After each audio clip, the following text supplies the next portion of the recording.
fans. I have people that come here to watch me burn. Wings is streaming, let's drop by the raid mod inside. He starts raging, everybody saves a clip, and now we're banned.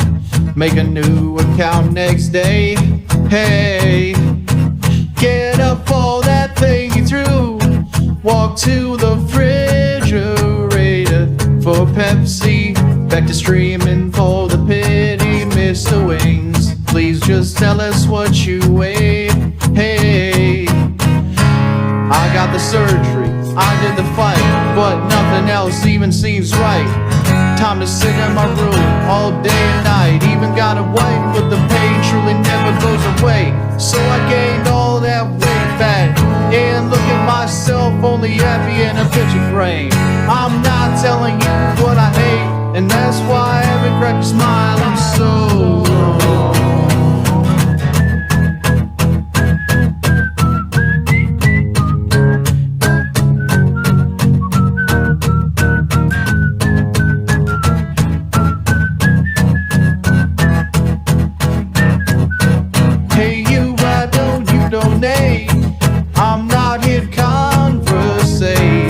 here and listen. Mr. Blue Shirt's right here laying into you.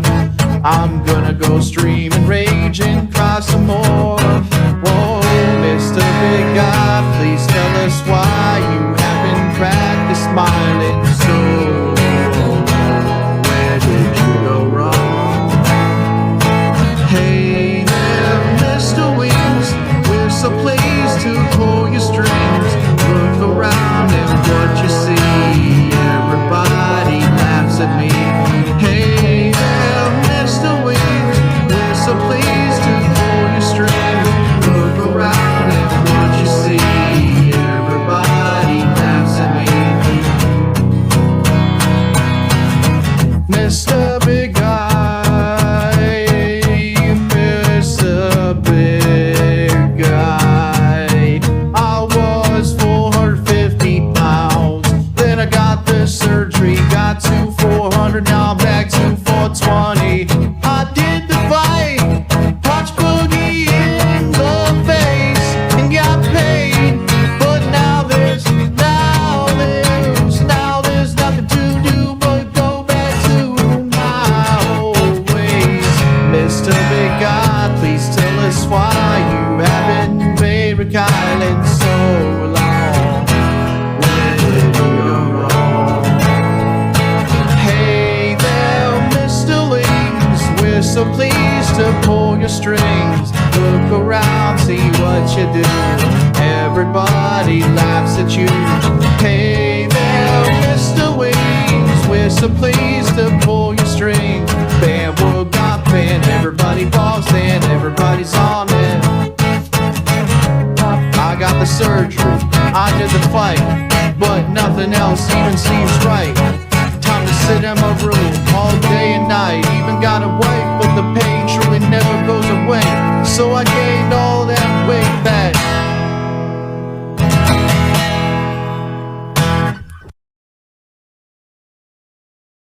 Welcome back, ladies and skeletons. That is the acoustic version of Mr. Big Guy that is on a new album by the one and only Liquid Richard called Redemption Arc.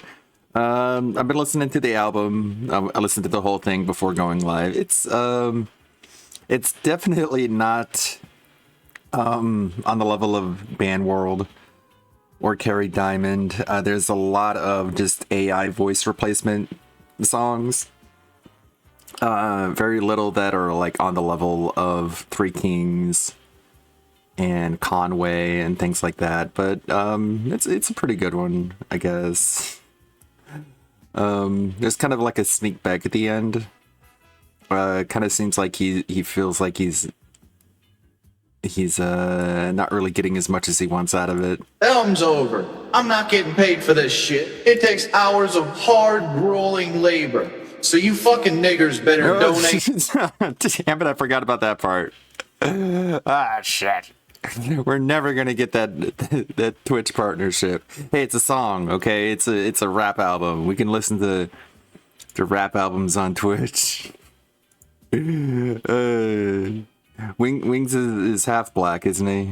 Hey, subscribe, drop a like, and comment, or get the fuck out. Damn it. I hate the fact that certain words are just ban words. We should be able to say all the words. That's my opinion. Anyways, so today... Oh, great. I just fucked up that whole intro, didn't I? Anyways, let's just move on. I'm gonna be collecting clips for DSP's Worst Moments of 2023 video. Going over the presumed number one, which is the interview, the side-scrollers interview. I have all of these videos downloaded locally. I'm kind of running low on hard drive space on the local drive. If anyone wants to donate so I can get an external hard drive, you know, you can donate however you want. There's no preferred way. Anyways, I'm gonna have to uninstall all my games if I want to be able to make this video with the onboard hard drive that I have, because the 2 terabyte hard drive that I had got broken during the move. Weirdly barren in the vortex. Well, I mean, it's close to Thanksgiving. Like, a lot of people are preparing for the Thanksgiving holiday. I don't think DSP is even streaming today. We got Blank streaming. He's got 1 viewer. We can go make it 2. If it's gonna load, it's gonna try and load. Maybe the stream died.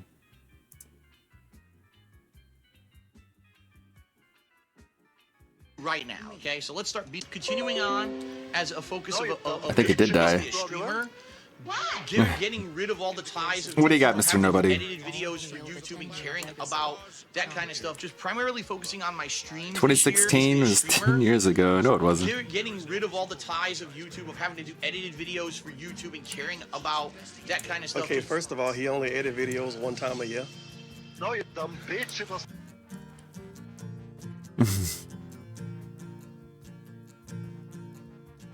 Shut the fuck up. You're a fucking cunt. Shut the fuck up. Might as well just ruin the entire You're a monetization cunt. Suck my dick. possibility. Shut the fuck up. You know what really annoys me about YouTube Shorts? Being a fuck. Is that it saves the volume level that you had on the last YouTube video that you watched. So whenever you watch a short, the volume level is... folders. Well, not even folders, a couple of files. This is default because there's no volume slider on shorts. Or that's just like a really low volume clip, I guess, maybe. No, this is really low volume. Maybe that's the issue. Is this mute or unmute?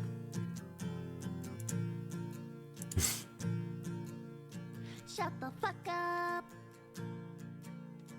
You're a fucking cunt. Shut the fuck up. You're a stupid got volume up. cunt. Suck my dick. Shut the fuck up. Stop being a fucking cunt. Shut the fuck up. Just preparing for the eventual banning off of Twitch, and then we can go to like like an alt tech site. It's gonna happen someday, and we can celebrate it. We can have a Twitch is over party or something like that. Well, we're gonna have to go through a whole lot of clips, so we might as well quit fucking around and just get it started. Jeez, who even knows it? Oh boy. Where do we start? Where to begin? What is going on, everyone? What to begin? Let's just start with this 4-minute daily wrap. That was, I believe, the day of the interview. A whole whopping 856 views. This guy's channel is so dead. Everyone, Phil here, and welcome to the Daily Wrap for what was Thursday, the 16th of March. What are you 2020. picking at, dude? God, we're gonna be here all day. On, everyone. Literally. What is going on, everyone? Phil here, and welcome to the Daily Wrap for what was Thursday, the 16th. Oh, I just gotta pick at my face a little bit. I couldn't have done this before going live. Hold on, I gotta take care of this fucking thing on my lip. What is it? Oh, it's my my facial hair. Oh, fuck! I keep forgetting I have that. 16th of March 2023. A crazy different day by any standards. Today, instead of me just doing content, Yeah, for you got me fucking and my destroyed. viewers, I was on a podcast called the Side Scrollers Podcast where I got grilled. But it was You got in my what? opinion, it was a podcast where I got grilled. I got grilled. I thought it went great, Phil. I thought it was awesome. I thought the interview went great. It was the thing that happened afterwards that was the bad part. Okay, I got grilled. I didn't even see this. But it was, in You got raped, sir. my opinion, fair. You got exposed as a fucking liar, as a scammer, as a fucking piece of shit, and you'll never recover from it. You've yet to recover from it even today. Some people say it wasn't. You've been mentally devastated. Oh, really? What? My opinion, fair. Some people say it wasn't. It was, in my opinion, fair. Some people say it wasn't. Some people say Bigfoot is alive. Some people say that Elvis is in the CIA and flying airplanes over Israel right now. Some people say a lot of things, but I have an opinion. actually feel like it was. And I'm okay with that. All right, I really am. Jeez, are we sure about that? People say it wasn't. I actually feel like it was, and I'm okay with that. All right. I feel like it was, and I'm okay with that. Well, oh, so bizarre. I really am. I really, hope that people seriously. enjoyed it. It was a 5-hour show. I hope picking at my face and fidgeting and looking really nervous correctly expresses my level of confidence in what I'm saying right now. Moly. If you want to see that, you head over to the Side Scrollers channel on YouTube, and the podcast is live, and I'm sure a ton of people will be What a talking weird- about it, analyzing it, reacting to it, yada yada yada. Okay. I thought that was the swirling vortex of toilet drama, It was a but it's okay now, I guess. You feel? long thing. So because of that, my content changed dramatically today. There was zero gameplay today. What we ended up doing was when the show ended, it was around 2:30 p.m. and I did a 90. That's like every Sunday now. ESP Gaming. That was basically a decompression. People just fielding I'm fielding questions from everyone. What did you think? How did it go? I asked them, how do you think? And it was just talking for 90 minutes about it. I told you I felt that you it got went really destroyed. well as a fun, decompression style event. I had a good time with it. Thanks to anyone who watched that and attended that and supported that. That was very nice of you because only 90 minutes instead of my usual 4+ hour stream. People were very supportive and came out in droves. Okay. Late night stream tonight. We did something a little different. No gameplay. Instead, I did the They Level were 1 just podcast. trying to patch your I butthurt podcast ass. at night. Meaning you will likely see this daily wrap live on Oh my YouTube god, before Phil, you that went actually see the terrible. podcast, That went 'cause I didn't awful. upload You look like anything. shit. You got Okay? exposed. It was Here, a have some 2-hour money. podcast, but I covered the usual topics, including my newly Hopefully, if I give you schedule. some money, it'll make you feel better. Because, man, anyone who went through something like that would have gotten the fuck off the internet, and I don't want that to happen to you because you're my favorite lolcow. Here, have some money. I need to start clipping this stuff instead of just reacting to it. Let me drag this into Premiere. Like, I really want to get that part where he's like, let's just watch it here. What is going on, everyone? Phil here, and welcome to the Daily Wrap for what was Thursday, the 16th of March, 2023. A crazy different day by any standard. Blah, blah, blah, blah, blah. Some people say it wasn't. I actually feel like it I want to get that part where he says it's fair. grilled. But it was, in my opinion, grilled. But in my opinion, But when is your opinion aligned with objective reality? it was, in my opinion, fair. Some people say it wasn't. I actually feel like it was, and I'm okay with that. All right, I really am. Man, he really thinks he's just a master manipulator, doesn't he? I really am? Too much of an extreme zoom. Yeah, all right, I really am. Nobody's in chat, Phil. There's nothing to read on your laptop. There's no reason to look away from your camera. Really am. And I hope that people enjoyed it. It was a 5-hour show. Holy moly. If you want to see that, you can head over to the Side Scrollers channel on YouTube, and the podcast is live, and I'm sure a ton of people will be talking about it and analyzing it and reacting to it. Yada, yada, yada. Okay? It was a long thing. So because of that, my content changed dramatically today. There was 0 gameplay today. What we ended up We get doing that was when the show ended, a it was day already a week 2:30 p.m., now. and I did a 90-minute video here on DSP Gaming that was basically a decompression. People just fielding questions. I'm fielding questions from everyone. What did you think? How did it go? I asked them, how do you think? And it was just talking for 90 minutes about it. I felt that it went really well as a fun, decompression style event. I had a good time with it. Thanks to anyone who watched that and attended that and supported that. That was very nice of you, because only 90 minutes instead of my usual 4+ hour stream. But people were very supportive and came out in droves. Okay. Late night stream tonight, we did something a little different. No gameplay. Instead, I did the Level 1 podcast. Yeah, I did the podcast at night, meaning you will likely see this daily wrap live on YouTube before you actually see the podcast. Arms I crossed. didn't upload That's anything. how happy he is. Okay? It was a 2-hour podcast, but I covered the usual topics, including my newly amended schedule, because now my schedule is dramatically different. Having no gameplay today, it's changed and shifted around, all right? But in addition to that, there's so much other stuff that we talked about, news and all kinds of stuff. And then we did like an hour or more of Q&A with everyone. And some of it, of course, was definitely relating to my podcast appearance, but a lot of it was just random questions and shooting the shit and having a good time with my audience on the late night stream. And I had a great time there too. So overall, I feel today served its purpose for sure. I had a 5-hour, interview where I answered all the questions, all the tough ones, as best as I could. A lot of people don't like those answers. A lot of people did. Some people think it wasn't sufficient. You didn't answer anything. What was your account in WWE Champions? You still haven't answered that one. Fucking liar. It is what it is. It's out there now. It is what it And there will is, likely be a as they follow-up to that say in the future as well. in because we Bikini definitely Bottom. Tackle everything. Okay, so perhaps the follow-up is coming, right? But anyway, Say what? that in the future as well, because we definitely didn't tackle everything. Some people think it was.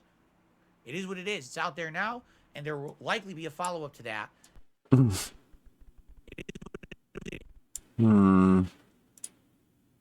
is what it is. It's out there now, and there will likely be a follow-up to that in the future as well, because we definitely didn't tackle everything. Okay, so perhaps the follow-up is coming, right? But anyway, the follow-up is coming, right? But anyway, Lick the lips. thing I have to say is that, thank you to anyone who watched and gave me a shot today. It was very nice of you. I really appreciate that. Perhaps some of you are newcomers now to my content, and you're watching it and you're having a good time with it. Thanks. Hoping for new Consider viewers. subscribing, because you can't talk on my streams if you don't subscribe for 24 hours. It's a rule I have around here to avoid that monstrous trolling. It's worked so well that we can't have Cat on stream because the monstrous trolling will make her cry, I We guess. have a really good time What a great system. interacting, because I have that in effect. Okay? Yeah, sure. So, That's how effective it is. one other thing that I did do tonight, I reviewed Sonic the Hedgehog 2, the movie, over on DSP. Okay, I think that's it. Is- Blah, blah, blah, blah, blah, blah. And we're not doing a level 1 podcast. Why would we do one when I just did one all night, right? So tomorrow, stream starts the usual time, 10:45 a.m. Pacific time, but we're not doing a podcast. Instead, I'm going to do like a 20-minute kind of, hi everyone, let's just chat until everyone's here. And then once we get enough people that I feel we can start, maybe 20, 30 minutes, we'll start with gameplay right away. And we're doing Hogwarts Legacy on the first 6:45 p.m. Pacific time. Okay, keep in mind, coming up later in the week, we got the React stuff on Saturday. If you are a member of DSP React, Okay. well, check out my schedule that I talked about. All right. There's I guess 2 clips we can salvage from that. Delete those 2. Okay. Save that, and then let's actually look at that decompression stream. Let's take a look here. A listen. The decompression stream just got off the side scrollers. Importing. New sequence from clip. Let's take a look here. All right, everyone, what's going on? I literally just got off the Side Scrollers podcast. A little You bit literally ago just here. got off. It was like maybe 20 minutes ago. I actually did a post Yeah, fucking Jim Sterling. That shit's so gross. It's like it's all about just like harassing people. I'm not gonna get too sidetracked on the Sterling shit. But it's just about like just about making people uncomfortable and harassing people and just swinging his significant weight around and just being a gross weird asshole. He's pretending that his body thinks he's pregnant, and so God, this makes me nauseated even talking about it. Help me, Pippa. So he's like, I'm gonna say that any one of you is a father, so don't piss me off. Like, all right, go fuck yourself. Gross fucking weirdo. Amaranth caught someone pooping on her porch.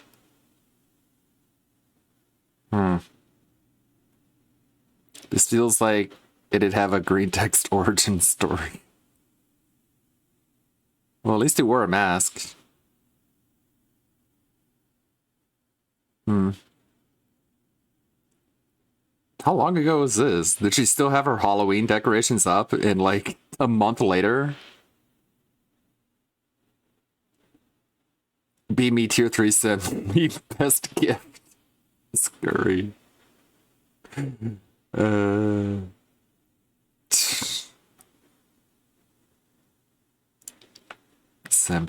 Sims, what are you gonna do?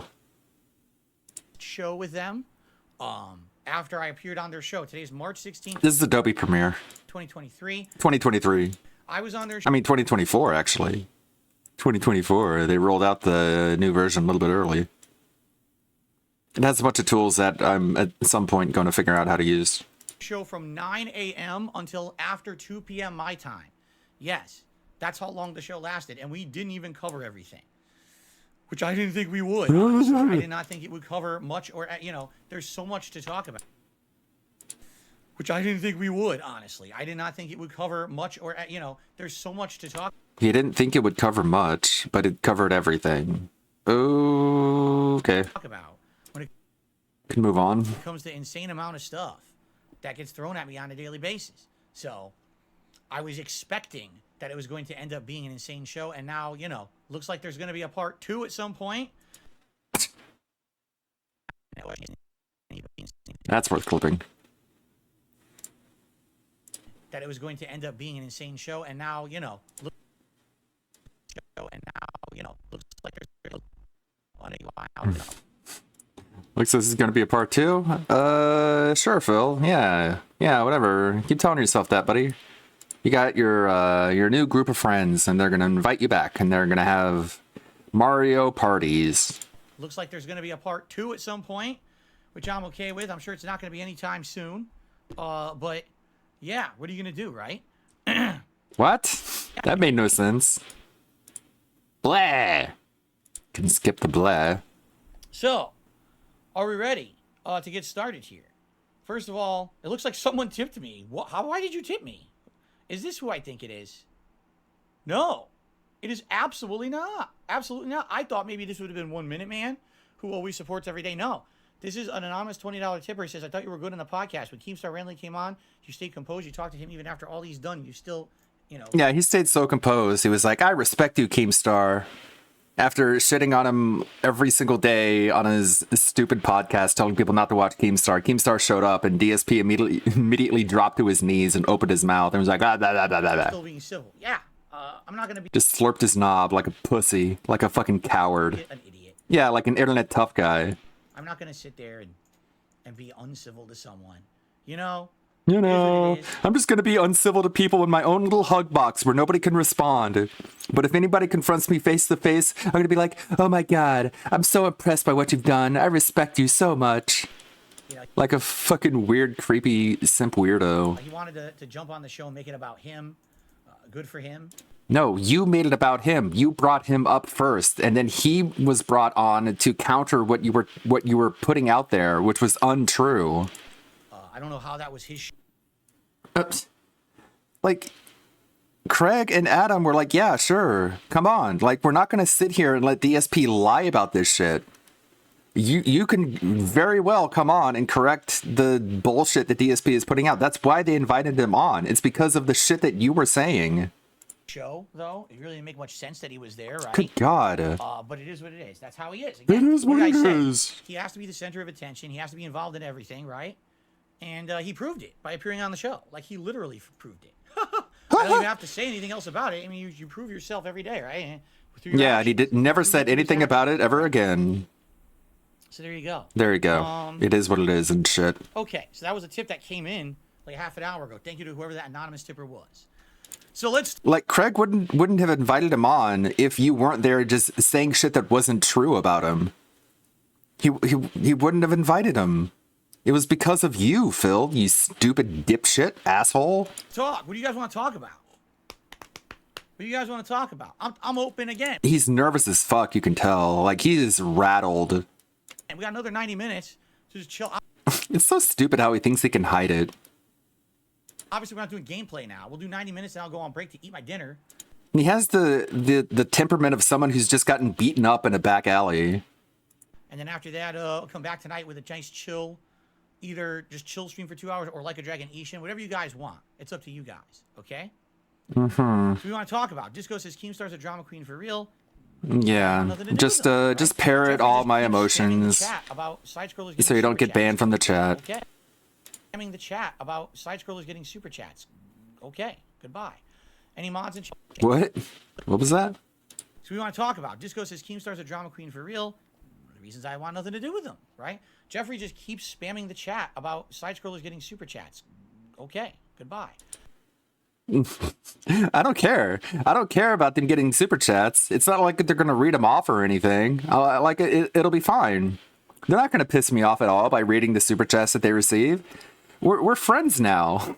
They're just gonna take all the trolls' money and just like say fuck you guys. We're not gonna read anything you attach to the money.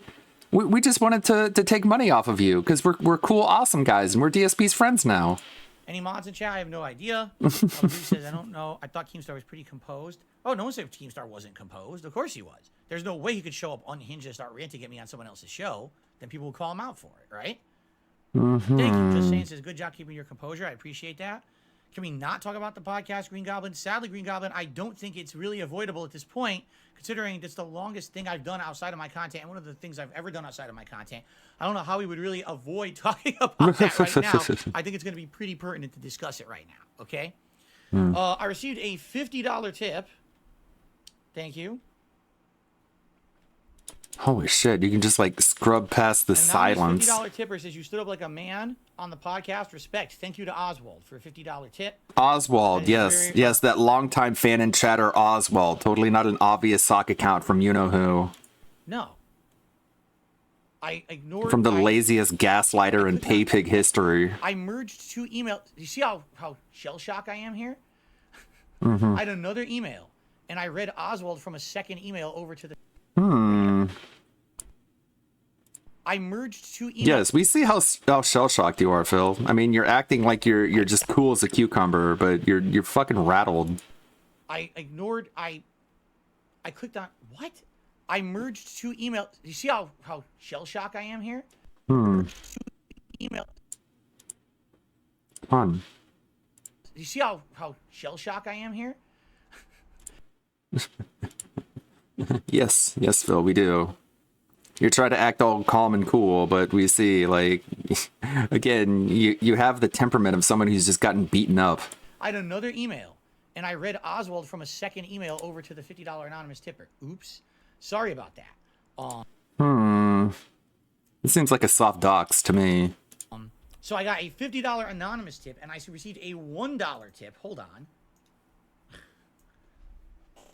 I'm gonna be a little shaky. I was on the show for so long. I had 2 cups of. I'm gonna be a little shaky. I feel like his hairline has regressed like a good 3 or 4 inches since this. I was on the show for so long. I had 2 cups of coffee this morning. 2 to prepare for that, which I almost never had, and I was like, oh my god. What? How does that help? Making you shaky and jittery and caffeinated. What an addict. So Oswald, no, anonymous tipper. Did I click the animation? Anonymous tipper. Thank you for a $50 tip. I can't even do stuff normally. I'm so like all over the place today. $50 tip from an anonymous tipper. Then I got a $1.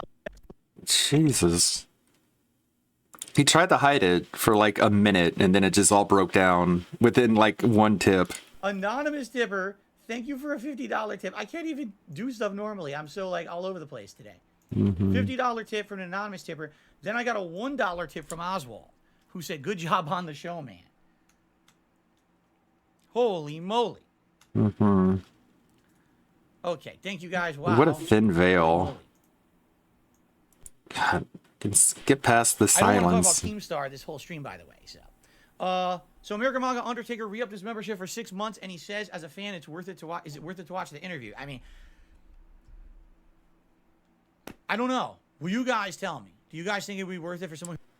Like you told people for months, if you ever have a question about me, just go watch the Side Scrollers interview. And then afterwards, people are like, "Hey, as a fan, should I go watch the interview?" And he's like, "No, no, you tell me. I don't know." Okay, all that confidence went out the window. Who didn't watch the interview to watch it? It's not that I have a good time, but I do feel like I very intelligently conducted myself on that show. But But I do feel like I very intelligently conducted myself on that show. right, he just went into it just being like, if anyone makes me mad, I'm just gonna look away. I'm just gonna look away. I'm gonna shake my head. I'm gonna close my eyes. I'm gonna think about food and burgers, and I'm not gonna fucking freak out, man. And then afterwards, I'm gonna boast about how calm and cool I am. And I'm totally not gonna act rattled. Oh, whoops, I'm rattled. I'm freaking out, man. Man, my head's all over the place. What am I gonna do? Very intelligently conducted. He feels like he very intelligently conducted himself. Yeah, when he wouldn't answer basic questions and admitted something that he's been denying for years. It's not that I have a good time, but I do feel like I very intelligently conducted myself on that show. Wow, so intelligent, You know Snort. what I'm saying? No. K Styles re-upped his membership for You know what I'm saying? Horse fucker K Styles? You know what I'm saying? K Styles re-upped his membership for 22 months at the Ultra Supporter level. Thank you, K Styles. And then Crasco did a super chat. I thought you did well, Phil. Thank you, Crasco. I thought you did well. Make sure you don't run away from the internet after a completely embarrassing charade. Age We all love making fun of you. Here, have $5 of my dollars. did a super chat and says, "I enjoyed your interview. Can't wait for part 2. Thank you. Yeah, I can't wait for part 2. Appreciate that." Appreciate it. So, Mint says, "Do you feel it was a fair interview? It felt like an ambush. How was that an ambush? If anything, the only part that..." How was that an ambush? What are you talking about? I'm just gonna say it was an ambush months later. Mint says, "Do you feel it was a fair interview? It felt like an ambush. How was that an ambush? If anything, the only part that was unexpected was Keem showing up. All right. Yeah, I didn't expect him to correct the bullshit I was saying about him. I feel like it was an ambush. Interview, it felt like an ambush. How was that an ambush? I just felt like I was goaded into it. If anything, the only part that was unexpected was Keem showing up. All right. I don't think that the Keem part was like if Keem had come on the show and was like, "Screw you, you're a liar," blah blah blah. It wasn't. It wasn't about that. It was about our interaction, which I don't even understand because no one really cares. Like seriously, no one cares but my detractors about our I don't care about our interaction we had last year, but you know, it is what it is. Again, he has to make it all about himself. It is I what don't it talk about him is, all day. etc., etc. SD Charger says they should have prepared more, had a timeline, and asking questions in a certain order. I mean, maybe they did. You don't know. Maybe I don't know what they were following there. You should have had. Okay. Showtime did super chat feel like it was a setup, though. How do you feel it was a setup? I don't feel that at all. It's so funny. Like everyone is. So many people are telling him that it went badly for him, and he's like, "What are you talking about? Why are you saying it went badly? I was there, and I think it went well. But how could you possibly have an opinion different from mine? That one doesn't make sense at all. I'm going to sit here and I'm going to convince you that my opinion is correct, and don't believe your lying eyes and ears, okay? And if you don't know the difference, then get out." Showtime did a super chat feel like it was a setup, though. How do you feel it was a setup? I don't feel that at all. He was just goaded into it.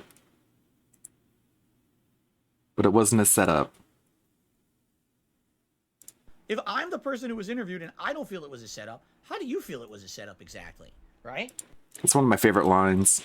I was there and you weren't. So how could you possibly have an opinion that differs from mine? Because I was there, therefore my opinion about it is law. And no one can possibly agree with me. So anyways, what do you guys think about it? Why bother? Why bother even asking them what they think about it? Is if anything they say that's different from what you've already decided, you're just going to say that they're wrong. I'm a little bit of a loss there. That you think it was a setup. So anyways, what do you guys think? Why were they upset with how I spend my money? First of all, they weren't upset. This is the detractors' questions and stuff, right?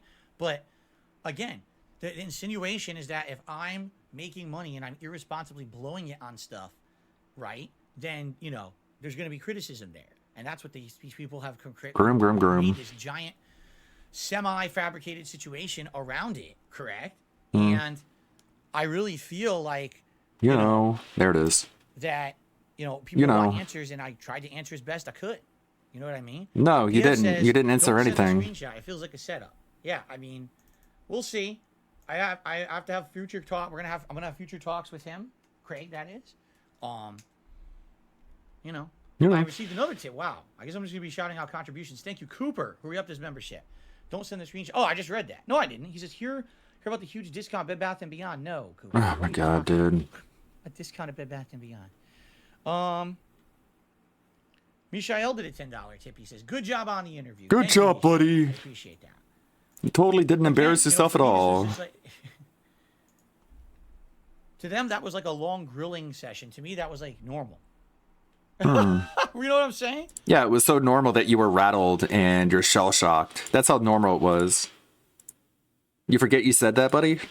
You forget you said how shell shocked and rattled you were, but now, like 5 minutes later, you're like, yeah, you know, it's just normal. I'm To just them, that fine. was like a long grilling session. To me, that was like normal.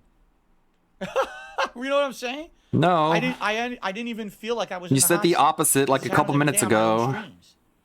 What? Why are you Snow so? Carl tipped $1. Why are you so shell shocked then, stupid idiot? I didn't even feel like I was in the hot seat because this happens every day on my own streams.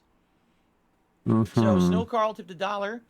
I want to say you did as well as anyone could have on that podcast. I'm proud. Must have been hard. It was difficult. Yeah, anyone's just a scammer and a liar who blows their money. It would have been the exact same thing, no matter who was in that chair. Snow Carl, you fucking buddy troll, you stupid ass cuck. Your first live confrontation in a long time. I'm sorry that you know. People I'm had to be sorry brought that into it. you know, yeah. That's what Snow Carl said in his contribution. He was like, I'm sorry that you know, he just typed that all out.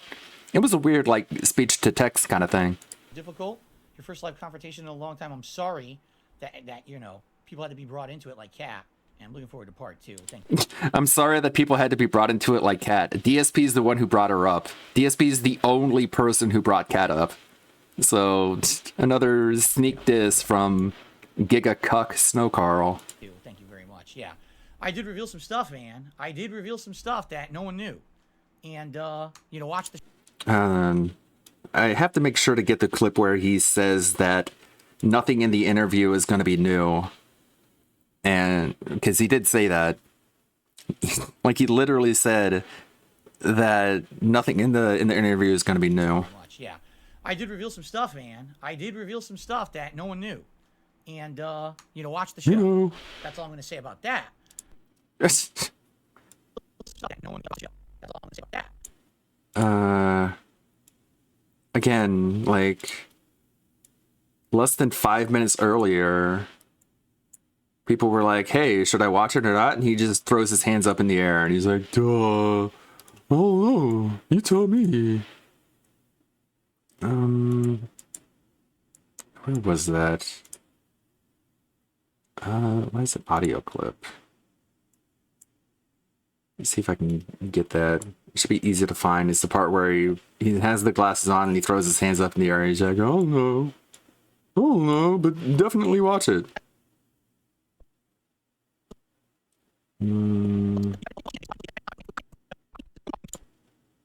Looking like a big doofus.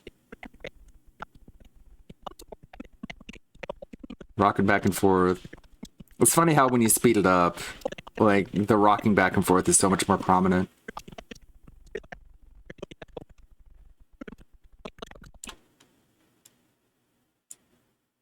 Wait, did I skip too far ahead? Man, it sounds like him. Damn it.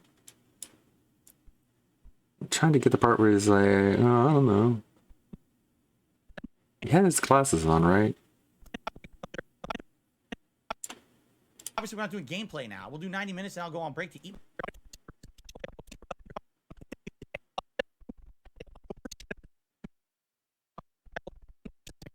There it is.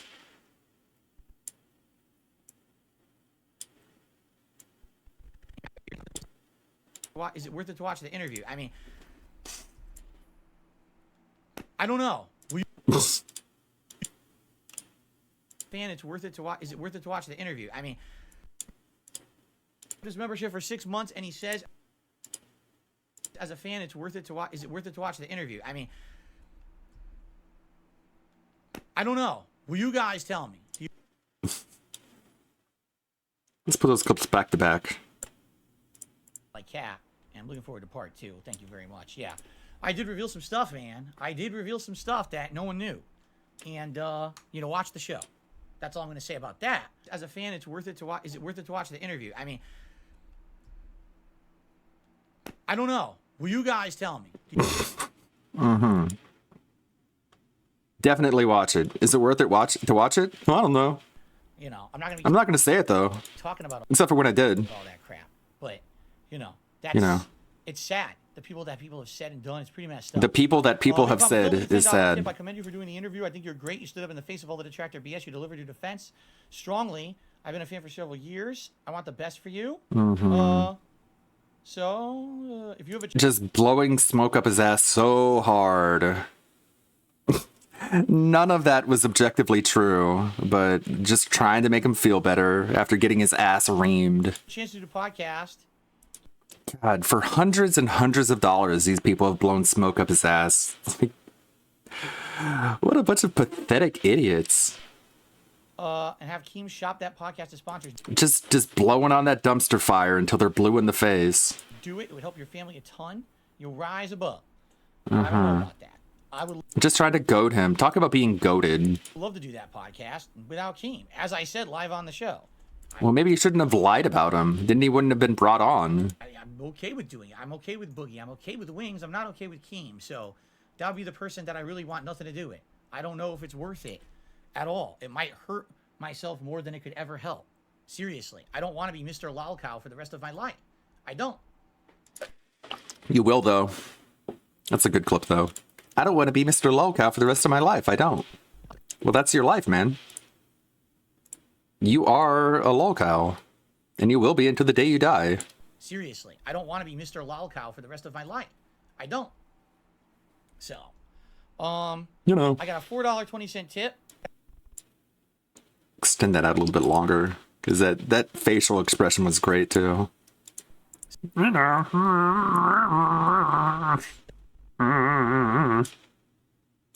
So, I got a $4.20 tip. Thank you all. You guys are amazing. Radical Justice, good job. Let's get high, bud, with a They're just lying to you, dude. You guys are amazing in how much you're lying to me, but you're attaching money to it, so it's okay. Long ass time, right? I think it will. I think it'll take a long ass time. For Duh. the record, I have absolutely no idea what happened with my internet. It went down legit. It went down completely legitimately. I was like, what? What a coincidence.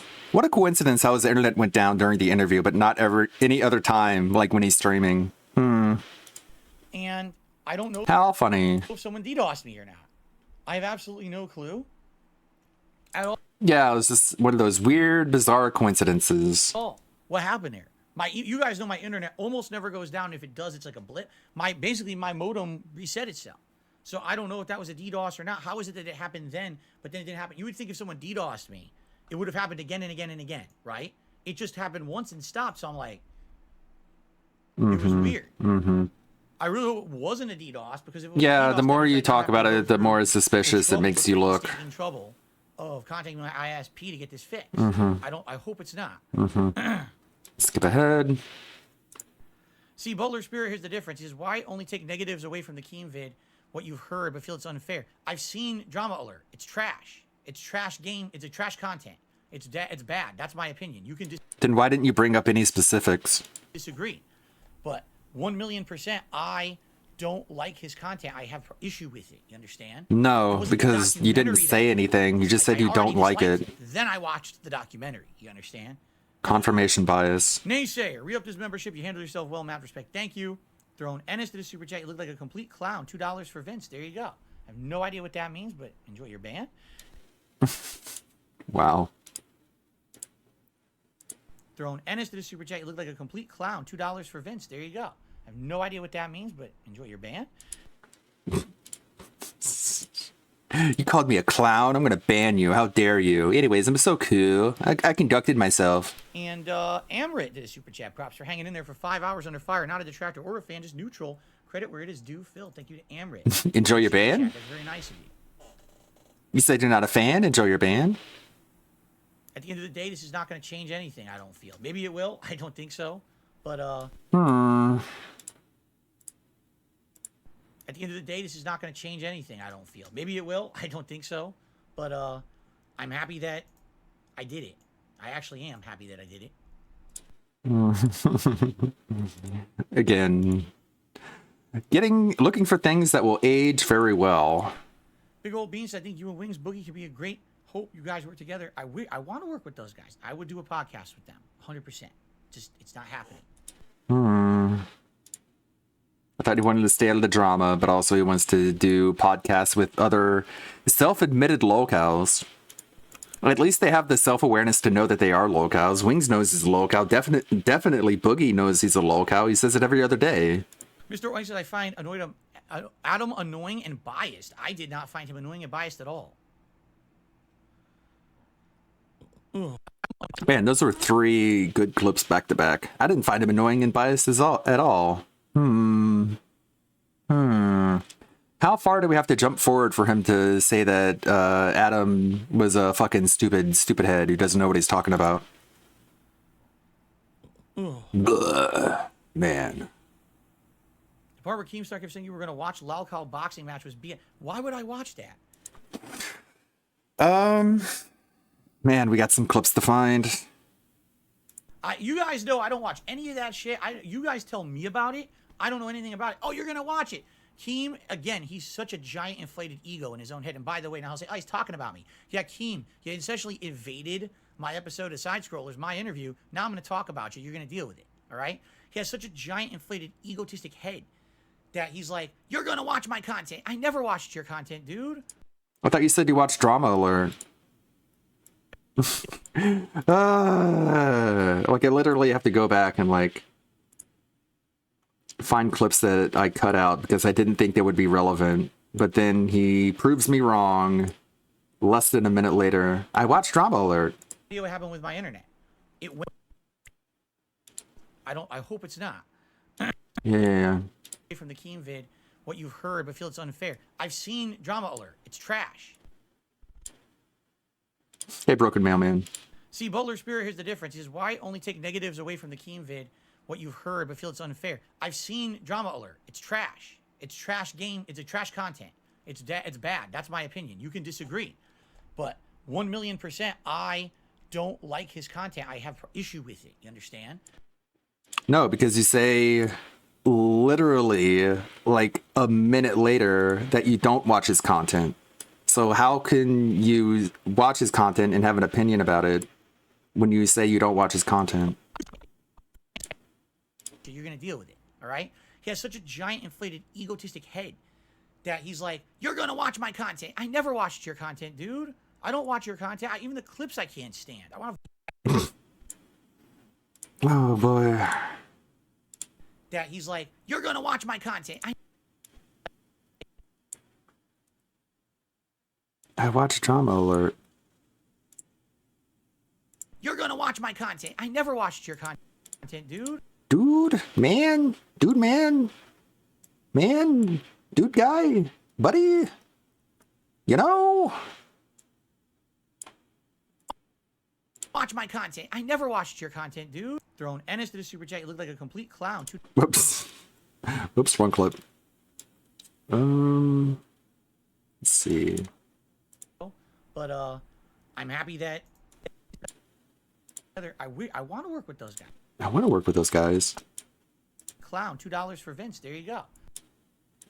It's trash game. It's a trash content. It's It's trash gameplay. Damn it, Keemstar. Your stupid trash gameplay. I never watched your content, dude. See, Butler Spirit, here's the difference. Is why only take negatives away from the Keem vid, what you've heard, but feel it's unfair. I've seen Drama Alert.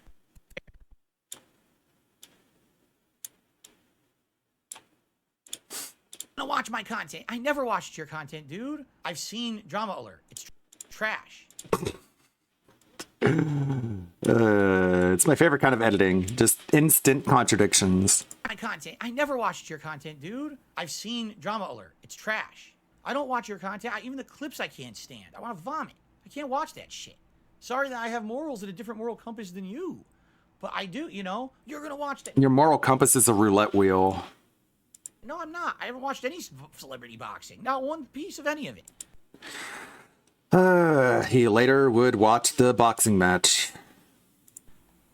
Did I prefer Benadryl and Gas X? No, I did not. I woke up early. I had 2 cups of coffee. If you didn't notice, I was constantly drinking.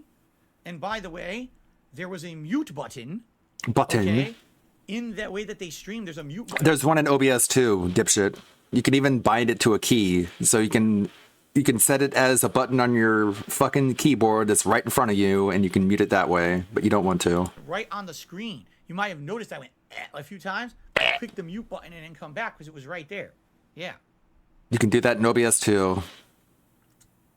Just shows you, really. He cares about his audience so much less than he cares about Craig.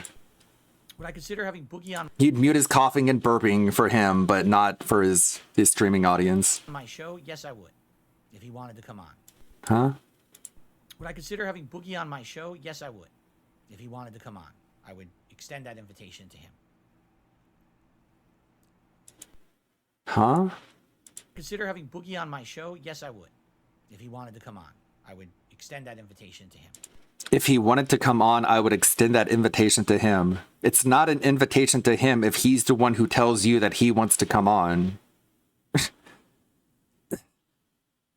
guy literally does not know how words work. Either you invite him on or he tells you that he wants to come on. It's not both at the same time. Adam was on my case from the beginning. I don't think so. I don't know why you guys feel that way. You guys are being way more horse to them than You guys are being way more horseshit than horseshit. Adam was on my case from the beginning. I don't think so. I don't know why you guys feel that way. You guys are being way more horse to them than I think. You have to understand. They are 100% outsiders to me. No, they're They not. don't know me. They met you in real life, in person. That's not 100% outsiders. That's at best like 75%. Craig knows me in a casual way from many, many Oh, okay. So it's not 100%. years. The other guys didn't know me at all, right? So they're coming from the outside. All they've heard is the negative stuff. Now it's my opportunity to counter the negative stuff, right? So You failed. You didn't counter any of it. Literally, what part of it did he counter? None of it. Absolutely none of it. All he did is confirm it. I didn't take it in any negative way, man. I thought it was fine. Big Papa Phil says there's snakes everywhere in business and jobs. Doesn't mean you don't work with them when you must to benefit yourself and your family. Again, though, here's what you have to understand is I mean, a lot of your contributors are pedophiles, and you take money from them. You don't see a problem with that. At least Keemstar is not a pedo, unlike Derek. I didn't take it in any negative way, man. I thought it was fine. Thought it was fine. All right, I'll clip that part.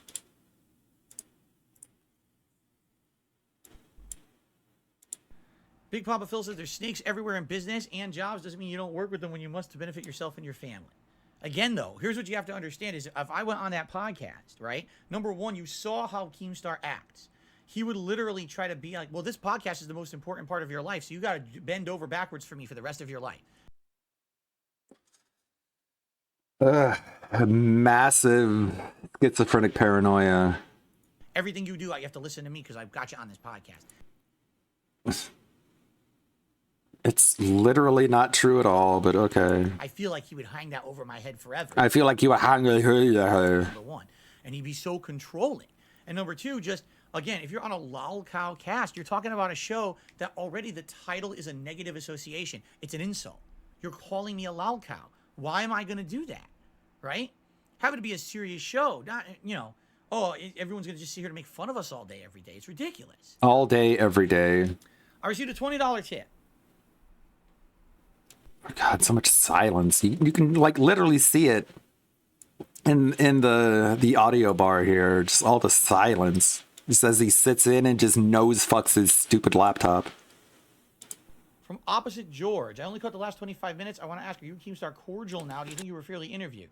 I thought interviewers were pushing a little bit. You said you respected him. Is that him. who that was?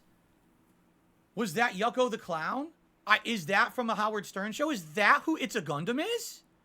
No way. Is that him? You're not funny. Or is that a joke? You're not funny, dude. Is it really him? I want answers. Okay, moving on.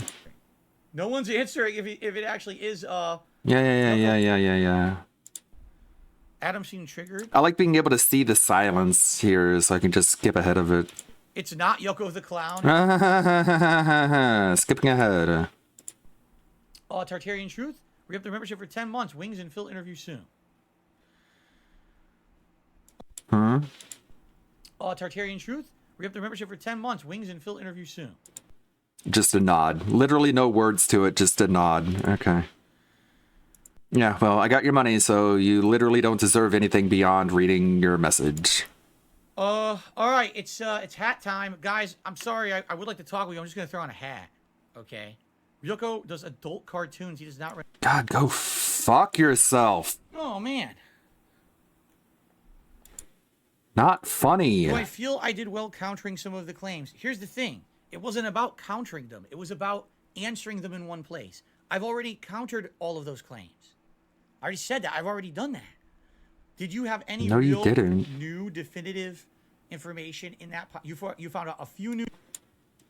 Yes. Now he's going to tell you all the new information that he revealed. He literally said, like 4 minutes before this, found some new stuff, huh? I already said that. I've already done that.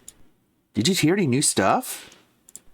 Did you have any real new definitive information in that? You found out a few new personal things about me and my wife.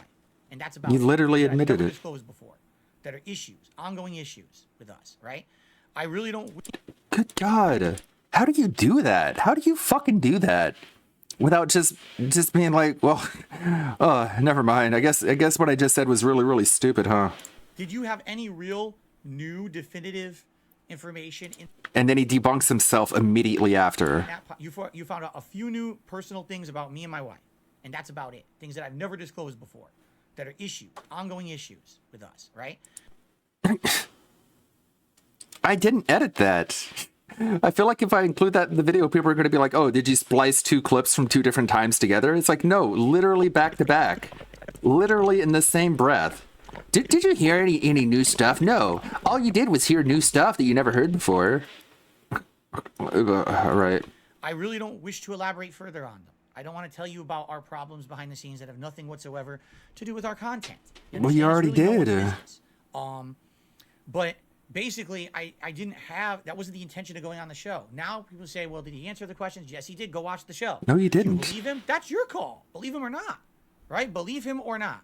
If you don't believe him, that's fine. Hate him, don't watch his content. Or do. Whatever you want to do. You know, but at least... Well, right? At least now there's a definitive answer. Thank you, Phil, for giving me permission to think you're a liar. Grove Street. Drunken Weasel did a super chat with the recent podcast. Is there going to be a part 2? Well, with a part 2, we consider talking about Review Tech USA. No, absolutely not. American Manga Undertaker did a super chat. Keemstar was there. How was it? Basically, Keem came on to argue with me about last year him offering me $50K to be on a podcast, which never happened because he never talked to me. He was talking to you right then and there. Basically, he said, oh, this was the offer. There was no offer. You never offered it to me. You never contacted me. Because you didn't answer your phone. You couldn't even listen to simple... He told you what the offer was. Dragon Davy Ray did a super chat. Great job, kept your cool, mad respect. Thank you, Dragon Davy Ray. Appreciate that.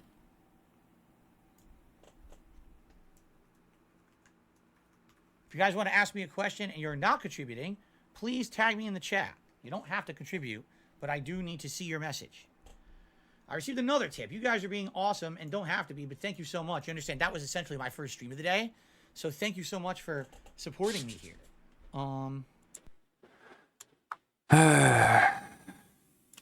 It's at this point you realize that there's just no reaching them. Sakana, thank you for the however much that was. What's the purpose of what you're doing?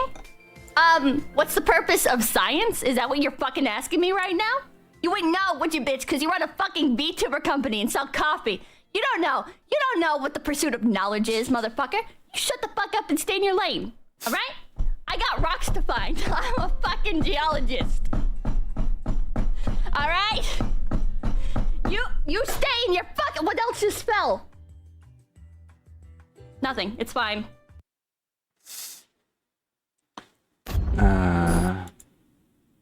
AI trash, big downs, Liquid Richard. I was super excited, but it's just a bunch of AI voice songs. Okay.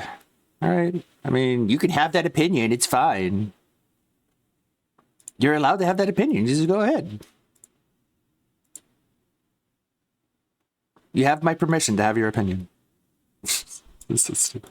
$20 tip from 1 Minute Man. Good job keeping your cool Good during a 5-hour job. interrogation. 1 Minute Man, in a rare move, has spoken. They're all just saying the same thing. Good job keeping your cool. Good job keeping your cool. He never speaks. I think the last time he spoke was... It's the only way to praise him in anything because everything else was an absolute disaster. Good job not screaming and yelling and crying and saying violent threats to people. Good job, man. Congratulations. I mean, everything else was an absolute unmitigated disaster, but you didn't scream and yell. So good. That went great. It went awesome. Christmas. Thank you so much, 1 Good job. Minute Man. I appreciate your Like praising an actual baby. always staunch support of me and my content. It is very nice of you to come out today and actually say something on the stream. Yeah, he's such a staunch supporter that he won't talk to anyone. I mean, are there any questions I wish Craig and Adam asked? There's so many questions. There's so many questions. Pick one. I don't know. I don't know what to say. You could say something. Is there any question you wish they would ask? Oh, there's so many. Oh man, there's so many. But I'm not going to tell you though. I can't even pick one out of the so many. That's how many there are. George, no, I mean, are Keemstar and I cordial? I have absolutely no relation to Keemstar, and I have no desire to really talk to him. Is that cordial?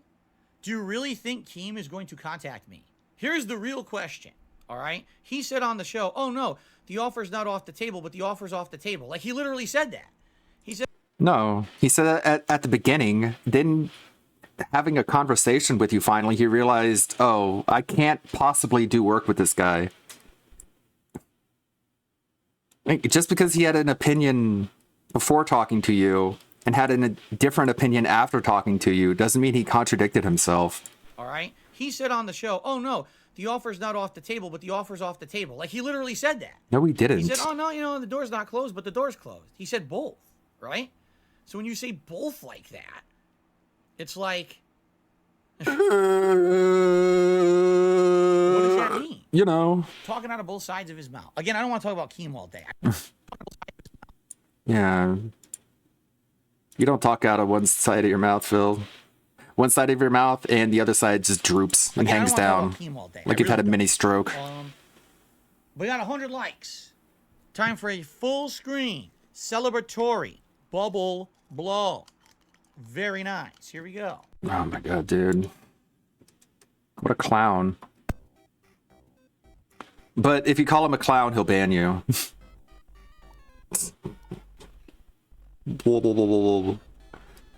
I must want to find that clown clip now. You look like a clown. Oh, okay, well, enjoy your ban. Seriously, I don't want to be Mr. Lolcow for the rest of my life. That's a good one too. I didn't expect to to randomly pick that one, but that's a good one too. To them, that was like a long grilling session. To me, it was Tuesday. Mint says, do you feel it was a fair interview? It felt like an ambush. How was it? But I do feel like Showtime did a super chat. Felt like it was a setup, though. How do you feel it was a setup?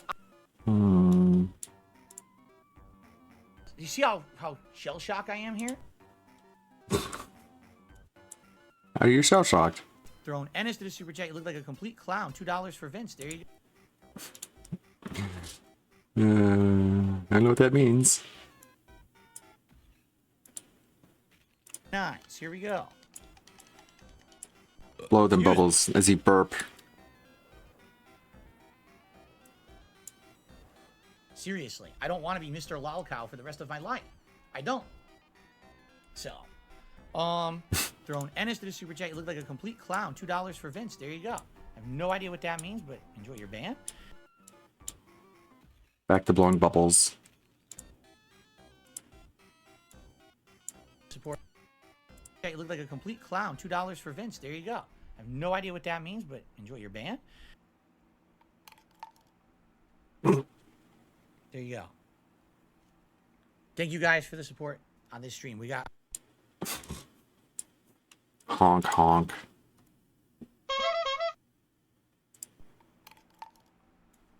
Put the bubble one back. basically I'm going till 4 Tools of a professional. p.m. like usual. All right, so I'll be here till 4 p.m. just like always. And then I'm eating my dinner with my wife, and then I'll come back tonight with another stream. And it's up to you what you guys want to do. Do you want to do a Like a Dragon Ishin stream tonight? Do you want to do another just chill stream tonight? I'm down for whatever you guys want tonight. Okay. By the way, we have over 700 people on the stream right now. I'm so dumb I didn't say this. Welcome to anyone who's a newcomer. I very well may have some spillover right now from that show. If you guys were watching the Side Scrollers podcast, maybe you're even a patron of Side Scrollers, welcome. Sorry I didn't say anything. I'm being stupid because I'm kind of shell-shocked after the show. This is a 24-hour sub-only mode chat. Shell-shocked after the show. I thought it went fine, Phil. For you, it was a Tuesday. You were cool as a cucumber. Sorry I didn't say anything. I'm being stupid because I'm kind of shell-shocked after the show. This is a 24-hour sub-only mode chat. There's a very good reason for it. It's because if you're not, if I didn't do that, this entire chat right now would be trolls. Okay, it would. So I have to be careful about that. And I have to basically shut The shit entire down chat is So trolls. if you liked that show and you'd like to join in the chat, you have to subscribe for 24 hours. So please sub to the channel. If you don't like the content in the next 24 hours, unsub. You don't have to stay sub, but you do have to sub if you want to chat. Okay, it's a 24-hour wait. Tomorrow, all my content will be regular. Yeah. Get to it. Okay. So Purple Pickle did a super chat, $10 one. Thank you. I gotta give credit where it's due. You showed up to the show. You showed up. Lana Rhodes. All right, this is some kind of a sexual joke that I don't even know what it means. It was a great watch. I'd love to see more. Mad respect from the pickle. I don't even know who that Lana Rhodes is, but I'm not even going to read the rest of that. But thank you, Purple Pickle. Mm-hmm. Oh, my God. You're a porn star. You got fucked. Holy crap. Prostitute. Mr. Oink says, ultimately, it's your choice. I don't like the way they conducted themselves. Can we run a poll for which game? For tonight? No, tonight it would be Like a Dragon Ishin if we do a game. If not, we could just do another chill stream, whatever you guys want. Just like hanging out. Do I ever think of the 50K? Would I give Kim a fair chance? Again, there was no 50K. He never actually went through the process Oh of my God. contacting me and offering it to me. He tweeted on his own account. We had a conversation in DMs where he didn't tell me what the actual offer was. Then he refused to call me when he was supposed to. But this is somehow my fault. I was supposed to drop everything in my life for this guy because he's a controlling evil. He literally called you. It's this kind of shit. This is the reason that Craig got him on to talk to you, is because you were lying about their interactions. This is not anything I didn't already say. Let's see here. Well, I think about some of the input I got today. I will. You know, some of the input I'm already implementing. It's funny because they say, oh, but you said you've changed. Well, I mean, I think I have. I'm listening to your input. We're doing stuff we've never done before. I'm trying to change for the better. I'm trying not to bring up drama. That was the whole purpose of going on the show, was that's where I was going to And he never brought up drama ever again. address it, right? Get it out of the way, right? So, you know, No. this would kind of be the end of it. I don't know. I don't know. You know. The end of it, by the way. I received a 20, No. you know, hopefully this would kind of be the end of it. I don't know. It's not going to be the end of it, by the way. He hopes for something that he knows is not going to happen. That's called insanity. I received a $20 tip. So much silence, dead air. Was good here. Okay, let's see. Dead air. All right, so here we go. They said I don't have to read this, but I can if I want, so I'll read it. $20 tip came in. Listen to this, and let me play the animation when I read it. Okay. Oh my god, so much dead air. You don't have to read this on stream if it's too much. It's not. You were incredibly too polite. It's fair when you're being a guest, but that was not an impartial interview. It was an interrogation. You say that they were outsiders, but outsiders in a situation like this should not have been preconceived notions about you or your content. Craig's a nice guy, but he believed anyone should be able to spend money on whatever they want once received. Then proceeded to grill you about your WWE account, pressing for screenshots like it would solve something. Because you claimed for years that you never played it before. Also, when you beg for money, it's irresponsible to blow that money. Adam was worse. He actually stated blatantly he does not believe you when you got disconnected. Don't even get me started on Keemstar. I know you're a fan. Don't These even guys get don't me let that stop you from started. defending yourself. Stay on your I'm so goal. incensed Not the on your next one. behalf. Appreciate you, Phil, and good luck. Fuck off. Right? Interesting. Oh, don't even get me started. I don't know. Again, even if they don't believe me, I still feel it was fair. I can't make you believe. You know what I'm saying? Like, I can't make you believe me. How could I? You do can't that? make What anyone are believe you? anything. Hypnosis. The what? Am I some kind Why of a even bring magician? that up? Am I a warlock, an evil warlock? Here I come through the power of the internet. Oh, hold on. Oh my god, bro. So obnoxious. Not funny. It's just nuts. I don't know. You're the people nuts. just- and then, yeah, you know, I didn't want if they end up Digging in Let the me put it this ear, rubbing it on two the best pants. outcomes is that either Dig at the air, inspecting what he dug out of his ear, and then he rubs it on his gamer chair. Just rubs it on the armrest. the two best outcomes is that either those guys either believe me or they just don't care. Correct? It's one or the other. Huh? I mean, apparently there's the third option where they read the super chats and it makes your ass explode. The two best outcomes is that either those guys either believe me or they just don't care. Correct? It's one or the other. So, it's one or the other. And they don't have to like me. We're not friends. You know, we're not going to be close personal friends. I'm sure, you know. Would I like to show up on their podcast again? Yes, I will. I will do it again. But at the same time, you know. Darziak says I feel crazy. No, what? At the same time, okay, anyways. That's a signal to where you should finish your thought. Stupid dipshit. Darziak says I felt Craig and Adam didn't really get that the negative stuff is minor from your overall amount of content that you make. Exactly. Here's the thing, there's a mountain of evidence. Yes, but I'm a 15-year-long, one of the most prolific content creators. He literally thinks that. He literally thinks that even if he does fucked up, stupid, dumb bullshit, as long as he puts out video game content, then that somehow dilutes all of the stupid, fucked up bullshit. He literally thinks that. It's so insane. It's so fucking bonkers. Out there. Like, people are just gonna ignore that shit. Stupid. You don't erase. It's not like a fucking hard drive where if you just flood it with a bunch of dumb shit, it has to delete the other stuff. It's You fucking nutcase. funny because it's like, well, look, we just pulled this recent clip from July of last year. Yeah, and in my opinion, it's a joke that's bad, but it's not a joke that's racist. I don't think the joke was racist because I'm pretty sure he did literally admit that it was racist. the joke was racist because I didn't intend it in that way. It doesn't matter what you intended. Pulled this recent clip from July of last year. Recent clip. Okay, so you admit it's a recent clip, and then you try and deny that it's recent by saying it's from last This recent year. clip from July of last year. Yeah, and in my opinion, it's a joke that's bad, but it's not a joke that's racist. I don't think the joke was racist because I didn't intend it in that way. But of course, you could spin it that way if you would like, sure. And the situation is that, you know, wow, we found one thing in the last few years to say Phil does. Now They can find more.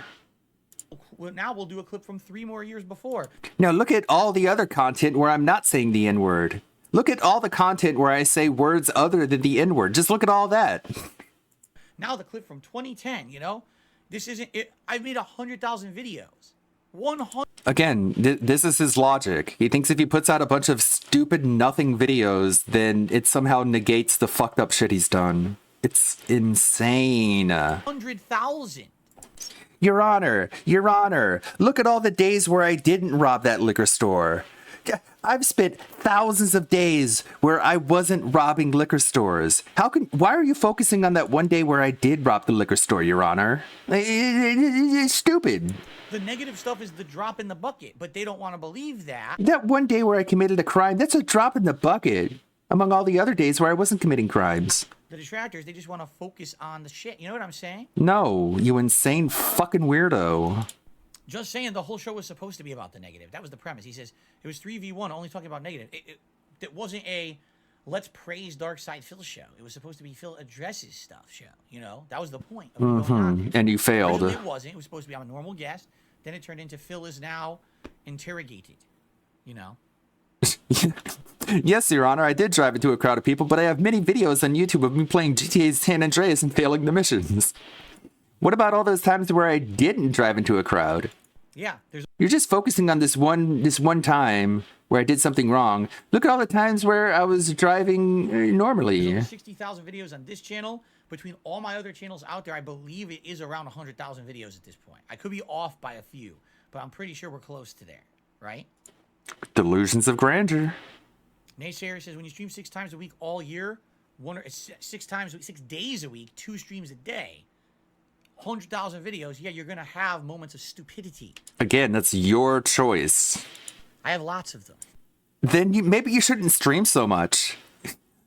If you have so many times where you fuck up and make stupid, embarrassing mistakes, maybe stop.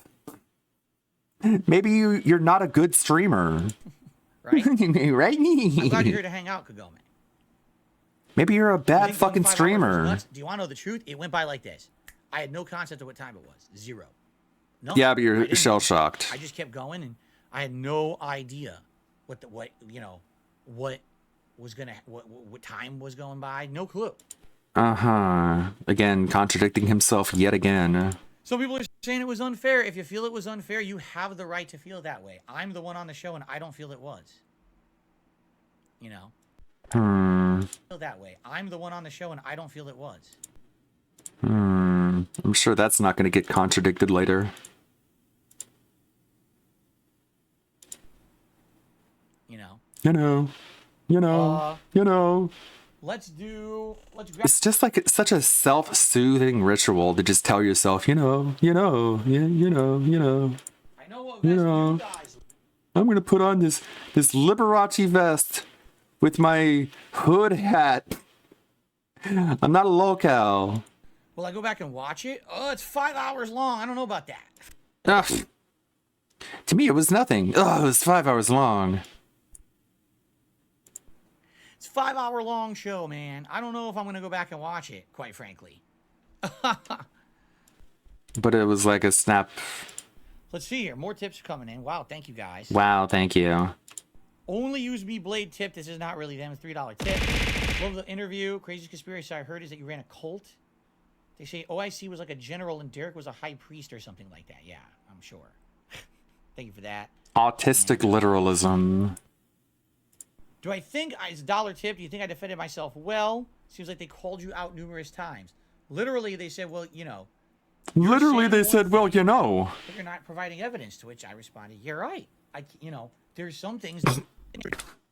You're saying one thing, but you're not providing evidence, to which I responded, you're right. There's some things that are going to be put myself and my family at too much personal risk. There have absolutely positively been times. Not providing evidence. I'm like, you're right. Yeah, exactly.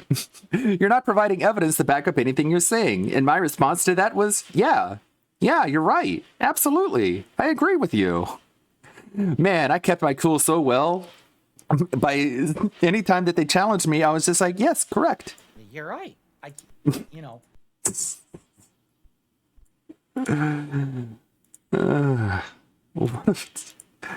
What a fucking scum-sucking asshole. Like, listen to that clip. You're saying one thing, but you're not providing evidence, to which I responded, you're right. Who the fuck says that? You're not providing any evidence to what you're claiming. Yeah, you're right. What do I even say? Much personal risk. There have absolutely Yeah, you're right. times. You're not supporting anything. Yeah, I know. Uh-huh. Yeah, exactly. When I Yeah, I am making claims without providing evidence for it. You're right. That's a bad thing, stupid. there's no risk here. Let me just do this or that, and it 1,000,000% blew up and hurt me badly. Okay. It's happened before. It's documented. This has happened. So, you know what I'm saying? Like, No. why I'm putting myself in harm's way by putting anything out there of a bank statement or showing my mobile phone or anything like that. I ain't. Again, he's equating his bank account number with the account number that he uses in WWE Champions just to make it sound ridiculous. Yeah, sure, you can, Lonely Sully. You can paste anything. Play. Yeah. Okay. So I'm not going to, right? And there's the risk there is too great Wrong. for my family and myself. Why would I do that, right? To prove your innocence? Where Gamer says, some of the questions they asked multiple times, I felt you answered well the first time, vice versa. Yeah, apparently his account name in WWE Champions is his social security number. What? You can see that. I didn't know it was that blatant. Like I knew one of the personas looked like a big dong, but I didn't think there was actual dialogue in the game where they like explicitly reference it. Based. Can't get that nowadays. Some answers you gave more skirted your questions. That would be He is literally based. that would be censored in the remake. There you go. I did my best. I really did my best. 5 hours. I'm gay, He only said we made mistakes, and that must be human, but I agree. I made more mistakes than a lot of people. PS3 Troop says you don't owe them anything. I mean, I don't owe them anything. Absolutely not. I don't owe them anything. Yeah, you don't owe anyone evidence to back up the claims that you're making. You can just lie, and when people say, "Hey, I don't believe you," you can just be like, "Yeah, that's cool. That's fine. All right, awesome. I can't make you believe me." I saw an opportunity. I told you guys I wanted to be interviewed, right? Well, I got my interview, that's for sure. It was certainly different than I saw it kind of going down, but Butter says you don't want to put yourself in danger for nothing. Huh? It was certainly different than I saw it kind of going down, but Thought it was exactly what you expected. I think he said that like during this video that it went exactly how he expected. But oh well. If I don't get that clip now, I'm sure he'll say that again later. Butter says you don't want to put yourself in danger for nothing. Exactly right, because here's the thing. All right? Here is the thing. All right? Being honest. We're all here, we're chilling. Correct? And we have some newcomers here today, possibly. Welcome if you're a newcomer to my content. We're all here, we're chilling. Right? You said that. Oh my god, so much meandering. Will it do positive or negative? I don't know what the net result will be, but ultimately, here's the thing.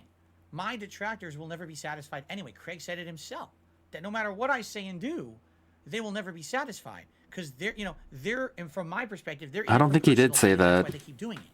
They love making fun of me so they can keep rolling this popularity train on YouTube. So why would they ever stop? There's situations like that escort saga story.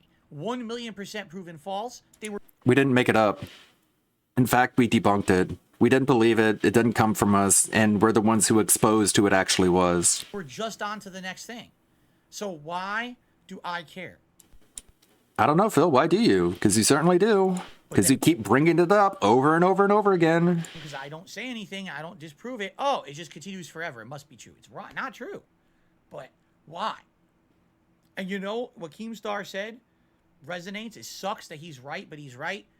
I don't know if I got DDoSed or not. My modem got knocked off the internet and came back within about, what, a few minutes? I don't know what happened. And then when I come back... Hey, Blank, thank you. You know, basically Keemstar says, well, it doesn't even matter anymore. Let's see, we'll do a wheel spin. Glad the wheel spin's working again. And most of the costumes that are on the wheel, I have now. Let's see if, as I say that. Tharja, yes, I do have that one. Nice. I like Tharja too. Tharja is, again, like many of the costumes that I had to remake, is better than what they were before the hard drive crash. The great hard drive crash of 2023. Everyone likes Tharja. Next thing I need to do is I need to make thumbnails for all of these. But text is good enough for now. There we go. That's a good one.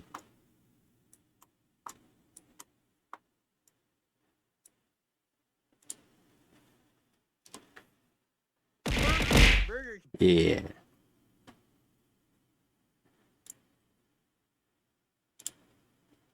Phil doesn't like Tharja. You had your opportunity. You didn't send the pic to Craig right away.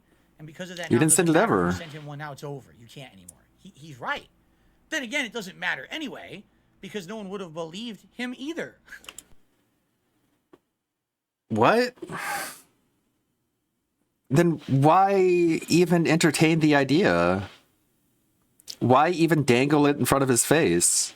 Why even try and sit there and even consider it? Why even be like, oh, I have to seriously consider it. I have to think about it. You know what I'm saying? No, because you contradicted yourself during the interview. He's right. Then again, it doesn't matter anyway, because no one would have believed. That's gonna go really well.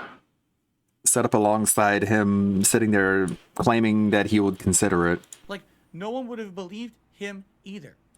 Even if I send him the screenshot right now, they won't believe him. They'll say he's making it up, or he's dumb, he doesn't understand the game. He doesn't get it, right? I mean, it sounds like you're calling him dumb, because no one said that except for you. So, there you go. So there you go. Anyways, dead air. Well, you know what I was thinking of doing, but I don't think I'm doing it anymore. Here's what I was thinking of doing. I was going to take screenshots of not only Why? Why then? It wouldn't have mattered anyways, but here's what I was gonna do. Why? Why even entertain the idea if you truly believe that it doesn't matter? WWE champions, but also WWE champions. WWE champions. The game that you denied playing until you admitted that you did. Okay. Yeah, make it sound so sinister because you're the one who denied that you played it. You're just mocking yourself. But also other games that I've played to show They didn't ask. They didn't ask for any of that. So that But of course, he tries to overload you with information as an excuse not to do it. way at least Just like he did when they're like, okay, what are your business expenses? Netflix, Hulu. Those aren't your business expenses. Yeah. Well, I'm just like giving you all the information. I'm just telling you everything that I paid for. We didn't ask for any of that. You fucking lunatic. if he saw that, he'd be like, he's got an account here, here, and here, and they're all the same name, and it's not the name people say he is. There's your evidence. And then once they're like, we didn't ask for any of that, and he's like, okay, and then he gets up and he puts the paper away. It's like, okay, so I guess you're just not going to tell us your business expenses. Well, I wanted to, but you were just like, no, stop. It's like, no. God, he's... oh boy. Now, you're right. You're absolutely right. If I do it now, probably no one will believe it anyway. Then why entertain the idea to begin with? What are you gonna do? Not lie? Dark Jack said I found Keemstar. What he was saying was stupid. Someone could say you photoshopped. Exactly right. I mean, yes, that's. That doesn't make any sense. You photoshopped it, then they would look up the account. And if the account doesn't exist, then they would expose you for lying. Exactly 100% right. They can say I photoshopped it or whatever. He's stupid. No, they can look up the name of the account. You can't Photoshop a fake account. Purple Pickle to the Super Jason Wings reacted to your interview live. I recommend you and him have a chat. That would be a fun one. We all would support that. I have no problems talking with Wings. Would you like to know the truth? I've asked Wings over the last several months if he would like to have an interview with me. I have. He has never responded, so I don't think he's interested. Okay. You never wanted anything to do with any of these people. Another lie exposed. Exposed. Exposed. But don't harass him about it, because if he's not interested, he's not interested. I would like to have him on the show. Keep in mind. I would like to have him on the show. But he never wanted anything to do with these people. Keep in mind. I have a React channel now. I have already told you guys it is my intention to have some interviews and stuff going on there. And he would definitely be someone I would like to sit down and talk with. Would definitely be someone I would like to sit down and talk with. But he never wanted anything to do with Wings. He would definitely be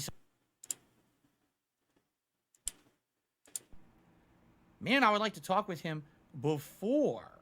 Quit looking at your phone. I would love to talk with him before he has that boxing match with Boogie. I really would. So much dead air. Look at all People are actually this. sending me some nice supportive messages via email, and I appreciate people who are doing that. I'll read those later. Sorry, I can't read those. Babadook says... No, see, here, Babadook, here you go. He says, Adam thought of the possibility as well, come up with a solution. You could do a FaceTime with Craig. Again, there's no point. There's no point because people won't believe Craig either now. That's they just won't believe it. It's, No, you're making all that up as a reason. Look at all this dead air, dude. Jesus Christ. All right, I think I caught up. Sorry, I'm literally zoning out here live on my own stream because I've been up since, very early, like many hours early than I normally would be. All I had this morning was a strudel with 2 cups of coffee and a bunch of water. That's what I'm fueled on right now. But it was over like a snap. I don't very much care for drama. Keemstar is a children's entertainer. I prefer game streams. I agree with you.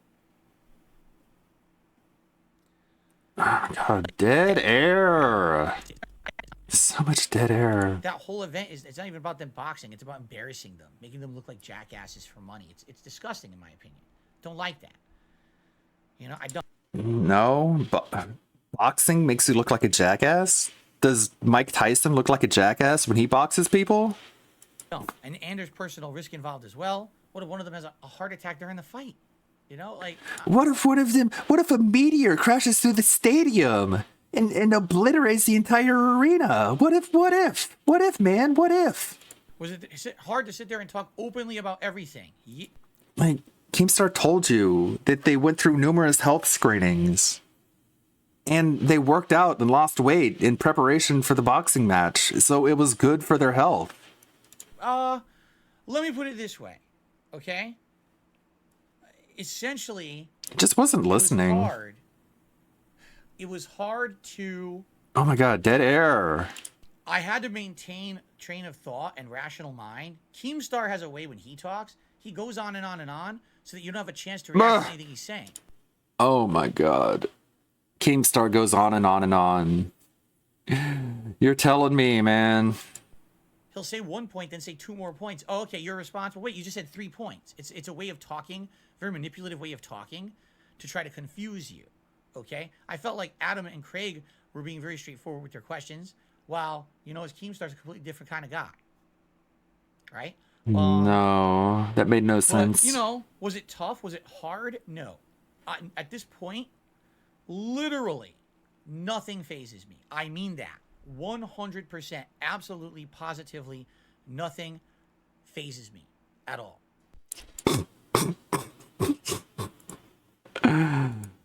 Oh, what a quote. But, was it tough? Was it hard? No. At this point, literally, Nothing phases him. Literally nothing. Literally nothing. nothing. I've been through everything. So that was like, He's been through everything. A life so unlived he can't do or know about anything, but he's been through everything. if I was in your position, Phil, it would take years off my life. No, it didn't take years off my life. I'm cool. I'm Oh, cool. let's see here. I got another $10. I'm cool. Years off my life. No, it didn't take years off my life. I'm cool. I'm cool. I'm cool. That's what cool people say. They say that I'm cool. They just say that about themselves, and that's how you know that they're so cool. They literally tell you, man, just in case you were wondering. Guess what, man? I'm cool. You know that guy, man? He's so cool. You know how I know he's cool? He told me. He told me he is. Keep in mind, this is not my opinion. This is an anonymous tipper saying this. Keem is a hypocrite, pretending that it's ethically okay to let Wings and Boogie box against each other. Two men who could easily suffer a heart attack doing it. That's a dig. It's just parroting his own paranoid nonsense. They could have a heart attack, dude. Oh my god. So don't exercise. So don't work out. If you're overweight, just don't work out because you could possibly have a heart attack. What a way to stay fat. Of his character, I think you did a great job. Thank you. How is that hypocritical? You didn't even explain how that was hypocritical. What is one statement that contradicts the other statement? just parroting his own paranoid nonsense. I even brought it up. Just blowing smoke up his ass. Oh, but they're all adults. Yeah, it doesn't mean nothing. They're desperate adults who need help. They're going to do anything they need to get help and hope for the best. It's just a boxing match.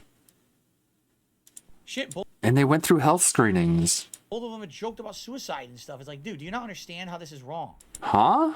Shit, both of them had joked about suicide and stuff. It's like, dude. They joked about suicide and stuff. How do you not know this is wrong? Shit, both of them had joked about suicide and stuff. It's like, dude, do you not understand how this is wrong? No, because that made no sense. What relevance does that have to them being in a boxing match? They joked about committing suicide, so don't give them money for putting on a show? That'll really help their suicidal thoughts. Just deny them any sort of monetary compensation for performing. Well, someone. And especially considering how the boxing match turned out, where Boogie didn't even fight back. He just sat there and let himself get punched. Like, Wings was under no danger. Neither of them were under any danger. Like, Boogie had no strength behind his punch, and Boogie didn't even fight. Someone sent me a $5 tip saying they're from a detractor channel that took balls, but they still think I need to deal with alcohol and mobile game addiction. You don't have to, again, you don't have to believe me. I mean it. You don't. I'm not going to convince everyone. In fact, I might not convince anyone. Thanks for the $5 tip. That's nice of you. At least you said I had balls. That's something nice, I guess. I mean, yes, I am male. I have testicles. Autistic literalism. I did not have a toaster strudel. I had a regular strudel from the bakery. Big Daddy did a super test. It's time for Duty to take an L. Good podcast. I don't know what that means. Unless you're talking about a detractor of mine, which I don't know why he'd be taking an L. But okay. Thank you for the super chat.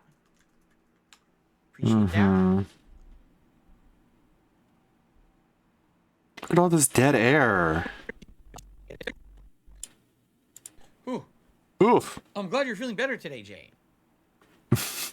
What is the lore behind the vest? I made a video about 2020 worst moments of DSP 2020 LWO edition, where I explained the entire vest streak in a record amount of time. I should probably put timestamps on this, shouldn't I? Yeah, not having the vest streak. Not having timestamps is a real bad idea. I should go in there and just separate them off.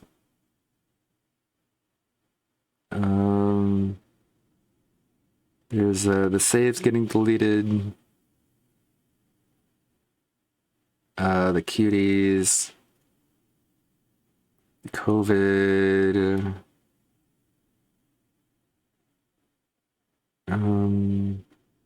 The bankruptcy. Mobile games. There it is. Vestreak. They even have a timer at the top of the screen that counts down the amount of time it takes. My wife, not my mom. Why I said that. You're the only person who understands me. Hulk Hogan. Ladies and gentlemen, we got him. Oh my God!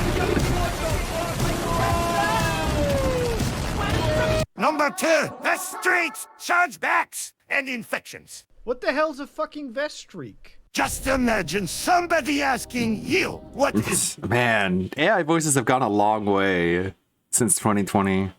a vest streak. The question alone is enough to make you face palm. Because you know the answer is so phenomenally fucking stupid that it's hard to even believe. Alright, here it goes. Yep, it's the demo, man. Vest streak in around 2 minutes. One day, somebody asked DSP if he still had a vest from an old video. He then found the vest and put it on. There's your lore. There's your lore dump. Good to see you as well. I hope you're feeling better.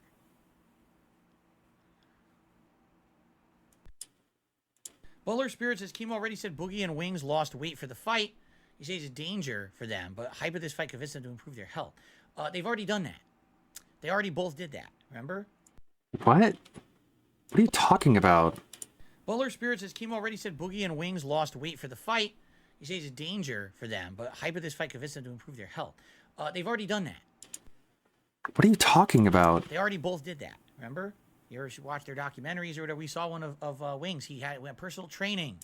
But they lost more weight in order to lead into the fight.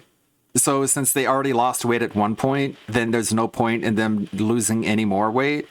That was all documented. Are you listening to yourself, sir? He lost weight and came right back. He didn't have the discipline to keep it off, correct? Doesn't mean anything.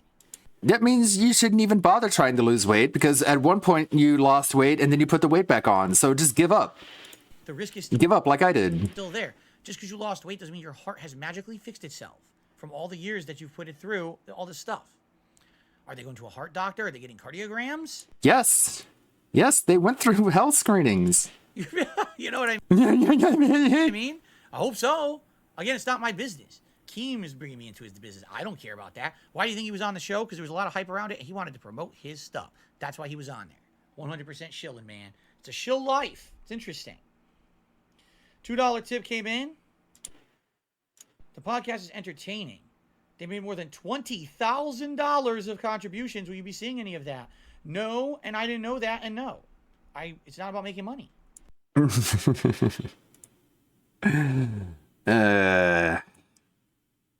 That's a complete lie, but that really got under his skin. At all. It was there. I get paid $0 from that. 0.0 I will be receiving. It's not about me making money. It's not what I went on the show for. I was not paid. I will not be paid. Danny did a super. Okay. This weird sort of misguided moralism. Danny did a super chat. You did fantastic. Thank you, Danny. You did fantastic. Keep being a clown. Purple Pickle did a Good super job chat. being a Talk shows clown. to revive the vest goal. What? So if I keep going on talk shows, I'll keep hitting my vest goals. I'm sure that's what it was about too, right? I wanted to revive the vest goal. There you go. Every stream now, I must hit the vest goal of $150. That was. You wanted to bring in new people. What do you want the new people to do? Not give you money? Right. Right. Of course it's about making more money. August says, I'm not sure that's fair. Keem seemed to handle himself in good faith. I mean, he handled himself in good faith, but he also shilled. He did. Absolutely. Did he have to bring up that fight between the two? No. Did he have to bring up, oh, they're losing weight. First time I'm announcing this. It was promotion. It was free promotion. Because you're the one sitting there and telling them that it's dangerous. He's just arguing against the claims that you're making. For him. And Craig and Adam fell for it. They did. He fell for the trap. 1,000,000%. That's how Keemstar operates. Maybe you shouldn't have lied about him, and then you wouldn't have a reason to be invited on. The after podcast was 15 minutes for their patrons, so I stayed, and I actually had some more conversation with them. That was not interrogation stuff. It was more fun. So. Oh yeah, so fun. Like your Nazi hat joke that went over like a lead balloon. I'm judging from his entire history and watching some of his drama alert stuff myself. That's what I'm judging. Hmm? I thought you didn't watch his content. Kid, I'm not judging Keemstar from one YouTube vid. I'm judging from his entire history and watching some of his drama alert stuff myself. That's what I'm judging off of. But he didn't watch his content. But he's judging based off his entire history that he didn't watch a single second of, according to him. Right here. Oh, that's the clown moment. Talking about me. Yeah, Keem, you essentially evaded my episode of Side Scrollers, my interview. Now I'm going to talk about you. You're going to deal with it. All right? He has such a giant, inflated, egotistic head that he's like, you're going to watch my content. I never watched your content, dude. I've seen Drama Alert. It's trash. I don't watch your content. Even the clips I can't stand. I want to vomit. Watch your content. Even the clips I can't stand. He doesn't watch the content, dude. Except for when he admitted that he watched the content. I mean, he says that all the time about everything. He says he doesn't watch the tractor content either, but we all know that's a lie. Kid, I'm not judging Keemstar from one YouTube vid. I'm judging from his entire history and watching some of his drama alert stuff myself. That's what I'm judging off of. You're going to watch my content. I never watched your content, dude. I don't watch your content. Even the clips I can't stand. Mm-hmm. Can't stand it, man. That's why he doesn't watch it. Then how did you judge his content? Oh, I watched it. Oh, okay. Did Kat watch it? She told me she watched some of it, not all of it. She watched some of it, and she was disgusted. She watched some of it, and then she disconnected the internet because of how embarrassed she was by it. And she's so embarrassed by him now that she doesn't even want to be seen on camera with him anymore. And that's the reason why you don't see Kat anymore, because Kat is so embarrassed by this fucking doofus. She doesn't even want to be seen on camera with him. And that's the God's honest truth. Disgusted by Keemstar and closed the stream. Mm-hmm. Yeah, just put words in her mouth. Jade, Sure. There will not be any gaming on. I'm sure she really expects that. She really respects you telling everyone how she feels. Jade, there will not be any gaming on this stream. No, there's no time for that. He's so honorable when it comes to his family, including his sister-in-law who lives in a van. Really loves her. Tonight, I'd be down for Like a Dragon. Very protective, like any brother-in-law would be. And Ishin, if you guys want that on the late stream, I'm also down for just interacting. Maybe we'll do a poll. We could easily just jump back into regular gameplay content tomorrow, depending.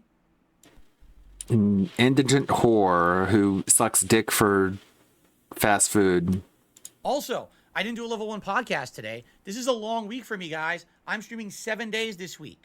Yes, Thursday, Friday, Saturday, Sunday, Monday, Tuesday, Wednesday. I'm here 7 days this week.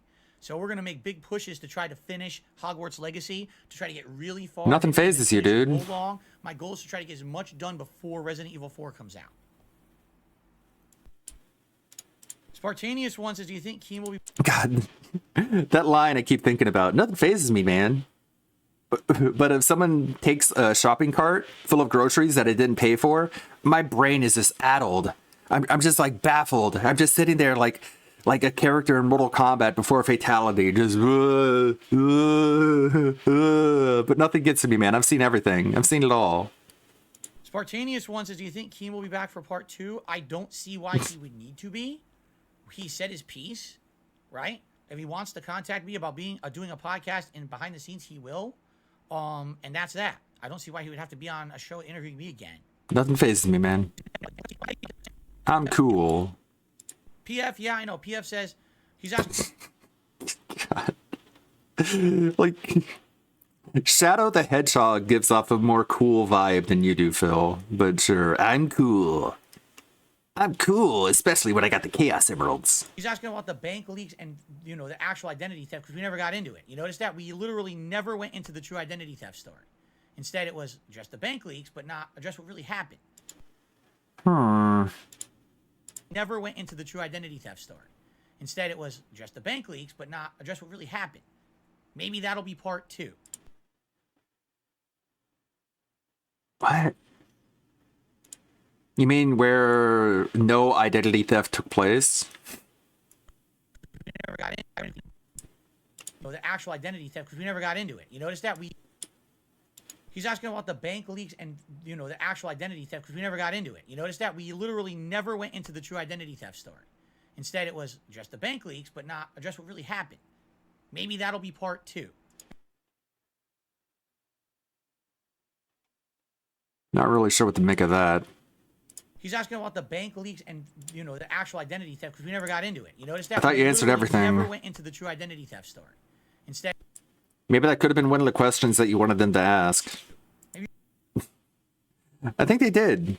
I think they did go into it. They were like, why didn't you call the cops? And you're like, they don't care. They only care about human trafficking. So I didn't bother. That was the response to the identity theft. part 2, Quote unquote. they'll ask questions and I'll be able to tell more my side of stuff rather than just directly answering questions. I don't know. Again, you talked more than every other person on that podcast combined. If you combine all the times that everyone else was talking, it doesn't even measure up to the amount of time that you were talking. But yeah, let's claim that you didn't have time to explain anything. We never got to a lot of stuff, quite frankly. Never got to a lot of stuff, just like you expected. He expected a lot of things to not even be talked about. That's what he wanted. He expected it all to go down that way. Just like the Halloween stream when Kat and someone did a super chat with a joke and they wanted Kat to read and she saw what it said and DSP kept on saying it, read it, not saying she was pissed off. Yeah, it's a joke. Read it. Read it. It's a joke. He wants you to read his joke. Like, okay. All right. This is what I'm doing. Like, people give you money with messages attached, and then I have to read the message. So I'm like, what? You're fucking Vanna White all of a sudden?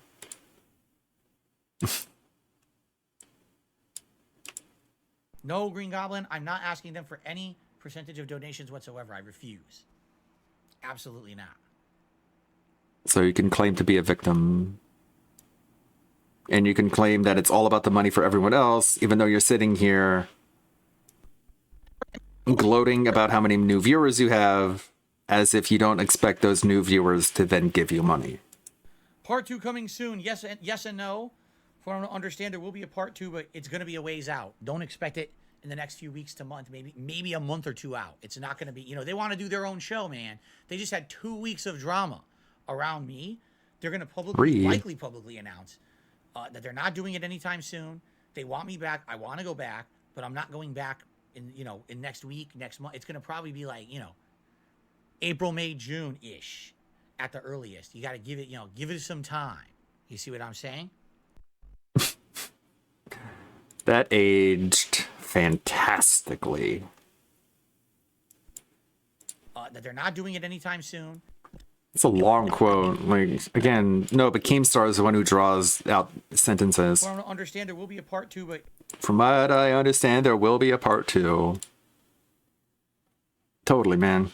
They want to have you on. And they can talk about video games then. You can lay out all your insight when it comes to video games.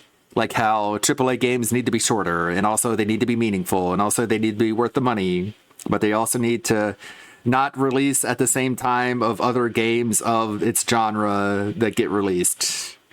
Like, they need to break the law and coordinate with each other in order to manipulate the sales market. That would be the smart thing to do. Oh, let's see here. I received a $5 tip. Dead air. I mean it. I'm impressed with your performance when you openly talk about mobile game addiction. Here we go again.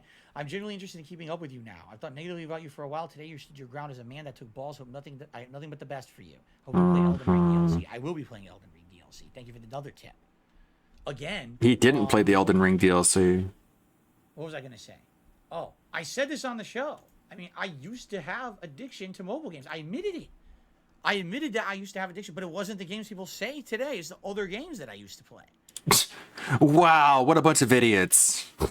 You purposefully hide the names of the mobile games that you play, but the stupid detractors got it all wrong. Oh, I said this on the show. I mean, I used to have addiction to mobile. The point they're making is if you're begging for money on stream, you shouldn't be spending $1 on mobile games. $1 is too much when you're begging for money. Why do they say you have delusions of grandeur when you brought up being the most prolific content creator when you literally are? Because there Adam it is. doesn't know that. He didn't do the research. Huh? Literally are because Adam doesn't know that. He didn't do the research. He doesn't know that. He doesn't know that I put out that many videos. Just look. So what he should have known is that your delusions of grandeur are completely justified. Because if he did the research, he would know that you are grandiose. That everyone is just insignificant compared to me, Ree. Why do they say you have delusions of grandeur when you brought up being the most prolific content creator when you literally are? Because prolific content creator when you literally are? Because You're the most prolific content creator because you literally are. You're not, Phil. You have a bunch of bullshit on your dead YouTube channel. That doesn't make you prolific. Wow, that's so egotistical. Adam doesn't know that. He didn't do the research. He didn't know that I am the most prolific content creator. That's his answer. I didn't catch that the first time. That's literally his answer. Why did Adam say you have delusions of grandeur when you said that you're the most prolific content creator when you are? Yeah, that's because he doesn't know that I am. That's why he said that. He doesn't know that. That's wild. God, what a swollen fat head. He doesn't know that I put out that many videos. Just look. DSP Gaming has 60,000. Darkside Phil has like 10,000. My vlogging channel has like 20,000. And they're all like 5 minutes each. And they're all bullshit that nobody goes back and watches. Even the people who say that they're your fans in order to make your head even more swollen, they don't watch it. They watch the compilations made by people who think you're a jackass. Just between there, you're almost at the 100. And I have all these other channels too. But they don't know that. They don't know that my delusions of grandeur aren't delusions. It's actual grandeur. That's why they said that. I don't know what you mean, Felix the Maid. Are you official guest of Side Scrollers? I don't know what that means. I was on the show. Am I official? I guess I was official. I was in the standard. Me being on the show was a different kind of guest, right? Thank you, Ecdysis. Look at all this dead air. Jeff says, I think when you talk about these things like your struggle with addiction or, let's see here, your mental state around the incident humanizes you. I'm just being honest, right? Nothing phases me, man. I'm cool. You're losing money from your show like Wings did with Woody and Kyle from Painkiller already. You skipped out on your own personal camping trip. There you go. Thank you, Purple Pickle, for the super chat. PS3 Troop says it's so easy just to go straight to the source and watch your actual streams. Yeah, it's so easy. They are. It's so easy to comb through 10,000 videos and find out who you really are. We're on my actual stream, right? You see the content, correct? It's unbearable. Look at all this dead air. Nobody wants to sit through this. Am I gonna get am I going to buy a Beat the Dragon T-shirt? They mentioned it. Was that the slogan they used? No, it's beat your demons. You probably just read it wrong. No, I'm not. Adam says he doesn't trust me when my internet's off. That's fine. He doesn't have to trust me. They don't, everyone has the subjective ability to make judgments for themselves. And you can't. That's fine, right? It's fine that nobody believes you. I like your responses to Keemstar. Well, I'm glad you liked them, Simon.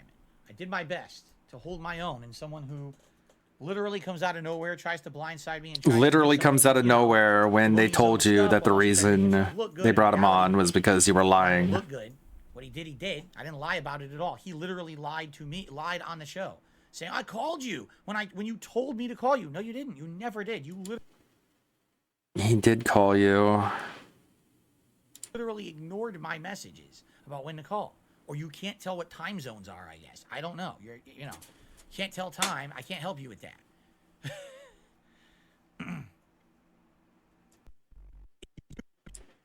He did call you though. Literally. It blows my mind, almost as if the truth is underwhelming with drama. It is. The truth in life is usually very, very Lanuli says you had so many internet problems. I believe it. What do you mean by that? Can I not drink seltzer on stream anymore? No, I love seltzer. I'm going to continue to belch every day. Do I think Keem got confused about time zones? I don't think Keem cared. I think Keem feels like he controls every situation in his life, and therefore, if Keem calls, I should just answer. No. If I'm doing my daily live stream, I will not just answer the phone in the middle of my live stream and say, this is an important call. No, He'll do all sorts of other things, though, like fuck with his blinds. Sure, but pick up a call for $50,000? No way, Jose. I'd rather beg for money. my work. You guys are my priority when I'm on a stream. Not anything else around me, unless the house is burning, my wife needs my help, or the cops are outside. You guys are what I'm doing, man. You Not guys them. are what I'm doing. Not him, for sure. Not him. You guys are supposed to give me your money, not him. Mango Jewel Pods, come on. You've already been saying negative things about me for weeks. Now you're gonna try to pile on. Come on, dude. Just stop it. If you really don't, I thought nothing phases you. Don't sit here and keep saying negative stuff, man. I mean it. I'm cool. I'm saying negative stuff, man. Nothing phases me, though. Nothing phases me. I just ban people if they say anything I don't like. But, man, nothing phases me. I'm so cool. Oh, my God. It hurts how much how cool I am. Ah. Man, the ambient frost radiating from my body is just freezing the entire house. I managed not to belch the whole interview. No, I muted it. When they're using a streaming program that your controls are giant buttons in front of you. So when I felt like I had to burp, I muted the mic and then burped and then came back. It was very easy to do. There's a difference between doing that and doing it. I'm like, right now, if I was going to burp, I could go, okay. But if I'm gaming over here, I can't go do that. And that's what most of the time when I'm burping or whatever, right? I'm doing it when I'm playing a game. You see what I'm saying? No, you do it when you're in the pre-stream and you're not playing a video game at all. Double J did a super chat. Why don't you steal Keem's idea, create an exclusive podcast without him? Why didn't Keem delegate the task of contacting you to his team? I outright, again, I would do something with Boogie and Wings. I would. That was Double J was your name, by the way, I think. Thank you for the super chat. I would do something with Boogie and Wings, for sure. And the three of us could work it out together. We don't need Keem. I don't... Hey, why didn't you steal Keemstar's idea? I would. I would totally do that. I would steal his idea. They just have to agree to it. I don't even know what the value added is for Keem. I don't understand it. Just us doing a podcast on YouTube ourselves would be successful. Why do we need him involved? Why is he going to take a cut? I don't think there's enough value added there at all for him to be involved. Seriously. And you're That's absolutely why right. it never happened. Serious. Why couldn't That's why you were never able to coordinate them. He expected that I was going to say Keemstar And he did. Darkside Phil, my life ends right now until I talk to the man. Keemstar wants to contact Darkside Phil. My life ends right now until I talk to the man. He thinks he's that important. He is not. Okay? He is not. Especially not in my life.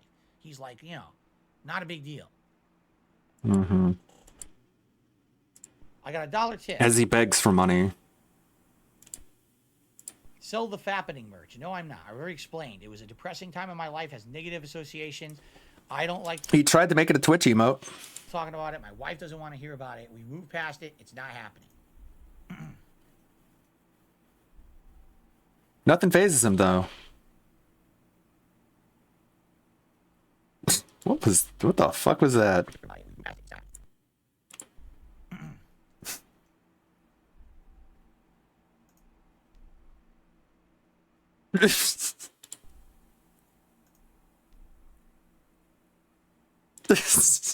He's such a fucking weirdo. I have no feud with Keem. I don't. I don't care about the man. I do not care about the man. I don't know why you keep bringing him up. Could you guys not mention him anymore? I don't care about the man. I don't want to talk about him for the rest of this show. It's a waste of time. It'd be a great. I don't. I don't care about the man. Stop watching Keemstar. Stop watching Keemstar. Stop watching Keemstar. Oh, by the way, I don't care about him. I do not care about the man. The man. Why do you say it that way? Michael Cortez is a podcast with Ewing's Boogie and Review Tech. Why do we need Review Tech? Because he's a lol cow. All the people involved there, I think Review Tech would be the least interesting, right? I mean, he does have the most experience doing interviews. I watched that H Bomber guy video about Tommy Tallarico, And it was surprising to see Richard Vutek in that video interviewing Tommy Tallarico. Kind of a crappy video in my opinion, but the first 30 minutes just explains the whole back and forth between Roblox and the oof sound. And the other hour and a half was just looking into Tommy Tallarico's claims about like his Guinness World Records shit, as if people didn't know that the Guinness World Record is a for-profit company and you can basically just buy records. Like he presented that as if it was some big conspiracy that he was unraveling. And then like an hour into it, he's like getting really, really deep into the weeds. And he's like, I know none of this really matters anything, but you're watching a video in an hour into this, so you don't have anything better to do. And I'm like, you know what? Actually, I do. And so I clicked off the video and did something else. I did something better because I did have something better to do. All right. I don't like H-Bomber guy. He's a fucking creepy weirdo. He pushes trans ideology on the kids, and he's creepy as fuck. All right. Do we have any moderators? King Gokin, you're here, correct? King Gokin has a unique situation here. And all the jokes that he included in that video weren't funny. He's very, very not funny. He's one of my moderators. I'm curious, what did you think, King Gokin? Did you watch the show? Anyways. Or did you not see it? God, look at all that dead air. We already blew bubbles. What are you talking about? We did it a long time ago. You already blew bubbles. King Gokin is not responding. Are there a delay on the stream today? I thought I'd set it up to have low latency, but it seems like there's a little bit more latency on this stream. Maybe I set it up wrong. Yeah, and there was one point in that video, like, he was looking at Tommy Tallarico's Twitter follows, and it was like Dinesh D'Souza and Steven Crowder, and H-Bomber guy was calling them, like, neo-Nazis and fascists. And it's like, wow, talk about fringe left. Dinesh D'Souza, an Indian guy, is a neo-Nazi. That's incredible. I don't think I can check that now, though. It seems like I did. It seems like there's latency or something. Just a like fringy political ideologue. It seems like you guys are reacting slower to me. I'll check it later. That's when I thumbs down the video. King Gokus, I thought the interview was fair, way longer than I thought it would. Oh, no, I thought it was going to go long. I knew it, man. I knew it was going long. Absolutely, I knew it was going long. Craig But it Morley was over in no time. But he knew it was going long. You know? Doesn't talk out of both sides of his droopy mouth. I thought it was mostly fair. Keemstar showing up was very dumb. I don't think that they'll have you as a regular guest because they think you're lying to them. There you go. And King Gokus says... That's a good clip. I don't think they'll have you on as a regular guest because they think you're lying to them. Leanna says, I thought it was mostly fair. Keemstar... Leanna? Leanna says, I thought it was mostly... Hold on, turn that up. Leanna says... Leanna. You actually read that as Leanna. Leanna says, I thought it was mostly fair. Keemstar showing up was very dumb. I don't think that they'll have you as a regular guest because they think you're lying to them. There you go. Yeah. Yeah, like literally. Like you just sat there and lied to them and you think you're going to get invited on so you can lie to them even more. It's illusions of grandeur. Gokus says, send them the screenshot. Chargex says, there is a delay right now. I wonder what happened. Maybe I didn't click the button that says, you know, be live or whatever. Yeah. Oh, hold on. Oh, yeah. I didn't click it. It's set to normal latency, guys. That's why. I'll fix that for tonight's stream. Apparently, we're not at ultra latency for some weird reason, even though I normally am. Something changed it. So there is a little bit of delay right now. Sorry about that. Whoopsie. What a professional. Keemstar doesn't know what he's doing, though. There's no added value with having Keemstar running a podcast.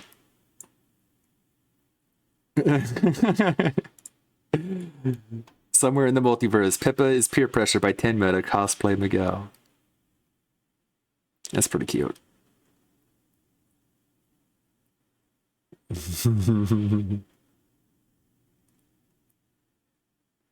Pippa would be more similar to Penny Parker, in my opinion. What do we got on the YouTube side of things? Liquid Richard is going to cause trouble. Go play. Void did a super chat. You three would be getting a guaranteed 50K. Bad how? Void, I already answered the question. Why are you asking me the same question again? Right? Why are you asking me the same question? Give me $1 to tell me why you're asking me the same question. Look at all this dead air. Oink says, I don't see how screenshots would affect anything. 10 out of 10, I would not talk to those guys again. Void did a super chat. How would that 50K not help you tremendously? It didn't say. Who said it wouldn't help me tremendously? Again, it's a weighing of short-term gain versus long-term impact. I don't care about him, but the money that he's offering me would change everything. But I don't care. But his offer would be amazing, but I don't care. It's trying to point out how it's a contradiction, but it just bounces off his thick skull. All right, it's dual thing going on. Thing number one, doing business with someone who I don't respect, whose content I don't like, who I feel has made a lot of blood money. I thought you respected him. I thought you said on the podcast that you respected him. Thing number one, doing business with someone who I don't respect, whose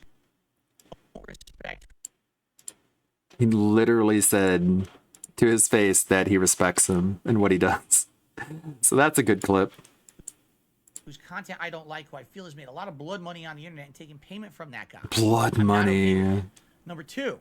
Blood money. The guy's just like an overhyped news reporter. Like I don't think he's a particularly good person, but to say he's made blood money and knowing DSP taking everything autistically literally, he means that literally. Blood money. Like he's actually hurt people and made them bleed in order to make money off of them. Me now putting myself out there as a lolcow character. You are a lolcow, whether Keemstar says you are or not. Imagine if I do this lolcow cast, correct? It blows up in popularity. It gets tons of attention, makes money. I make a lot of money. Yeah, I mean, that's already happened. Now, my streams double to triple in viewership, but literally everyone here is a troll. Ha ha, you're a lol. Too late, buddy. Everyone in your chat is a troll. Ha ha, you're a lolcow. Ha ha. Troll, troll, troll, troll, troll, troll, troll. Immediately. That's a good clip just by itself out of context. Ha ha, you're a lolcow. Ha ha. I mean, it's already happened. Troll, troll, troll, troll, troll, troll, troll. Immediately. But you have 24-hour sub mode. That eliminates the trolling, right? We lose what we have. We lose the interactivity. We lose the meaningful nature of my streams. The meaningful nature. I put myself out there as a lolcow. You know what I'm saying? Like that could completely change. Too late, buddy. You might as well play into it. The way that people perceive who I am and what I do. Right now, everyone makes fun of me as a laughing stock of the internet. That's fine, but I do have dedicated fans. I don't want to ruin that. Lolcows have dedicated fans too. Look how much Chris Chan, the mother rapist, makes. He has genuine fans. Who I am and what I do. Who you are is the lolcow. What you do is beg for money. Right now, everyone makes fun of me as a laughing stock of the internet. That's fine. That's what a lolcow is, a laughing stock. But I do have dedicated fans. I don't want to ruin that for my fans. I don't want to ruin what we have right now. I worked 15 years to have this. Why should I throw that all out for short-term personal gain? That doesn't seem to make much sense to me. You know what I mean? No. I've been doing this for 15 years. Why would I want to get a big retirement check out of it so I can go do something else, like spend time that I say I don't have? And right? Let me just see what we got here in the sub box. We got the group think today. Oh shit. I wanted to send in a message. I guess I'll do it next week. I wanted to use the AI tools to send in a message to That Being Said as Wings of Redemption. I could do that now, I guess, can't I? I don't want to interrupt what I'm doing. I would have to sit and write it really quickly. Damn it. Fuck. It starts at 2:30. It's 10:14 now. Let's see if I can put on a video and very hastily put this together and send it over. I don't know, I got time. We'll think about it later. Can you imagine if there were 2,000 people in this chat right now all talking with troll messages? How the hell do I even do a show? Stability AI apparently has like a prototype of a generation video. It's not much now, but 1 year from now, it's going to be making AI generated entire DSP streams. I use Runway. I did that a little bit before going live. I fed it the look here, look listen clip from Wings of Redemption, and I tried to make it look like it was a drawn image. And for some reason, it replaced Wings with like Billie Eilish for some reason. This is from 3 hours ago. So this is what I fed into it. The look here, look listen. And this is what it ended up with. And I just put the word sketched as the word prompt. No, they're joining through recent players. Look here! Look, listen! Appearing offline does not fucking stop it. So stop giving fucking advice you know nothing about. No, they're I don't know why it did that. joining through recent players. Look here. Doesn't quite look like yeah, that's Wings of Redemption by Insomniac Games. That was a good one. It's Wings of Redemption developed by a AAA developer. Is that? Do you guys understand that line of reasoning that I'm saying here? No. No, Chris. I had zero clue that Keemstar. And that's fine. That's fine if you don't understand what I'm saying. I can't make you understand me. You know what I mean? Yes, Big Papa No. Phil, it was supposed to be called the Lolcow Podcast or something to that effect. It was supposed to be an insulting name on purpose so that people would watch it. That's exactly what the premise of the show was. Yeah, that's... No, it's because it's an accurate descriptor of the kind of person that you are and the kind of people that they have on. So It's like... Why would they call it the Business Investor Podcast when they have business investors on to talk? It's the whole purpose. So Voices, I think you're right about selling off. I can't read it. It went off the screen. Scroll up. Green Goblin, I don't really care about Review Tech's personal issues. I don't know why you even bring that up on my stream. What does that have to do with me? I'm not Review Tech, nor do I care about his issues. Yeah, you do. You used his sick daughter as an excuse to reach out to him on Twitter and beg for his attention again, which is a weird, just like, minute of awkwardness. When did I last And then he just went back to hating Rich Review Tech again. oven pizzas the other night? Like last week, some point. Very pertinent question. Mm-hmm. It's open Q&A, Phil. All right, Jade. I'll see you hopefully tonight. If we do Yakuza, Wheel on out of here, Jade. like a Dragon Ishin, we'll see. I wonder if the hoopla will have died down for tonight's stream. We can actually have like a normal late night stream tonight of gameplay. Hey, Death Core Lover. If we need to basically take the whole day to decompress or not, I have no idea. I guess we'll have to see how it goes. Craig's idea about sponsors not necessarily being shilling is a good point. Yeah, I mean, but Savoy, what do you mean? What was his idea? Craig's idea about sponsors not necessarily being shilling is a good point. Yeah, I mean, but Savoy, what do you mean? What was his idea? About you taking sponsors. And it's not shilling because a lot of people have sponsors and they're not shills. They're making money that doesn't involve looking at their audience and being like, hey, give me your money. Give me your money. I want your money. Which is cringe and the shit that you do. His point was just if you're Am I tired? No, I'm not that tired. you're with Team, he'll get you sponsored. I'm fine. I texted the sister after going offline just to check up on her and see if she's doing good. And she says, yeah, thankfully so far I'm doing fine. I'm like, that's good. It's glad to hear. And I sent her penguin emojis and I was like, stay chilly. Team, he'll get you sponsors or whatever for the show. It wasn't like, oh, he can get you sponsors for your stuff. It was What? Yeah. His point was just if you're with Team, he'll get you sponsors or whatever for the show. No, he didn't say that. He was responding to what you were saying about having sponsors being shilling, and he's saying, no, there's nothing wrong with having sponsors. But of course, I don't even think DSP was listening. sponsors or whatever. It's so weird. Like, does he just have a goldfish memory and he just forgets what people say minutes after he says it, or is he even listening in the first place? For the show, it wasn't like, oh, he can get you sponsors for your stuff. It was only for his show. Do you see? No, that's not what he said. The interview gave you more respect for you. Thank you.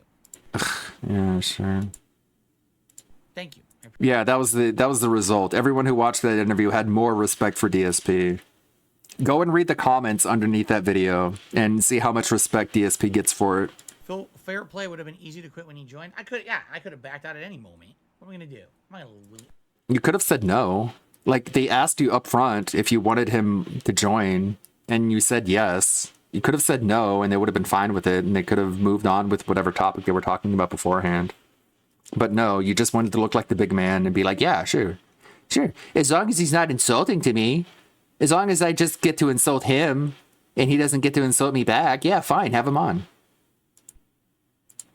No one on the internet's gonna scare me away. What are you, out of your mind? Huh? You're the one who's scared of talking to people. Let's see here. Oh my god. A dollar tip someone talking about being real and snorting. Are you crazy? Now, can I ask you guys an honest question? Are you crazy? I know it's going to take a while to get answers. All right? I've been making content for 15 years, correct? I have been, right? I have always had post-nasal drip. Since day one. The first couple videos I put out, I was sick. I was snorting. Post-nasal drip does not go away. It gets better or worse depending on whether... I don't care. People who snort into the microphone shouldn't be streamers. That's the point that they're making. Lane Litwick says, what's the difference if everyone... You know what? You know what question I have, Phil? Sometimes you're on stream and you say you don't know why people don't like you, and you say why you don't know why you don't get support. I just want to know, Phil, sometimes it sounds like you're not joking. Sometimes it sounds like you're actually sincere. Like, you say it with such conviction and such feigned confusion that it almost sounds like you mean it. Like, but you don't actually mean that, do you? You actually do know why people don't give you money. You do know why people make fun of you. I mean, you've said you know why. But sometimes, like, you go into these big tirades about how you don't know why. So I just want to know, which one is it, Phil? Do you know or do you don't know? Like, when you're joking, I guess you're just really bad at making jokes, so it comes off as serious. It's just weird. I'm confused. That's the question I have for you, Phil. Lane Litwick says, what's the difference if everyone already labels you a lol cow? That's like the kind of question that Turkey Tom would ask. It's like, sometimes you say you don't know why people make fun of you, but the way you say it, it almost sounds serious. It almost sounds like you're not joking when you say that. Because there's a difference in how you portray yourself on the internet. I put out legit content, in my opinion. All right, I'm not putting out. If you look at this stream right now, what on this? Huh? All right, I'm not putting out. If you look at this stream right now, what on this stream besides me putting on a hat and a vest, which doesn't matter, it's just still me under it. What exactly is lol Kalish what we're doing right now? Other than the ridiculous things I do and the begging for money and the complete denial of reality, and the inability to understand why people make fun of me, and the inability to understand why people don't give me money when I beg for it. Other than all of that, how am I a lol cow? Am I freaking out, reacting like every once in a while I do something stupid over the top? Yeah.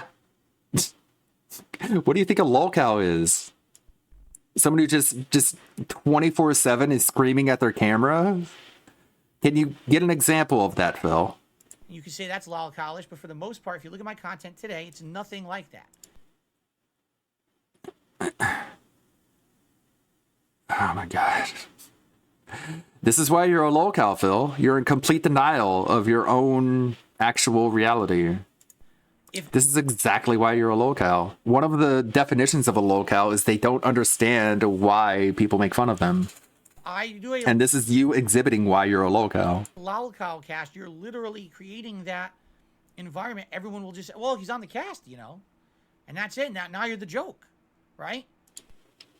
As if you get to decide whether you're a lolcow or not. The reason why Keemstar invited you onto the lolcow podcast is because you're a lolcow. You denying going on the show does not suddenly make you not a lolcow. That celebrity, The reason that Boogie and Wings are doing that boxing match, can we be honest about this?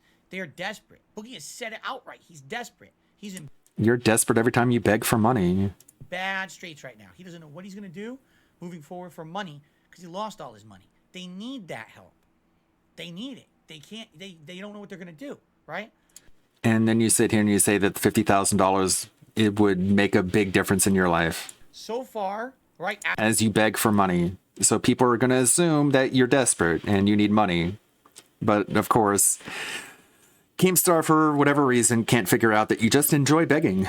As of now, I'm not an insanely desperate You enjoy begging, you enjoy blowing your money, and you enjoy going to your audience and just milking them. Milking humans. straits. Things are tight for sure. Out of some weird, just pathological hatred towards society as a sociopath. Because apparently they didn't give you enough money. So because they didn't give you enough money to live like PewDiePie, you feel justified in roping them into your feigned distress, blowing all your money and then begging them for more. But it's, you know what I'm saying? Yes. Why am I going to degrade myself? I know what you're down and actually ruin saying. Everything that I know what you're worked out trying to for years say, just and I for know the what sake you're of actually short-term personal saying. gain. I don't think it's worth it. That's my take. You can disagree. That's fine. Mm-hmm. That's my take on it. Oh my god, I didn't know. Like, for a while there, I thought it wasn't okay that I was able to disagree, but he's given me permission to disagree. Okay, cool. All right, that's such a relief. Of course, I could use the help, but The fucking constant narcissism and saying over and over again, it's fine if you disagree with me. Oh, yeah, really? Wow, thank you. So magnanimous. again, it's short-term gain versus long-term perspective. Short-term What's the point? gain versus You get a short-term long-term help, perspective. Dries up within a year or whatever, right? It's a one-time deal or whatever. Maybe there'll be some residuals on the show. But what's the point of doing that if then all my streams are ruined? I can't even do a normal stream anymore. All my hardcore fans who literally support me through it quit All 'cause they're 5 like, of I don't them. wanna- I can't. It's ruined. Every time I go to Phil's streams, there's a bunch of trolls saying he's a lol cow, joking about disgusting stuff. I can't put up with it. Joking about Sorry. disgusting stuff. Putting out Whatever the that meaningful means. stuff for you guys is way more important than a quick payday. You see? That's my take on it. As he begs for quick paydays every DLX single in the super day. chat, I think King's narcissistic. He did make a good point. The fact you make well above the average American, but you still ask your audience for more fuels your current detractors more than anything. Yeah. Okay, fair enough. No response.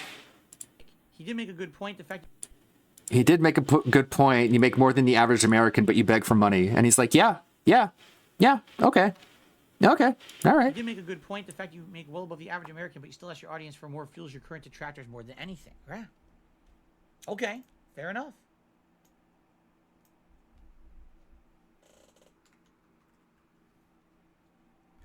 Void did a super chat.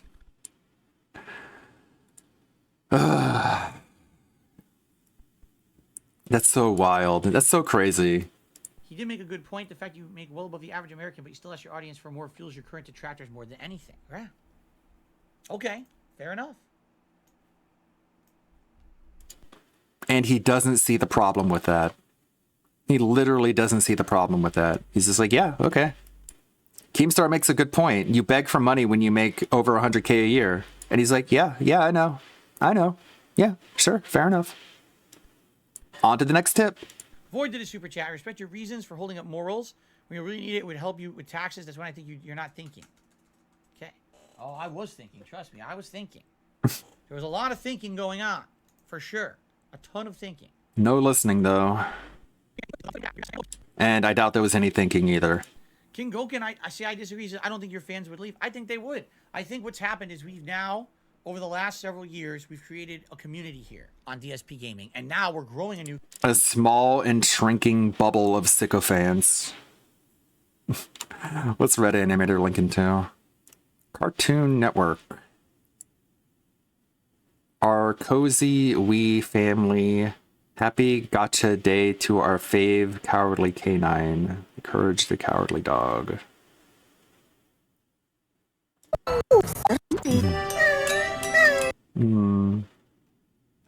Thank you, Red Animator. What is with this color scheme?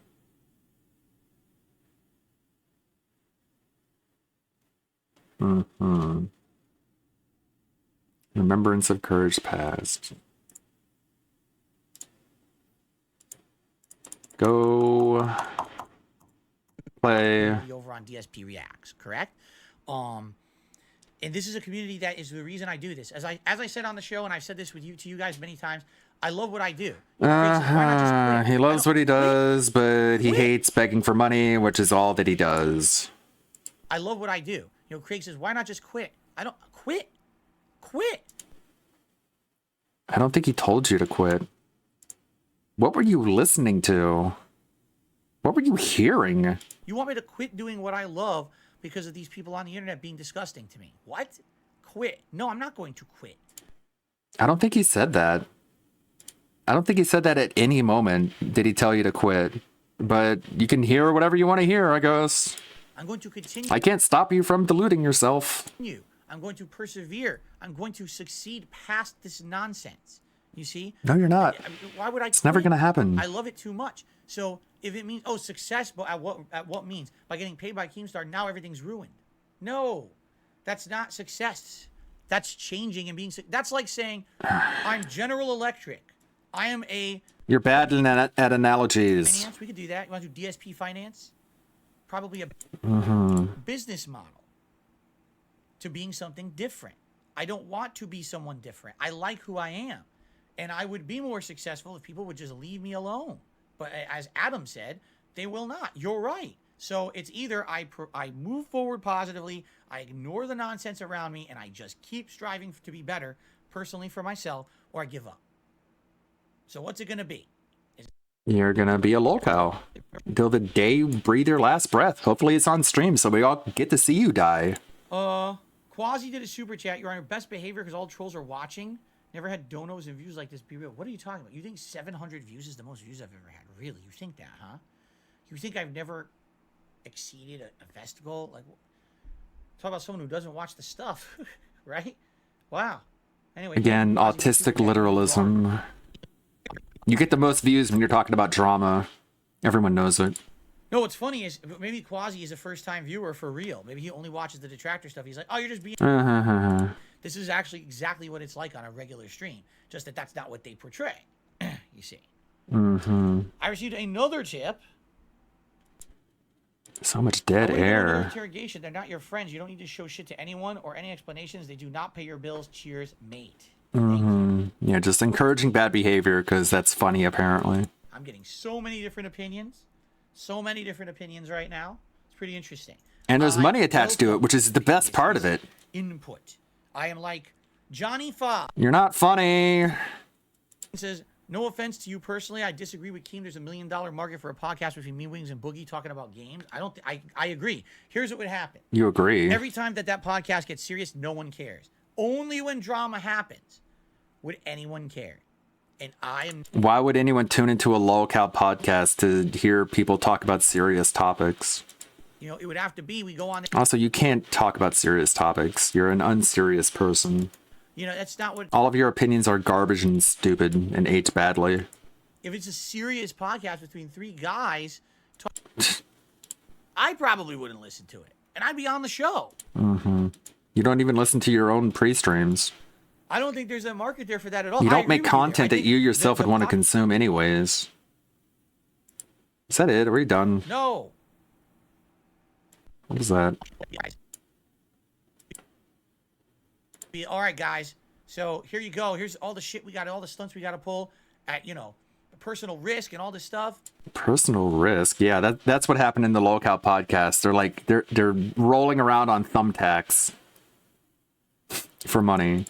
Argham's Best says, I would go for a part 2 interview. They need to ease up a little. Adam had a lot of passive aggressiveness. There you go. Who is that? Argham's Best says, I would go for Arkham's Best. Is that Arkham Edits? Argham's Best says, I would go for a part 2 interview. They need to ease up a little. Adam had a lot of passive aggressiveness. There you go. Tyler enjoyed the interview very much. I'm glad to hear that, Tyler. Adam had a lot of passive aggressiveness. By being like, there's that delusion of grandeur again. That's such passive aggressiveness. That's not like literally telling it how it is. Mr. Sure. Says, do you feel like they were ganging up on you and it so happens a wild Keemstar appeared? I don't feel like they were. Again, that was the premise of the show. Do you not understand what the premise of the show was? That was what the show was supposed to be.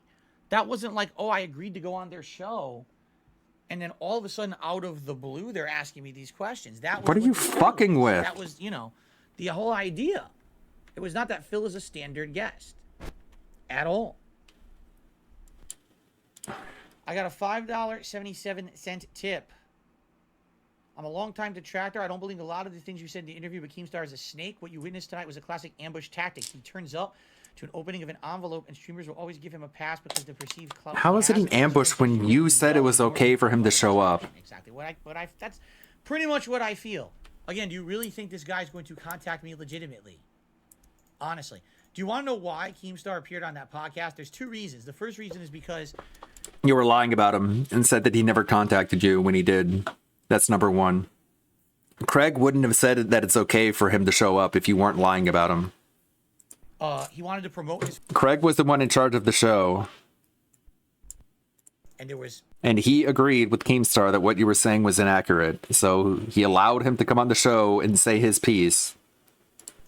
Thousands of people... And you agreed to allow him on. It was not an ambush, and you initiated it. People on that podcast to watch it and get that promotion. And the second thing was because he's upset.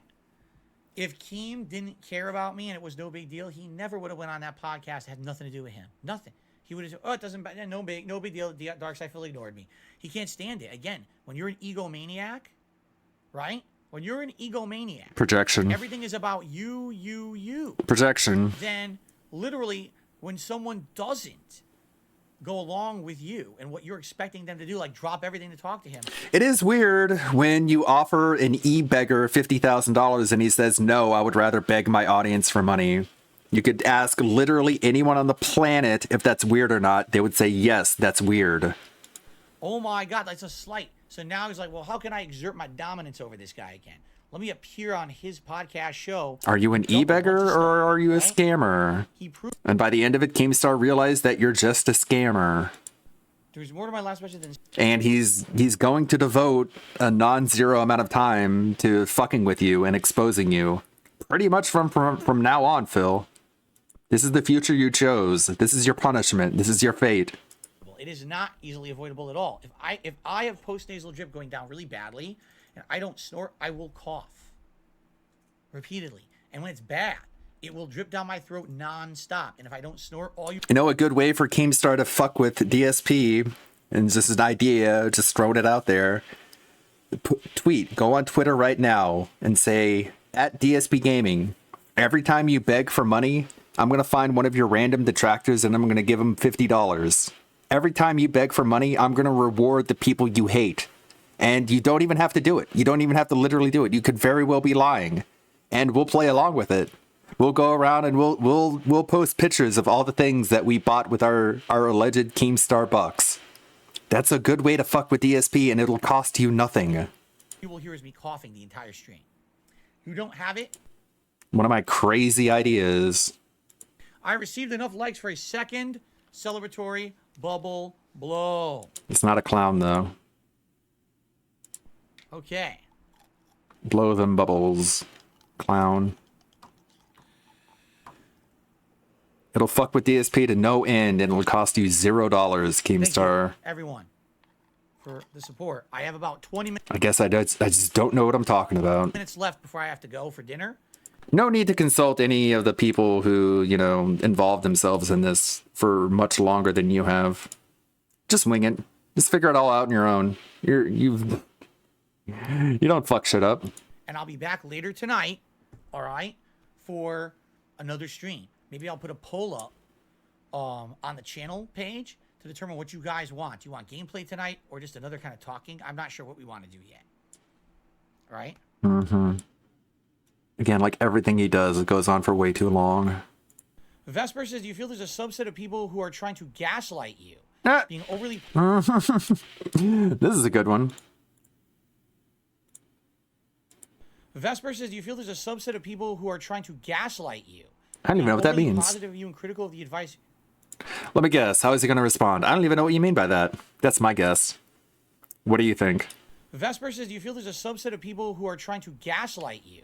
Being overly positive of you and critical of the advice Craig and Adam were giving. I don't know. A lot of people in here, I don't know what that means. Yep. Yep, literally. So predictable. I don't know what you mean by that. A lot of people in here saying they're agreeing with them. I don't see that. Yeah, but they're talking about a subset of the people who are gaslighting you by rejecting the advice that they're giving you. Again, and I disagree. I think that the show was fine. If I'm the guest on the show, I was the guest, and if I was okay with how it went, why wouldn't you be? You can. I mean, they told you to get therapy. Like they literally said. And what about that part where you claim that Craig told you to quit? You agreed with that too? Clearly not. Your opinions, however you guys want. I thought it was good. Mm-hmm. I thought that's what I was going for. You know. Again, the statement about the people in chat gaslighting him went completely over his head. I don't know what you mean. I thought the interview went well. What are you talking about? No, we're not doing Wolong. We're not doing that Showtime. Like, the statement about the people in your chat gaslighting you had literally nothing to do with the topic of whether or not the interview went well or not. But he reads off the super chat and he's like, what are you talking about? The interview went well. All right, buddy. Never mind then. And they just, at that point, they just throw their hands up in the air and they're just like, there's no reaching this guy. We're not doing Wolong today. Sorry. And if anything, the next main daytime stream tomorrow will be Hogwarts. Sorry I tried. I guess I'll keep my money from now on. Streams away from finishing Hogwarts.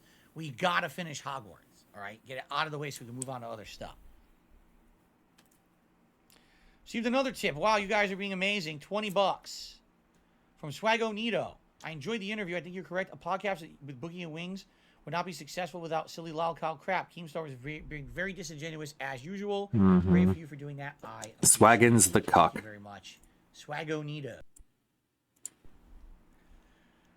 Big Papa Phil says, your view on how the podcast would be as valid but pessimistic. 3 of you together would be very popular and there would be many legit fans. No one's saying there wouldn't be.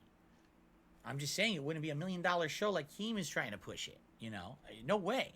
No, that's not all you're saying. It would have to be drama and antics constantly. It could not just be 3 guys talking about video games. That's not going to be popular. Okay? And again, if I do the show and Keemstar is involved, I would be beholden to Keemstar forever. Forever. Because then he could even tout, I was the reason. Mm-hmm. But it would be the reason. Oh, I got a $6.66 tip from LaQuisha. Thank you, Craig and Adam, for a fun and fancy-free interview. There you go. Thank you, LaQuisha, for a tip. That is very nice of you. Fun and you tipped the wrong person. I don't think anyone has ever said to me that I was fun and fancy. You gave the money to DSP to thank Craig and Adam for their interview. What a tard. Showtimes, I felt it was a setup. I'm positive they had Keem Ling in the cut. They had Gundam pre-recorded. They had a ton of detractors pre-recorded, and they played one. That's all they got to. Time ran out. They were probably going to do a segment of it, and yeah, that did not work. They ran out of time. Where did you even get that from? What made you believe that? Is that why you rambled on so you could draw out the clock so no one was allowed to say anything? No one said there were pre-recorded messages from several detractors. And he just made that up. His paranoid schizo brain. I gotta figure out next time if there's a way to show stuff on the show. Like I know that I watched the Side Scrollers podcast, and I know Adam sometimes is able to bring in stuff. Like he's able to bring in pictures and stuff, and I don't know how to do that.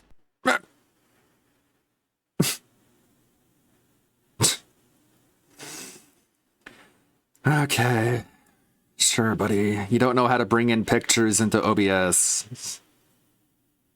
He's just completely powerless, even though he does that with Phil's Day Off and DSPN News. He doesn't know how to do it. I've never had experience with that streaming service, and I was like, man, I wish I had known. Maybe I could have brought some stuff in. You know, I don't know how to do that. Mm-hmm.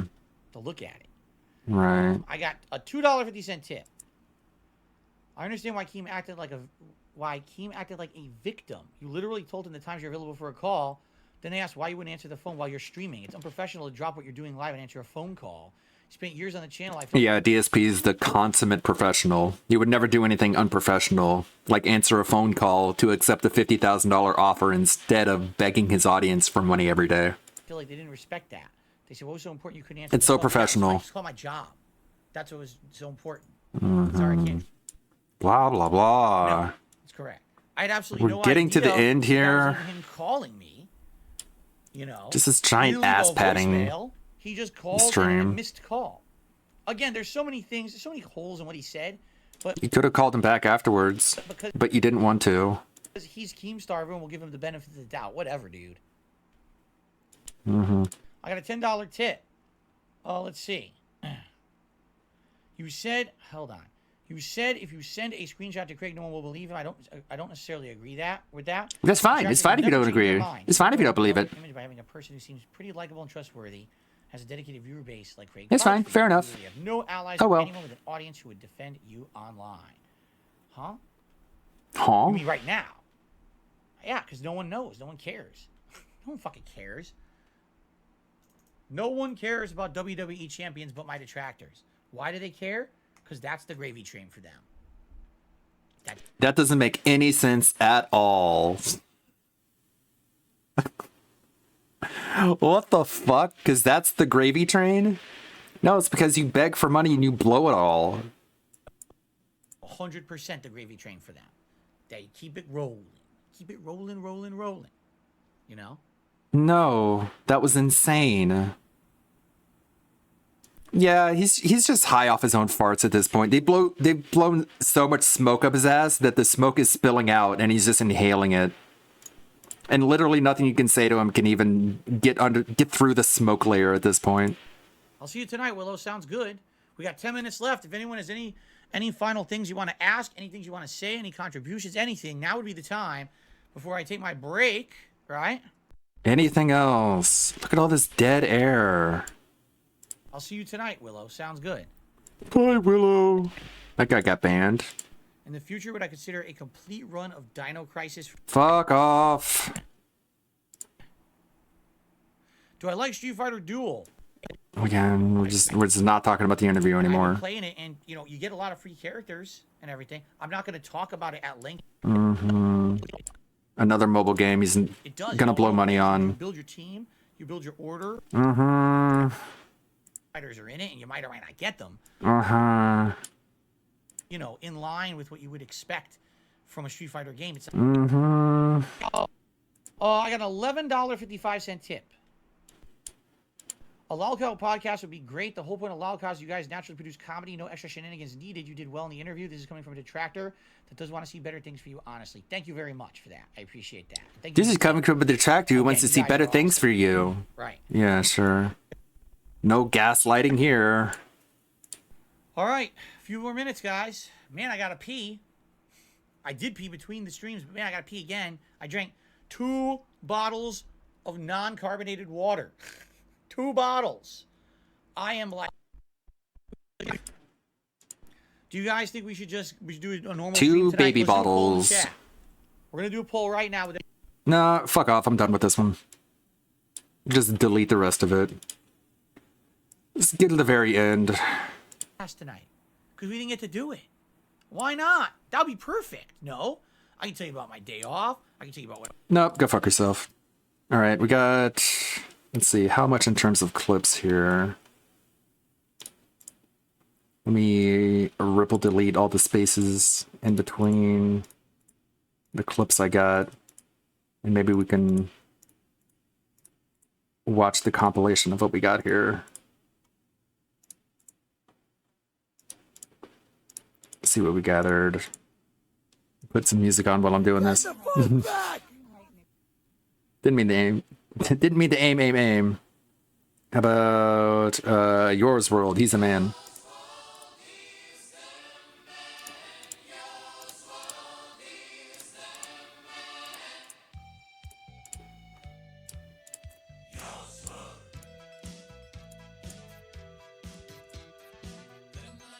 As I'm doing ripple delete.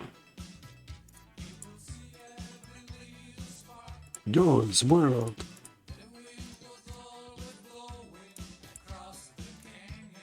Okay, that's it. It's about 8 minutes. Oh, wait, no, you got more. Sorry.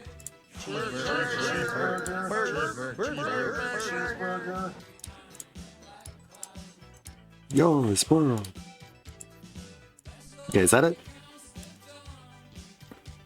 10 minutes. All right, let's check this out. Looks like there's going to be a part 2 at some point, which I'm okay with. I'm sure it's not going to be anytime soon.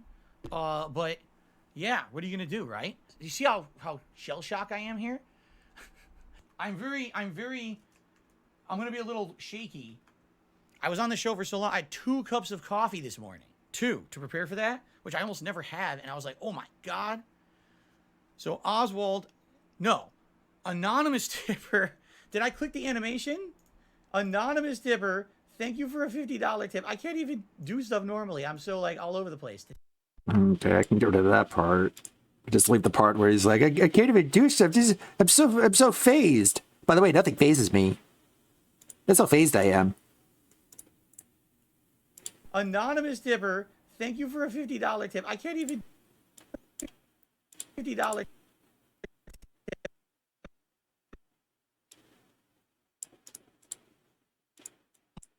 Almost never have, and I was like, oh my God. I can't even do stuff normally. I'm so like all over the place today. It's not that I have a good time, but I do feel like I very intelligently conducted myself on that show. You know what I'm saying? Mint says, do you feel it was a fair interview? It felt like an ambush. Thank you for the How was that follow. an ambush? Showtime did a super chat. Felt like it was a setup, though. How do you feel it was a setup? I don't feel that at all. If I'm the person who was interviewed and I don't feel it was a setup, how do you feel it was a setup exactly? Right? To them, that was like a long grilling session. To me, that was like normal. Very much, yeah. I did reveal some stuff, man. I did reveal some stuff that no one knew. And, watch the show. That's all I'm going to say about that. As a fan, it's worth it to watch. Is it worth it to watch the interview? I mean, I don't know. Will you guys tell me? Seriously, I don't want to be Mr. Lolcow for the rest of my life. I don't. So, see, Butler Spirit, here's the difference. Is why only take negatives away from the Keem vid, what you've heard, but feel it's unfair. I've seen Drama Alert. It's trash. It's trash game. It's a trash content. It's bad. That's my opinion. You can disagree. But 1,000,000%, I don't like his content. I have issue with it. You understand? Throwing Ennis to the super chat. You look like a complete clown. $2 for Vince. There you go. I have no idea what that means, but enjoy your band. At the end of the day, this is not going to change anything, I don't feel. Maybe it will. I don't think so. But I'm happy that I did it. I actually am happy that I did it. Big Old Beans, I think you and Wings Boogie could be a great hope you guys work together. I want to work with those guys. I would do a podcast with them, 100%. Just, it's not happening. Just solidify your locale status by making a show that is a locale podcast in everything but name. Biased at all. Sure. This might have been a clip to cut. The part where Keemstar kept saying you were going to watch Lalcal boxing match was... And he did watch it. I'm gonna definitely include that clip. I did not find him annoying and biased at all. The part where Keemstar kept saying you were going to watch Lalcal boxing match was... Why would I watch that? You guys know I don't watch any of that shit. You guys tell me about it. I don't know anything about it. Oh, you're going to watch it. Keem, again, he's such a giant inflated ego in his own head. And by the way, now I'll say, oh, he's talking about me. Yeah, Keem, you essentially evaded my episode of Side Scrollers, my interview. Now I'm going to talk about you. You're going to deal with it. All right? He has such a giant... It was an invasion. He calls it an invasion, but it wasn't an ambush. It was an invasion, not an ambush. And if you don't know the difference, then I don't know what to tell you. Deal with it. All right? He has such a giant inflated egotistic head that he's like, you're going to watch my content. I never watched your content, dude. I've seen Damn it. Drama Alert. It's trash. I don't watch your content. Even the clips I can't stand. I want to vomit. I can't watch that shit. Sorry that I have morals at a different moral compass than you.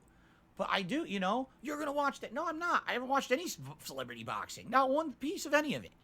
Adam was on my case from the beginning. I don't think so. I don't know why you guys feel that way. You guys are being way more harsh to them than I think. I didn't take it in any negative way, man. I thought it was fine.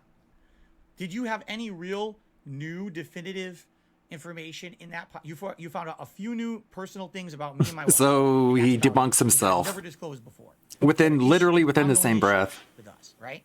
All right. He said on the show, "Oh no, the offer's not off the table, but the offer's off the table. Like, he literally said that. No, he didn't. He said, oh, no, you know, the door's not closed, but the door's closed. He said both. No, he right? didn't. So when you say both like that, it's like, what does that mean? Talking out of both sides of his mouth. Again, I don't want to talk about Keem all day. I really don't. He'll do that we got 100 later. likes. Time for a full screen celebratory bubble blow. Very nice. He doesn't want to be a lolcow, you guys. He's just gonna do Excuse me. goofy fucking shit like this as he burps into the microphone. Seriously, I don't want to be Mr. Lolcow for the rest of my life. I don't. So, throwing Ennis to the super chat. You look like a complete clown. $2 for Vince. There you go. I have no idea what that means, but enjoy your band. There you go. Sorry I didn't say anything. I'm being stupid because I'm kind of shell-shocked after the show. Hopefully, this will kind of be the end of it. I don't know. It's not going to be the end of it, by the way. The two best outcomes is that either those guys either believe me or they just don't care. Correct? It's one or the other. So, it's one or the other. And they don't have to like me. We're not friends. You know, we're not going to be close personal friends. I'm sure, you know. I think what happened is that they realized that you have serious psychological issues that you need to get taken care of. I think that was their takeaway in a nutshell. Would I like to show up on their podcast again? Yes, I will. I will do it again. But at the same time, you know, pulled this recent clip from July of last year. Yeah, and in my opinion, it's a joke that's bad, but it's not a joke that's racist. I don't think the joke was racist because I didn't intend it in that way. Some people are saying it was unfair. No mention of them telling him that he needs to get therapy, and no mention also of him threatening someone. Like the Be Awesome one, threatening them. No mention of that. If you feel it was unfair, you have the right to feel that way. I'm the one on the show, and I don't feel it was. Just completely You're memory saying hold. one thing, but you're not providing evidence, to which I responded, you're right. It was certainly different than I saw it kind of going down, but then again, it doesn't matter anyway, because no one would have believed him either. You know what I'm saying? Would you like to know the truth? I've asked Wings over the last several months if he would like to have an interview with me. I have. He has never responded, so I don't think he's interested in. I would like to have him on the show. But, you know, he would definitely be someone I would like to sit down and talk with. At this point, literally, nothing phases me. I mean that. 100%, absolutely, positively, nothing phases me at all. That's worth including with the clips on the beginning about how fried and frazzled. And I was like, oh my God, I can't even do stuff normally. I'm so like all over the place today. You know, it's not that I have a good time, but I do feel like I very intelligently conducted myself on that. I'm saying, Mint says, do you feel it was a? Do you see how shell shock I am here? I'm gonna be a little shaky. I was on the show for so long. Look at that. Look how easy that is. You know, he would definitely be someone I would like to sit down and talk with. At this point, literally, nothing phases me. I mean that. 100%, absolutely, positively, nothing phases me at all. You see how shell shock I am here?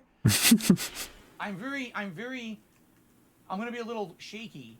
I can't even do stuff normally. I'm so like all over the place today. If I was in your position, Phil, it would take years off my life. No, it didn't take years off my life. I'm cool.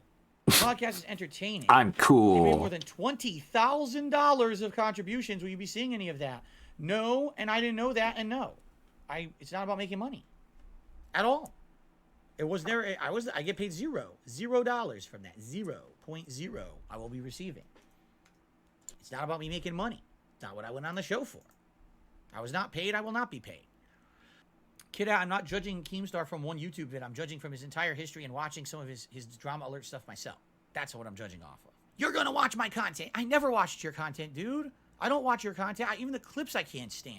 He's asking about the bank leaks and, you know, the actual identity theft because we never got into it. You notice that? We literally never went into the true identity theft story. Instead, That's a it good was point. just the bank Like he leaks wanted to go around, on just Drama happened. Alert. Maybe that'll be part 2. Maybe part 2, they'll ask questions and I'll be able to tell more my side of stuff rather than just directly answering questions. I don't know. We never got to a lot of stuff, quite frankly. For I understand there will be a part 2, but it's going to be a ways out. Don't expect it in the next few weeks to All right, let's get that clip. You got to give it, give it some time. You see what I'm saying? I said this on the show. I mean, I used to have addiction to mobile games. I admitted it. I admitted that I used to have addiction, but it wasn't the games people say today. It's the other games that I used to play. Oh wow! What a great debunking. So debunked. I can get rid of that part. Yeah, the trolls are right that I'm addicted to mobile games, but they just can't get the right game correctly because they're stupid idiots. Why do they say you have delusions of grandeur when you brought up being the most prolific content creator when you literally are? Because Adam doesn't know that. He didn't do the research. He doesn't know that. You've already been saying negative things about me for weeks. Now you're going to try to pile on. Come on, dude. Just stop it. If you really don't like me, just leave.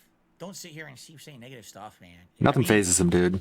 I have no feud with Keem. I don't. I don't care about the man. Niana says, I thought it was mostly fair. Keemstar showing up was very dumb. I don't think that they'll have you as a regular guest because they think you're lying to them. There you go. Thing number 1, doing business with someone who I don't respect. Ha ha, you're a lol cow. Ha ha. Right now, everyone makes fun of me as a laughing stock of the internet. That's fine. He did make a good point. The fact you make well above the average American, but you still ask your audience for more fuels your current detractors more than anything. Yeah. Okay. Fair enough.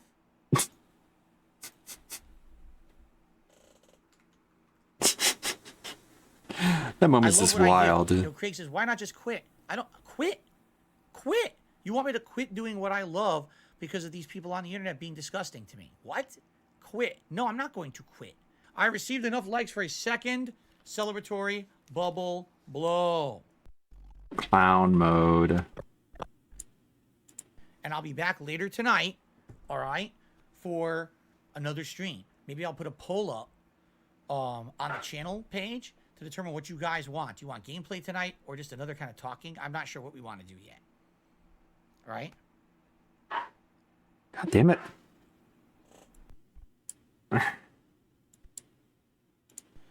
Vesper. All right, this clip can be removed, I think. Back later tonight. Remove that. For dinner. Vesper says, do you feel there's a subset of people who are trying to gaslight you, being overly positive of you and critical of the advice Craig and Adam were giving? I don't know. A lot of people in here, I don't know what that means. All right, that was a good compilation. Okay, so what else can we get to? I want to go see what the dog is freaking out about. Got the That Being Said podcast about the interview. What's this one? I think this is the Ann Leet video. Situation where I sat down, shit. No, it's this Meerkat. This is Meerkat streaming. I think this one, I downloaded this one, but I think it's actually about the. Yeah, this is about the quit. I mean, look at me, Molly. That's about the quartering video. It's the wrong interview. This one's the Ann Leet response. We had for $150 fucking dollars. But why? Then watch this one. What do you think, Ann Leet or Shinko Floor? Ann Leet, Shinko Floor, or Super Stuffer and Steve of the Dead? Up with popularity on. I'll put it up to a poll. Let's see. Which reaction to watch? Choice 1, Shinko. Choice 2, Ann Leet. Choice 3, Steve and Super Chuffer. Whatever you vote on, we're going to watch. Check that out. And let me put on a video real quick while we do that. What's up, everybody? It's your boy Duty back again with another video, and this time we're taking a look at our boy DSP's daily rap video posted early this morning after what I am calling the Begpocalypse 2 Electric Begaloo, where our boy Phil actually had 2 charity streams where he requested funds from the Dents and asked that his supporter help save the day off. That's right. Our boy Phil was worried and concerned that a pattern was emerging of low support. And there was 5 streams where Phil barely, did not hit the tier 1 tip goal. And it was extremely concerning for Phil, knowing that his day off was approaching and he needed money for DoorDash, gin, and everything else that he needs. Oh, let's not forget pet supplies. The boy went out of his way to beg, to the point where he even lied about a shade that Jasper broke, air quotes broke, and of course led him to talk about all of his troubles and woes and the thousands of dollars he's going to need to fix the Snort Fort. So let's see what Phil had to say on the Daily Wrap. Good evening, everyone. Phil here. Welcome to the Daily Wrap for what was Tuesday, the 21st of November, 2023. It was a good end to the week, for sure. A good way to end a shorter streaming week because of the holiday coming up on Thursday. And let's just talk, shall we? So on the podcast today, it was a way laid-back, chilled podcast. No major topics to really discuss, just a tiny bit of news. You know, we discussed my updated thoughts on all the games that I'm currently playing and a little bit about my confusion as to why Super Mario RPG Remake was so popular on Friday and then somehow completely dropped off with any kind of interest on Monday. It was very weird to me that people seem to be gung-ho for this game and all of a sudden, you know, everything, attendance, engagement, support, all had kind of died. So I'm looking for feedback for that. But then I talked about... Okay, so your boy Duty, of course, is here to give Phil the feedback he's requesting. And the feedback, Phil, that I'm going to give you is the feedback that I've provided over and over again. Phil is what I describe a pattern life. That's right. Phil is a pattern player at life, where he continuously do the same exact thing, expecting a different result, right? Some say that's the definition of insanity. And I'm pretty sure Phil is getting close to that breaking point of insanity, right? So Phil lives what I call a pattern life, where he continuously does the same exact stupid things, expecting a different result, and it just doesn't happen. He puts out lame game content and expects people to come out every single stream and throw money his way. He refuses to play games his dents ask him to play, i.e. ball. Okay, I'm back. Looks like the Shinko floor choice 1. So we can put on that one. Let's see, which one was that called? Let's see. Is it this one? That import. Display. Baldur's Gate that 3. imports. How many months have the Dents been asking for Baldur's Gate 3? He refuses to play games his Dents want him to play, right?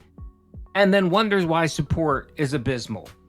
He continues to play boring ass games like a Dragon, and no one comes out to support it, like last night, right? He bemoans the fact that his life is so difficult. I forgot I had the Tevin one too. And he complains continuously and begs continuously, and then wonders why his supporters get annoyed with him and tell him essentially to stop begging, shut up, and just play the games. He continues to do his same pattern life and expects a different result. Phil, it's been 15 years, and I'm pretty sure that your whole life has been this way. So I'm going to say it's been 41 years. Okay, it's multiple that you've parts. lived this life the way you lived it. Don't you think it's time to reflect and make changes? I know change is difficult. Change is extremely difficult. You're talking to someone, Duty, who, you know, I like the way I live my life. I like to do things the way I want to do it, right? And sometimes I may become a little stubborn, and it takes me a little time to change. But I do change. I don't wait to the very last minute when calamity strikes to change. I have enough sense in my mind to listen to feedback and make appropriate changes as needed. But Phil, you don't. And when you do make those changes, it's way too fucking late. You always take forever to make changes. And then you sit there and say, well, I made the change, and nothing happened. It still didn't work. So you're an idiot. No, Phil, you're an idiot. You took too long to make the change. I'll give you one example. Capture card. The capture card. Why didn't you move to capture card when all of your contemporaries were doing it? You refused because you said, nope, I'm going to do it my way. I don't care what anybody else is doing. And what happened? You suffered from it. You fell behind, and you've been trying to catch up your whole life, and you failed. That's just one example of many, Phil. So again, there should be no confusion when you play a game once, get pretty decent support, and then it just dies off on the second stream. That's been happening all year with all your playthroughs, Phil, except for maybe Street Fighter and Lies of P. But Zelda, God of War, Pac-Man, Call of Duty, all of these games that you've played, you've had the same exact result. You do your pattern and the results come out the same and you refuse to change. What you do is you beg. You sit there and beg. So when the beg works or partly works like I did yesterday, you think everything is fine. The problem is, Phil, have you noticed recently when you've begged, when you've done the beg, How's it going, good Roberts? I'm have writing you noticed the support has been less and less? I'm gonna let this play, and I'm writing the script for the call-in as Wings of Redemption. It's gonna be fun. We're gonna have a quick break before we get into the actual interview itself, responding to by Shinko Floor. Yes, you do get more than usual. The dents come out and do throw cash your way, but it's way less than what it used to be. Before, Phil, you used to scream and cry that something bad happened to you. For example, the tire. Remember when the tire got stolen? And you came back that night and you streamed. And how much money did the dents throw your way? About $400 or $500, I think, right? In support. What have you been getting lately for your whale calls when you scream that tragedy has occurred? $100? Maybe $150 if you're lucky. The last Begpocalypse was at the beginning of this month. You made $160 on your first stream, and then your night stream you got like $30 or $40. Same thing yesterday. You got $113 after the Begpocalypse 2, and you made $25 on your night stream. You see, Phil, you can't continue doing the same pattern because you're going to get the same results, and you're going to find yourself back here in a few weeks when the day off is in trouble and you need the dents to rally because your YouTube check isn't coming in, or the holidays, or the mini blinds that Jasper broke, you have to pay for. Whatever the fucking excuses that you have, Phil, you can only continue to do the same stupid things until it catches up to you and you get screwed. But anyway, that's just me. Of course, Phil doesn't ever pay attention to anyone, let alone a detractor, when he's giving him, when that person's giving him sound advice. So you continue living your miserable, pathetic life, Phil, and I'll continue making content and laughing at you. All the other playthroughs and how they're going, which is pretty well. And also my plans for this week and the holiday and everything. Then we jumped into Modern Warfare 3 multiplayer, which once again proved to do very well on the daytime stream. People really seem to like me playing this game on the day stream. Jumped right into the daily challenges, got those done, which was actually easy because it was assault rifle stuff. Then went back to sniping for a bit, but honestly got a little bit bored of it and a little bit frustrated with the connections. So I had unlocked a bullet pup, assault rifle, and I wanted to give it a shot. And I said, let's give it a try. So I gave it a try, and I kicked butt. I was getting juggernaut kill streaks and everything. It was wild again. It was just like it usually is when I start going on a tear in this game. So it was very fun and entertaining, and everyone loved it. Kicking The butt. engagement was great, and the support was great, and it was a really great stream. Late stream tonight was Like a Dragon, Gaiden. Late night chill stream. Wasn't expecting much in the realm of attendance, engagement, or support. Didn't get much, but that's fine. That's not the purpose of that stream. It's for me to mostly interact and chill and have a relaxing night, which I absolutely did with my audience. It was great. So overall this week, pretty darn good. Even though there were a couple slower days there, for the most part, an overall great week. And I really enjoyed myself. Now, I'm not here tomorrow because it's my day off for the week. I know that's weird because usually my day off would be a Thursday, but because of the holiday on this Thursday, it's Wednesday. Alrighty, Phil. So let's talk about the great week that you just talked about right now. Yeah, it was so great that you had to beg over and over again for support. That's how great it was, Phil. And I guess since you got enough money yesterday on your first playthrough, which was $113, I figure after PayPal's cut, and taxes, which we know you don't pay, you probably have like $100. Plus, let's not forget, you got your YouTube check, and I'm pretty sure you have money on your YouTube check. So of course you're happy. You're happy because you have two sources of income that you can draw from to do whatever you want with. And of course we know it's going to be, you know, Jin, WWE champions, and so on. Not fixing the broken blind, right? And let's not forget, he bought a controller. This man has like 2 or 3 controllers for his Xbox. His wife has 2 controllers, right? So he has plenty of controllers to play with. Not Phil, not the consumer here. Consumer here, Phil, couldn't help himself and wasted $45 on a controller that he did not need. Instead of course, buying shades that he needs. But no, he can't buy the shades. He can't fix his toilet. He can't fix his bathroom, because then he can't complain that, you know, he can't use that as woe is me. He can't use it to complain about his life. He can't use it to, you know, make the Dents feel bad about him and his living situation. No, he can't. That's the reason why he hasn't fixed anything. That's the reason why his house is in fucking squalor. That's why he lives like a fucking homeless person in 4 walls. That's essentially what it is. That's why he has ants and trash all over the house. Because it fits the narrative that, you know, the universe is against Phil. It is. So Phil, some more advice here. Why don't you take that $130 that you made yesterday on your playthroughs and buy yourself some shades? How about that? Instead of looking like your house, is straight up from a picture out of Syria. Because I'm pretty sure that house looks like, you know, it's in the middle of war zones in Syria. That's how fucked up that house is. But will he do that? Of course not. Because he'd rather invest his money in sweaty JPEGs than actually fix his home up. And the funny thing is he swears that home is he has equity in that house, that he has $550,000 in that property. Not when someone comes in there and do an inspection on that fucking rat hole of yours. You're not gonna get $550, Phil. You'll be lucky if you get $350 for that shithole. Because your problems are significant and large, and you refuse to take care of them. And of course, when you have problems on the exterior, you're definitely going to have problems inside of your walls, which is going to add up to tons and tons of money that you're going to need to fix that house.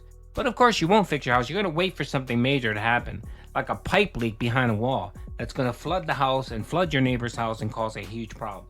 That's what you're waiting for. That's what you're waiting for, Phil. Let's keep going. Hope you have a safe and fun day tomorrow. I'll be busy. I'll be running around doing a few last minute things before the holiday. When I come back on Thursday, which is the 23rd, running around, it's Thanksgiving here in the just United waddling States. around. I will be doing one stream. His I'll be doing fart a podcast, box. and I'll be doing a stream here on DSP Gaming. That's From going to the be a fridge to his mouth. Hangout session. First, what I'd like to do is talk a little bit about what I'm most thankful for this year, and many other details and things like that. I'm sure we'll do a little bit of talking back and forth about Thanksgiving and what people will be up to today, what I'll be doing, or that day, I should say, and what I'll be doing that day for dinner and the like. And then it's really up to you guys. If you want to see some gameplay, we could play some Modern Warfare 3. We could play some Street Fighter 6, right? Or maybe you just want to hang out some more, and we could do a tier maker that could maybe rank popular Thanksgiving foods and cuisines against each other. It's really whatever you guys want. It's just going to be a one laid-back stream. I am not doing a late stream that night because I'll be spending time with my family, having an amazing Thanksgiving spread. I'll be back on Friday this week, the 24th, Black Friday in the United States, and also the return of my Adpocalypse event. I want to show you, I love this logo. The Adpocalypse 2.0 coming. Daily Rap blocks it. Adpocalypse 2.0 coming this coming Friday. See the it's filter? Going to be me watching See the filter retro working on ads all day the long, as submitted by image? you, the viewers, and channel members. Plus food. That's pretty plus funny. Some booze, some fun. It's going to be a great one, and I certainly hope that you guys. I will love this join me, image. It looks for this ridiculous, event. It's going to be like a great, locale absolute would great look. Event. And it should be the first marathon I've done in many months, which I'm very much looking forward Oh, he to. said So mini, not mini, marathon mini. fans. Again, I guess nothing he serious, heard but me. this hangout session. All right. Regularly scheduled gameplay resumes this weekend on Saturday. No one cares, Phil. No one cares. So yes, our boy Phil will be on Thanksgiving. He's going to be doing one stream. I'm guessing he's going to do a podcast and then stream for 3 hours. And then he's going to spend time with his horse and his cat. That's right. And he doesn't have a family. Stop saying family, Phil. You don't have a family. You have a horse and a cat, okay? But of course, our boy Phil, there's no way that Phil can manage to take 2 whole days off to spend with him. God forbid he takes the holiday break to spend time with his horse. Nope. Can't do that. Gotta beg. Gotta take advantage of the pathetic, lonely dents that follow me because they have nobody. They're all fucking lonely and bored and have nothing better to do with their lives, right? They, of course, will be on stream. You're gonna get at least 150 to 200 people, lonely, pathetic losers that will be watching Phil be lonely and boring. And of course, they'll throw some money because 'tis the season. 'Tis the season. So I'm calling that a charity stream on Thanksgiving. And let's not forget the adpocalypse, which would be Phil sitting there watching YouTube videos. That's right. And people just throwing cash his way. And let's not forget, he's actually so fucking desperate that he's no longer going to be taking $100 tip for a shot. No, he's not doing that. He's listening to feedback to the dents, and for every $100 he receives in support. So let's say that NDO drops $25, 1 Minute Man drops $25, and then another dent drops $50 in tips or support. I think it's both super chats and tips. Phil will take a shot. He's so desperate to drink and beg for money that he's willing to do a cumulative $100 in support per drink. So that should be an interesting thing. Let's see how many dents rally to see if they can get Phil drunk. Of course, Phil is drunk all the time anyway, so this is nothing new. Anyway, that's the video, folks. Hope you guys enjoyed the video. Hope you guys are enjoying your day off. And if I don't get to speak with any of you guys, I hope you guys have a blessed Thanksgiving. Spend it with your family. Spend it with your horse. Spend it with your cat. Spend it with whoever you love. Peace out. Okay. All right, I got the script written right here. Opening with, hey, pimps, it's the boy, the Conway Conman, the finger sniffer, the banquet butcher. What other names could he introduce himself as? I'm sure you guys can help me out with this one. The Conway Conman, the finger sniffer, the banquet butcher. What other ones do you think? I'll add them in, and then I'll record this while another video is playing, and then I'll run it through the voice changer, and then I'll send it in to That Being Said to listen to during the stream. In the meantime, let's do a quick bog cron.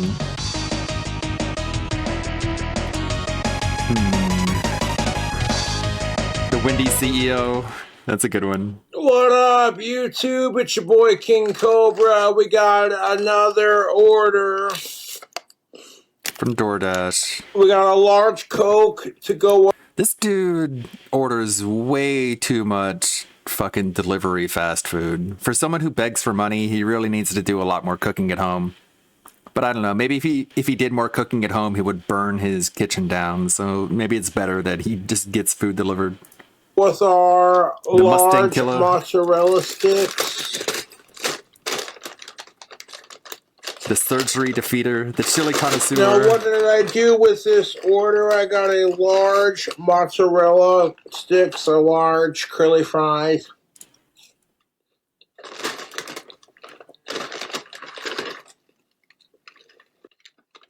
What was another one? Arby's curly fries. Of the best in the business. Non-sponsor. Okay, I think that's enough of them. The Pepsi Pimp, etc., etc. 6-piece mozzarella cheese sticks. One I'm gonna record cup, this now. Big cheesy bacon cheeseburger meal with the big cheesy bacon cheeseburger medium. I'm assuming that's what the MD stands for. Large curly fries, large Coke. Anyways, I still got a couple more days left on my YouTube ban, but I'm not worried about that because I want my puff back.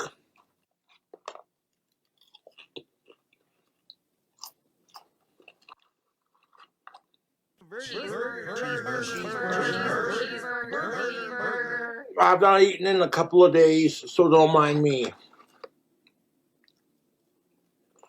Normally, I don't mind a little bit of mozzarella sauce, or excuse me, a little bit of marinara sauce with my mozzarella sticks, but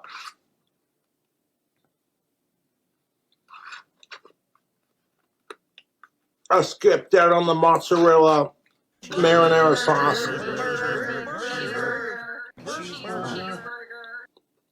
So I'm doing these fucking mozzarella cheese sticks for a delicious Okay, I internet recorded food it. Now hack. I'm Look gonna at run that it through the cheese voice bowl. changer. I know I was muted. I was muted on purpose. I didn't want you to hear it before it was ran through the voice changer. Cheese See how this sounds. bowl. We got the big cheesy bacon cheeseburger from Arby's. That look tasty to you? How many times did he loop? Looks covered in lettuce to me, man. That's a lot of Toughest fucking part of the lettuce for meat. one burger. Burger. Bacon makes everything taste better. I really hate the slurping. So on top of our burger, we're going to add a couple of ingredients. Burger. Maybe some curly fries, some of our cheese sauce, and some mozzarella sticks. Why? Because I can. It's the kind of stuff that I do on my YouTube channel. I get like the new fast food items, and I do a review on them, and if they're good, it gets the Cobra seal of approval. But if they taste like crap, we're like, nope. That big cheesy bacon cheeseburger getting stacked with them curly fries. Oh yeah, we food hacking this. So far my order from Arby's has been pretty freaking delicious. Those curly fries are on point. What's with the green? Those mozzarella cheese sticks It's turning into Swamp Thing. are delicious. But instead of putting marinara sauce on our cheese sticks and our curly fries for the burger, we're going to add some of that liquid cheese action. I'll be posting this fast food video on my Facebook, and then we're going to post it on YouTube when my ban get lifted. Get you some. I have not eaten in the last couple of days. I've been too stressed YouTube, social media, so I'm going to try to sandwich this real quick. I mean, is this ridiculous? If you're going to say big cheesy bacon burger from Arby's, let's load it with curly fries, some mozzarella sticks, everything that comes on it, some cheesy sauce. Yeah, just make it cost like $15. That's a great idea. Okay, while he's enjoying that burger and holding it like an apple, let's listen to this voice line. Hey, pimps. It's your boy, the Conway Con Man, the Finger Sniffer, the Banquet Butcher, the Chili Connoisseur, the Wendy's CEO, Mustang Killer, the Pepsi Pimp, etc., etc. Real talk. I gotta be honest with you folks, this local podcast it ain't going so well. Boogie ain't taking things seriously enough, and at this rate it won't make me enough money to repair the floor in front of my fridge before it collapses from overuse. I see you're a bit short on hosts, and I was wondering if I could apply for a job. I have experience on the PKA podcast where they kicked me off for saying offensive things, but come on, man. That was just shock jock humor. I was just a kid in my mid-20s. Anyways, I can tell this already ain't gonna work. Never mind. I give up. Oh well, big ups Liquid Richard. He put out a new album called Redemption Arc. It's available on Rumble. Go give it a listen. Peace out, pimps. All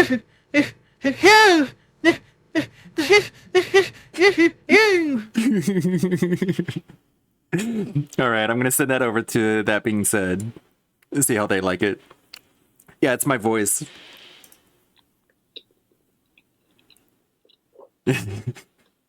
Grab you a bite of this burger because it's gonna get messy. Burger.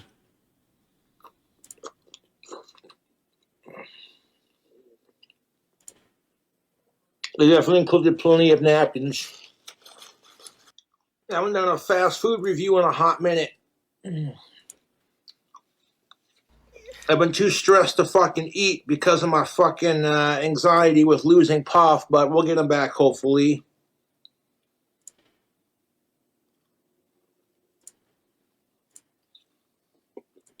Oh yeah, keep up hope. I'm not very hungry, but It's gonna go I'll be eating the well. rest of this later for sure. But I had to do a fast food review for my fans, for my family, and my friends. I had to. I've been trying to, like, you know, stay positive and focus on the good. Like, I got a lot of people rooting for me. My family's been helping, you know. No, And just focus on that, I guess. I don't think they have. But even though I ate like half of it, I'll eat the other half later. I gotta say this. What are we thinking, YouTube, Facebook, about the new big cheesy bacon cheeseburger from Arby's? I'm thinking this gets the Cobra seal of approval. Arby's, we have the meats. Now, you may not see this fast food review till after Thanksgiving. That's when my my ban gets lifted off of YouTube. As of recording this food review is Monday, November 20th at almost 5 o'clock in the evening. And I'm telling you right now, I'm looking forward to having the rest of this later. I'm going to go sit this on my counter.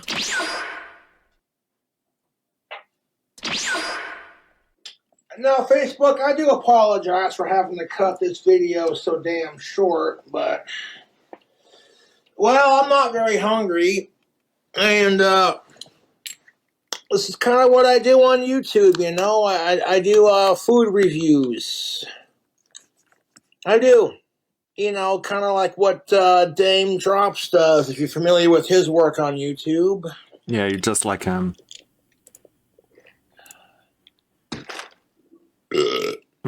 Thanks. Appreciated.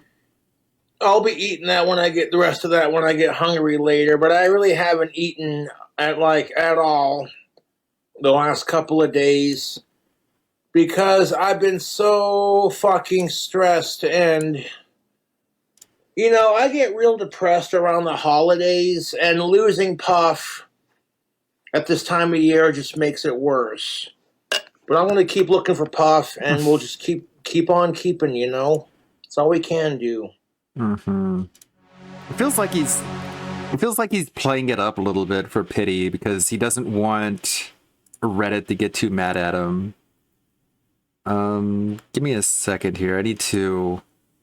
Yesterday, my internet cut out twice, so the Twitch stream got broken up into 3 parts. So I'm uploading them to the YouTube streaming archive channel in 3 parts. So I did upload part 3, but I forgot that was only 1 of 3 parts.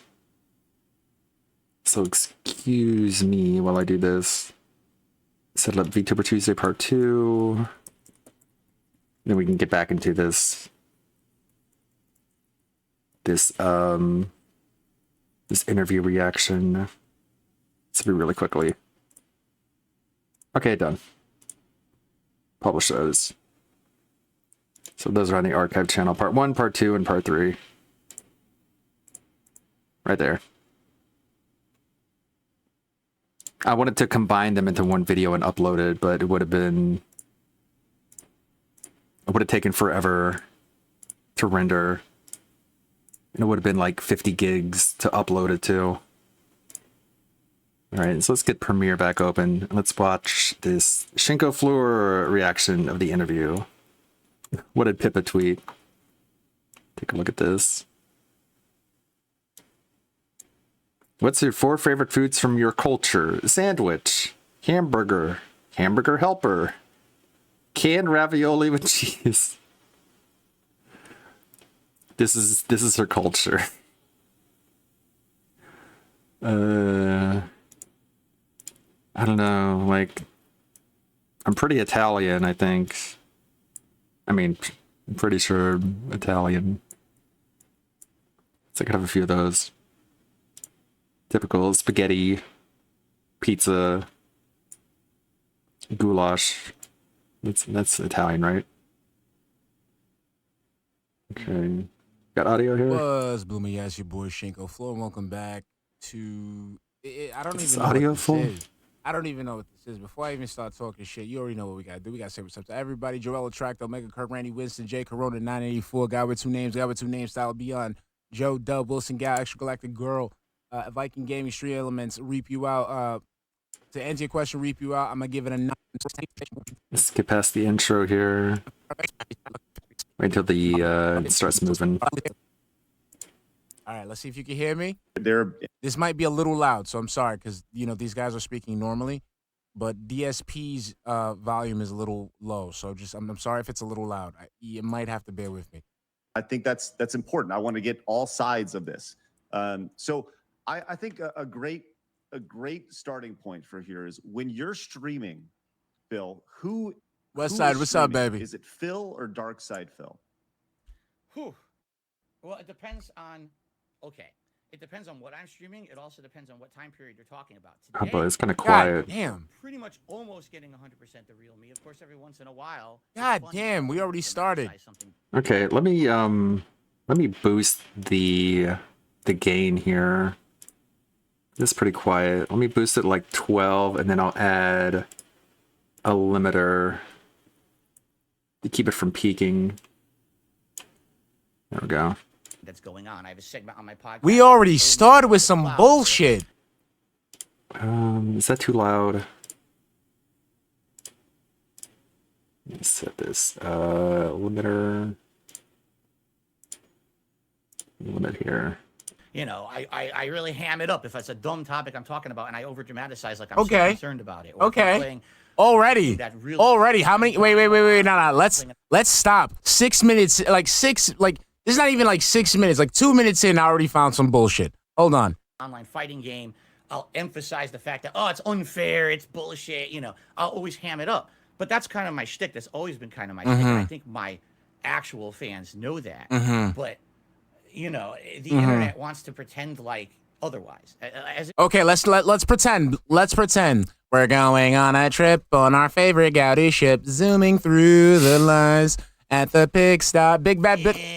Woo! We already started. Big bad. Okay. The plates and the forks and the banana wafer pudding. We eating good. All right, let's get to Right? Let's get past the contributions. Right? Oh man! We already starting with some. Okay.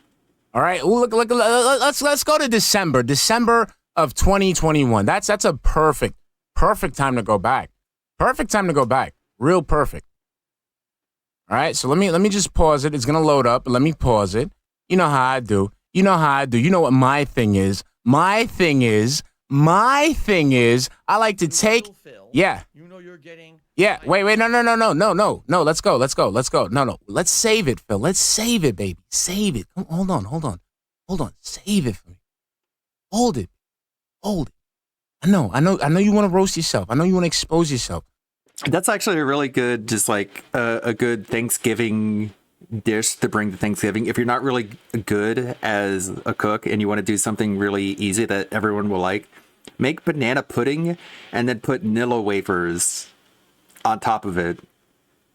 Like it's really easy to do. Anyone can do it and everyone will love it. Just banana pudding with Nilla wafers on it. Bad, but bear with me. It's a good side dish. Bear with me. Here, come on, babe. So here we got Phil, right? Let's go back. Go back a few. Let's go back a few more. Right? History of cancel. I won't quit. Okay. Let's get to this. Wait, let's go back. I'm sorry, Joel Attractor couldn't hear it, so I need Joel Attractor to hear it too. Every time that you. Here we go. Come on. I'm sorry. It's just that I don't want to blow people's ears off. So you're never gonna. Every time that you tune in to my content, all right, you're getting the real Phil. You're getting my honest opinions on things. That's a Shinko Floor really already knocking it out of the park. Let's see if I can get the beginning part where he leads into this. Emphasize the fact that, oh, it's unfair, it's bullshit, I'll always ham it up. But that's kind of my shtick. That's always been kind of my shtick. And I think my actual fans know that. But, the internet wants to pretend like otherwise. The internet wants to pretend like I'm always real with you and I'm always honest and you're always getting my real and authentic reaction, even though that's what I say during my streams, that you always get the honest and real reaction. The internet wants to pretend like I'm lying, but that's what they do, man. It is what it is. I really ham it up if it's a dumb topic I'm talking about and I over dramatize like I'm so Okay. concerned about it. Or if I'm Okay. playing Already. that Let's see. I can delete that. I can delete all that. And I want to get the question too. I want to include that part. That bit. The internet wants to pretend like I lie to people and say that I'm always real, but obviously I'm just hamming it up for the camera. All right, let's see if you can hear me. So I'm sorry, because, these guys are speaking normally. Sides of this. So I think a great starting point for here is when you're streaming, Phil, Westside, is what's up, streaming? baby? Is it Phil or jeez. Phil? Westside, what's up, baby? Is it Get rid of that. It's fine. I don't mind the shout outs. It's just like I have to Phil? edit around it. Phil or Dark Side Phil? Whew. Oh boy, what a tough one. How do I spin this one? Well, it depends on. Okay. Depends on. Okay, all right. I figured out what the lie is going to be. So obviously I ham it up, but like the internet wants to pretend otherwise.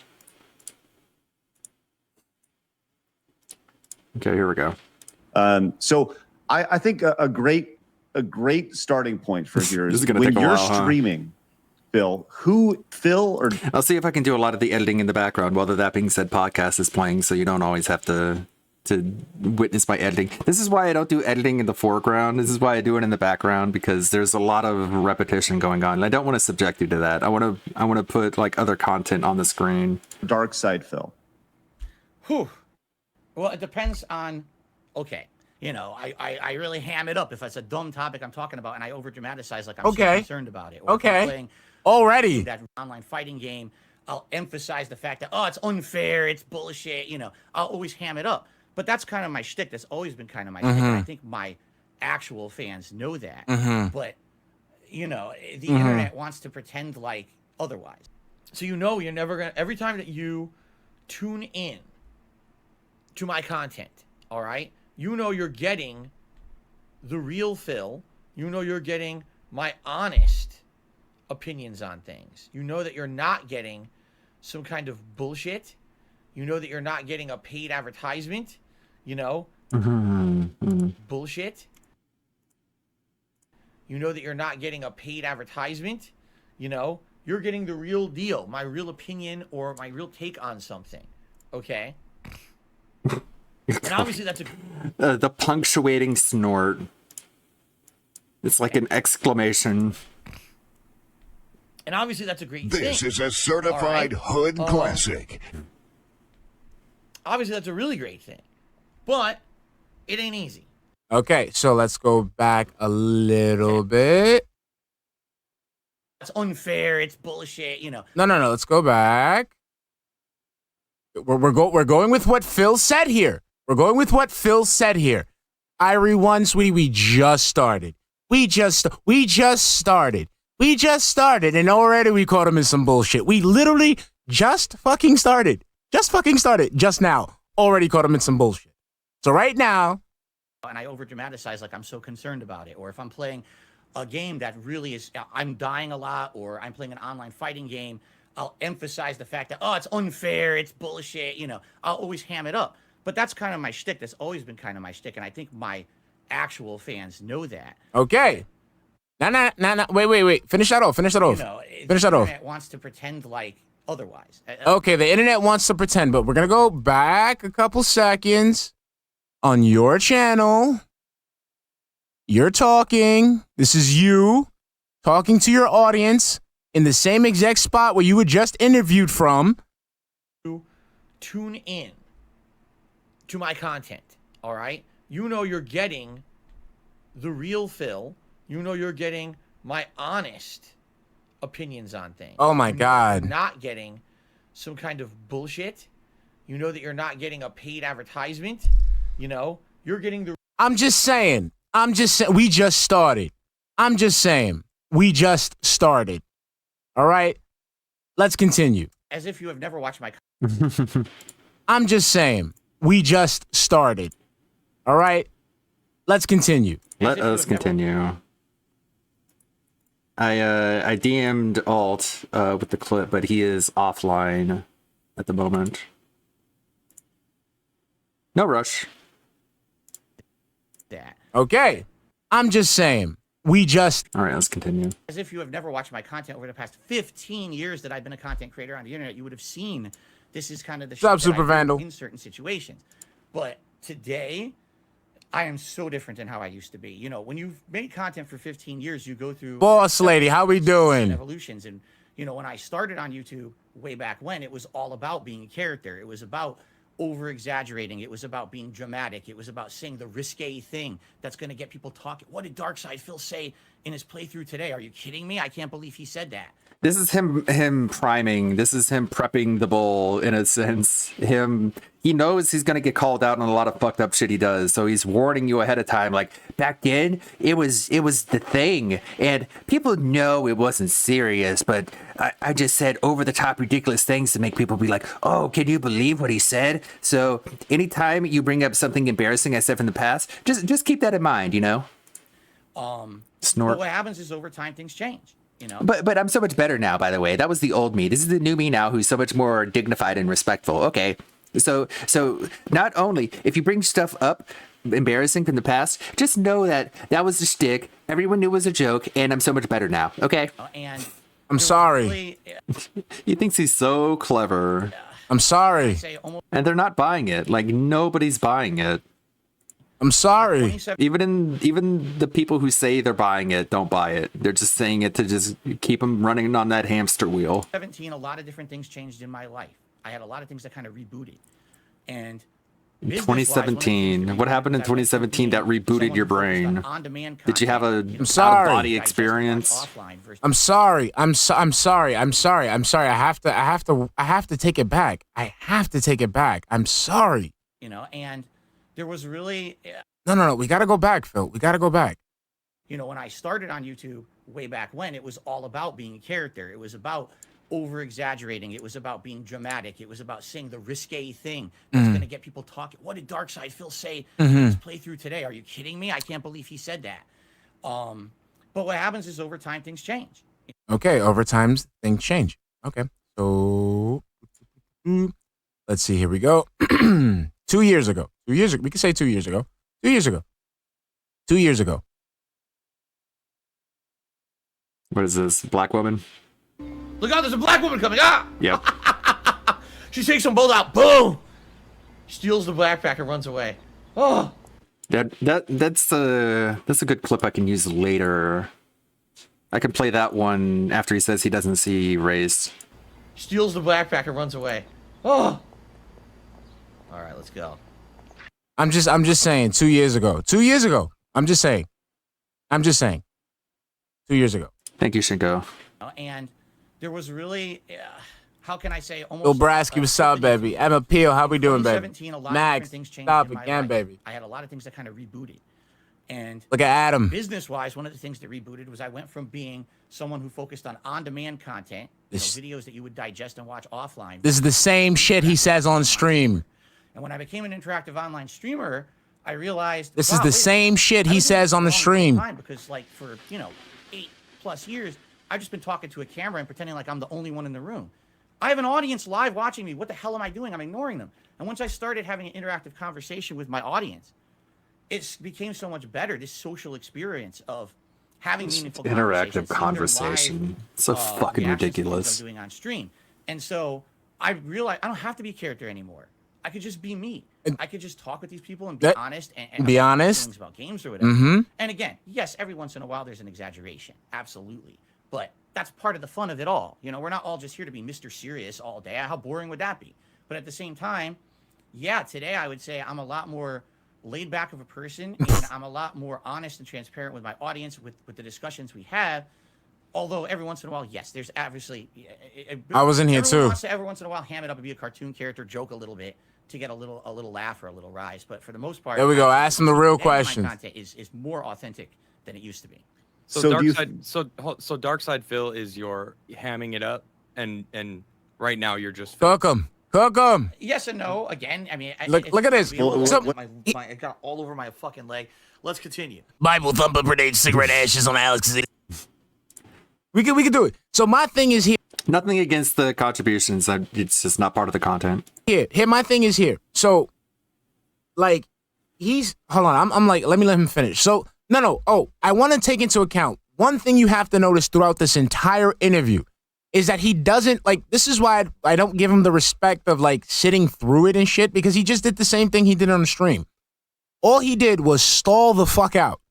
And off of that alone, I understand they're trying to get him to hold on and stuff like that. It was an interrogation. I get that. But, and I know Adam saw that throughout the interview, but I want people to pick up on the fact that this man couldn't just straight up answer a question without actually being like confronted. And then like he ends up like just blurting out like any answer. But just watch every time they ask him a question. It's like yes and no and this and this and that. And like, bro, just answer the question. King Jad, what's up, baby? What is it? Like, well, you know, like what does it when you say there are times that I'm over the top? Like, give me an example of what that means. Oh, when I say something racist, I'm over the top, and why would you if it's a good clip. Continue on. Oh, I'm going on clown mode. Changed, right? There was a point. You are correct in saying that. What's up, Snoot? Back in the early 2000s, into the, when you kind of rose to prominence, there was, you took your personality and you put in a little, it would exponentially make it a little more over the top. But the internet has changed to authenticity. People want to get to know, and I don't disagree with you there. But when you mix up, and it's almost like you're sending mixed signals to your audience. Exactly. Most people, they have. It's a good one. And it's almost like you're sending mixed signals to your audience. Exactly. Most people, they haven't watched you for 15 years. The idea of saying like I haven't. Hey, I haven't. I've been on the internet for 15 years. You should know how I act. But the reality is that most people see you through. What's up, Crazy World? How you doing, man? Or YouTube, and they don't know you. So regardless of how long you've been on the internet, I mean, I've been doing this forever, and the vast majority of people watching right now have no idea who I am. So, you treat every viewer like a potential new viewer. So, I don't know, kind of walk me through that, because I do think that's kind of. Do you really have to treat every viewer as a potential new viewer? Because that's why DSP repeats himself so much. Like, there are some things you really don't have to repeat. Like, I don't know, I don't. Maybe I'm failing as a streamer when I'm like, hey guys, just so you guys know, I'm a DSP detractor. We're going to be watching a lot of DSP clips on their show. There's not going to be a whole lot of gameplay. This is a just chatting stream. You can go ahead and ask me questions in chat, but I'm not going to spend too much time going back and forth. I'm going to be focusing on editing a video. So here we go. Just pre-record that and play it at the beginning of each stream. Like, provide me with an example of what DSP is versus Phil. Sure. You can redeem channel points to do all sorts of things. You can use sound commands in order to say some funny voice lines. They can be found by hitting exclamation points. Oh my god, there's so many. Is that even all of them? No, it's not even close to all of them. I think it ran out. I think I hit the limit there. Can you throw burgers at me? Sure. Right now I'm playing a game. It's called Wolong Fallen Dynasty. All right. It's one of these games made by Team Subbing Ninja, or not gifting from a sub? Again, you don't have to talk about all that. You see what I'm saying? Game like Dark Souls. Why are you describing the entire game? things are going to kill you with 1 to 2 hits. Why are you describing this game? In my opinion, this is my opinion, it's not very good. A lot of people disagree with me. They love this game. Okay, I don't like it. I think that it's a cheap knockoff. I feel like it's very wonky. It's not polished. Wonky. I will say those things in my content, but in the heat of the moment, if I'm running through a stage and I get Michael Kronikowski, what's up, baby? I freak out. Oh, you son of a bitch! This game sucks ass. It's the worst game ever. The game devs don't know what they're doing. Blah blah. He never at any point during the playthrough said it's the worst game ever, but of course he can't even give you an accurate example of the exaggerations that he makes when he's being asked about his exaggerations. So for those who just joined in with Phil, it's Phil's audio. I can't turn it up without turning everyone else up. So it might be like a little too loud. So I can try to like work with it, but the thing is the reason why he's a little low is because like his volume is just low. Adam and you know Craig, they're kind of fine, so I don't want to like blow people's speakers and shit. That's the dark side. See, what's up, baby? Over the top persona kind of coming through. I could just sit here and say nothing and be like, oh, that sucked that I died. That's a extremist black and white logic. People don't really tune in for that. In fact, the reason people are watching me play that game is because they want to see that over the top reaction. Oh boy. But we saw him talking about PewDiePie and Five Nights at Freddy's and making fun of them for their over-the-top reactions when Mr. Over-the-Top Reaction here, like not only back then, but in modern day, is admitting that he gives you over-the-top reactions. Okay, so is that the reason why you go ahead and spoil yourself so that way you can just go through the goddamn fucking game? I'll ham it up every once in a while. I don't hate the game. I don't hate the game devs. Of course I don't. You know. I don't hate the game. I just think it's a bad game. I don't hate it. I just don't like it. A lot. Oh, what? What's up, baby? Good game. I think it's decent. I don't think it's great. Huh? Movie sound, what's up, baby? Good game. What? What's up, baby? Good game. Oh, jeez. I'm gonna have to watch the interview itself unfiltered. He said it was a bad game. He said he doesn't think it's a good game, but then he tells you later it's a good game. I think it's decent. I don't think it's great, but you know, you'll go over the top every once in a while. Now, just like but is that just something that Phil would do also? Right. Well, Phil would do that, but Phil wouldn't be like for example, okay, the game killed me. It's a cheap death. Do you really think that I'm that upset about it? It's a game. It's a big deal. Oh, everyone gets triggered by games. I mean, I get triggered exactly, and I allow that to flow. Look at that, arms closed. Put a filter. Arms over what crossed. they do when they put out their content. Why? Because they're trying to be marketable, right? They're trying to say, I want that sponsor. I want that opportunity. I have never. This is the same shit he says on his pre-stream. A lot of people don't like me because they don't want truthful reactions. They want Mr. Marketable, Mr. Smiley. And when I say things like, oh my God. This is the undiagnosed autism, his inability to really understand what people are saying to him, and just him responding completely to something they're not saying. This game, like the question was, DSP, is there a difference between the character that you act like on stream and the real you? And he's just completely misinterpreting the question. I don't like because this is unfair. Do you think that game companies are happy about it? Of course. Well, who cares about that? Who cares about that? But Phil, hold on. Like, do you think that do you think that those game companies are like looking to establish a relationship with like they're not? I mean, they're not looking at you directly. Exactly. These companies are looking for streamers who. God.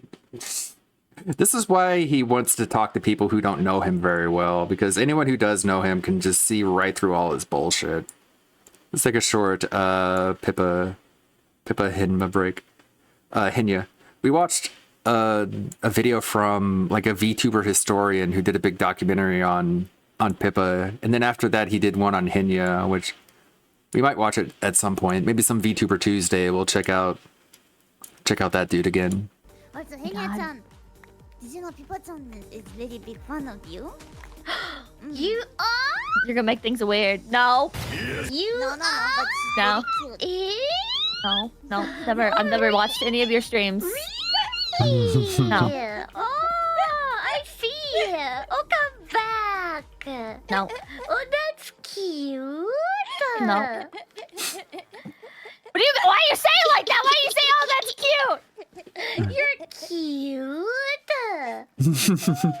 cute? You know what I think? You know what I think? Yeah? I think you should all shut up and play Minecraft. Oh, it's because you're shy. You're being shy. No, I'm not shy. I'm not shy. I think we should play the game. I think we should focus on the game.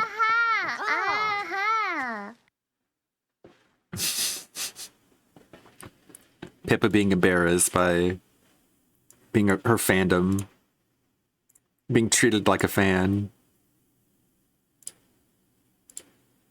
Unpause, play, come on. This is something I really hate about Premiere, is that you Stream click play to and nothing 5,000, happens. 10,000 people, Correct. as opposed to a Damn, couple son, hundred. where'd you And find this? Like what?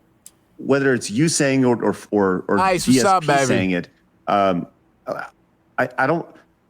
I think that if people were watching to see those over the top reactions, I think they were watching for that. The idea of saying like, look, I'm going to overreact big. I think there's two prongs to this question. Number one, if people were really watching to see your over the top reactions, don't you think they'd be making clips of that instead of other clips that they were making? I mean, we And those would do. be going We viral. do. And We number do. two, if you're really not enjoying the game, why play it? Why play it in the first place? That's a great question. That's something that's actually been. But start directly- with number one though. Start with number one. Like why if people were watching to see your over the top angry reactions, don't you think they'd be They're playing my, well, not mine, but Alfred's songs. But the jokes keep on flying, it's a never-ending flame. From the pit roaches to the rage quits, DSP's antics. Man, they never seem to quit. Oh, they don't. What the You're hell's already an on LOL WPIG, cow? Alfred. Let's check. Oh, it's me. Wow. I'm the butt of the jokes. How? But I keep on streaming, doing my thing now. It's I'm the perfect for a LOL radio cow. station, Can't though, bring to- me down. I'll keep on grinding. Haters can't make me frown. Views. I don't want to be Mr. Views. Total views. I don't know if Alfred realized that, but those short little minute-long sound clips are perfect for being just slotted in between the larger clips. They're perfect for WPIG. Good job, Alfred. Finding that niche. Views. Why they've lost views. YouTube views.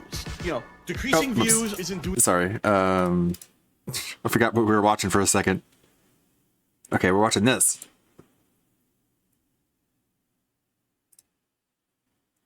Play, please. Play. clipping those as opposed to clipping other things? In truth, yes, I don't know what they clip because I have so much stuff on the internet about me that I don't really watch a lot of it. You watch it all. Secondhand. He watches it all. He watches it all. He has a cabal in his Discord that feeds him the shit because he's too lazy to do research himself. But he watches it all. Or whatever. No, I understand what you're saying totally.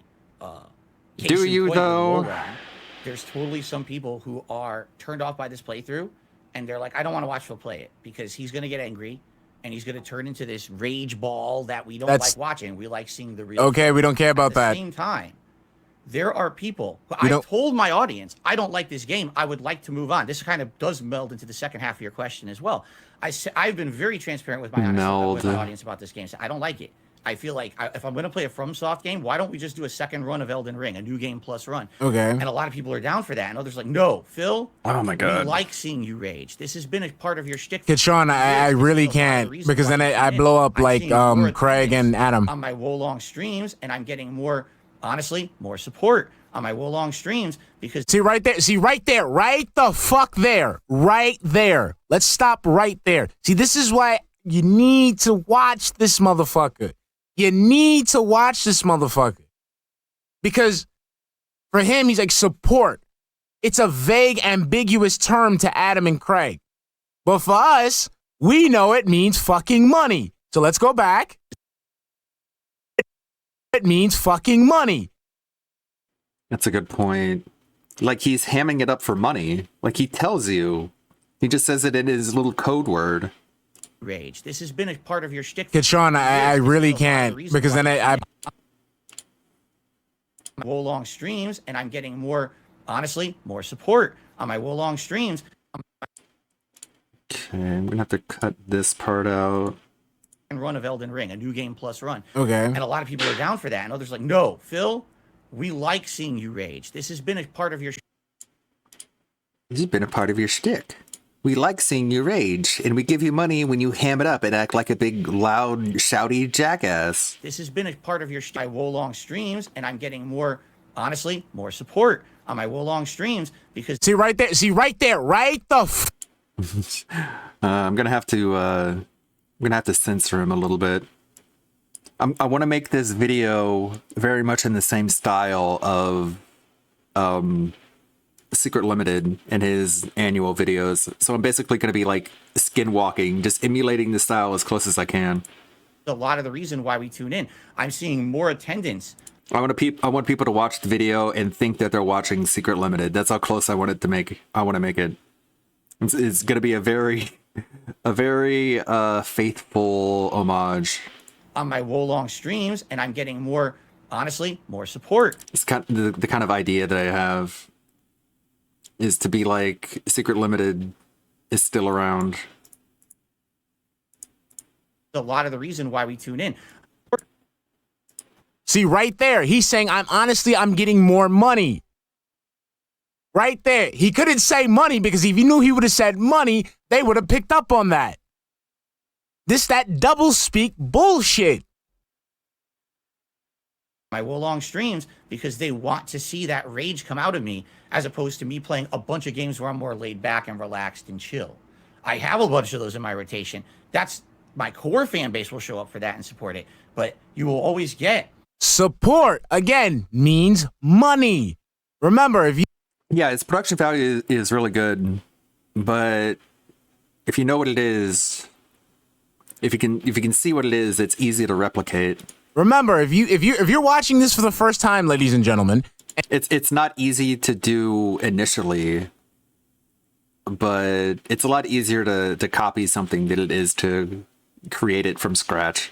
And you don't know anything. And I don't mean like just ripping it and using the same footage. I'm talking about like the sort of beats. Anything about DSP, if you know what I mean. He uses double. Maybe you don't. Double. But you will though. Speak, right? So support means money. Okay, just remember that. So when you go to a DSP stream, you will see it in full detail. When he's talking about support, he means money. I need support to pay bills. I need support to do X, Y, and Z. So for those who don't know, support means money, okay? Stay with us. Stay with us. a different group of people. That really, I feel, is one of the reasons why I'm still here 15 years later. I have different audiences. I have one audience that'll come and watch me be the real Phil. The relaxed Phil. I just sit back, I'm chilling, I'm playing the game. I'm not going to rage. The game's, nothing really too challenging, right? I'm playing Hey, what's up, baby? Right. That's exactly what that playthrough is. It's relaxing, right? But then when I play Wolong, now it's time for that old Dark Side Phil to come back out, and now a whole new audience shows up. It's funny because you'll watch one of my streams, you'll say, oh my God, I forgot how much bullshit this was in this interview. It's the same Phil. There's no finger snap and you transform into the old Dark Side Phil. Again, it's so contradictory to what you say all the time, which is that you're a different person than you were back then.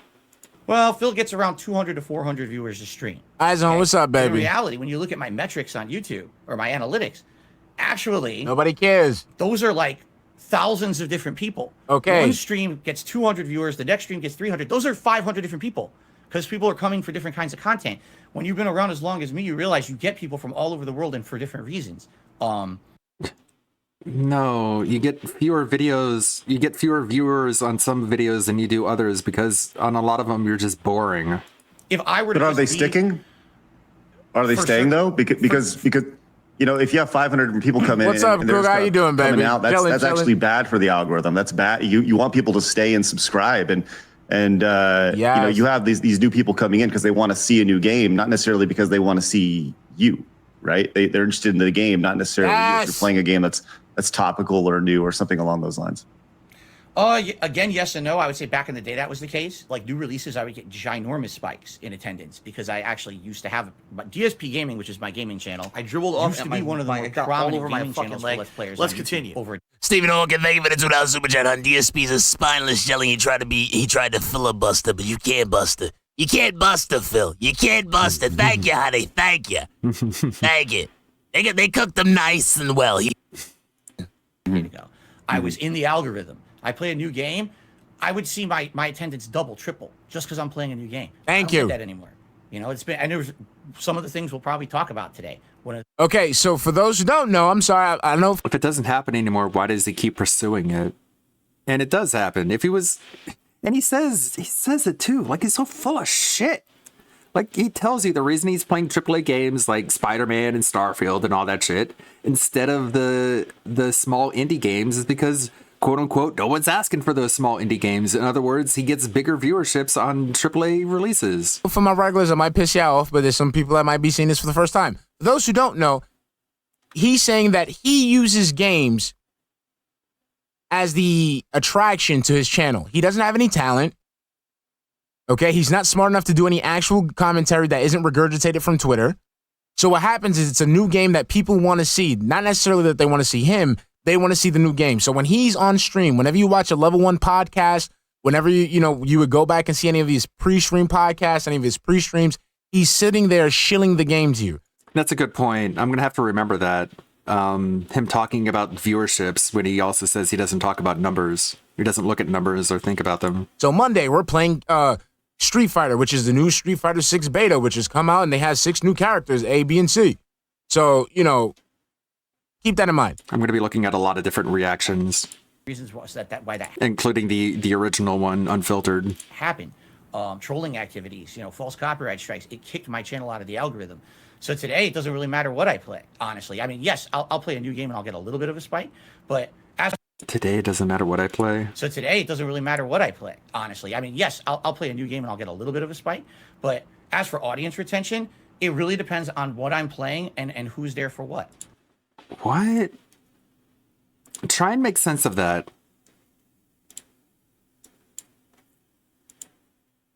So today, it doesn't really matter what I play. It really depends on what I'm playing. So today, it doesn't really matter what I play.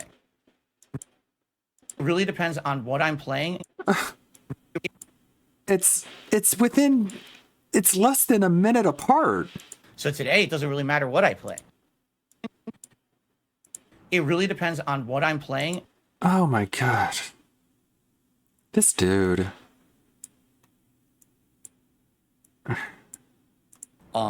There's some people that don't care what I play.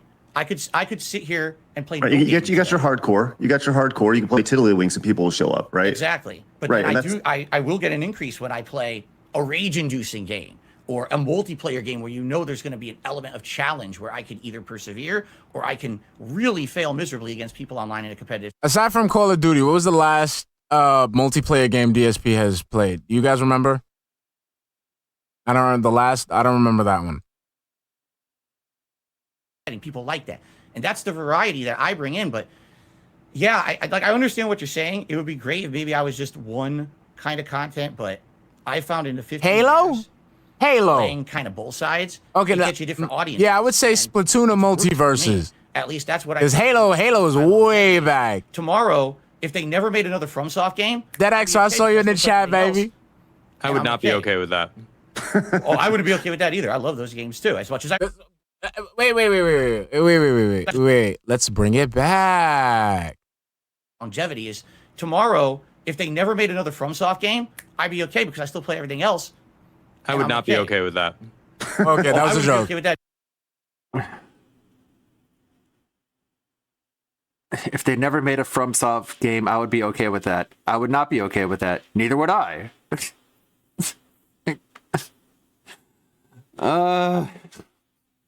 Such an obnoxious speaker. This is why you have no friends, Phil. Either. All right, that was a. It would be okay because I would just play other games. And Adam's like, I would not be okay with that. And DSP is like, neither would I.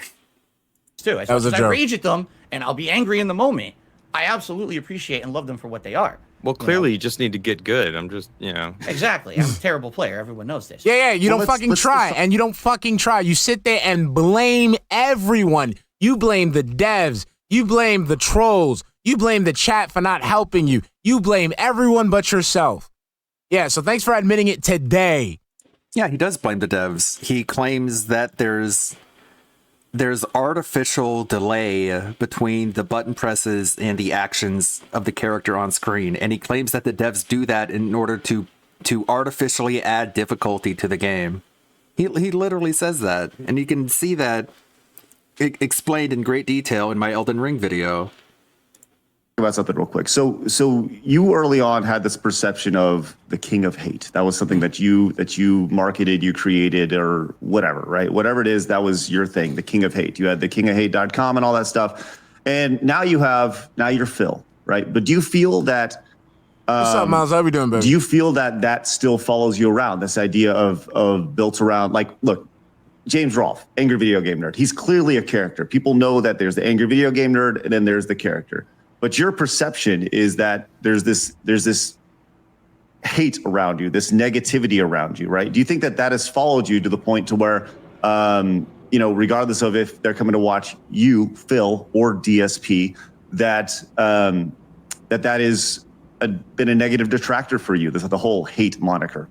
Absolutely. And of course, I guess this would be a good time to talk about what the moniker means, because a lot of people think. God, it's he answers every question in such a confusing way that it ends up confusing Craig. Like, it's just, the original premise of the question was, DSP, you say you're this authentic, true, real guy, but also you say that you ham it up and you over-exaggerate things. Do you think that the over-exaggeration is creating this hatred around you to the point where you might as well just be a normal person? That way you don't keep developing this hate following that surrounds you. And DSP doesn't understand the question. He comes back with his own line of reasoning that doesn't make any sense and is completely contradictory. And it's like pinning Jello to the wall. It's hard to even really blame him, but I mean, you have to be really, really aggressive with him to the point that he would just cross his arms and act like you're being hostile towards him. Like he's not really a guy you can let flow, because he's not gonna be real with you. Play, please. Click, go. If hate means, that means that Phil's just a hateful person towards game developers, everything else. He's just going to rage on the stream and just hate everyone. And that's never what it was. Anyone who does 5 seconds of research to the what does the King of Hate mean? It means he purposefully acted in a way that makes you hate him, and he likes that. He's completely incapable of drawing in any positive attention. So as a typical narcissist, he obfuscates. He treats negative attention and positive attention as if it's the same thing. And he wants to be hated. And that's what the King of Hate moniker means. I answered this question Yes, but the King of Hate means it means, see, you don't get it.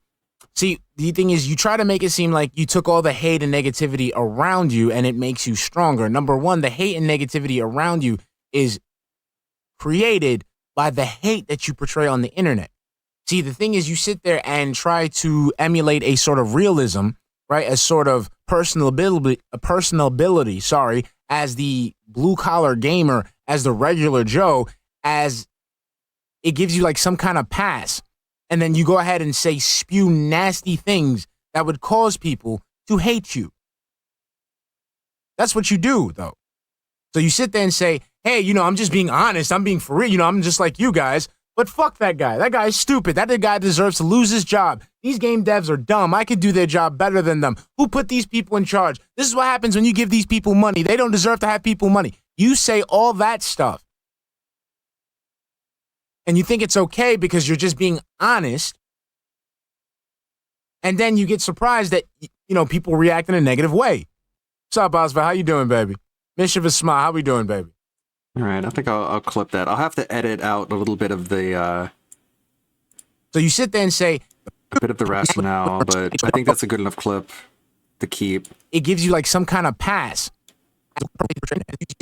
Might be a little long. See, the thing is, you sit there and try to emulate a sort of realism, right? A sort of personal ability, sorry. Again, this is why I don't typically edit in the foreground. I usually try and keep it in the background. What's up, but this is going to be a different kind of day. How you? At least for now. Once that being said starts, I'll swap over to that and go back to editing in the background. How we doing, baby? Mischievous Smile, how we doing, baby? Let's continue. Sorry. Many times in the 15 years I've been a content creator, but no one wants to hear the answer. The answer is, I used to be a competitive Street Fighter player back in the 2000s, okay? And that's the other thing. This is like a power play when he goes, oh, I've said it already, but people don't want to listen. No, the answer that you gave was shit. That's it. The answer that you gave was shit. It was not an acceptable answer. That's what I'm saying. The guy will sit there. This guy could go ahead and run somebody over and then be like, well, they were in front of me. But you ran the red light. I told you already. She was just right in front of you. You ran the red light, though. But I told you, that doesn't work like that. And back then, it was a really weird situation because Street Fighter wasn't big like it is today. Street Fighter was on the downturn. Nobody cared. Here we go. This is the part where, Street Fighter was on the downward spiral, and, he and his little fucking friends that didn't shower went ahead and fucking kept a grassroots movement to keep the game alive. I bet you. No new fighting games out. So the way to get attention on the competitive Street Fighter community What's up, Bapalu, baby? Drama. So I would go online and I would be the biggest internet troll to everyone in the Street Fighter community. I would make fun of them. I would just destroy them online. And everyone. And then, so you did that and. He admits to making fun of people. He didn't destroy anyone. He got destroyed. But he wouldn't. He wouldn't just make fun of people. He would threaten them. He would make violent threats to them. He would talk about how we would go to their house and murder them. But he'll admit to making fun of them because that sounds like he's being self-deprecating and self-aware. When all he's doing is he's copping to a lesser crime in order to take heat off of himself, which is classic criminal behavior. I would just destroy them online. And everyone. And then, so you did that and then people retaliated. What's the problem? Let's fast forward, right? So you said, again, I did it for the drama. So I went online and I attacked people on the internet who I do not know, and they were supposed to automatically know that I was joking. That I was being a character. Did you people just hear this, man? So yeah. The thing is, they told me that because I would go ahead and start shit on the internet, and you wonder why people fucked with you. You wonder why people didn't like you. And well established, this is a decade ago. Let's talk about today, though. Do you feel... Papalu, you didn't see this? Oh, let's go. Do you feel that this has followed you around? Do you feel that people... Do you think that the King of Hate moniker is still relevant? Yes. Today it is not. Yes, it is. It was because when I started, the meaning behind it is when people hate on you, you don't use that to become a victim. You don't use that to crawl into a ball and hide in your corner and, I'm defeated. People don't like me. But how has that philosophy at its core changed? If that's the philosophy at the core of the King of Hate moniker, then what changed? You just don't call it the King of Hate philosophy. You call it the what? The Dark Side Phil philosophy, the hashtag DS positivity philosophy. But it's still the same. So nothing's changed other than just the bare bones surface level label. Okay, but you see, he still thinks that. And he's just gotten more and more hateful since, quote unquote, dropping the King of Hate moniker. I want people to not let go of the reason why he got the hate. So he's giving you the reason why he became the King of Hate. But I want you to hold on to the reason why he started getting hate in the first place. He willingly went on the internet and started shit with people. Anymore, so I quit. Instead, you use that as a way to motivate yourself to do better. And now I don't believe that anymore because I've dropped that moniker. It's like, no, you still believe that. So what's changed? For example, when people say, you're never going to beat this game because it's so tough. You say I can't do it. You're hating on me. Say I'm a bad gamer. I'm going to beat that game just because you said I couldn't. That's right. I'm going to make up some reason why I can't finish the game now. Then I'll go ahead and look up a playthrough on YouTube from an actual competent gamer and then come back and do the exact same shit that person did and pretend like I did it all on my fucking own. Right? You say I'm a bad content creator. I'm this. I'm going to fail. No, I'm going to prove you wrong. I'm going to use that hate around me to go ahead and beg people around me to create overlays, to create music, to create art, to create intros, to create outros, to create soundtracks. I'll go ahead and beg people to make me look like a somewhat competent gamer. And I'm going to be the king of it. That's a good clip. I'll go ahead and beg people to outros, to create soundtracks.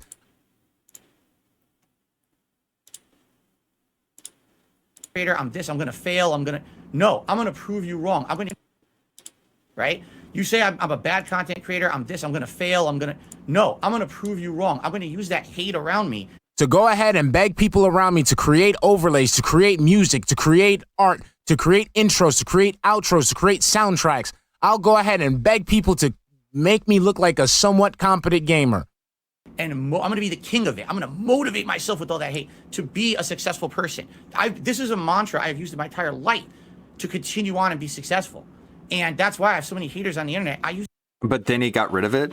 That's the argument that was being presented to him. Like that's the old you, right? No, that's still who he is. And also that's such a just sugar-coated way of putting it. Oh, people tell me I can't do anything. Well, I'm going to do it anyways. It's like, no, people tell you you can't do anything, so you hate on them, you hold grudges against them, you ban them from chat, you lambast them, you try and publicly ridicule them, and then you cheat. To fuel myself every day. Poppy, you know I love you, baby. I'm going to put out a great, meaningful stream for people, regardless of what these idiots say on the internet about me. But it follows me. You're absolutely right. These idiots who fuel me, but I hate them and they suck, but I need them in order to power me. When without them, I have no power. It's like that's a mixed signal, Phil. Because people say the king of hate is not that Phil owns the hate against him and motivates himself. They say he's a hateful person. He is a hateful person. Take a look at that thing he said 10, 15 years ago, that racial joke he made, that ridiculous sexual comment he made. You know, wait, when? That's what the king of hate is. Wait, when? They say he's a hateful person. Take a look at that thing he said 10, 15 years ago. Okay, for those who are just new to this or whatever the fuck, remember, listen to what he just said 10 years ago, right? Okay, so here we go, an infamous playthrough that I always show people. He said 10 years ago. You guys heard him, right? 10 years ago. Okay, so here we go. The Last Stop playthrough part 1, a quirky game begins. Okay. You seen that? This is from his channel. You seen that? I'm sorry. 10 years ago. That racial August 4th. Oh, wait. Let's see. Let's skip ahead a little bit. Oh man. Oh, here we look right here. Right here. 4 months after. So wait. Look at this. Oh no. We're not going to see the Phil's a beggar. Oh, August 5th. Okay. Skip ahead a little bit. This one I'm about to show you guys is from this. Can't see it on Twitch. Not on Twitch. Sorry. That save room is burned into my frontal lobe at this point. I know exactly what I can't play on Twitch when I see that. Wonderful ride today. That racial joke he made, that ridiculous sexual comment he made, you know, that's what the king of hate Forbidden Math, stop. is. And then they'll say, look, he used to have a website, thekingofhate.com. And then they'll reference that stuff and say that I'm a bigot or I'm a racist. Bigot, racist, right? Hold on. Bigot, right? He is a bigot. He's bigoted. The literal definition of bigot is unfair and inaccurate stereotypes and slander towards a group of people. And he absolutely believes that about anyone who doesn't like him. He's bigoted towards anyone with enough common sense to understand the kind of person that he is. Bigot, racist, right? Hold on. Bigot, right? He said bigot, right? Bigot. Let's see. Bigot. Let me see. Let's see. Bigot, right? He said bigot. Don't surprise me.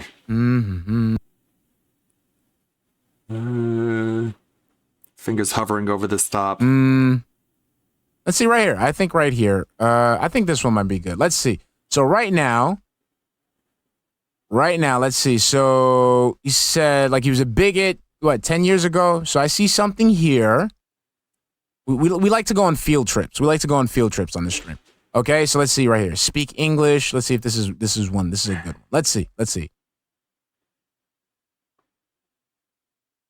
Which one's this? Speak English. Oh, wait, what? I didn't. Wait. That wasn't even what I was looking for. But okay, I'll take it. I'll take that. Does dumb shit, so I'm not gonna waste time on it. But I've had this one for a while. Okay. Dead air. They do make them. You skip them. I skip what? I skip what? What are you talking? You can't just make a statement. They do make them. You skip them. What? Oreo double stuffs? Yeah, I skipped them. It's too much sugar. What the hell are you talking about? Speak English. That wasn't even what I was looking for, but I'll take that. They do make them, you skip them. That was a perfectly legible sentence, but he pretends like it wasn't. That shit. So wait, let me see. What is it? Weird anime culture? Give me, guys. Remember this? Like said something about like anime people. I dribbled off at my. It got all over my fucking leg. Let's continue. Oh, let's get that. We got it. Yo, I think Aqua has it. And Aqua's in the stream. Aqua 2, one of the best clippers in the game. The one that the type that gets on the fucking Phil's skin is in the building. Nice. Damn, son. Let's go. Let's see. So let's. Okay, I've been searching some anime shit. I can't. Skipping ahead. I can't let y'all know about what. I did a couple of clips about his hatred of Japanese culture. Where is it? Do one of my mods have the link? If one of my mods, it'd be amazing if my mods can do it. Wait. We got something. Here we go. From my Army General.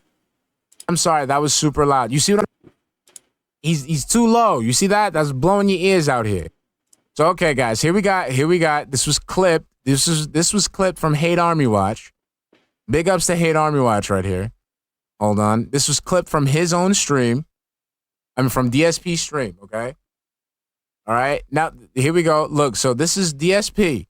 This is DSP, right? He is playing Lost Judgment.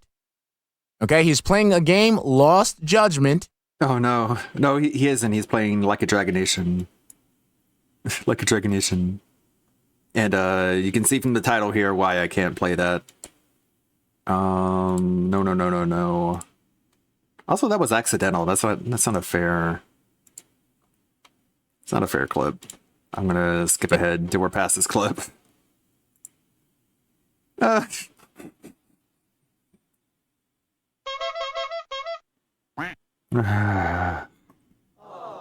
this! You get it. You get the point.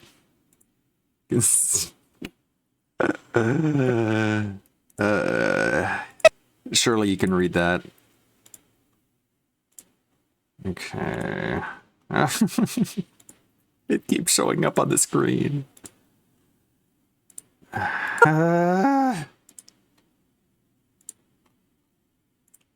He's just stupidly insensitive.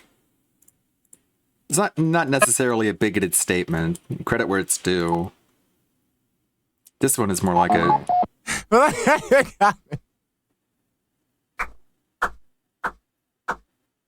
Okay, so for those who don't know and who are tuning into the stream for the first time, Phil is an absolute weird person when it comes to sex, okay? So when there's women on screen, he acts really weird, okay?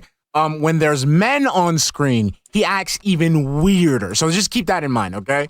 So let's continue with the festivities.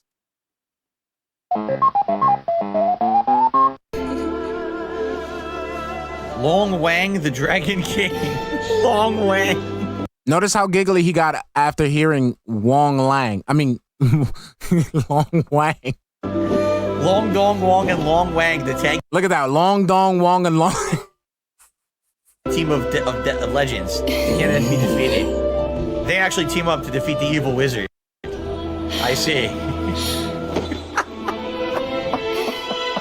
Calls her jailbait. Oh, come on. It's so bad. A fully grown woman. What are we watching?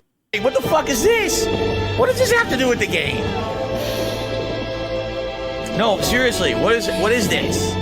It's an expression of feudal Japanese culture, which is the entire theme of the video game. It's to build immersion and show you the kind of world and the kind of leader that this person is, the kind of stuff that he does in his free time. And it's an expression. Oh, Chinese. God damn it. Not Japanese. Thank you, Red Animator.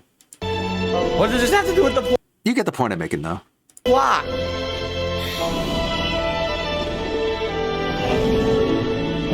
The stupid king. Oh, I feel a stirring in my loins.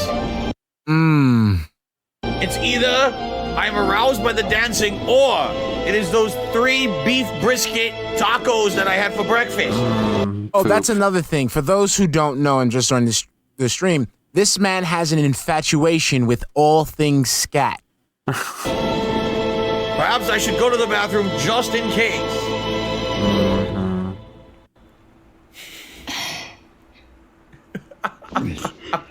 Yes. This man does not deserve video games. Video games are too good for him to consume. Like, think about all the work that went into that. The choreography, the motion capture, the people who did the performance that was motion capture, the lifetime that they spent devoting themselves to that craft in order to get it translated and immortalized digitally into this video game and expressed to actual fans of this culture who either love it or are enamored with it or who are just experiencing it for the first time and are stepping outside of their comfort zone and seeing something beautiful that they have yet to experience. And it hits DSP and he thinks about taco poop. A wonderful display. It just does not deserve it. My name is Jailbait. Diao Chan. There it is. There's the point. See, the thing is, if you're known for having that type of reputation, why? Why, Phil? And then on top of that, which Craig and Adam will get into later, you have someone in your community who has a bit of a problem around that area. Okay? Oh my god.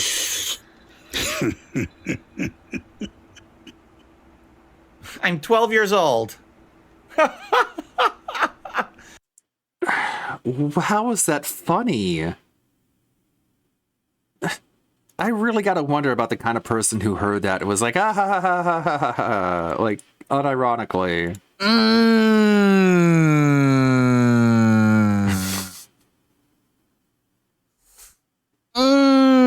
How is that I'm funny? just saying, baby. Oh my God. Once again, shout out to Aquatif for the clip. You Newfoundland, Canada. Damn, son. I'm just saying, ladies and gentlemen, he's saying that we make up these things about him. We make up these things about him, but we can pull up. Canada. Okay. That's a good reaction. Damn, son. I'm just saying, ladies and gentlemen, he's saying that we make up these things about him. We make up these things about him, but we can pull up. We can pull this up. We have the receipts, and the receipts come from his own channel.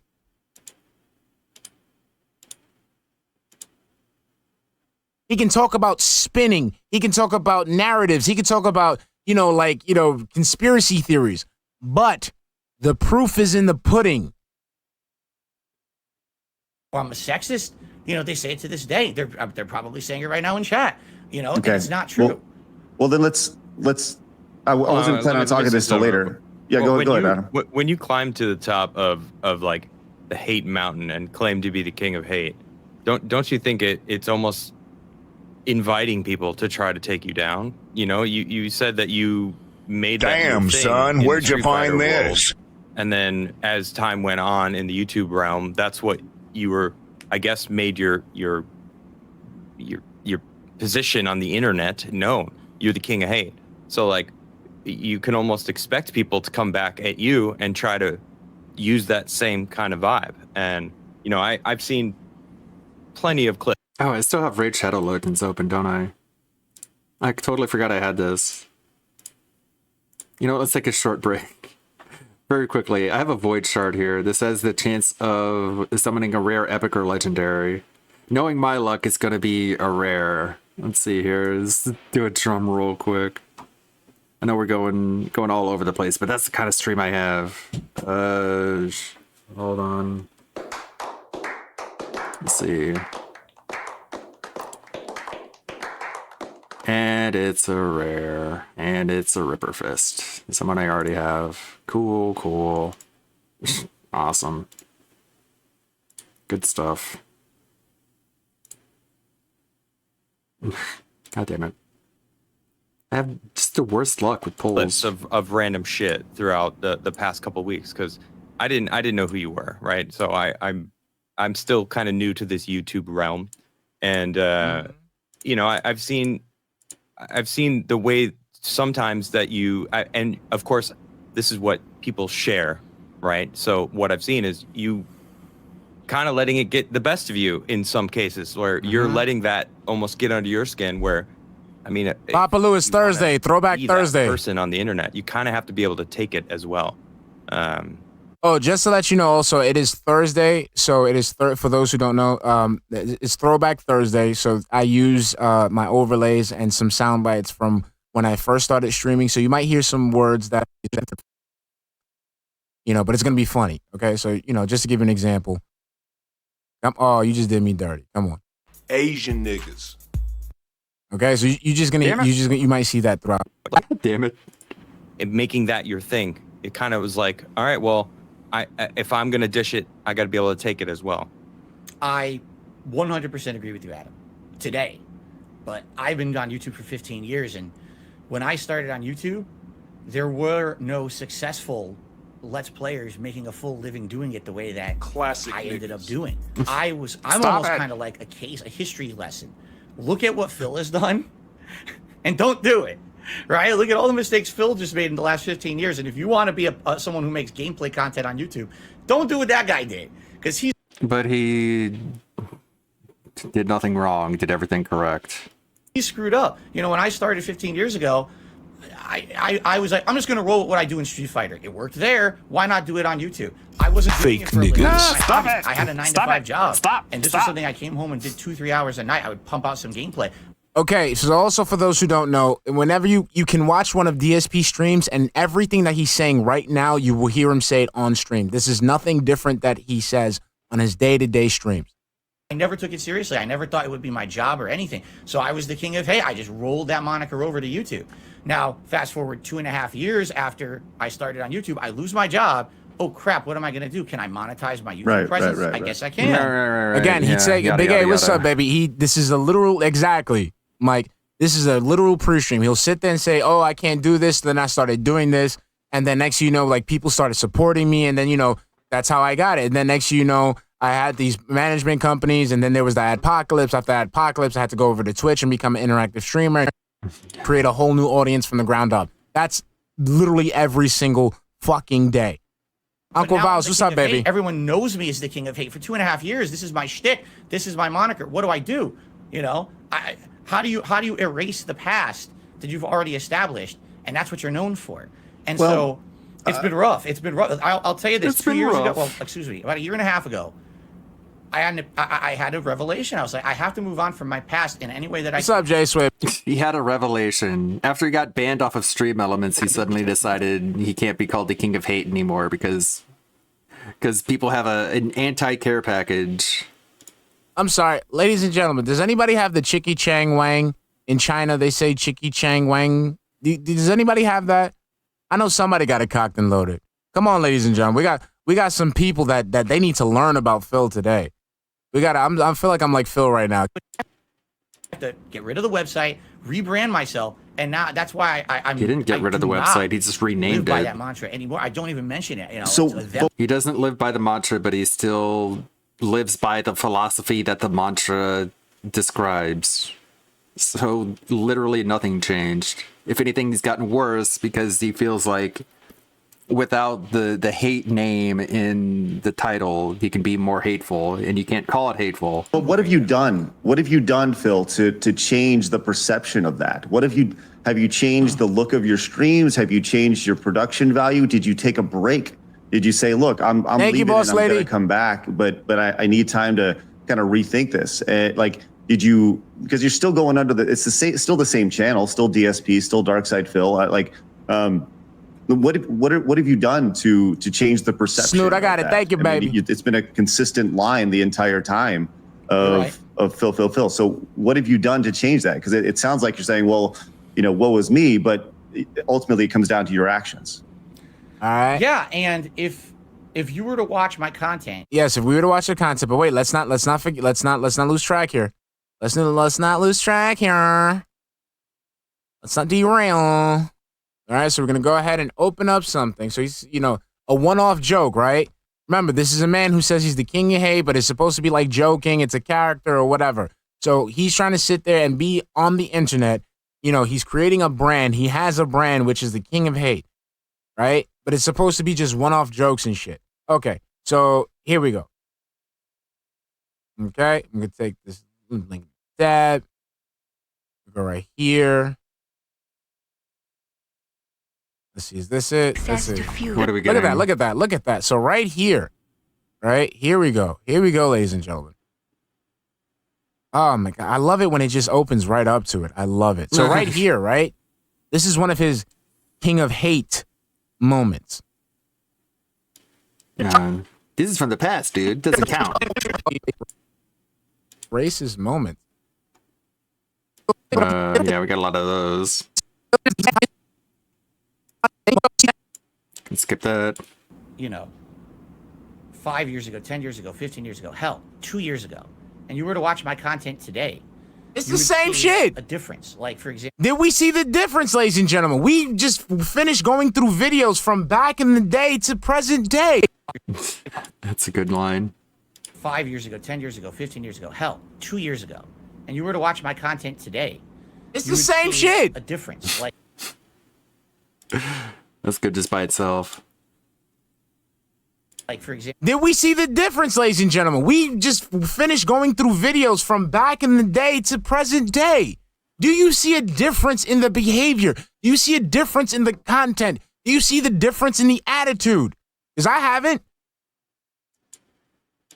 I still look like shit. Nobody gives a fuck about that. Again, ladies and gentlemen, this is another thing that he does on his stream. He talks about how his setup looks different. The only thing that looks different is that behind him used to be a fucking love seat. That's it. Okay? He took out the love seat, brought in two little racks that are on wheels, put sheets on those wheels, and then he took artwork that was already existing in his wall that we already knew he had and put it there. Then he went ahead, and one of the days where he was going ahead and begging for money, went ahead and bought two stupid things that he did not need, which is that lamp in the back, but we love him though, Judgy, bought it from Target, and a fucking Wolverine toy, which is supposed to be the play on a meme of regressed from like this repressed frustration that his father didn't buy him a toy when he was a child. No, not even a child, a teenager. The man sat there and thought, hey, you know what's good for my for my backdrop? Having a toy that was representative of my psychological issues I have with my father when I was a teenager when he didn't want to buy me a Wolverine toy. Come on, man. I'll admit that, but it's because I don't have the know-how. I don't, I'm very much crowdfunded by my viewers and fans.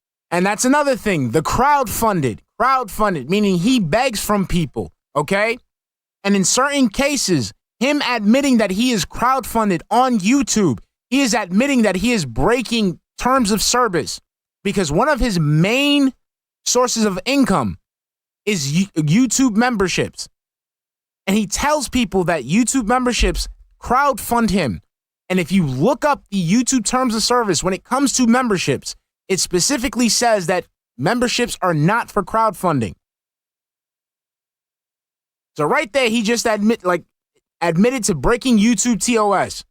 It's they who contribute to everything and admitted to breaking YouTube TOS.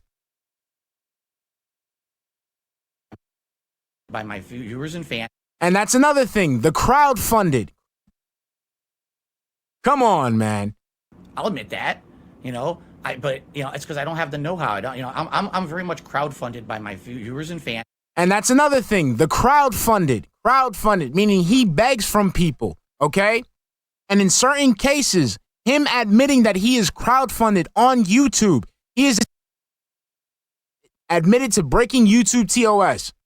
It's they who contribute to everything. And in this last year and a half, there's been kind of a reinvigoration. Let's change everything I'm doing. Let me listen to feedback. Just in the last year, I started doing React content. He started doing React content. So, ladies and gentlemen, for those who don't know, he started doing React content because his channel is failing. Back when React content was all the rage, when everyone was doing it, people had asked him to do React content. And he said, and I quote, "It is bottom of the barrel content." I think I could look it up on his own channel. So I'm gonna go back before. Here we go. Let's see right here. Sorry, there's someone making a lot of noise right now, so I had to keep the mic muted. Bottom of the barrel on Twitch. That's good to know. Let's see. Video cheers that Dinosaur is a very positive influence here. Orange Squash, $2 and says that I am bottom of the barrel on Twitch. That's good to know. No, that's not it. I need the one where he says React content is the bottom of the barrel content, and it's the laziest content. It takes no effort. Do you guys remember that? Because I remember that. Here we go. Look at that. From last year. Let's see something here. Let's see if this is it. Let's see if this is good. I feel that React content is some of the worst on the internet. It's ruining content creation because it's an easy paycheck for someone who disrespects you, and you just asked me to make some of that content. Okay, let's go back. Let's go back, ladies and gentlemen. Ruining content creation. They're doing Zoya. Okay, so we're going to go right there. We're going to go right here. We're going to go back, ladies and gentlemen. Let it play out a little bit. And in this last year and a half, there's been kind of a reinvigoration. Let's change everything I'm doing. Let me listen to feedback. Just in the last year, I started doing React content. I was the biggest critic of React content. I crapped on it constantly, saying it was terrible content. It's the lowest form of content on the internet. I hated it. And then I started listening to my viewers. They're like, Phil, why are you so ignorant about this stuff? You know, you got to start to open up and be a more laid-back guy about all this crap. If you don't want to be the king of hate, you got to listen. And I started listening. I started doing different kinds of content. I changed my setup. I'm trying. Okay, so you guys heard what he just said, right? He said this last year. Okay? And this recording, as we speak right now, let me take it out, let me put it in default view. This is the pre-stream podcast, which is the same thing as the Level 1 podcast. It's the same thing as his pre-stream from January 8th, 2022. Did a super chat and said, instead of complaining about what others are doing, why don't you react to gaming news or gaming related things with your own take and spin? I literally just said, I feel that React content is some of the worst on the internet. It's ruining content creation because it's an easy paycheck for someone who disrespects you, and you just asked me to make some of that content. Is it still ruining content creation? Or is it making content creation better? Did it do a complete 180? Rod bias. I'm just saying, ladies and gentlemen. I'm just saying. I'm giving it to you straight from the horse's mouth. Or the pig's mouth, whichever one you want to take. To change the perception around me. But the problem is, it wouldn't matter if I went away for 2 months and rebooted my channel and renamed it or whatever. There is such an overwhelming stigma against me on the internet that it wouldn't work. These trolls would just follow me no matter where I go, what I do, no matter how much I change. They don't want to believe it, or they pretend like the change hasn't happened so that they can keep rolling on with their hate trains. And, you know, it sucks. I would love to do a full reboot and rename. Okay, what do we got here to react to? Oh my god. Skippy Dingle chat thing with the 333. Damn, you're always streaming while I'm at work. I'm sorry. You guys talk about I'm streaming when you guys are at work and how hard that is for you. Do you know how hard it is for me that there's streamers that I want to watch that overlap with me? Do you know how miserable that is, chat? Do you know Oh, do I watch Gura? Do I cancel stream today? Do I cancel stream to watch Gura? But I doubt, you sons of bitches! Except for that one time that I did. Or maybe it's been 2 times now, I don't know. Everybody, make sure to like. Thank you, Pippa. Play. Come on. It wouldn't matter within a day. That's DSP Gaming. Don't be fooled. It's the same guy. You know. So, ladies and gentlemen, I've been showing you a diverse set of clips. I think I think it's safe to say that you can make the assumption. I mean, you can make the confirmation that he has not changed at all. I have tried to change and do better things and make more laid-back content. You watch my content today. What's up, Brony? How you doing, baby? Stuff. Way more chill content, interactive stuff, meaningful content with my viewers, I feel. But the stigma remains. Well, let's talk about something real quick that can add to that stigma, right? And I think this is important. You said the light bulb went off, you know, about a year ago. You got to change. You changed your background and stuff. But I want to bring up, like, there's still jokes that are made that that don't necessarily, like, they don't fit today. And I want to play one for you really quick and just kind of get your reaction to this. Okay, so this is yeah. So you know where this is going, and I want to watch this so we all understand what's going on here. All right, we got this moment.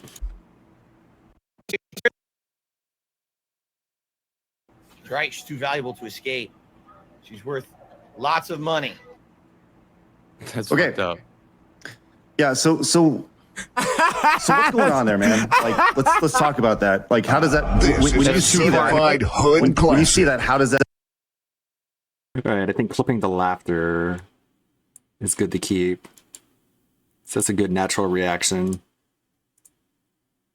Yeah, so what's going on there, man? Like, let's talk about that. Like, it's a good one.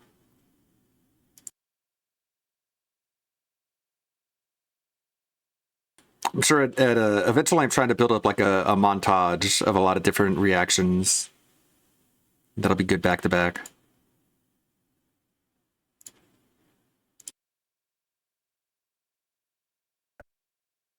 Like, how does that when you see that when you see that, how does that make you feel? What are you thinking? Do you regret that, saying that? Like, is that edgy humor? Well, first of all, I have an honest question for you guys. No. You I don't see, know if Adam has ever seen that. No. Answer the fucking question. Before, okay? No, I Is that haven't. the first time? Okay. What do you think the joke was there? I'm just curious. No, the joke was fucked up. It doesn't matter. The joke was fucked up. Okay, you have a reputation for being racist. You have this stigma from being racist. You don't want people to have that. You don't want to have that stigma of, being racist. You don't want people to think that you're racist. So it wouldn't be okay in any capacity for you to say a racist joke. Just answer, no, don't try to give him a fucking, don't throw it back. What did Buc-ee's say? Oh no. A Texas mainstay with billboards every literal mile. 60 years ago, beloved President John F. Kennedy was murdered by his own Central Intelligence Agency? Oh. What? 42,000 followers. What? What in the world?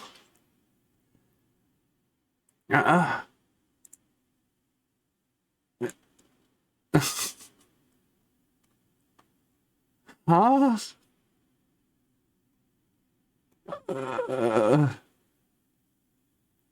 Okay, Buc-ee's, you're on that, you've been drinking that Thanksgiving table wine a little bit too early. Jesus. Okay, Buc-ee's. That's one Sinister Beaver. Out here red pilling people. I mean, personally, I don't think that's the case. I think it was done by a rogue Marine sniper who is a leftist and a Democrat. But okay. Let's just say the CIA did it. Like, no, don't try to give them a fucking, don't throw it back at them. They already know about this shit. You weren't supposed to say that, period. What do you think I was trying to joke about? That you're selling that girl to the Thank slave you. trade? Yes. That's what it sounded like. Yeah, look, and right, this is the part where he's supposed to be like, yeah, you see, no, like DSP, people do not see your narrative. This is not like when you're dealing with the people in your chat. You're dealing with two grown men who actually go outside for a living. They actually walk outside. They deal with people. They work with people. So it's not, they're not just going to take your answer for face value. And that's pretty fucked up. Okay, now, from what... That's good to keep. God damn it. I really hated, like, you just click the play button and nothing happens. This is not like you... Like, it would be nice if it could tell me when the play button works and when it doesn't work. Like, just at least give me that. This is not like when you're dealing with the people in your chat. You're dealing with two grown men who actually go outside for a living. They actually walk outside. They deal with people. They work with people. So it's not, they're not just going to take your answer for face value. And that's pretty fucked up. Okay, now, from what reference are you... Again, what do you reference? It's just fucked up, period. I just explained it. A guy with no empathy and inability to put himself in the shoes of others is asking other people to pinpoint a frame of reference in which they're interpreting a fucked up bad joke. What an alien. Literally just had a diatribe about how you're trying to get away from the King of Hate moniker, right? So in order for you to get away from the King of Hate moniker, wouldn't you think it would be beneficial for you to not say anything that's hateful? You think, how can I say this? Okay, I'll approach it from the detractor perspective, okay? From the detractor perspective... No, I want to hear your perspective of what you meant. Yes. Right, okay, yeah. We'll do both. It's We'll do both. pretty obvious what the detractors mean. Like it. I just for me, explained. That would have put me on the detractor side because it sounds like you were making a joke about selling that little girl to the slave trade. How is it not that? Like, what did you mean? Oh no, that that's absolutely no. That's the joke. But there's a difference between saying that's okay and it's funny, or the ridiculousness of the situation. See, you just saw that clip completely out of context. Yes, correct? but the thing is, Richard Pryor wasn't trying to run away from what he said. See, DSP is trying to get away from an image. So in order for him to get away from the image, he should not be doing things that would basically associate him with that image. The game right there.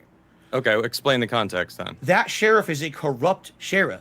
He is actually orchestrating a situation to try to murder people inside a building. That has nothing to do with why you. That has nothing to do with why you felt the need to say that joke.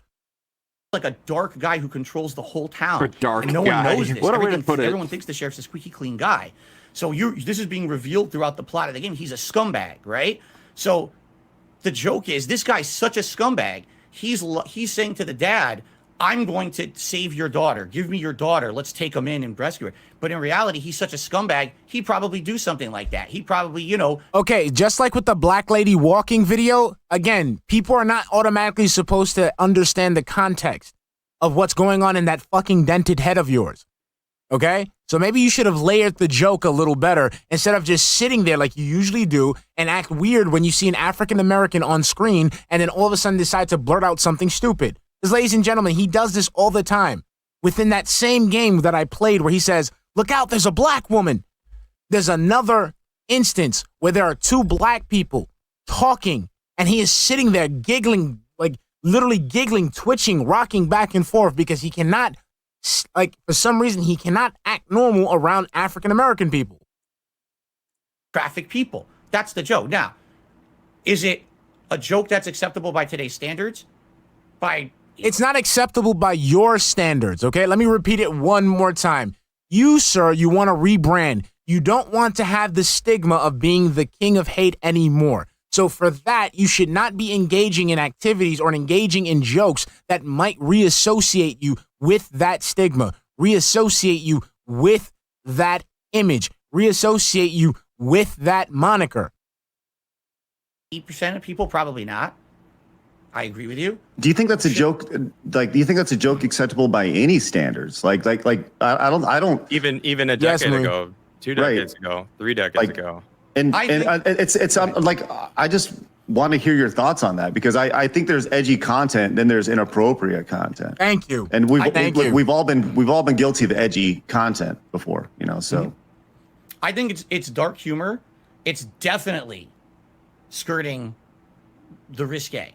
Okay, not to say that I've heard much worse, obviously, from other people. But Not that to doesn't say make it I've okay heard for me much to do it. worse. Hey guys, Not to say I've heard much worse. Like, I get it that he interrupted his own thought process and started over with a new sentence in the middle of an old sentence, but he doesn't realize that he completely contradicted himself by not finishing the first sentence.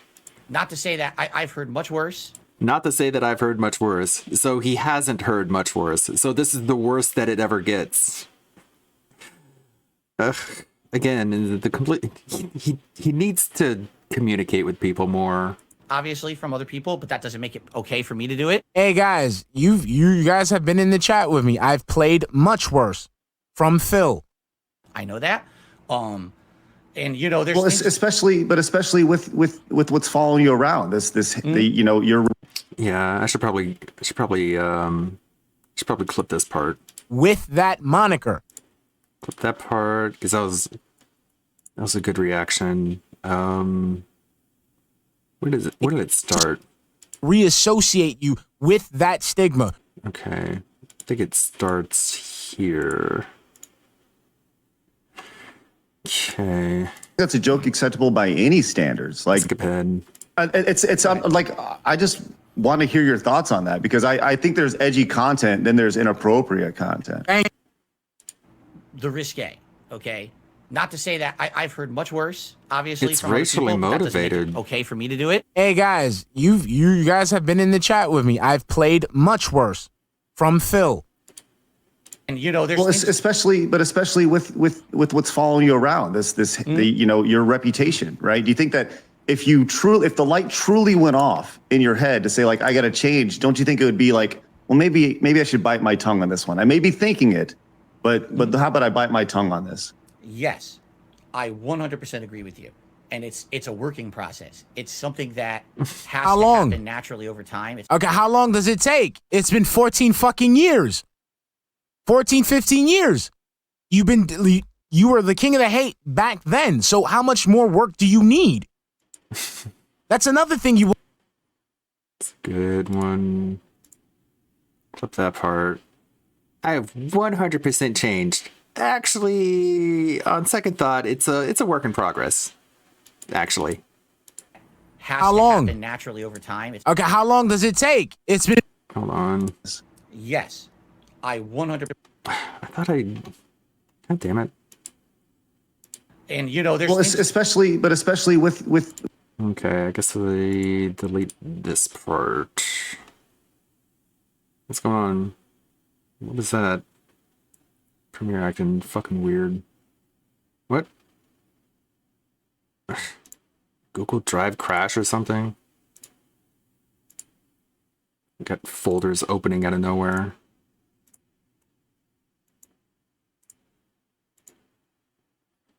Can play 14, 15 years.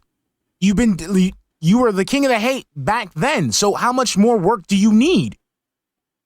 That's another thing that's another reoccurring theme you will see DSP in his content. When he's confronted with these things, when he's confronted with doing better, he always sets the expectation of you giving him some time to do it. He's been doing this time and time again to the point where it's almost predictable. It's pretty predictable. You know, again, I was someone who's done this for 15 years back in the day. That's what people came to watch. That's the content they wanted from me. That's what got me popular on YouTube. That kind of ridiculous, unacceptable, over-the-top, dark humor joke. Okay,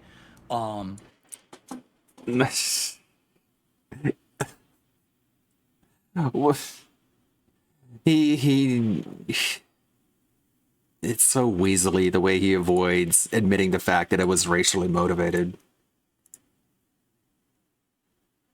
He's waiting for someone to bring up the race of the kid so he can go, aha, gotcha, you brought up race before I did.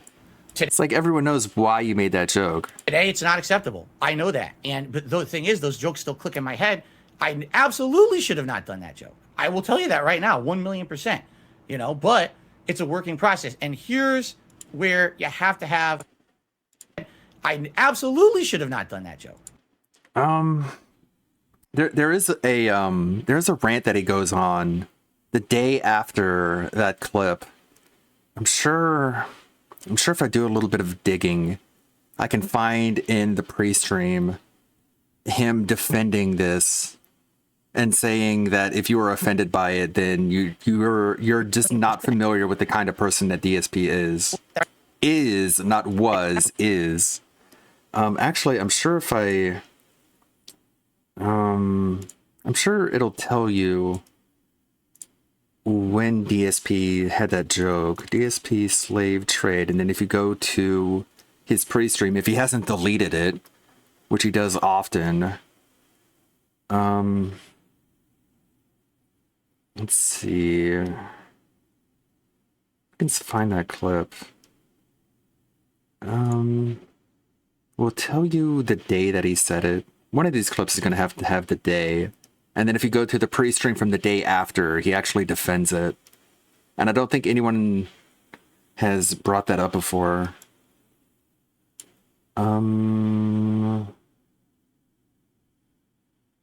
Fuck. I'm sure if I go to pigpig.re.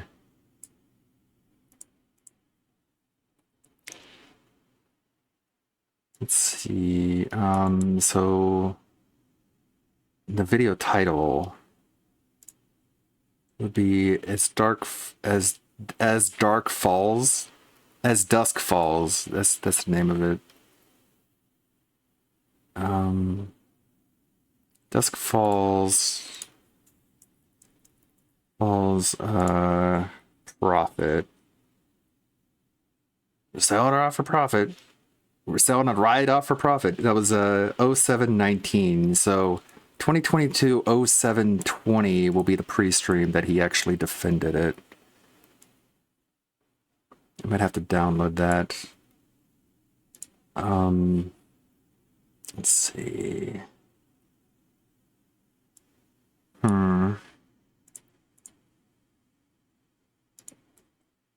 Come on, just play. 1,000,000%.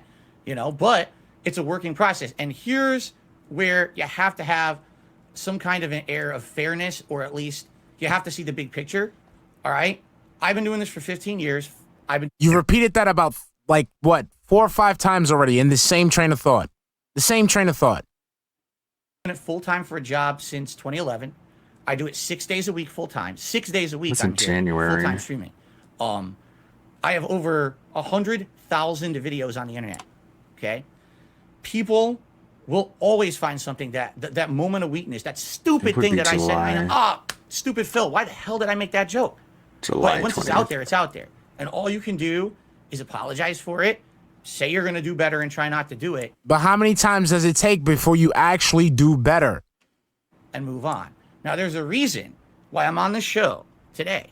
Okay? This is what, March 16, 2023.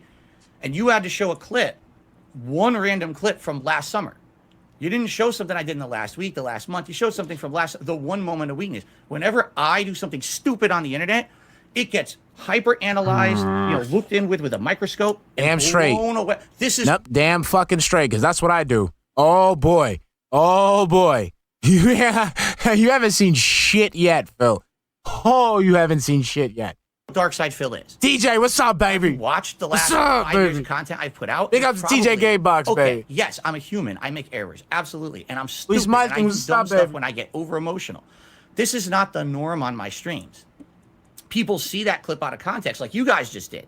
And if all you knew of Dark Side Phil was that joke, you would hate my guts. You'd be like, what a scumbag. He made a The joke Daily about Wrap. child trafficking. What kind of a horrible person thinks child trafficking is funny? When you watch it in pre-stream. context, It's not as bad, but it's still bad. Did he seriously But delete it? when I you don't know. watch all of- The context that you explained didn't make it any better. I'll be honest. That's fine. I agree. Because That's fine. I'm not sure which character That's you're fine. even, No, it isn't. like portraying. So were It's you not acting as the fine. sheriff in that Yes, situation? that's why I did. That's why I did like the accent. Yes. I don't know. I think that like in a situation like that, like we live in a society now where like, look, I understand that going into this interview that literally every second of this is going to be analyzed, and Adam understands that, and you understand that, right? But literally everything you say, there's a camera on you at all times, especially when you're a live streamer. You might have actually deleted it. I mean, for somebody who does this for a living, I just feel like you have to be able to bite your tongue at sometimes, and you need to know better. I mean, you said it yourself, the switch was flipped, and back in 2022. I understand that. I totally understand. I am very forgiving of mistakes, right? But when there's a pattern of these things that go back over the course of time, like it's no longer a mistake. It's a continuation. So I don't know. I think, look, if you're saying that, I brought this up the other day. There's a gigantic gap here. So many that he deleted. From July 8th, 2022 to April 27, 2023. There is nothing in between here. Everything was deleted in between here. So not only did he delete the pre-stream where he defended the joke he made, he deleted like 10, 20 before and after. It's crazy. I'm gonna have to go to like Dark Dave or something, or Raw DSP. Hopefully it goes that far back.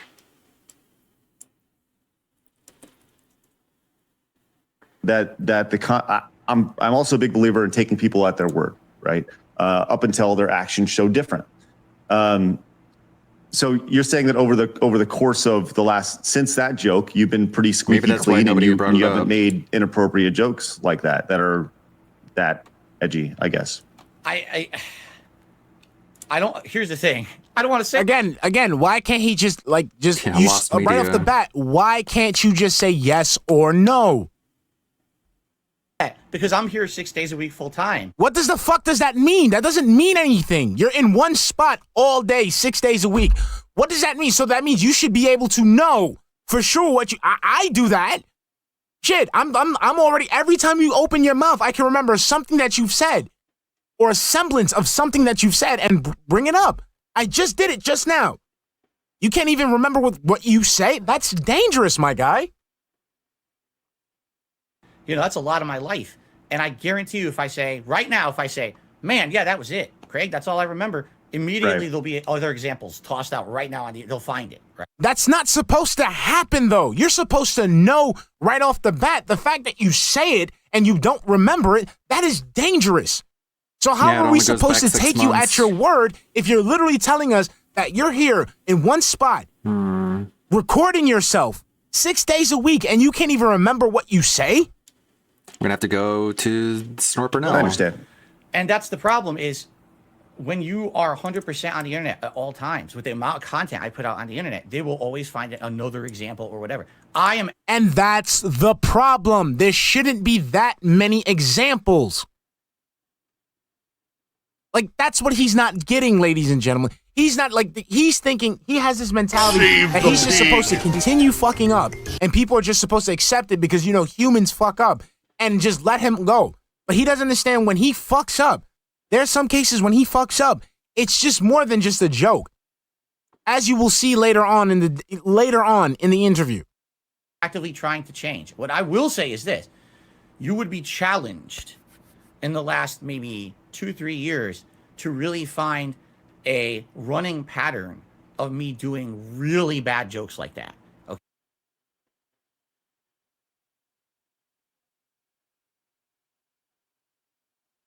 Oh, is he muted? Uh-oh. We're here. I'm here. Hold on.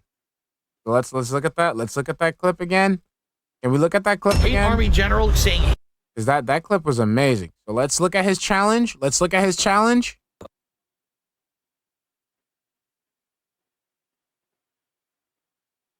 Hold on. Let me see something.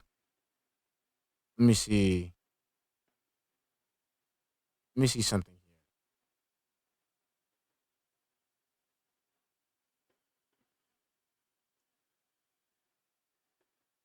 Let me back.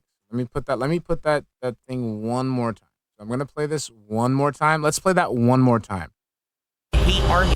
So let's see that here. Hold on. Let's see here. Or whatever. I am actively is when you are 100% on the internet at all times with the amount of content I put out on the internet, they will always find another example or whatever. I am actively trying to change. What I will say is this: you would be challenged in the last maybe 2-3 years to really find a running pattern of me doing really bad jokes like that. Okay, so we're gonna go right back to his stream.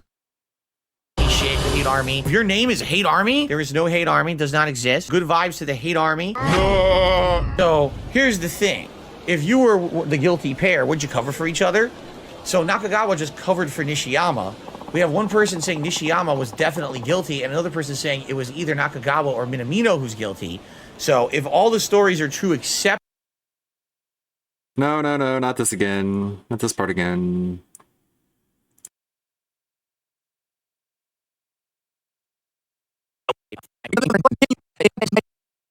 I make mistakes. That's fine. That's understandable. The problem is that you don't learn from the mistakes, and then you continue to make the mistakes, and then you go outright and become hostile to the people who confront you about you continuing to make these mistakes. but you're not going to find it as like you wouldn't say, oh, here's 47 times within a year that Phil did that. I know for a fact he's a scumbag, right? You'll find one time here, one time here, one time here, and then they blow it Phil, up on the internet. You just gave so many different people a reason to do exactly that. And they will. We just did it, and we just did it. We just did it. I know that, but the thing is, they do it anyway. It doesn't matter. But see, again, like this is the part that I have. This is the problem that I have with the internet. It's just like he's not supposed to be doing this.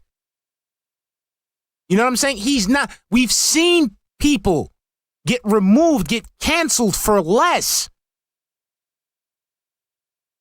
That's the problem. He's not supposed to be on the internet continuing to do this again and again and again and again. That's the problem. I say or do. This is what they do. So now you said that the switch in your brain, was off, so that you made that joke. Like, do you have it in there that it's like thinking like when you said that you're like maybe that was too much, or you were just free flowing and that's just kind of you? Let me put it this way: if I'm streaming and a joke pops into my head, again, yes, I'm just answer the fucking question. And I feel, oh man, that's probably too much. Today, I usually will not say it. Usually, it would be maybe an extenuating. Ladies and gentlemen, you saw the video. You saw the video. Circumstance or just for a second, a momentary lapse. I feel like what that was a momentary lapse because I've done it for so long. I get this weird observational humor in my head, and yeah, boy, thank you for the 2000. Get this weird observational humor in my head. You mean impulses to say racist things? In other words, right? And that's the one you pick, right? The racist one.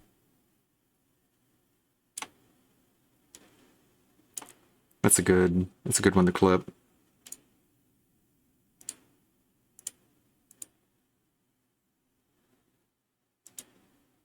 Okay, ladies and gentlemen, you have to listen to what he's saying, because that's another technique where he's just spewing shit and you're just supposed to take it at face value. You have to listen to the man because the devil is in the details.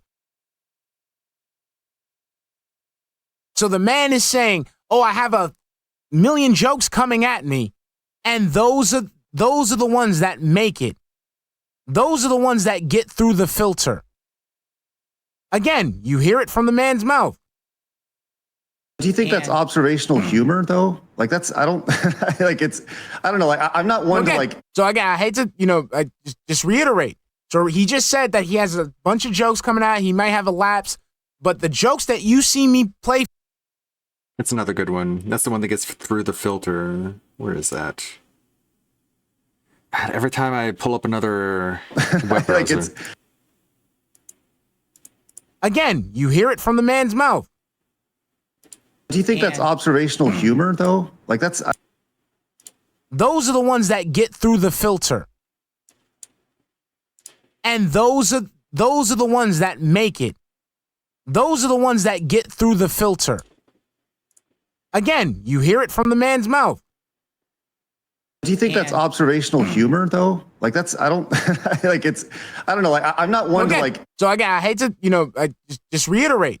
So he just said that he has a bunch of jokes coming out. He might have a lapse. But the jokes that you see me play for you in the present day, those are the things that made it throughout the millions of jokes that go through his mind. There are people who make, like, there are comedians who make jokes and they're edgy and such like that. I guess, do you fancy yourself as a comedian? Like, because you're telling us that people come to your streams to watch you, rage react to streams and things like that. I don't necessarily, and I don't know. I'm asking, and I think this is probably a better question for your fans. Are they coming to watch for those edgy jokes, or are they coming to watch you rage? Because I don't know, man. It doesn't fit. That's I a agree really. with you. I agree. I actually agree with you today. I should not have made that joke. I know that. That today you're 100% correct. 15 years ago, even 10 years ago, it was a different climate on YouTube, and people were looking for that. That's who I was, and now I'm not. So this was last year, you said? That was probably summer of last year. Yeah. So, because it just feels like a big leap from going from a sheriff who is like trying to kill people to seeing a little black girl and thinking a slave trade.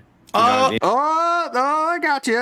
I gotcha. You noticed the pattern.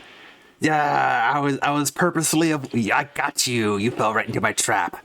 I was purposely avoiding naming the actual root cause of the offense, but you pointed it out, so I gotcha. You saw the race. Gotcha. Seeing a little black girl and thinking a slave trade. Now you said it. You said it. You noticed the race of the girl, which is why I said the slave trade. I didn't point out the race of the girl. You did. Aha. So you are now the racist. The guy's so out of his mind. See what? You said black girl. You see? Oh my God! You see, like, that's the thing. Like, he gets weird when it comes to that. Like, he's just saying it's a little black girl. Adam has not insinuated anything yet. Adam hasn't. He just said little black girl. The man jumps. The man fucking jumps. That's on That's screen. correct. That's correct. And herein lies the problem. What? The black girls. The problem is the black girl. I didn't think that. In my mind, It doesn't matter. But again, exactly. You see. Also, nobody believes you when you said you didn't notice that. Obviously, you noticed that. You see what I'm saying, ladies and gentlemen? You wouldn't have said slave trade if it wasn't a black girl, Phil. We know it. Do you see it? Do you fucking see it? It's no cloud attack tonight. It's not even that. It's not even the criticism. It's the fact that, like, yo, Adam's like, bro, like, like, I see a little black. Black. What? No. Adam just said it. I'm so sorry, Mr. Visma. I'm just sorry. Adam, but like, bro. It doesn't matter. You're right. I agree with you. But in my mind, I didn't even see that. I didn't think that. That's, Okay. The joke was, this is a scumbag sheriff. He's literally lying to everyone. If he's going to traffic someone for profit, I wouldn't be. Thank you, Brass Nolan. So this was a slave trade joke, right? Slave trade joke. Adam just, pointed out that she's black. He didn't make the connection. The joke was a slave. And this man decided to pounce on that shit. Shocked. It wasn't, she's a black girl going to the slave trade. And that's stupid of me. Why the hell did I not make that connection in my head? Because I'm stupid. Okay. I think you did. I admit that. I'm dumb. I don't know if I believe drooled that. off at my it got all over my fucking leg. Let's continue. Stephen Hawking, I don't know if I believe drooled that. off at my That's fine if you don't believe that. It's fine if you think I'm lying. I got all over my fucking leg. Let's continue. Stephen Hawking.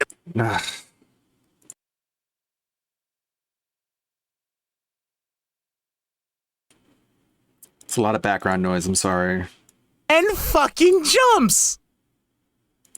That's on Okay. Let me let this play.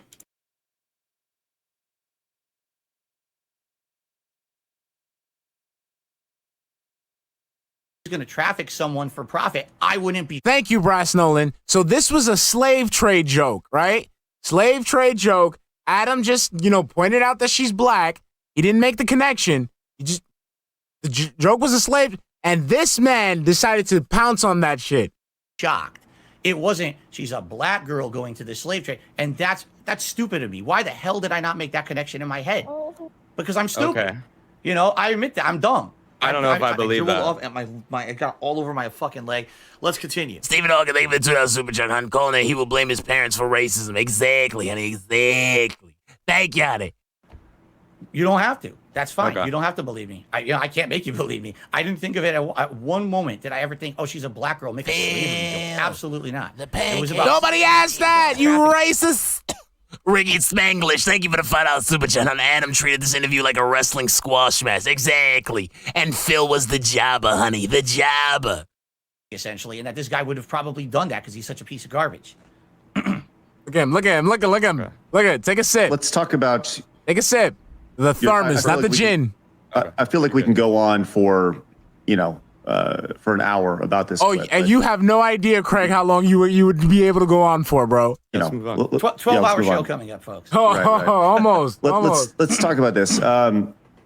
So it seems like your biggest detractors are some of your earliest fans. They were fans who have turned into detractors. Not me. Why do you think that is? So, I mean, this might be a long answer. My fans will know it, but again, I've been doing this for 15 years. Okay, we don't care about that. I did it, all right, I had absolutely no effort to make it professional at all. Again, you just being a jackass on camera. You've already reiterated this like 20 minutes ago, sir. Okay, and I didn't even have direct capture. For 5 years, I was having a camera pointed at my TV. Everything looked like junk. Okay, we don't care about that. It was like, I don't care. I'm just some normal guy filming games. What does that have to do with you being a I racist? make risque jokes. I'm swearing at them. That was the shtick. That's what everyone liked back then. And then, basically what happened was after doing it for about 4 to 5 years. Sorry, guys. Someone made a video. The video was called This Is How You... And this was a playthrough I'd done at Metal Gear Solid 2, where I did my usual shtick. And my usual shtick is, I suck at the game. Is it my fault that I suck at the game? Of course not. It's the game's fault. It's Hideo Kojima's fault. So I blame him. I insult him massively during the playthrough. I'm just raging at this game constantly. My viewership loved it. But someone made a parody video essentially taking out the moments of me doing that. Taking out all gameplay moments that would have been considered good or fun or entertaining and only focusing on basically cringeworthy moments. They made this montage. And it blew up with popularity on the internet. Okay? And essentially what happened was all of my shortcomings as a content creator for 5 years, these things that people liked, now became, Phil is not like his contemporaries. He's not putting effort into his content. He's just a jackass. Look at him. He's a joke. So now let's make fun of him. And what ended up happening was people would take every playthrough I did moving forward and make it, this is how you don't play video about it. And my fan base turned on me. Admittedly, if you would like, I'm not going to go into a giant explanation. So your fan base turned on you because of a video that somebody else did highlighting. Sorry, Craig. Sorry. He was going too fast. I'm sorry.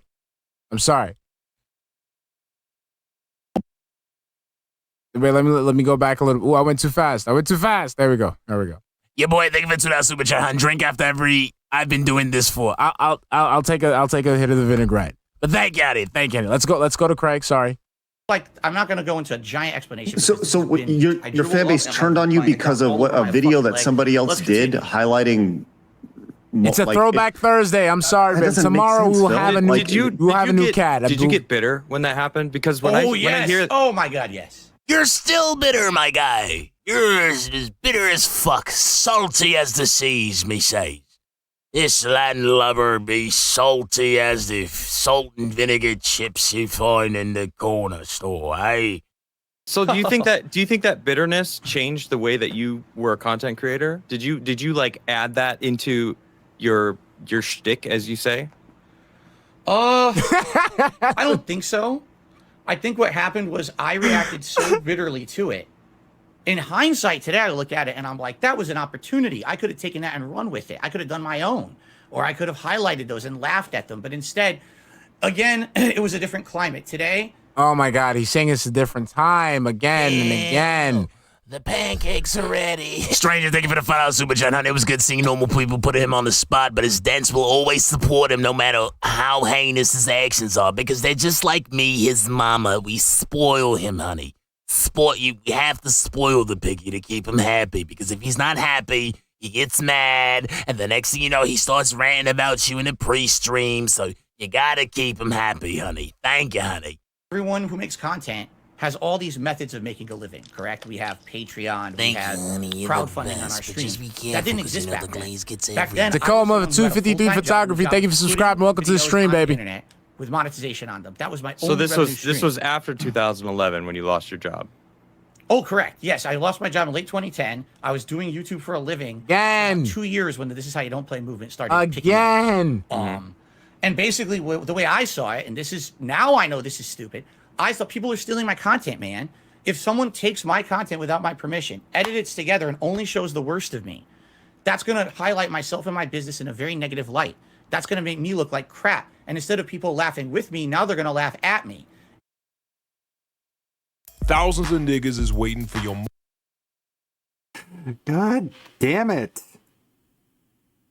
Why do you have that as a notification? Trying to get everyone in trouble. Stole my content without my permission. How dare you? This is bad. This, today I realized how dumb that was. It's many years later. Again, you see him. So this is when he started false copyright striking people.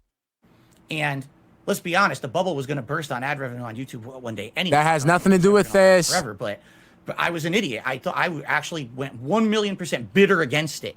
And when that happened, people saw that change in attitude of me. Wow, Phil used to totally just not care about anything. Now all of a sudden he's always bitter about people joking about him and stuff. And that just goaded them on to do it more and more. Well, And now- that's what you just said right there. So you're admitting that you added this bitterness, but initially, like 2 minutes ago, you said that's when they turned on you, before admitting that you actually were getting bitter. So don't you think that like that kind of correlates? Like maybe it was that moment when you didn't own up to the fact that people were making fun of you, being this king of hate guy, now going to, they're stealing my shit, I'm fucking pissed about it, what the fuck? And now everyone's like, well, who the fuck is this guy? You got to own it. If you don't own it, then like why then you're just a joke. So it felt like you just kind of like let that run your ship that you were sailing. Correct. I have nothing. Yep. And so he allowed that to run his ship, and he made that a part of his persona. So if you follow, if you don't follow DSP, you can look at DSP's Twitter. If you go to they call me at DSP.com, I think I'm blocked, so I can't see it on this account. If you go to at they call me DSP, don't harass the guy. Just look at his tweets. His tweets are either him posting about his schedule or his stream, or him trying to ratio somebody like the Oscars or Netflix and stuff like that. Like he allows that to become part of his persona because he doesn't know what else to do. Yeah, he fucking called Joe Biden a cuck or some shit. Mind you, this man who allows, this man who sits here and streams while his wife is out getting plowed by some huge black guy, got the fucking nerve to call fucking Joe Biden a fucking cuck. You already know the deal. She's getting filled by some black stud. There's some black fucking bull that's just filling her with cock meat, giving her the real fuck she deserves. We don't need that. Not gonna clip that. Trying to make this professional-ish. Oh, just filling her with cock. That is, it's a mistake I made. My reaction to This Is How You Don't Play directly fueled the fire for more people. Yes. To keep doing it. Yeah. And to escalate further. Yes. Because it started as just a movement of Phil's a bad gamer. He doesn't deserve the success he has on YouTube because he has no production quality. He's a rager. Yep. There's no. You're not going to watch a Dark Side Phil playthrough and. I wonder if he deleted that tweet, the Joe Biden is a cuck tweet. I wonder if I can find that. I'll have that on the list of things to look up. Get any kind of knowledge of really how to play a game at a good level because he's not good at games. You watch him rage and make bad jokes and stuff.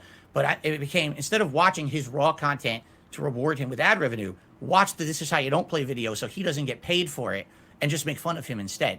And my reactions 1,000,000% fueled that. I will admit that. Now, over the years, it got worse and worse. And that's, I'm sure we're going to get into how wasn't just about Phil's a bad gamer anymore. It became everything else under the sun. And we can talk about how that evolved over time. But it's my fault. It is my fault that people have originally turned against me on the internet. 100% it is. Okay, so you understand that, so why didn't you change? So you feel that why haven't your you changed? reaction to the This Is How You Don't Play is what really parlayed your fans into becoming detractors? Yes. And it's not all of them, but absolutely back then, I saw people who had been longtime supporters and fans disappear, only to years later crawl back into, as someone who was crapping on me. I'm like, whoa, what happened? The way I saw it was, and this is I'm such an idiot. I admit this today. After 15 years of doing this, you realize how you change as a person and how you can see from a different perspective. My mentality was, I'm the popular YouTuber. I'm the guy putting out all these videos and everyone's watching. I'm making money. My shit doesn't stink, man. Yeah. How can you say that I'm doing something badly? I'm the one who has the successful business, not you. So who are you to throw criticism at me? That was my attitude. What a dumb attitude to have. What an idiotic attitude. Everyone knows that you need to actively be listening to your viewer base and your fan base and working with them to create a product that's meaningful to them. And at that point in my career, it was just put the same shit out every day. And hopefully people watch it. And hey, up to that point, 2012, 2013, I hadn't seen any plateauing. I hadn't seen any decline. It was still going up. So I'm thinking, hey, everything's good. If people are saying I'm bad, I don't believe them. That's bullshit. That's just them trying to ride my coattails, right? But in reality, they were all correct. They were 100% correct. My shtick was tired. It was old. No one wanted to watch someone with a camera pointed at their TV, raging at Hideo Kojima. They wanted to see meaningful content, and things were changing. There were people coming to YouTube with better production quality, much higher quality stuff, interactive streams. Okay, this should be the pre-stream after that joke. Let's play the game. I don't know if it includes it or not. Sound good? Sounds good to me. Sniff it.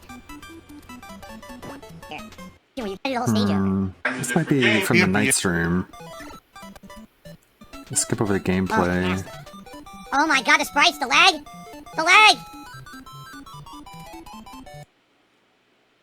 An incredibly slow night. Get nowhere with it, and then you expect that I'm going to be happy. I'm not, I feel like I got nowhere tonight, and on top of that... What new computer? I haven't bought a new computer. We're doing a series of podcasts this week where every morning on the level 1... Maybe I need to go back a little bit. Completely crushing Capcom. I cheated beat Zelda 2. Begging for likes and retweets. Here's this one. Devouring Bates?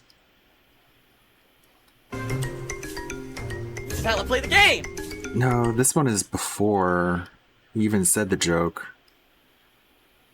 There it is. It's right here. There's nothing wrong with my terrible comment.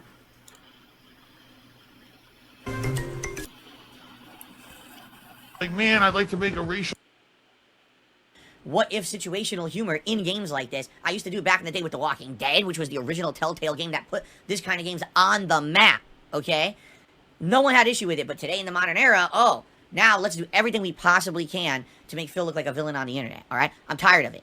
So I'm not going to address any of their bullshit because it's bullshit. It's well, to even give a moment to specifically address the nonsense that these people have said about me gives credence to it. It's complete fabrication based off of them completely lying and extrapolating upon bullshit, okay? And I'm not putting up with that shit anymore. I'm just not. I have no reason to address it. That's the last thing I'm saying about he it. Deleted it. They can literally make up whatever they want. It doesn't deleted matter. this pre-stream. I don't care. I'm not paying attention to it anymore. He doesn't care so much that he deleted it and tried to hide it. Each thing, all right, only gives them what they want. They want nothing more than on this very podcast this morning, they want me to have a whole segment trying to defend myself, to save face, and particularly to what they said about me. I'm not giving them that satisfaction. They can go fuck themselves. That's my attitude moving forward. There's no reason. That's how regretful he was for what he said. Reason to address the nonsense they say and do. It's feeding the trolls, and I'm not doing that. So fuck them. Let's move on. Very nice. Okay. Cat, you need to get out now. That place is toxic. That's how much he knew that what he said was wrong. That was his reaction to it. He would delete that Not pre-stream. really address something, but I feel like it's worth addressing. As you know, I have a large group of scumbags who follow me all over the internet and try to do as much as they possibly humanly can to slander me, defame me, say things that aren't true about me, and basically make me look like a horrible human being to as many people as they can all over the internet. Okay? I don't know why at this point. I really don't see the purpose of their agendas, but that's what they do. It's just an inevitability at this point. Okay, that's gonna happen. No matter what I say and do, no matter where I say and do it. Like I said, if I cured cancer today, I'd be, told that, I farted when I cured it, and man, the smell was just so unbearable, and I should be chastised for it. You know what I'm saying? Scat, of That's how course. it is on the internet. So, the other day, I'm doing commentary on this game, and I'm doing my usual style of improv commentary. And His usual style. His usual style. His same style. Not like he regressed into the old DSP. commentary that I've done over the years. It's not any different from anything else that I've done. All right, everyone knows that I try to do all kinds of things on the cuff. Jokes, dark humor. It's just something I've always done. When I do improv commentary on a game like this, where it's primarily narrative based, okay, it's completely off the cuff and unexpected, and sometimes I'll try to purposely say something ridiculous to break the mood up. There are times when maybe I'm like, man, I'd like to make a racial comment here or there. So, yeah, every once in a while. Yeah, be honest, of course. But the point I'm making here is, this is something that I've always done, and, everyone has always enjoyed it, okay? It's only now that people literally will try to make things up to make me look bad. So, the thing is, some people have actually called me out and said, you need to address this because people are saying this about you in the last few days in regards to commentary you've done or whatever. No, I don't. I don't actually have to address it at all. It's bullshit, and everyone knows it. Anyone with a Mm-hmm. That's the level of regret that he had at the time for what he said. And he deleted the pre-stream, so you can't even see the raw footage. I was an innovator at the beginning, and I was a dinosaur 5 years in. Yes, and that's okay, totally my but- fault. Okay, and that's the other thing. That DSP like. He also made it sound like it was very commonplace. Likes to do DSP likes to do a lot of self-deprecation. It wasn't just the sort of humor that he always did in the past. He framed it as the sort of humor that he always does and always will do. As if this will allow you to like soften up your critique of him. Like, oh look, I fucked up. I did. Okay, we get that, DSP, but the thing is, you continue to fuck up. This doesn't change anything. You continue to fuck up. What would you say you innovated at the beginning? At the beginning, the improv commentary style and the ability to basically do a full-length playthrough with commentary over it, I was not the first person who did it. There's other people, everyone will argue. There's actually argument between it was either Slow Beef or someone else who originally was like the big first Let's Player. But I was the person who started doing it rather than, back then when I started on YouTube, 2008 is the year where I really started doing active playthroughs. Oh my God, here we go. Another history lesson. Another history lesson instead of just answering the fucking question. Who were mostly known for being like a guru in one genre. This is the Call of Duty player. This is the fighting game player. I was the jack of all trades. I could play any game, do commentary over it that was kind of improv commentary, and people thought it was funny because of my mannerisms, my jokes. Yes, back then that kind of stuff was funny. And You say that kind of basically- stuff. What do you mean? Well, we just talked about it. We're talking about risque jokes. Back then, my commentary was like 90% sexualized content.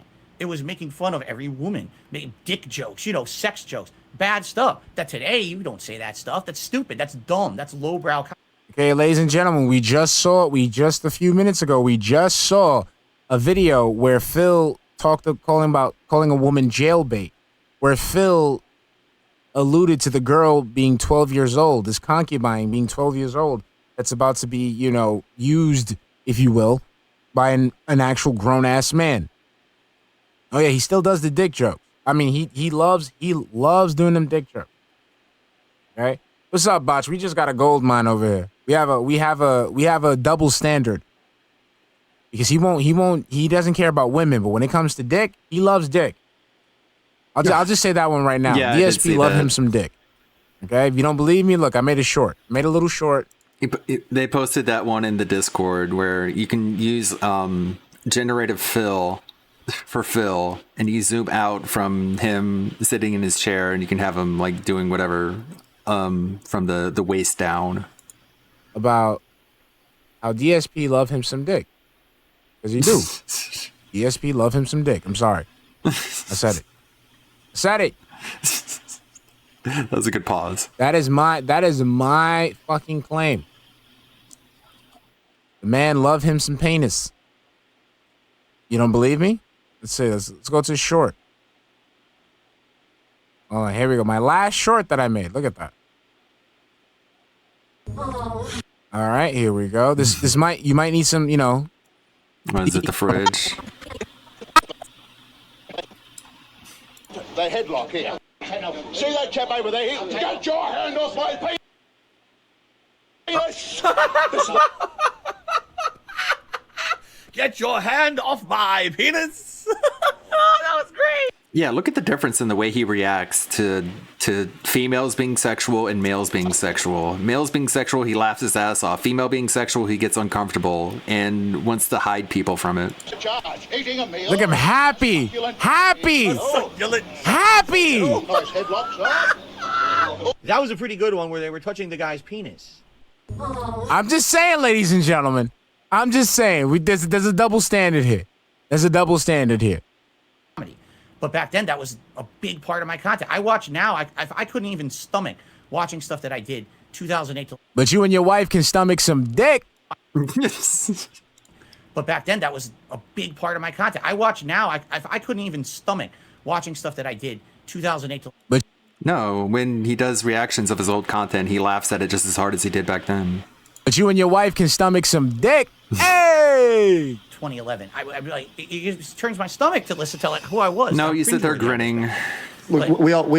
Yeah, Butthole be cringing every time you talking about that dick. Hey! Look, we all get it, right? We understand that people change over time. Totally understand that. I guess my thing is, what have you done? So you've had these light bulb moments, right? You said you had one last year. You had one, in 2012, 2013, where you realized that you're getting left behind from a technological standpoint, and you're doing gameplays that are. The big difference for Phil was Phil could play all games, not just fighting games or Call of Duty or whatever. What has changed? What are you doing differently now in 2023 that you were doing that you weren't doing in 2013 when you had this realization? Because it sounds like you're doing the exact same thing, Phil. It sounds like I'm the guy who plays different games and occasionally come to my channel to get some sort of shock value joke, right? What differentiates you now from who you were a decade ago? Okay, wow. Geez, first of all, full-time streamer I wasn't back then. I was just a YouTuber. Oh my God, you don't care about okay, we don't need the fucking history lesson. Mostly gameplay. Yeah, that's a good reminder. His Twitch channel points he called Penne points.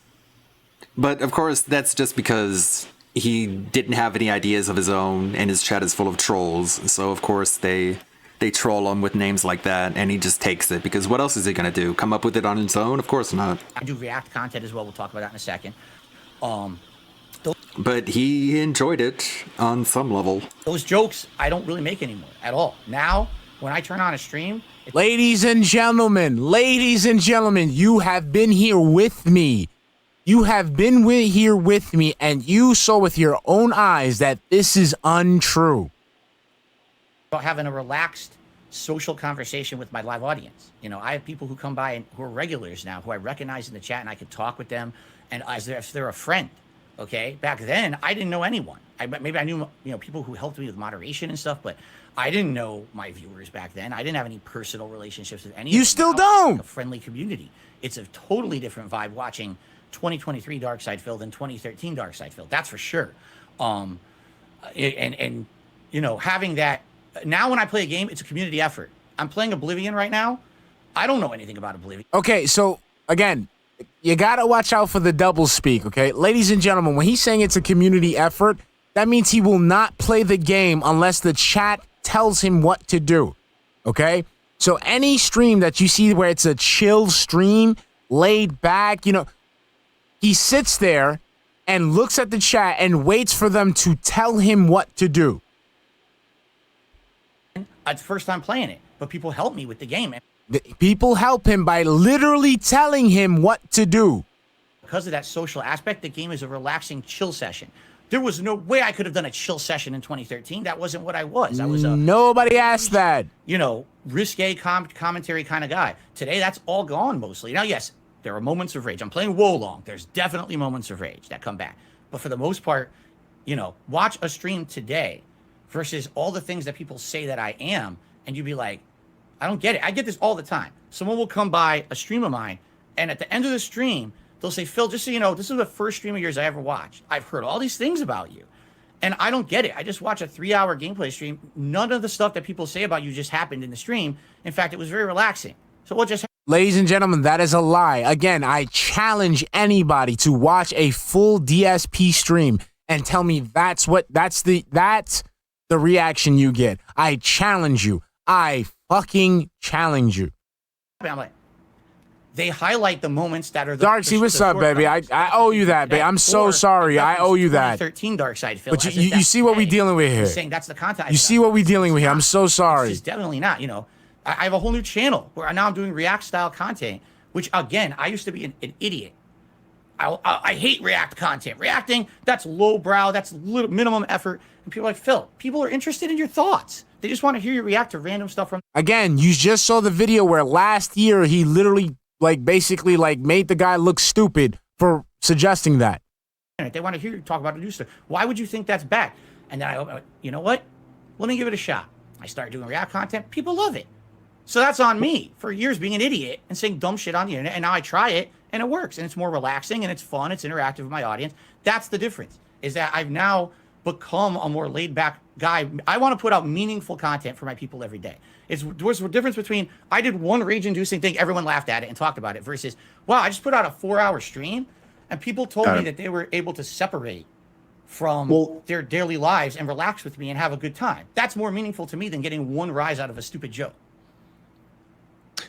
What is what's a day look for you? When you wake up, what is your average day like? Walk me through a day of Phil. Before he says anything, let me tell you what the average day of Phil is. Phil wakes up at 10 o'clock every morning, because the night before he is basically hopped up on caffeine and liquor, and then he spends the night looking through Twitter for shit to react to or for shit to, hop onto. Then he falls asleep. When he falls asleep, wakes up at 10 a.m., right? Then he goes and gets some black coffee and eats a buttered bagel or some kind of microwavable breakfast burrito. Then he gets to his office, boots up his laptop because electronics always stay on. Then he goes through Twitter for a while. Then he boots up the stream, doesn't start the stream, boots it up, hangs out in the chat for a couple minutes until his shitty pre-stream music plays. Then he goes ahead and starts the stream. But it's not the gameplay yet. It's DSP Gaming. But no, we don't start gameplay. What we do is we start with the Level 1 podcast, which is him repeating the schedule over and over and over and over and over again. Over again. Goes ahead, bitches about the thing that he found out on Twitter. Then he begs. Then he takes time for Q&A. Then he takes shout-outs. Then he goes ahead and reads the super chats and contributions. Then he goes and takes a break to go take a piss where he doesn't wash his fucking hands. Then he comes back,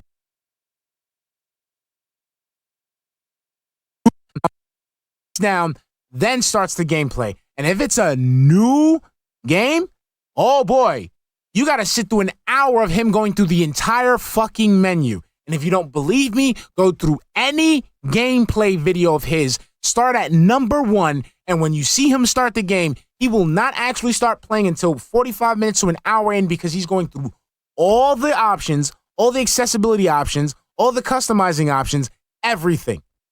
That's his whole day. Okay. Like when you from the time you wake up to the time you go to sleep. Oh wait, let me finish. He goes ahead and does that shit until what? I would say 5 o'clock. 2 o'clock. No, I'm sorry, my thing is so off. So he does around 5. But yeah, 2 o'clock. 2 p.m. He goes, takes a break. And if it's a new game that's busting his ass, he's using that break to read up on a guide, to go look up a walkthrough. Then he comes back and just, fizzles out for the rest of the stream. Takes a 2-hour break. Then he comes back for the night stream. where you can see that he's obviously drunk. His hair is disheveled. He's not paying attention to what's going on, and he says shit that's off the cuff. So that stream that you saw, where he's playing Like a Dragon Ishin, and he's saying the N-word multiple times, that's a night stream. Usually I don't wake up. Usually my cat wakes me up. Oh yeah. Ladies and gentlemen who does not know, the reason why his cat wakes him up is because this man, this fucking piece of shit, likes to take his cat when he's going to bed and take the cat with him to the bedroom, but does not allow the kitty litter box to stay in the bedroom. So he takes the fucking kitty litter box, leaves it outside, and locks the door with the cat inside. So the cat is unable to relieve himself until Phil wakes up. That's why his cat is waking him up. Get out of bed and get you ready for the day. Should I include that part? I probably should include that part. I mean, that's the part that he got so incensed about. But does not allow the... Oh, yeah. Ladies and gentlemen who does not know, the reason why his cat wakes him up is because this man... Classic moment. Like, I think it's worth mentioning, but I mean, just the problem that people had with it is that he was asked to give an example of why people hate DSP, and there are a lot worse reasons than that, but that's the one that just came to his mind. And also, he feels like a lot of, the whole "don't fuck with cats" mantra. It's he thought it would resonate with a lot more people. On the house. But if you're a sociopath like Keemstar, you'd be like, who fucking cares? I would strangle a cat. I would snap a cat's neck if he woke me up. So why would I care about stupid litter box? Bon Banana. You have to appeal to the nature of Keemstar if you want to convince him. Bon Bonanza. You didn't know that? Oh, you didn't know that? It's not conspiracy theory. It's not conspiracy theory. Let's hear it straight from the man's mouth, his fucking self. Come on. Let's do it. Let's do it. Come on.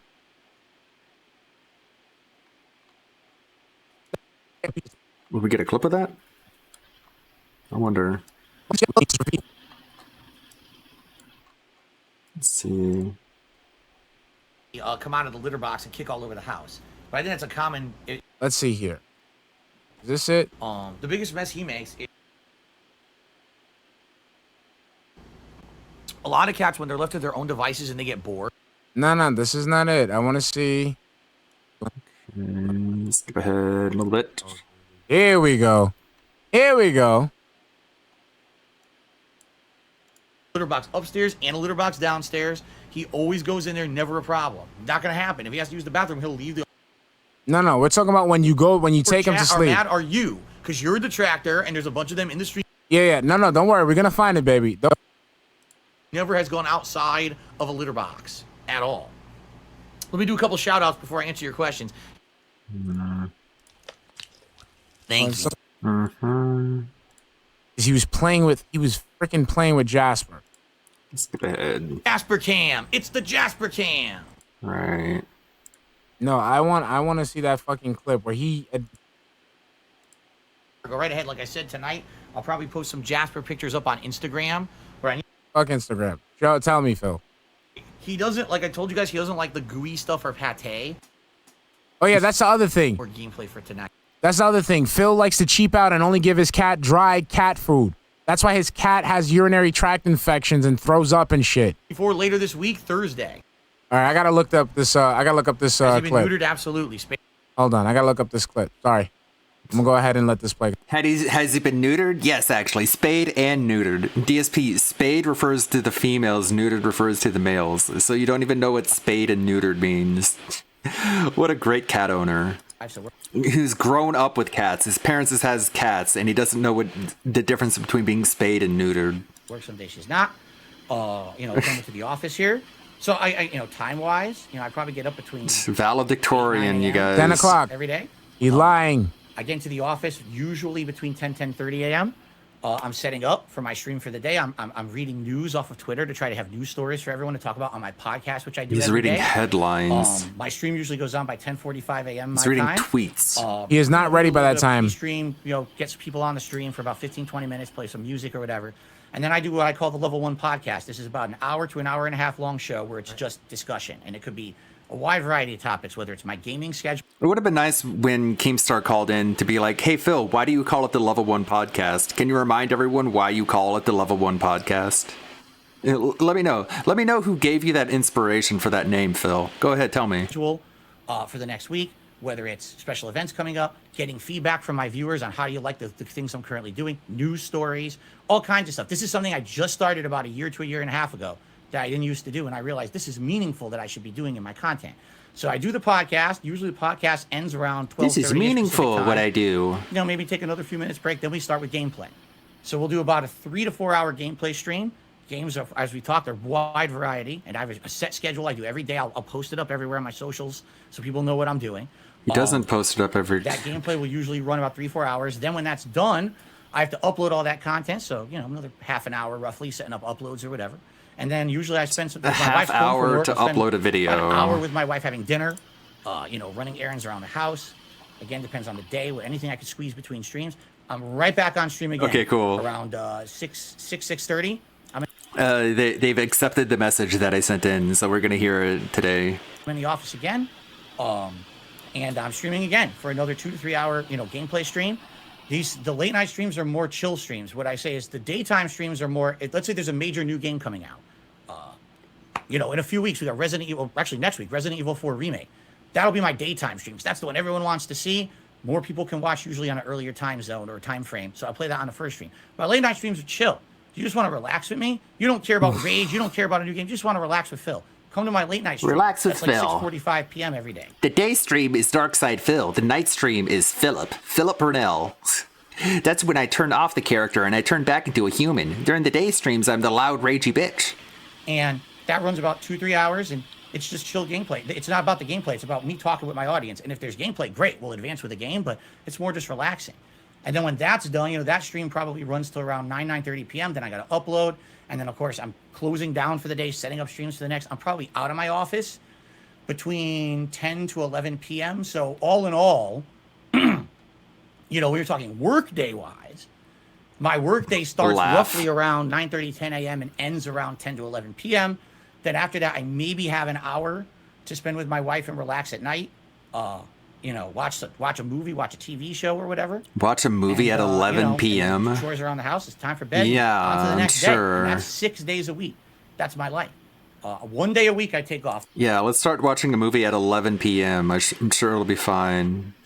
Let's watch an 11 p.m. movie, honey. And I'll be up at 1 tweeting about it. We have all new rules this time. Now you can play alone or with 3 of your closest friends. Unless you don't have any friends, then you can just join matchmaking and play with randos.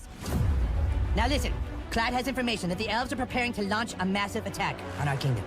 They've been spotted. How long has it been since they tried to do it in 3D? We have to take them out. I guess we got the Good luck. got the abilities now. We can have 3D South Park and it doesn't look horrifying. Show no mercy, new kid. You can't keep running into arrows and stay alive, dumbass.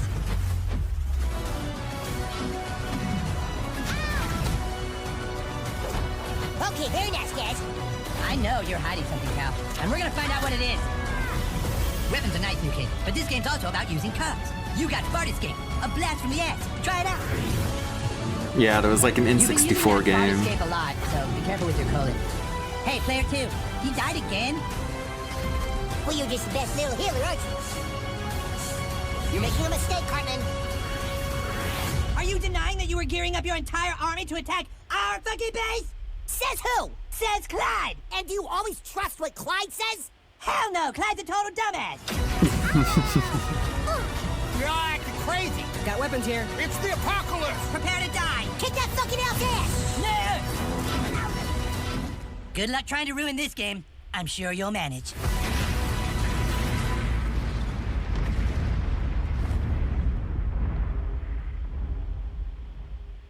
It's like a throwback to the Snowball game. I don't know. Multiplayer games have kind of a set shelf life. Of streaming and content creation. And that day is essentially every possible thing you can think of that I need to cram into one day. Whether that's grocery shopping, doctor's appointments. Every single thing you could running possibly errands, think of crammed into one everything you single think day. of. Oh, by the way, that's Sure. the one day I have off to spend some time with my wife, other than an hour here and an hour there. So if we're going to do something, we try to cram it in on that day. You've done And that's nothing. my life. That's going to a So let me ask you restaurant. this. Just based off of what you're saying right now, that doesn't seem like the most healthy lifestyle. It doesn't seem like the most conducive, like. Why is he nodding yes? Like, he tried so hard to make it sound like a fulfilled, meaningful life, and then Craig is like, that doesn't sound healthy at all. And DSP is just like, yep, nodding. Yep, yeah, You know, for. I wonder what he kept telling himself before going into this. It's like, no matter what they say, I'm just going to nod and say, okay. And I'm going to say, yes. I'm going to say, you're right. Instead of disagreeing with anyone, I'm just going to be like, hey, you're right. You're correct. Yeah, it's absolutely. I'm just going to be the biggest spineless, gutless weasel possible. And then when I go back into my hug box, people will give me money saying, wow, Phil, you really kept your cool during all that.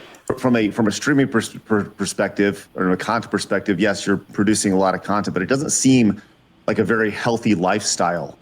Do you feel that your community and like it's not really keeping your cool if you're just being gutless the entire time, and the people who donate to your streams are enabling that lifestyle? Do you feel that they are encouraging you to live that lifestyle that may not be the healthiest lifestyle? So you're saying through people. So what showing you're up and actually supporting telling my me, streams, I didn't miss much. We're just going over the interview again through the filter of Shinko Floor.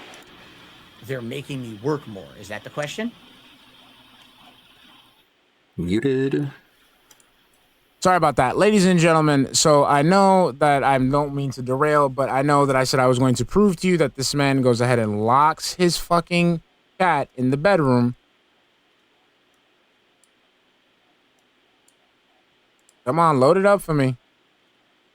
We tried having a litter box in the bedroom with us, but it smells. Like the bedroom contained with that scent smells. Because if he even used it once during the day, that compact. Let's go back. Let's go back.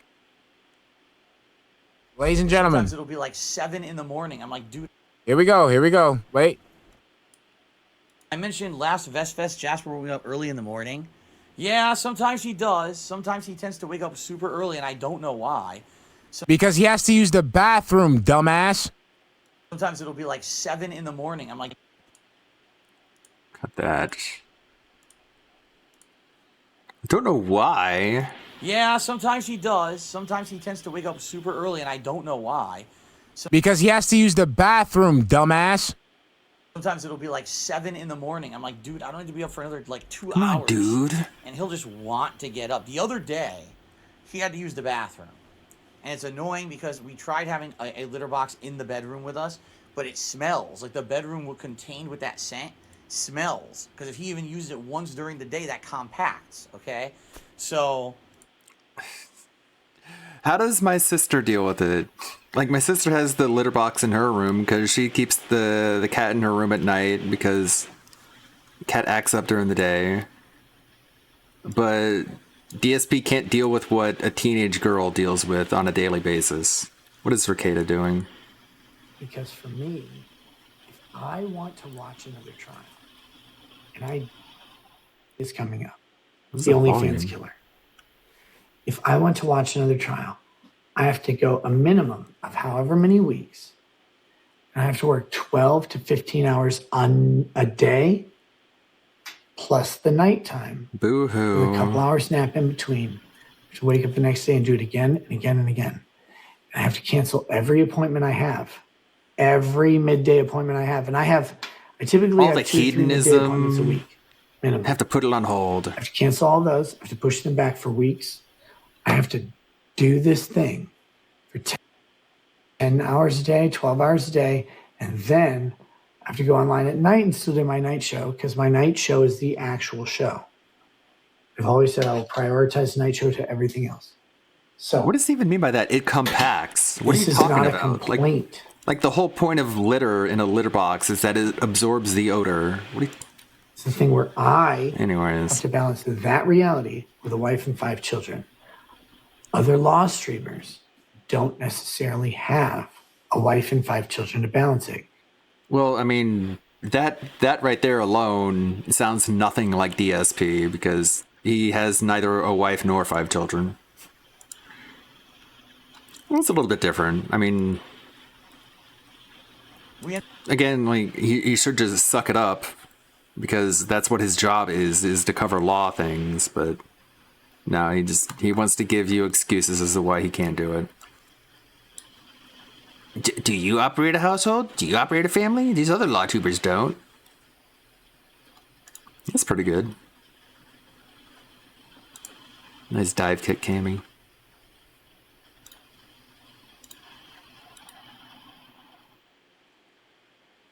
Yeah, man. Play. Ended up having his litter boxes outside of the bedroom, but if he doesn't use the potty before we go to sleep, sometimes he wakes up early in the morning, he has to go to the bathroom.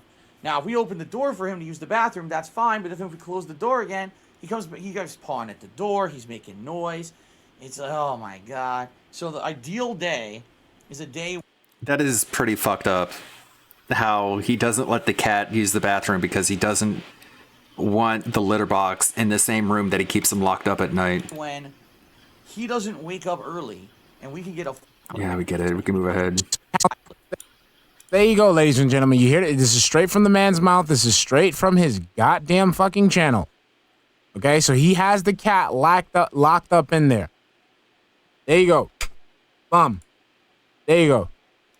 Yeah, he has DDoS protection. Remember, he has business class internet, Joel. Oh, don't worry. We'll get to that. We'll get to that.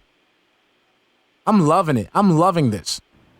Maybe you have a pressure that you're putting on yourself to do that because this is your only job, and then you're therefore working as much as you are because you are, working for the support that you have.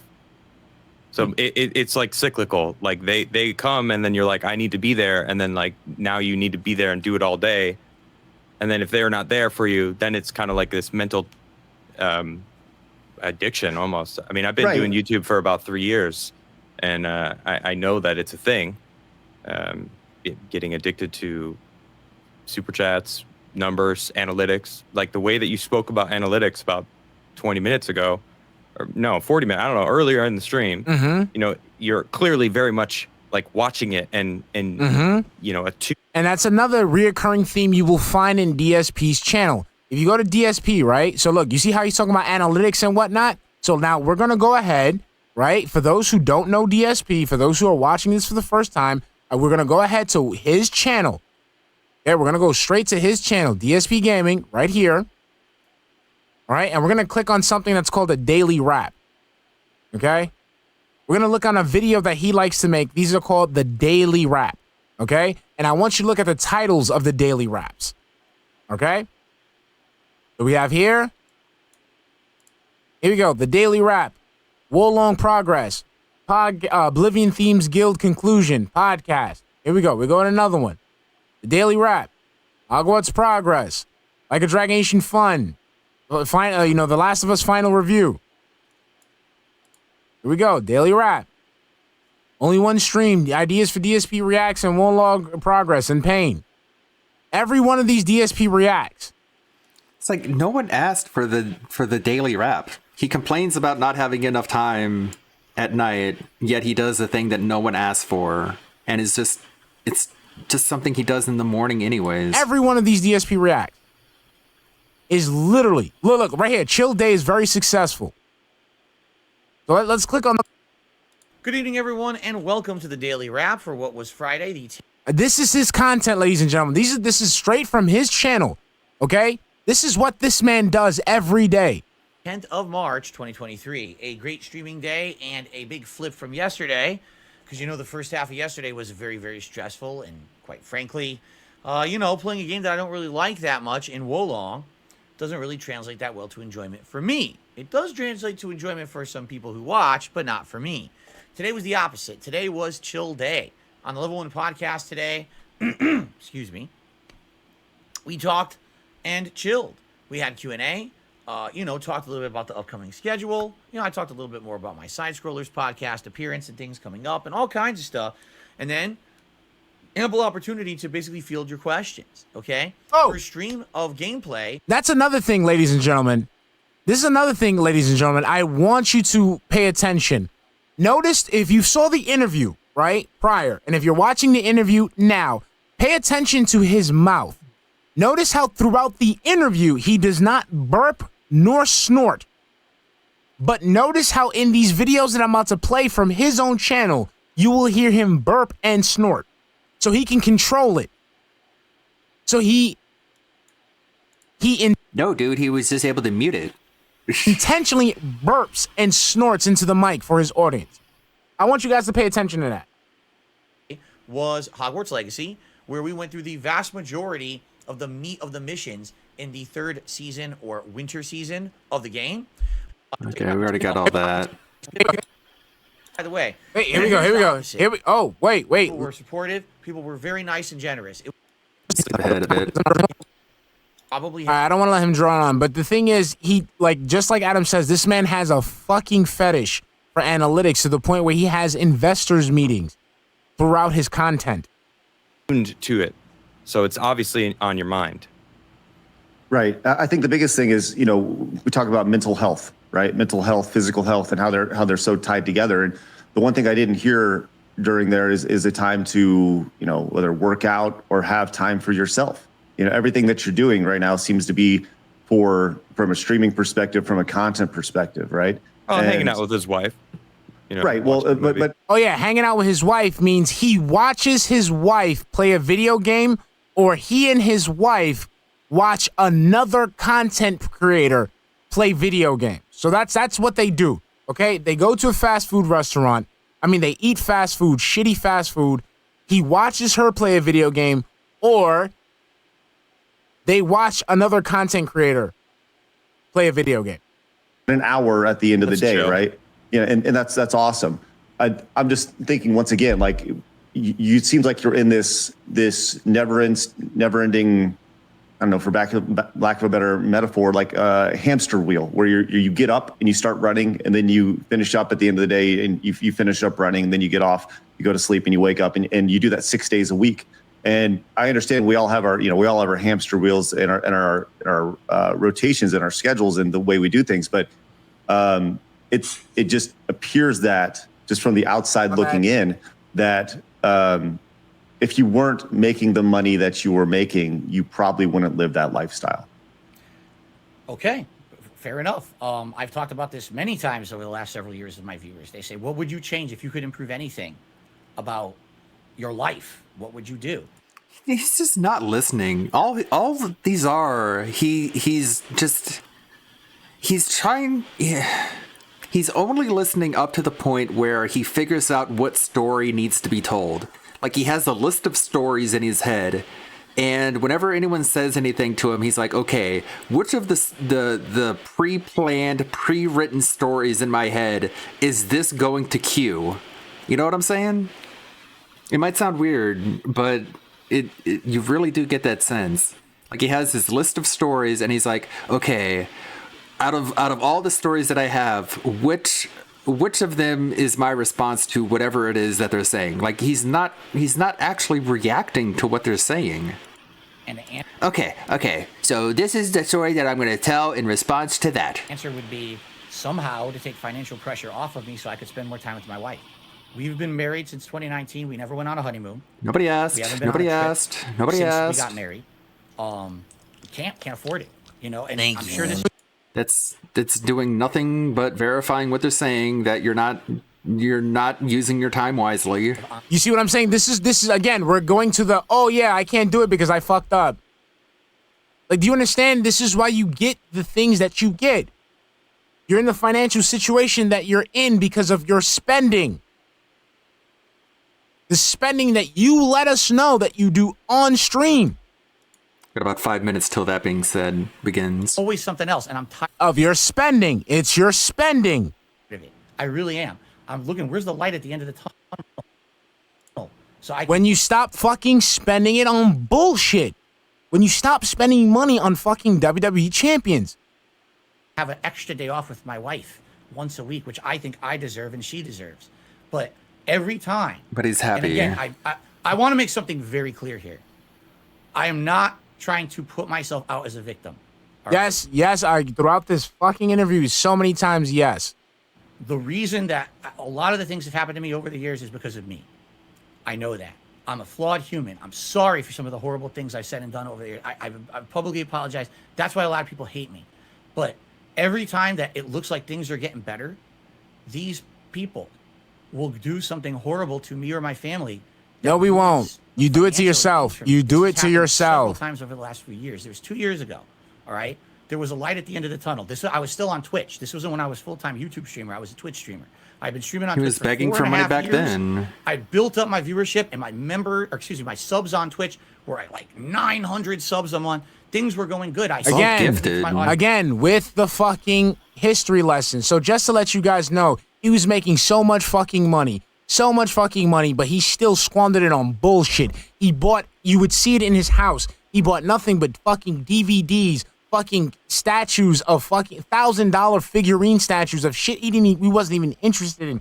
He literally paid money. He paid money, ladies and gentlemen, for a painting that the only redeeming quality about it was that it was painted by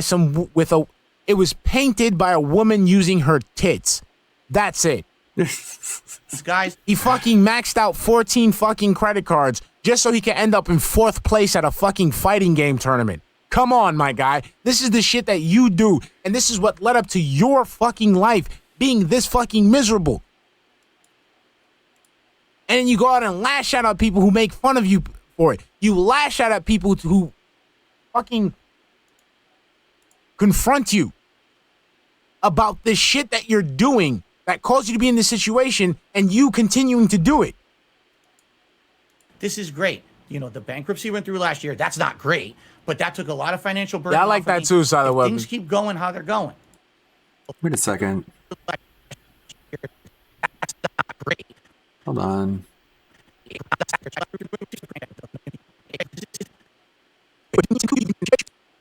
Situation Was some ordinary gamer in chat? and you continuing to do it.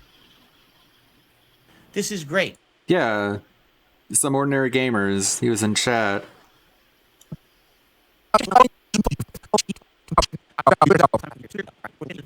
Well, let me mute this so it doesn't keep scrubbing. Yep. What about the WWE champion spending? It's funny. Muda was literally in chat during the interview. A fucking history lesson. So just to let you guys know, he was making so much fucking money, but he still squandered it on bullshit. You would see it in his... Let's skip ahead. He paid money, ladies and gentlemen, for a painting that the only redeeming quality about it was that it was painted by a woman using her tits. That's it. Guys, he fucking maxed out 14 fucking credit cards just so he could end up in 4th place at a fucking fighting game tournament. Come on, my guy. This is the shit that you do, and this is what led up to your fucking life being this fucking miserable. And then you go out and lash out at people who make fun of you for it. You lash out at people who fucking confront you about the shit that you're doing that caused you to be in this situation, and you continuing to do it. This is great. You know, the bankruptcy went through last year. That's not great, but that took a lot of financial burden. Yeah, I like off of that me. too, Silent If Weapon. things keep going how they're going, I see a light. I'll be able to improve my business. I'll be able to maybe take time off, spend time with my wife. And again, you have Still to, and the hasn't other thing you have happened. to take into account, ladies and gentlemen, this is what I'm saying. You have to really understand DSP to understand what the fuck he's talking about. He's talking about, oh, I can improve the business. He can do all this. He can do all that. He's getting money, and he has no overhead. No, I'd rather buy controllers. So he's talking about light at the end of the tunnel. He's getting about thousands of dollars a month. He doesn't pay for any music. He doesn't pay for any overlays. He doesn't pay for any animations. He doesn't pay for any editing. He doesn't even fucking pay for the games that he's playing. Everything is crowdfunded. So what is it about your business that you couldn't fucking improve money? You couldn't improve it. Reduce the amount I stream. This will be outstanding. What happened? My trolls took the King of Hate mantra, which we just discussed earlier, and they got me kicked out of the Twitch partner program. Again, crying like a little bitch. Fuck you. No, you got kicked out of the Twitch partner program because, again, you were caught saying hateful slurs. And at the time, Twitch was being a little wuss about shit, and they fucking widened the berth of what was a hateful slur. You called people homophobic slurs. You've called people idiots. You've called people morons. You called people retards. Uh-oh. So all they did was clip it and send it. It's okay, I'm not a partner. I'm under a little bit less scrutiny. To Twitch, and Twitch was like, okay, you gotta go. That's it. I don't have enough concurrent viewers to be a partner. That's it. Ladies and gentlemen, I think the night before he got unpartnered, he was pissed. He was fucking incensed to the point where he faked him saying the N-word so he could go ahead and get kicked off, so he can create a big last hurrah that he was done with Twitch and he was on his way to YouTube. You did this to yourself. You do this to yourself every single time. Now, I've been with the Twitch partner program for 4.5 years. The voice cracks. Get out of here. With me. Get out of here. Knowing who I was in my past and the kind of content that I put out and everything, willingly took me under their partner program. They signed me up for promotional opportunities. They had me promoting different things on their streams and stuff. And then promoting certain different things, but he never had promotions, you guys. He never had sponsorships, but Twitch promoted him and sponsored him. they actually campaigned to get me kicked off of Twitch, and they did. So I'm not kicked off of Twitch, but I can't make money on Twitch anymore. What did they do? What do you feel that they Yeah, what did we do? to you? What did we do? To get you removed off Twitch specifically? They organized a campaign.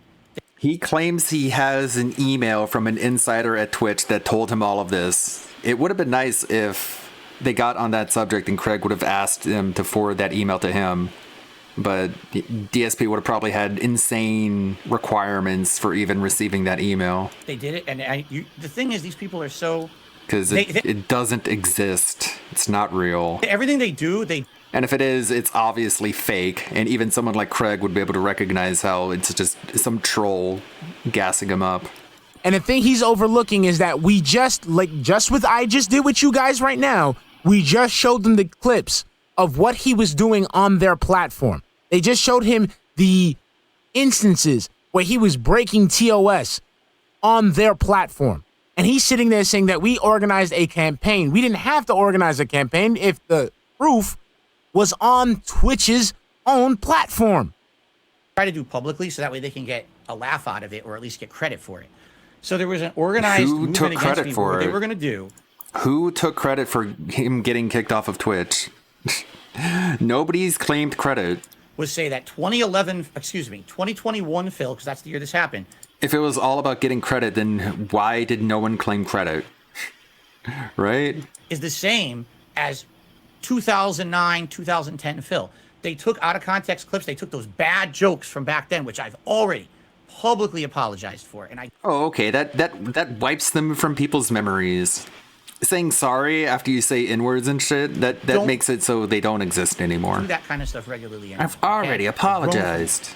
Well, I just saw a Thank you, Adam. Say clip it. from a year ago. So Thank that's you. Pretty recent. Correct. And you also saw clips from recent times. So again, we know this is bullshit. That's correct. And again, I'm totally fallible. Again, it doesn't excuse you from doing it again and again and again and again. It doesn't. What's up, Adam? Mistakes from time to time, okay? But for the most part, that's not me anymore. You can watch I know, but what you just said was just disproven because you had just made it that same kind of racy joke. Thank you. I'm not trying to make it a big deal, but I'm just pointing out that what they were saying is 2021 Phil is the same as before. When you just told me in 2022 you made a joke, so this was after they'd said this, and you're making the same kind of inappropriate jokes that you were back then. Correct. So it's so they're right. Are they No. right or are they wrong? I mean, They're right in saying that I still make mistakes and I'm a flawed human. No. You see what I'm saying? This is like, no. You still continue to do this shit. That's it. You still continue to do this shit. I want you guys to listen. Because the thing is, he's trying to say, I'm just a human. You're supposed to allow me to do this again and again. You're supposed to allow me to be racist. You're supposed to allow me to be sexist. You're supposed to allow me to be bigoted. Because I'm a valuable human being. It doesn't work like that. Wrong in saying this is who Phil is all the time. This is his content, because that's what got this happening. And by the way, it wasn't just the Twitch partner program. They basically did this exact same thing to all these different business relationships that I had. They said, he's the king of hate. He has a website called thekingofhate.com. Here's a bunch of bigoted, racist, sexist. All right, that being said is starting up. I'm going to continue listening to this in the background, but in the foreground, we're going to have hello. Just wanted to tell you that I love the podcast. That being said, big ups. That being said, which vest is podcast best? That being said, relaxing, chill, interactive, fun. That being said, which vest is podcast best? That being said, relaxing, chill, interactive, fun. ALT Insider, the legend, fantastic Mr. Sam, the dentist, Steve to the Dead, psychological style host, Meerkat, artistic style host. That being said, which vest is podcast best? That being said, which vest is podcast best?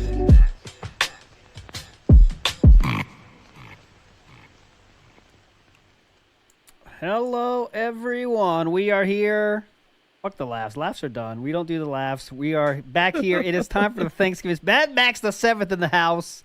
Amazing, dude. Contributions. We appreciate that. Very meaningful member bomb there, my friend. Thank you so much, Mad Max. You sound like you're from Seattle, by the way, with a name like that. I mean, you come from the rough town, Seattle, with that Mad Max. Anyways, everyone's here. Meerkat's in the house, legendary musical style host. How you feeling, brother? I'm still kind of sick, so I'm going to be speaking nasally for the duration of this experience. But Sounds I'm good. here. I think I'm coherent enough, so should be fine. Should be fine. Should definitely be fine. We got a lot of messages. Overwhelming support in the messages department, so we got a lot to get through. We're going to get to it now. Let me put them back here because it's kind of sad if they're not even there. Hang on. Where's Sam at? Let's get Sam in there. Let's get the black and white Sam in. Hopefully our brothers are doing well. You know what? Steve's still dealing with his back thing, and Sam's busy at work. Or hopefully that's just a busy at work style thing. But we're gonna be working through it together. And yeah, we're all here. Me and Meerkat are here, and we're pushing forward positively. I think we should. Any other business style announcements, Meerkat? I don't know. What do you want to get into first? I got some tweets to share, so you Yeah, can see let's those go. two on the screen. We got the Secret Limited. While they maybe aren't going to put out any more top 10 lists, they did drop a nice tweet that was very entertaining to read. And this is the top 10 worst DSP low daytime tip streams of the last for the last 2 years, from 2021 to 2023. You know, just an interesting kind of note. But one thing to say is there is 1, 2, 3, 4, 5, 6, 7, 8 of them are from the. Well, let's see. 6 of them are from the second half of December 2023. 8 of them are from 2023, just in general, which is, you know, when there's trends, it's worth pointing out. That seems to be a trend to me. But what are your takes? What are your thoughts on this one?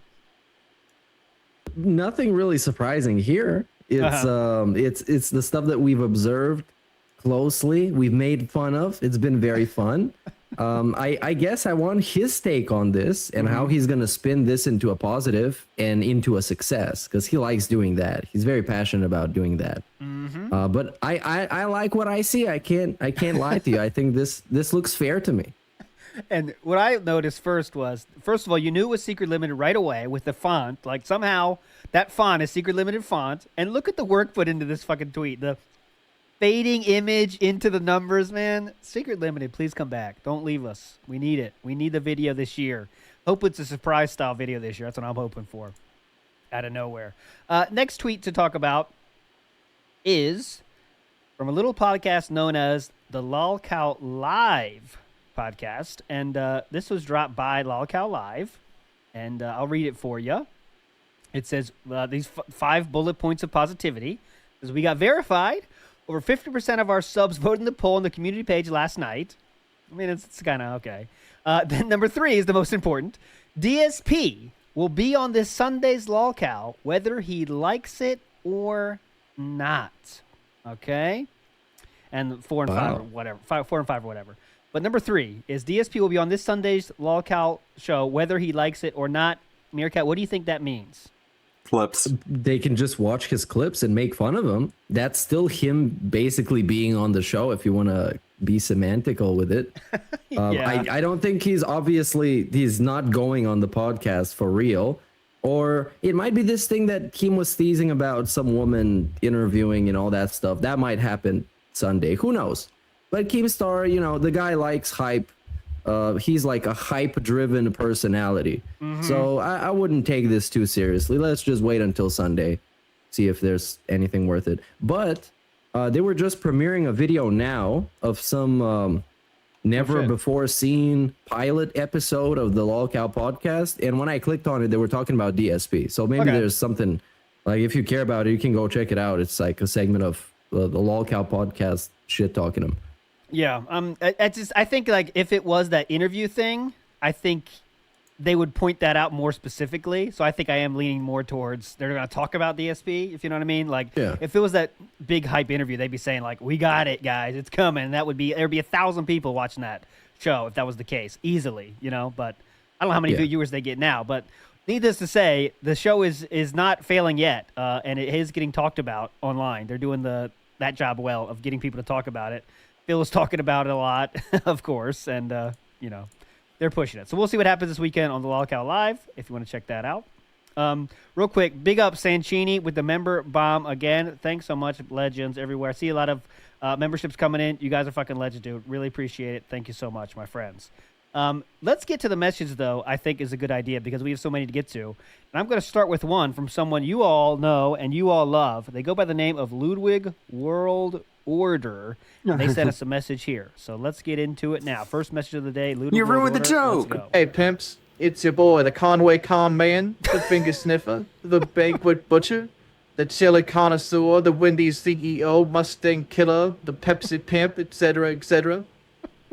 Real talk. I gotta be honest with you folks. This Lolcow podcast it ain't going so well. Boogie ain't taking things seriously enough, and at this rate it won't make me enough money to repair the floor in front of my fridge before it collapses from overuse. I see you're a bit short on hosts, and I was wondering if I could apply for a job.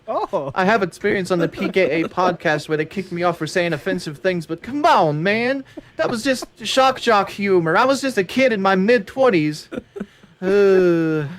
Anyways, I can tell this already ain't gonna work. Never mind. I give up. Oh well. Big ups Liquid Richard. He put out a new album called Redemption Arc. It's available on Rumble. Go give it a listen. Peace out, Temps.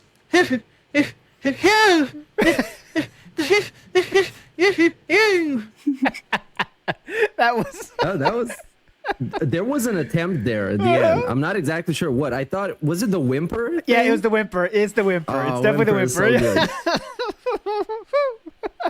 so Legendary stuff there. Thank you so much for calling in to the Conway Con Man himself. Wings of Redemption, big ups. And also, yes, he did point out the news that legendary Liquid Richard did drop a new album. It is real. It is not slander. It is out. And please go enjoy that. Legend is back out of nowhere. I just don't know why he would upload a new album after like 3-4 years of not doing anything and put it up on Rumble and not on YouTube or something. Because I wouldn't have found out about it if it wasn't somebody's retweet that I just randomly saw on Twitter. Mm-hmm. That's what I'm saying too. Yeah, no one would know about it. Maybe they just don't. I don't know. They don't give a shit about getting a lot of people to watch it. They just want to put it out there and. Yeah. What happens happens. And something about the Lolcow podcast, I'm wondering. It's like once because right now they're talking about Boogie's drama and some like stuff surrounding that. Once they run out of current drama, are they gonna just start manufacturing stuff Yes. to have something to talk about? Yes, and it's kind of like sounds like they're kind of already doing that. Like I'm on the fence if that whole Boogie thing was real or fake anyway. You know what I'm saying? That Boogie begging thing and Kim getting pissed at him. It's kind of like, That seemed really forced. When I actually Yeah. watched the video of him like crawling on the carpet, it was you know, it looked fake as fuck. Yeah, that's what I'm saying too. So, they're just gonna keep pushing it. Maybe hopefully it's just a beginning thing to get people talking about it. Then they'll kind of go into real drama that happens. But I don't fucking know. Who knows? Who knows? Who knows? Let's get to our next message here. We're gonna start with the legendary Mario Faker in the house. Let's fucking go. Hey guys, it's Mario Faker again. And as I was watching the plunge on iJustine, I was thinking there are a few people in this world that could end Phil, end his career, I mean. And one of them would definitely be iJustine. I mean, she has the receipts. One tweet from her or whatever, and he'd be canceled immediately, permanently. The only other person that with that power, I think, would be the bankruptcy judge. Was it Nancy that was her name? Anyway, if she was ever convinced that Phil committed fraud in those bankruptcy filings, and let's face it, he certainly did. If she had reason to revoke the bankruptcy or to charge him with a crime, yeah, he'd be done as well, of course.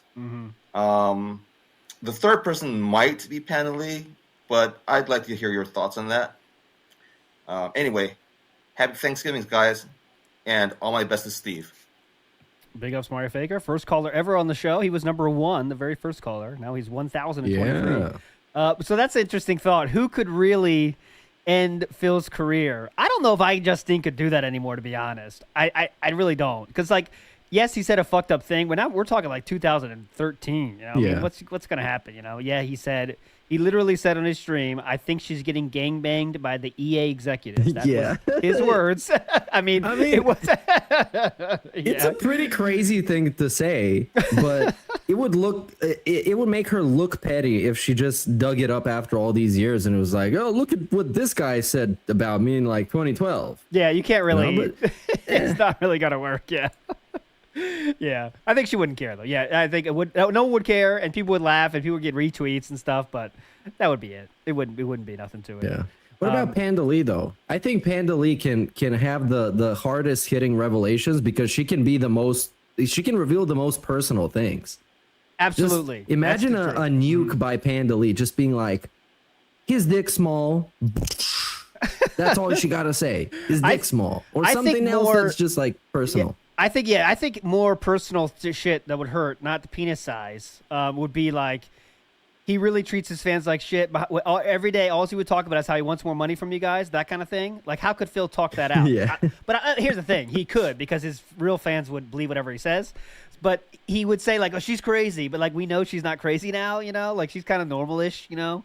And, like, that would mean something. If all he does is worry about how much money he's getting. When he doesn't have enough money, he gets very angry at me. He said he hates his viewers, that kind of shit, you know? Like, we know probably is happening behind the scenes. She could say that and make him look very, very bad. But here's the thing, guys. His fans, they don't give a shit what happens. So it wouldn't change anything, but, like, it would make him seem like even a bigger asshole to the normal internet users. You know what I'm saying? Yeah, I just think about all the damage she can do to his ego, just outside of all the other influence that she can have on anything. Just, like, making him butthurt is enough for me. It doesn't have to be some crazy revelations, just something to piss him off. Yes, I agree. Big ups, Joe Up in the house here. Let me see if I can get that one up here. All right, let's get to our next message here. Big ups, Mario Faker. Next message is from, I believe, the Flying Dutch. Hey there, friends. It's your pal, the Redneck Preppy. Still excuse me. the oldest detractor in the sphere, older than ALT himself. Hey, yeah. Though I remember That's talking with blasphemy. him about the Bible once, and he referred to it as the good old days. Anyway, at any rate, I was watching ALT's dive into the valedictorian thing earlier this week on WPIG, and with a near 4-hour stream, he appears to be taking lessons from Steve, and I came away from it wanting one thing: to hear the damned speech that Fail delivered. So I have an offer to go out to the detractor sphere. Okay. I will pay $500 for an audio recording of his speech at the graduation. Now, I got audio engineer friends with walls of blinking equipment, so I will authenticate and verify before the money is paid for an audio recording. I will match ALT's $1,000 offer for a video of his performance. So in that case, you would be pulling in 2 bands for this, for the video. So if you come across this meaningful speech, email tbspodcast@proton.me. We'll take it from there. Someone out there has this. I find it impossible to believe that some parent didn't record the graduation ceremony on their shitty handy cam. So that means video or audio is just sitting out there somewhere. Get on it, detractors. Do me proud and make as much money as a Jasper reveal. Oh. So this is how I think it went down. Okay. Order, please, everyone. You there, the urban youth. Behave. You aren't at Harvard yet. All right. Next up is, oh, God. The valedictorian of the class of 2000. Please join me in welcoming Philip. What? Philip? Yeah, sure it is. Philip Burnell. Hello. This is Phil. Phil Burnell, and this is graduation of this year.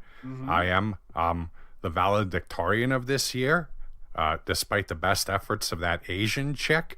And I'm delivering the valedictory. Michelle It's Lee. not a speech. That's actually what it's called today. So Webster's dictionary defines valedictorian as the one ranking highest. Anyway, as always, lads, thanks for all the fine work that you do, and best wishes go out to Steve of the Dead. Big ups, man. That was a legendary call. And Thanks, yeah, that's big good. ups. Now we got 2 bands on the bounty. The challenge, bounty, whatever you want to call it. That's 2 bands now. We can find the video of that valedictorian speech. So, hey, make it happen. Make it happen, somebody out there. The problem with those kind of videos is like, my parents recorded all this shit with their camcorders, but now you just lose the tapes, It's like, who knows where the fucking tapes go, So I'm sure someone recorded it, but that person probably doesn't fucking know where it is, It just happens. Yeah, I mean, you can only be hopeful. Yes. But there's very little chance that something's going to come out of this. But it's interesting. If it happens, you can make so much money. Think about the money, guys. Go find it, please. There we go. Next up, we have Ham. Shout outs to Ham. Hey, what's happening? That being said, I just wanted to thank Meerkat for the restream the other day, man. If I had to listen to that whole shopping cart debacle, like if it was a Snort Hogan YouTube video or anyone else, without the commentary behind it, I think my phone would have ended up going through a wall. Phil never really makes me mad. I think we all would just point and laugh at the court jester, but he genuinely pissed me off. I could not believe that he drug that whole story out for over half an hour. It's unbelievable. It really is. Only Phil, man. I mean, is there anybody else who could have talked more about that whole situation? Maybe Chris Chan? It's not good company to be in, man. But anyways, yeah, shout out to you guys. Love the show. ALT, Densey Scrolls is always good. Steve, goes without saying, man. Everybody misses you, brother. We're hoping that you're feeling okay, getting better. Someone said on the last episode, Sam should make more videos, and I agree. Anyways, thanks, guys. Appreciate y'all. Definitely wish the best. But that was one of the worst of the year. I mean, that would make the top 10, I'm sure, of the top 10 worst moments, because that story was the setup and then the story payoff is the combination. Like the setup was I was robbed, and then the explanation of the story is so right there. Someone left the cart. I timed it for 2 minutes, and that's DSP. Yeah. How he always over explains things that could be his fault, so he over explains why they're not his fault. and that is the extreme tell that he took way longer than 2 fucking minutes, to find that whatever it was. What was it? Cranberry sauce. Yeah, cranberry sauce. The cranberry. Gotta have that cranberry sauce. He was probably gone for 5 minutes. A person was there on the cart, said, "Oh shit, we got to put this away." Normal practice. We had so many people that worked in grocery stores on the Sunday show saying when it's leave there, the rule for them was like 5 minutes. If you see a cart there for more than 5 minutes, you put it in the back.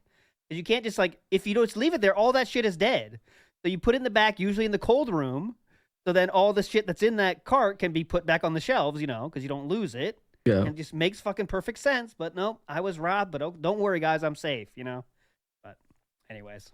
I don't know if he got robbed. The funniest shit is that he wanted to claim he got robbed and receive all the attention for it and all the hype. But at the same time, he knew that he was hyping it up too much. So when people showed up initially in his chat and be really worried about him getting robbed, he started scolding him and talking down to him, talking shit. Because I told you, motherfuckers, it's not a big deal, you fucking idiots.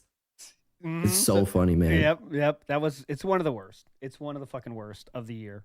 Next one we have. And thanks for the shout out to the previous caller. I appreciate it. Definitely. Meerkat streams are always legendary.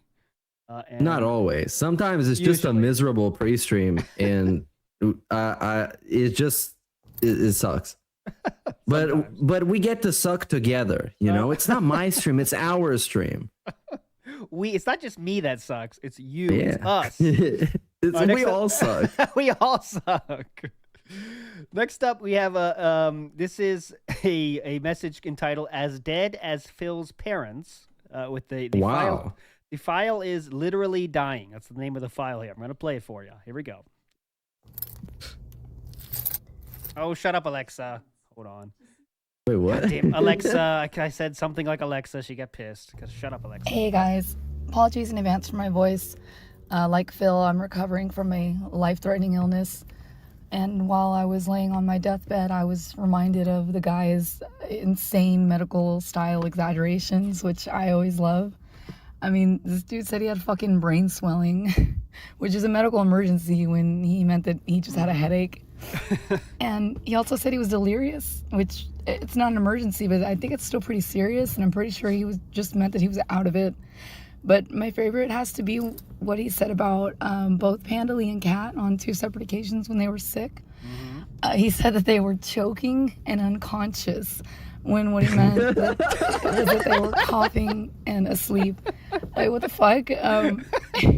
If you're imagine if you heard somebody tell you that story, you'd be expecting to hear about the deep, where's the funeral service next? I don't get it with how fucking pedantic he is about the words people use when it's not coming from Jade or Derek. I just don't understand why he does this. I mean, I kind of do, but it's fucking annoying. Anyway, if y'all remember any of the other medical style exaggerations that I might have missed, please let me know. Oh, Big yeah, ups. there's some good ones. Big ups. Thanks for that message. And oh, yeah, brain swelling's like the hype one. That's like my favorite, brain swelling. Yeah. But yeah, obviously the drip. The drip is a classic one, it's just flowing down, He always over-exaggerates his medical problems. But yeah, any favorite medical he has so many funny ones. That's the thing. It's not even ones that aren't funny, like I broke my ankle. It's always funny. Gout, nasal drip, the ooze was really funny. At a certain time, the ooze was like the hot commodity around here. Everybody was oozing. Oozing for a bruising, they were loving that. And what else? I guess Steve has a personal grudge with the back issues because it strikes, personally with him. So if we had Steve here, we would be listening to a really good segment. Yes. But I would have to say, I guess I agree with you. Everything that has to do with the nasal situation, like the post nasal and swallowing it and talking about how when he eats food he also swallows it so he never gets to enjoy food. And it's bro, I didn't need that visual. I didn't need to know that. Good for you. Maybe you should spray your nose with something that clears it up. Do you not want that? Now that is being pointed out in chat, the ear infections, that was such a big dramatic moment when it's guys, I'm gonna clean my whole office because I got ear infections. And he was sitting there like a schoolboy telling us how he's gonna start cleaning his office every week. He's gonna have a deep clean, and then it never happened. He just bought a neck phones. So yeah, neck phones will take care of it. yeah, man. Also, the teeth thing. Remember how Steve used to theorize that Phil would always kind of move his mouth weirdly because he didn't want to show his teeth? And it's one thing Steve said I thought on Twitter actually. And then Phil did that real weird zoom in thing that's all over Twitter again. The zoom in, like people, you made your thumbnail about it, that classic one. And you got a good look at the teeth. And there was something going on. I mean, it's not normal teeth situation. You know what I'm saying? I don't know. There's a point for me where when it gets too disgusting and I just tune it all out. I just space out and I don't want to have anything to do with it. And the teeth thing is such a thing. I don't no.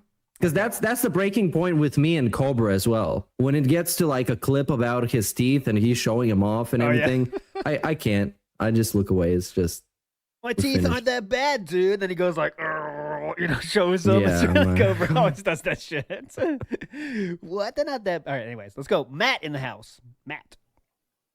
Hi, that being said, professional Catholic theologian here. Oh. Phil recently brought out his old I used to be raised Roman Catholic excuse to justify why he can't do charity. This is equal parts ignorant and disingenuous. First, he claims that like charity is not philanthropy, makes this big distinction. The words mean the same thing. Charity means love in Latin. Philanthropy means love of humanity. They're the same thing. Second, there's no grounds for saying that you can't enjoy or get something out of sacrifice in Catholic doctrine. Self-sacrifice is obviously very laudable, but the idea that you can't get anything out of it is a Kantian idea, and Phil doesn't know what that is either.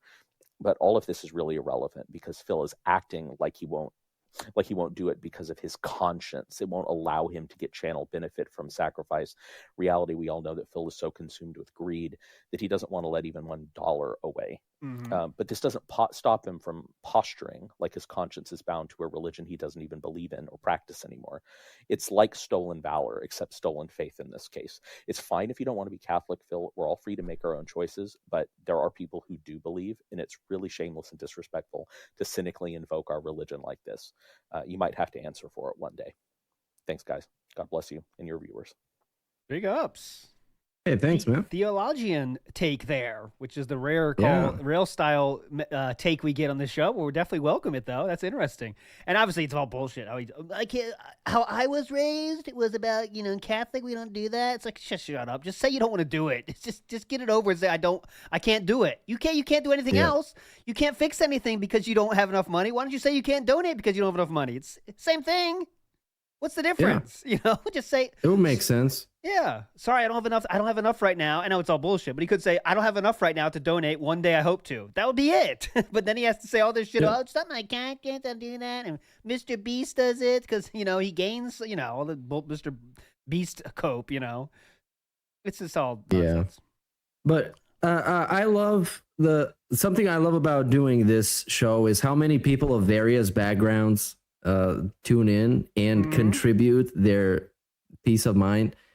Because yesterday I had somebody on Instagram hit me up to tell me about blackout curtains because DSP had a segment about it, and the guy was like really pissed off because DSP was making it seem like he got to spend like thousands of dollars on curtains and blinds, and the dude was working in the blinds industry or something like that. He was actually very knowledgeable about this, so he showed me like all the blinds and the measures and everything.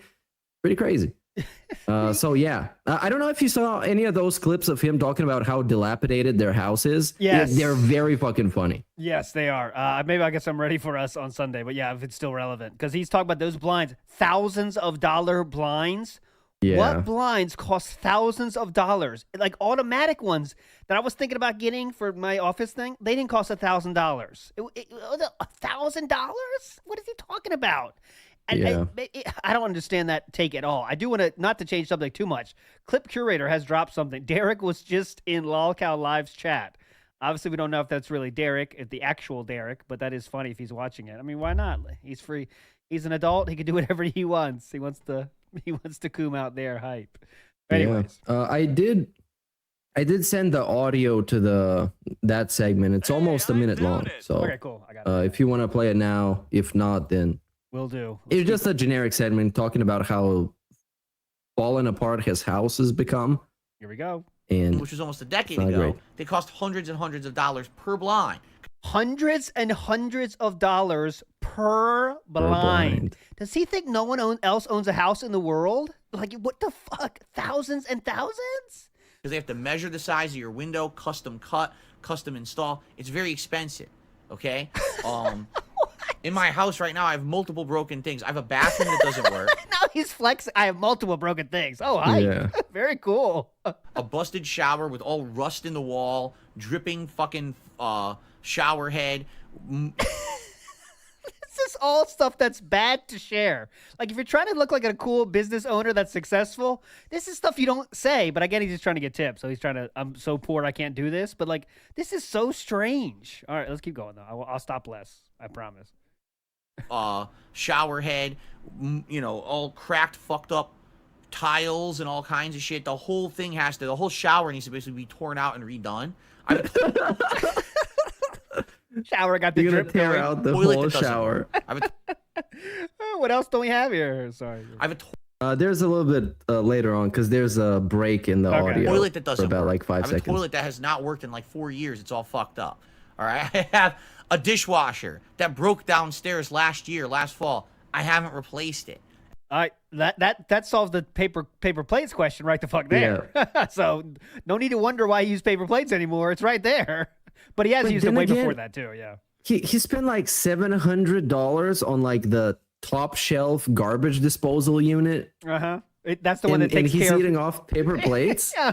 So, like what the fuck, bro? Look, it's like if you use only paper plates and can't use dishwasher, you need a nice garbage disposal, right? Because like you can't put it in the dishwasher, you got to throw all that shit down there. Also, you could take care of cat corpses, also cat corpses that are actual human style corpses. It also takes care of it. $700. Serious question. Yeah. I've never been in a house that has a garbage disposal unit. Okay. So what type of stuff do you usually throw in there, and what type of stuff do you think, like, unironically DSP might throw in there? Oh, okay. Well, first I'll start with the normal humans. Let's say you're eating like I don't know. I'm trying to think of something good. Like let's say you're eating a nice pasta, right? And you finish the pasta. There might be a few like I don't know. Let's say there's some scraps of like onion on there, or you just wipe it off and it goes down there and it goes down. It's just for the scraps of food, no bones, nothing hard. Unless you're an idiot, you shouldn't put hard shit down there.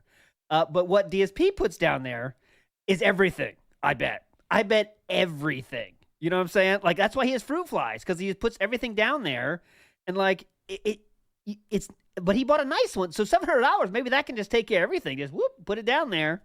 But yeah, you shouldn't put everything in there. But I'm sure he does. Old vegetables, throw it in. I'm sure DSP's like that. This is an apple, honey. 2 weeks old. Just throw it down, honey. And it goes down. Everything. Everything I'm sure he puts down that thing. But yeah. All right, thank you. That was actually very educational. 'Cause I didn't know any of that. And with things like this, it kind of goes over my head with the blinds as well. Until somebody points out how insane it is that he's claiming this shit costs thousands of dollars. I don't know. I don't know how much it costs to have blinds. Not close to thousands. I can say that. Yeah. Not so close to thousands. I think he estimated the total damage to amount to like 10,000 to get everything fixed. Yes. Because I mean, the dude literally said you need to rip off his whole shower and fix everything, and that there was like water leaking inside the wall of the bathroom. So that shit is fucked up. It's like a crack house at that point. It's gone. Oh, yeah. How he makes it sound, I don't know why he's saying this like it's a flex either. It's incredible. But here we go. Yeah, go ahead. Just real quick. Right after this segment, he starts telling you about how this is a part of adult life, and sometimes things just happen, and I guess you gotta shrug it off and just move on. As his whole house is falling apart. All right, 10 more seconds. Last fall, I haven't replaced it. Every time that 20, I think 20 more seconds, sorry. I'm getting ahead, and I'm in a situation where I think that I can like fix stuff, something happens. Like this year, and we're talking a little bit about this on Thursday during the Thanksgiving special. I love this getting it ready. Yeah. So get ready. I'm promoting my bitching that's coming on Thursday. So prepare your wallets for that, guys. Do you know what he has planned for Thursday? This is really depressing thinking about it. What's the list?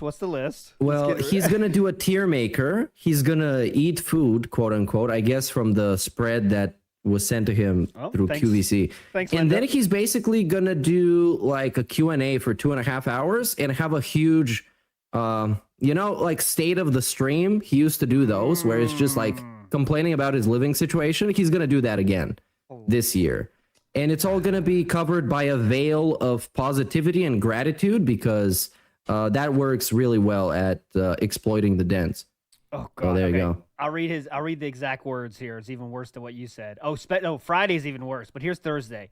DSP's Thanksgiving Day chill, of course, uppercase chill special on DSP Gaming. Holiday discussion, maybe uppercase, maybe a tier maker. Or Modern Warfare 3 and Street Fighter 6 multiplayer. Maybe. So don't even get ready for that shit, dude. Maybe. Friday's even better. Okay, Friday. DSP's Adpocalypse 2 Marathon on DSP Gaming, whatever. Join me all day long. Okay, uppercase all day long. As I react to retro ads submitted by you, the viewers. Plus a live episode of Feasting with Phil, perhaps some booze, and more. And this is my favorite line. Get ready. Your cringe meters are going to go level red. Ready? It's a party-like atmosphere and chill vibes, so don't miss it. It's a party-like atmosphere and chill vibes, so don't miss it. Very, very party-like atmosphere. It's like a pizza party. Yeah, basically, yeah. Pizza party. Fucking pizza party. Amazing. Have you heard about the new scam with the drinking, with the taking shots? Oh, no. What's that? Please. Well, now it's going to be a redesigned, remastered scam where you don't have to be just one person giving him $100. He's going to drink every $100. Or I don't know if it's exactly 100, but it's like that. Everybody gets to contribute together to Phil getting drunk and engaging in the activity that almost ruined his life. You see, that's very deep. So that was actually one of the submissions or suggestions he received included that very submission, that very suggestion. Of course, he didn't. I guess he didn't shout that out on his like actual show, but yes, that was definitely submitted on that October suggestions.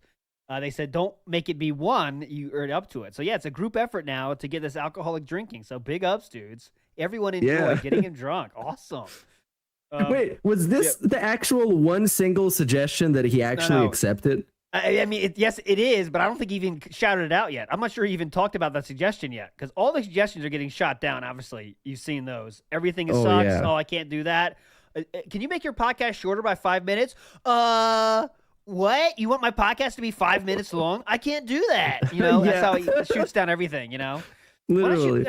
That's how it goes. But yeah, I don't think he even called that one out, but that was definitely a suggestion someone said. So yeah, help him get drunk on his Thanksgiving. And guys, no second stream on Thanksgiving as I'm celebrating the holiday with my family. All right, so Fair Jasper enough. and Kat are getting in there. Hype, dude, hype, very hype. He's going to be eating cat spread all night. It's going to be a fun Halloween. He's going to be thankful for that. Oh, he's going to be so thankful. Oh, God. All right, next up, Dark Side Adrian. Let's go. The suggestion box is going exactly how I thought it would. Every single suggestion that comes in is stupid and impractical, and he can't implement it. Every small bit of criticism he's taken extremely personally and gets super offended by someone even making a slight bit of constructive criticism. This is exactly how I knew it was going to go.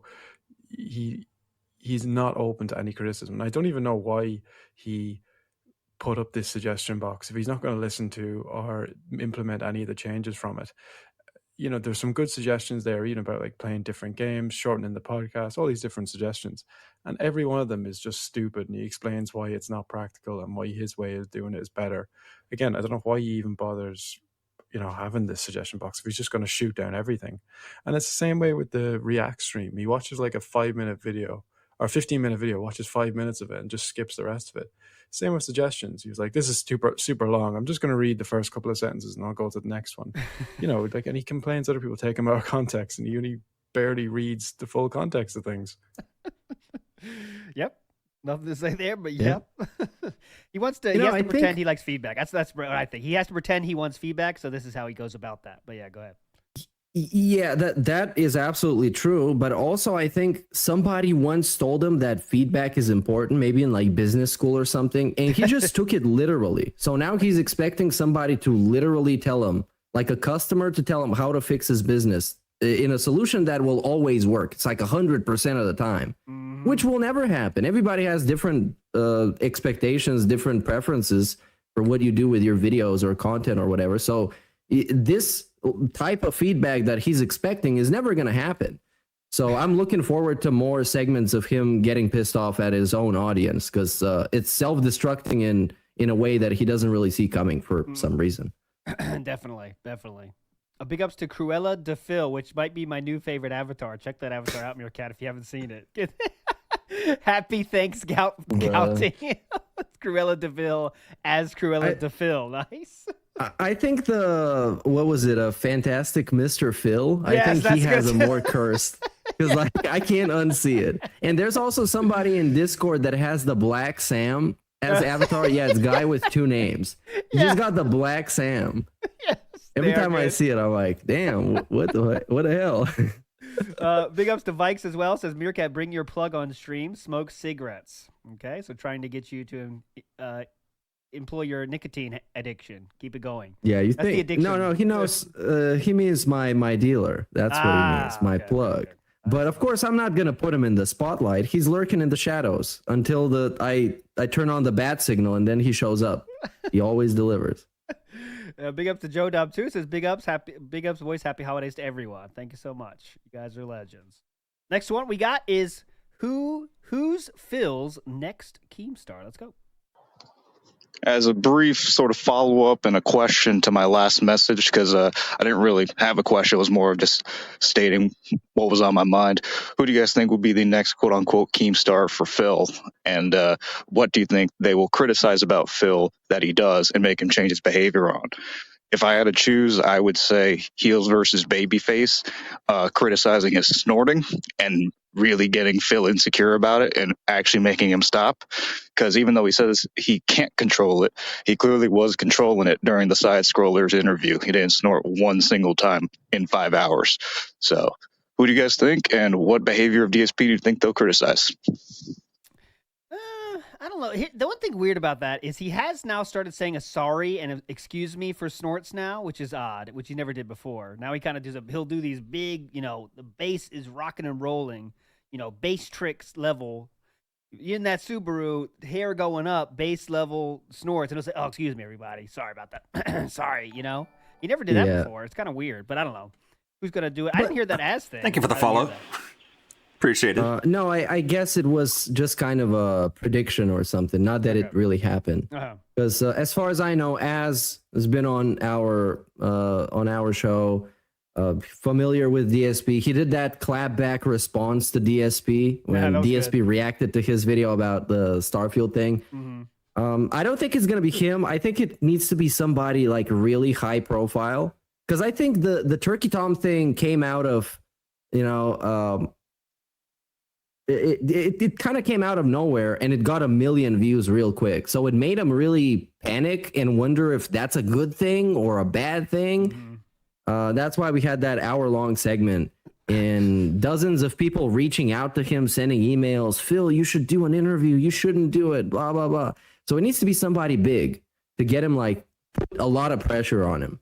So, somebody on the level of Moist, maybe, I don't know, maybe Dr. Disrespect just name drops him and be like, oh yeah, that guy DSP, this guy is fucking shit at games. That's going to get under his skin. Just something as innocuous as that. I think it has to be someone like more, because he can somehow he can call Dr. Disrespect negative. Like he just loves the drama. It needs someone like their whole life is in the drama, but like certain voice kind of, it's not all about the drama, but he always talks about drama. But someone like, Did you look at my mood? Turkey Tom is kind of like, when he went into Turkey Tom's library, he said look, this guy, all he does is talk about this drama. But, oh God, that that hour or whatever of that Turkey Tom thing about the milking, and they should call the podcast the bullying podcast. Okay, yeah.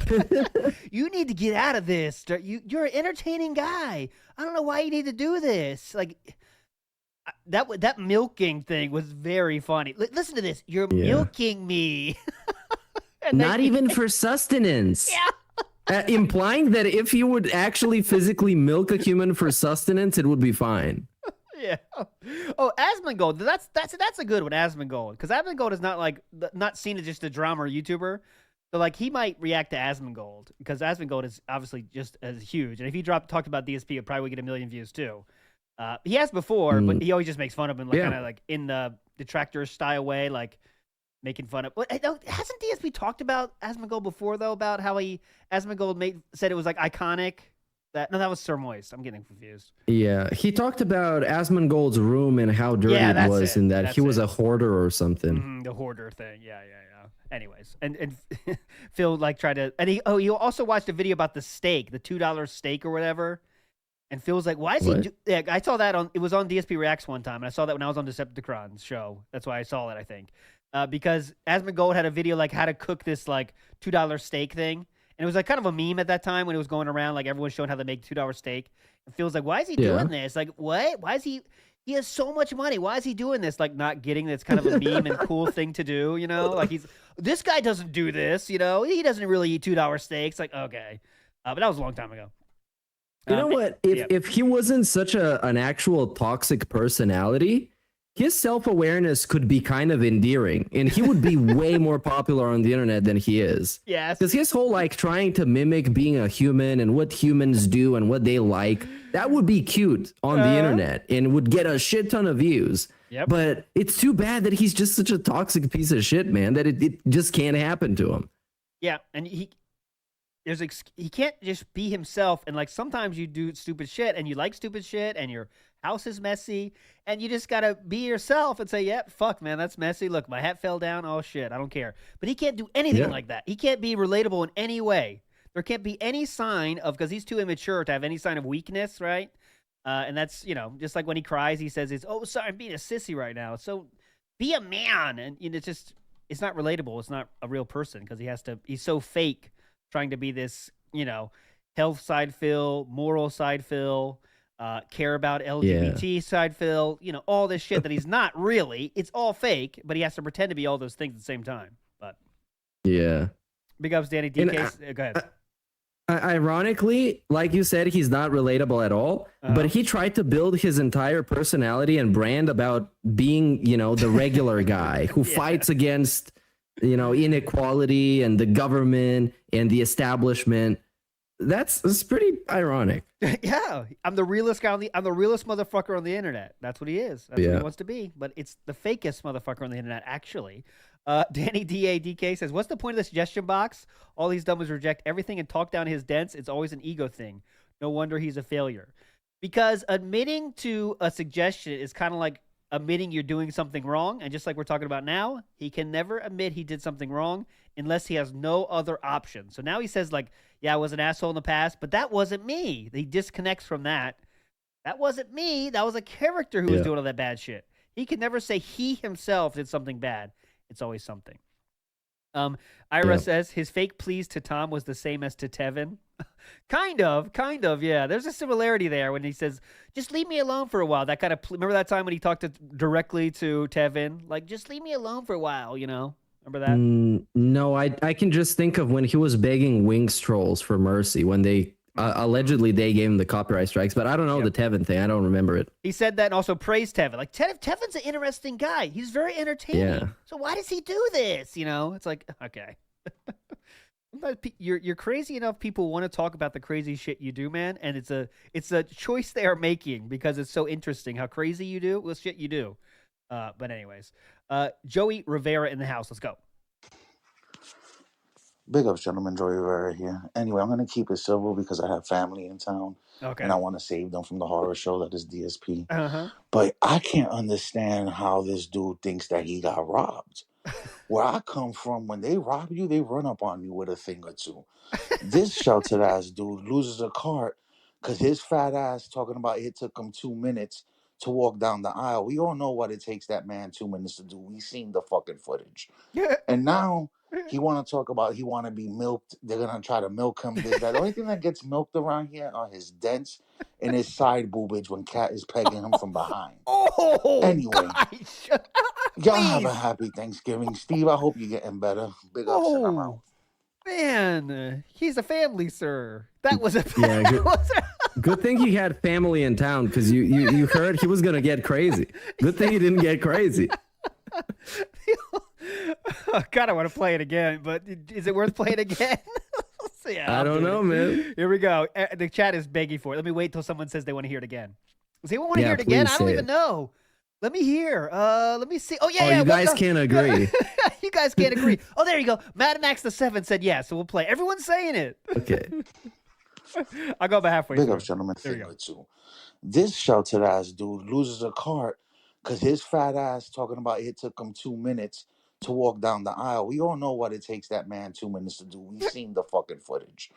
And now he want to talk about he want to be milked. They're going to try to milk him, this, that. The only thing that gets milked around here are his dents and his side boobage when Cat is pegging him from behind. Anyway, y'all have a happy Thanksgiving. Steve, I hope you're getting better. Big ups and I'm out. My favorite part is right after it. He goes, "Happy Thanksgiving, everybody." Yeah. It de-escalated so fast, man. Like I was just getting into it. I was getting that visual. When he's getting pegged from behind. Hey, happy Thanksgiving, everybody. Seriously, take care of your loved ones, everybody. Man, that's what it is. We're all coming together for the single cause in here. Nice. All right, Incorrect Beans. Let's go. Hello, TBS, and hello, all the funky detractor people.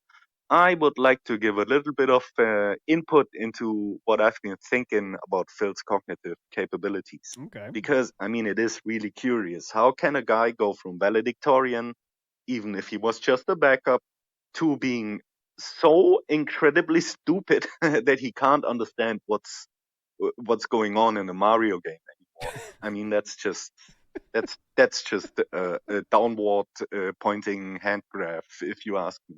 So, what puts our brain into the possibility of learning new information? That is that our neurons can form new synapses, so they can form new connections with each other, Mm-hmm. and that's how we learn new shit, by our neurons being able to connect in new ways. And I believe that through sheer laziness of 20 years, where Phil has consequently shied away from every challenge, that he has trained his neurons to be lazy AF. So he can't actually form new connections anymore. And he literally has made his own brain regarded out of sheer laziness, because it's use it or lose it, and he definitely doesn't use it. Oh man, I like this theory. Yeah, Aaron says literally melted his own brain. That's hype. That's a good theory. It's super straightforward. It's all about the comfort zone, because this is shit that it happens to me too. Like once you get in your comfort zone, your standards slowly start getting lower and lower. And at some point, things that you could do, just casually before seem pretty hard. And for him, is just like he's been living in his comfort zone for like 15 years now. Like, what do you expect him to do? Of course, he's not going to get better. He's not challenging himself, and he's not getting challenged externally. So obviously, nothing's going to go upwards. It's going to go downwards. Yep. Dude, and okay, I know everyone knows about the bully playthrough and the countries that he didn't know. You know what I'm talking about, Meerkat, obviously. Classic clip. You ever seen that? Yeah. There's another one in there. Last Friday I watched it with Snood. There's another one in there that's even better, in my opinion, that doesn't get talked about. But it's what is the fastest thing here, okay? And what is the fastest? And you have 3 pictures. It's a bike, it's a truck, and it's a bridge. DSP picked the bridge. What? Dude, what the fuck, he picked the bridge. I just laughed at the fact that you brought it up as a possible choice. What did he think it was, a trick question? we thought maybe he couldn't tell what it dude, he picked the bridge. Okay, I'll bring it up. Let's do it. Fuck it. I gotta find the bridge. That's gonna be tough to find though, but yeah, we got a bridge to sell. Yeah. I got a bridge to sell to him, that dumb motherfucker. He's gonna buy everything. As long as it has buzzwords in the title and on the packaging, he's gonna buy everything. So let's sell him a bridge. And also he said classically in that one, what does this have to do with math? And the questions were like, what's the biggest thing? What's the smallest thing? What does this have to do with math? It's what? Oh man. Yeah, so Snoot theorized, and it's correct, I think, because for the number stuff, he's kind of fine. Like 5 minus 3. I mean, I'm talking in like elementary school, but like he's quick on that. But the second you have to do extra thought of what's bigger, what's smaller, what's faster, he's kind of like, okay, yes, okay. You know, it really takes him a second. It's kind of interesting. But anyways, I'll It is find interesting. Yeah. That's the thing, because like if we're going down to thinking about things like this and pointing out where he fails, then there's something like really interesting going on. Yeah. And it makes you think. It definitely does. Okay, I'll bring it up. Let's do the next call here. Is Kaiser in the house? Got to hear Kaiser. Let's go. I'll keep looking. Yeah. Get him out of here. Go, Kaiser. Let's get him out of here. Kaiser, turn your mic on. Okay, thank you, Kaiser. Here we go. Hello, sirs. Kaiser Augustus on behalf of the Dinner World Order here. Now, guys, I'm gonna keep it short. Just gonna say that I appreciate the fact that during the Turkey time mental breakdown, he spent an hour trying to make himself seem like he's morally superior to the drama idiots. And then ended off the insane rant by basically wishing death on them. And also, what's for dinner? Yes. But dude, that segment is like a top 10 of the year, simply because he started off by saying, you know, there's nothing wrong with watching this content. And in the next 20 minutes proceeded to tell him that making this content, watching it, makes you objectively a bad person. And you can disagree, but if you disagree, you suck and you're terrible and you don't deserve to live. And all the while, the other side of what he was talking about is how good he is and how superior he is and how important he is. It was just so good. It's like an encapsulation of everything that makes him so hateable in 1 hour, which is pretty hard to do. Oh, absolutely. And I do. Okay, I found the clip finally. Here we go. And it's the show, so I'm probably gonna laugh a lot here, but just get ready to get annoyed. I gotta get the video. Hold on. I'll get the video up. Hang on. It's worth it. It's worth the payoff. I promise. He's going to get it up, you guys. Just have a little bit of patience. It takes time. That's what she said. Takes a bit of time. All right. Here we go. Here we go. Don't show it. Okay. So you can see it. That's good enough. Here we go, guys. This is math class with DSP. Oh, shit. Get out of tractor beam. Get out of here. Right here. Gotcha, people. Eyes on the board. How much this guy weigh? But Count calories, dude. Oh, shit. I keep pushing the tractor beam. Get out of here. Here we go. Get him out of here. No Get him free outta here. promotion for the competition. Yeah, get out of here. Calories, dude. Just like the DSP tries it. Here we Stick go. to vodka and Shut soda. up. That's Shut what up, I me. do. Here we go. What's the Get small? so oh, drunk. God. Here we go Okay. again. What's the smallest? Now, these are where he has trouble with. So what's the smallest? Watermelon, whale, truck. I don't know what that's Your truck. Which is Okay. fastest? Excuse me, I said the wrong things. Sloth, telephone, or bridge? Sloth, telephone, or bridge? There's only one thing that can actually move. You ready? He went for the truck first. I thought for a second. Bruh, no way. Dude, that's worse than the countries. Yeah, that's my take then. It legitimately is. Worse than the countries. This needs to be talked about more, guys. We need that. Why is that not talked about more? He chose bridge. He chose bridge. Let's see if he berates it. Usually he berates the teacher too when he got it wrong. Let's hear what he says. He went for the truck first. I thought for a second. I mean, it's obvious I'm not dumb.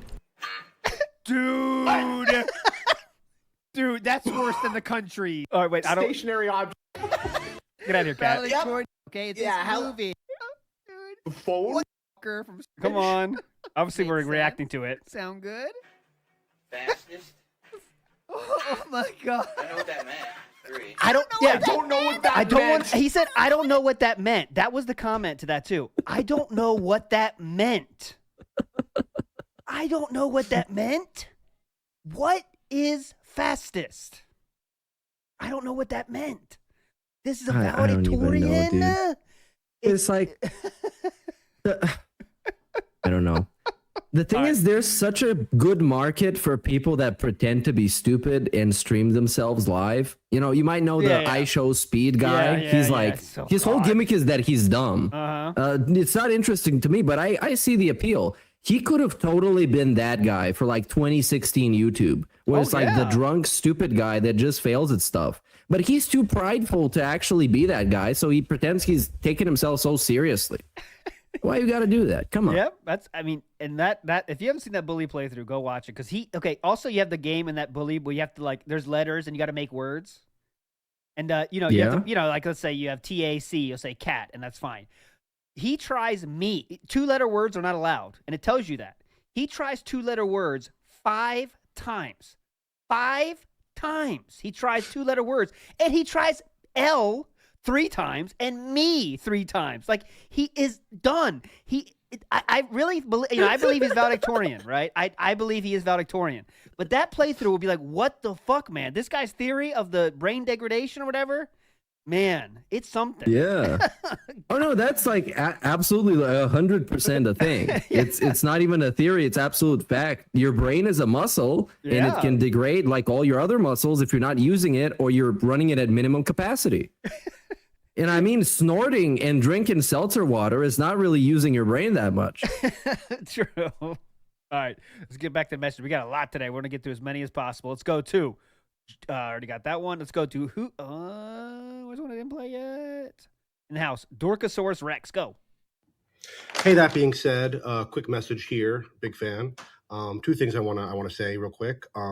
One, there quickly seems to be emerging a consensus in the Street Fighter FGC community that there actually are input issues with Street Fighter 6 when it comes to jumping or doing supers during the opponent's drive rush. Drive rush does appear to eat inputs a little bit, so it obviously doesn't excuse all of Phil's insanity and insane coping and just straight up lies because there's an input viewer in the game as to why he's so terrible. Never respecting the opponent's invincible wake up, just blah, blah, blah, whatever. Just so you know. And secondly, I think there's something that I wanted to point out about Phil as a narcissist that I think folks are missing out on. So people always give Phil criticism and, feedback on how to improve.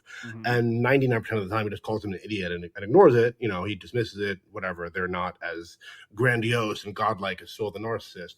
However, if you notice when Keemstar or LTG or Moist Critical give him feedback, he's really quick to respond. Oh, yeah. And that's because narcissists, when they see someone that they acknowledge is in a higher societal or, popularity position than them, they quickly go from being, insulting and vulgar and horrible like Phil is to being, like slobbering bootlickers.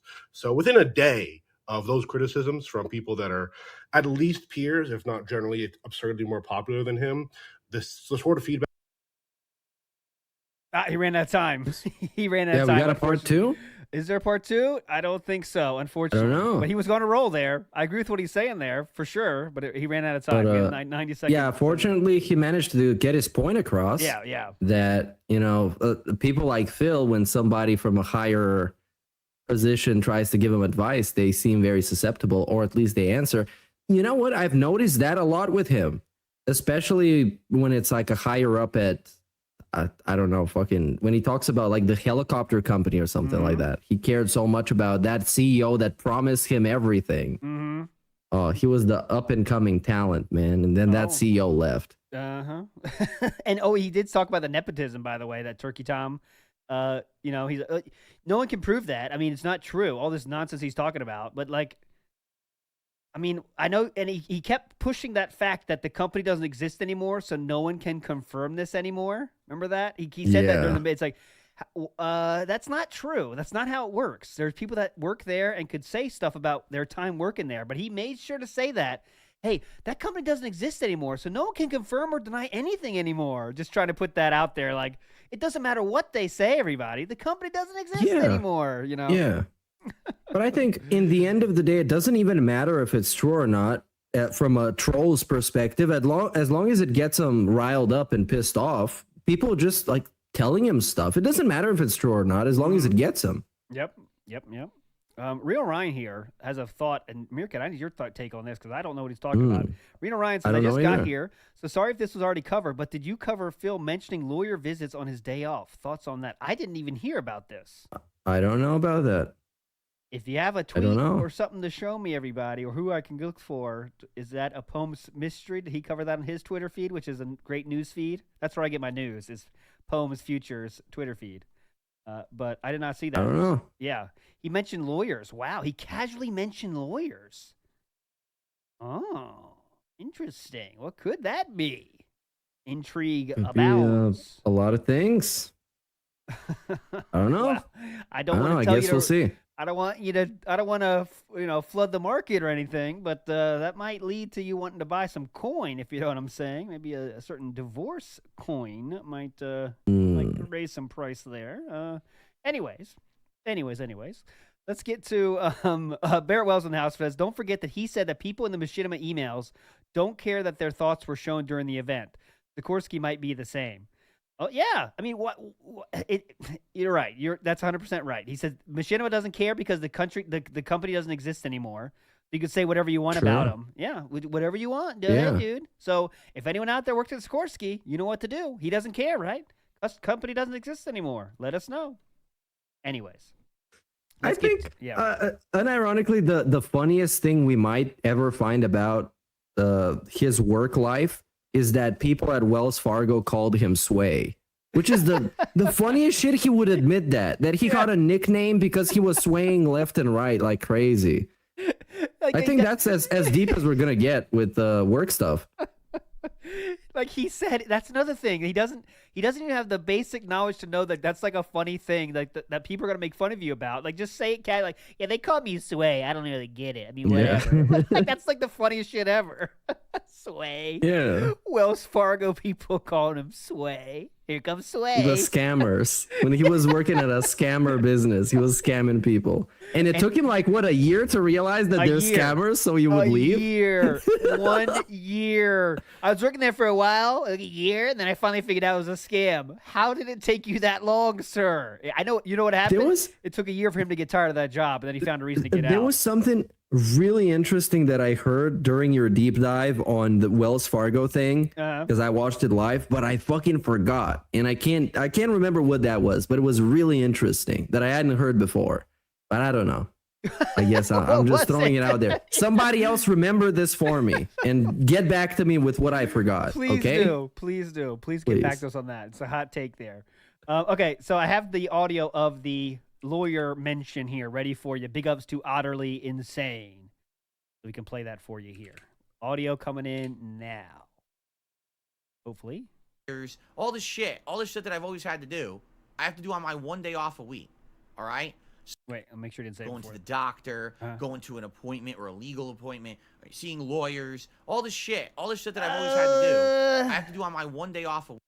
That sounds to me like he's just hyping up. It sounds to me like he's hyping up the shit he has to do on his day off, and like it's not even truth. He's just saying stuff that could possibly be what he has to do. I think he does that a lot. That's what I think too. Yeah. To just make himself look busier and more mature. He's, busy side Phil going around. I got to go to the dentist. I got to go to legal shit. I got to go to my hairdresser. Got to go to the mall. He always does that shit when, Yeah. It does. I don't think that means he has anything of substance there. But exactly. Stody Stoat. That's making his boring day off sound like it's the hardest thing of all time. That's the only goal of the day off segments. You know that. You fucking know that.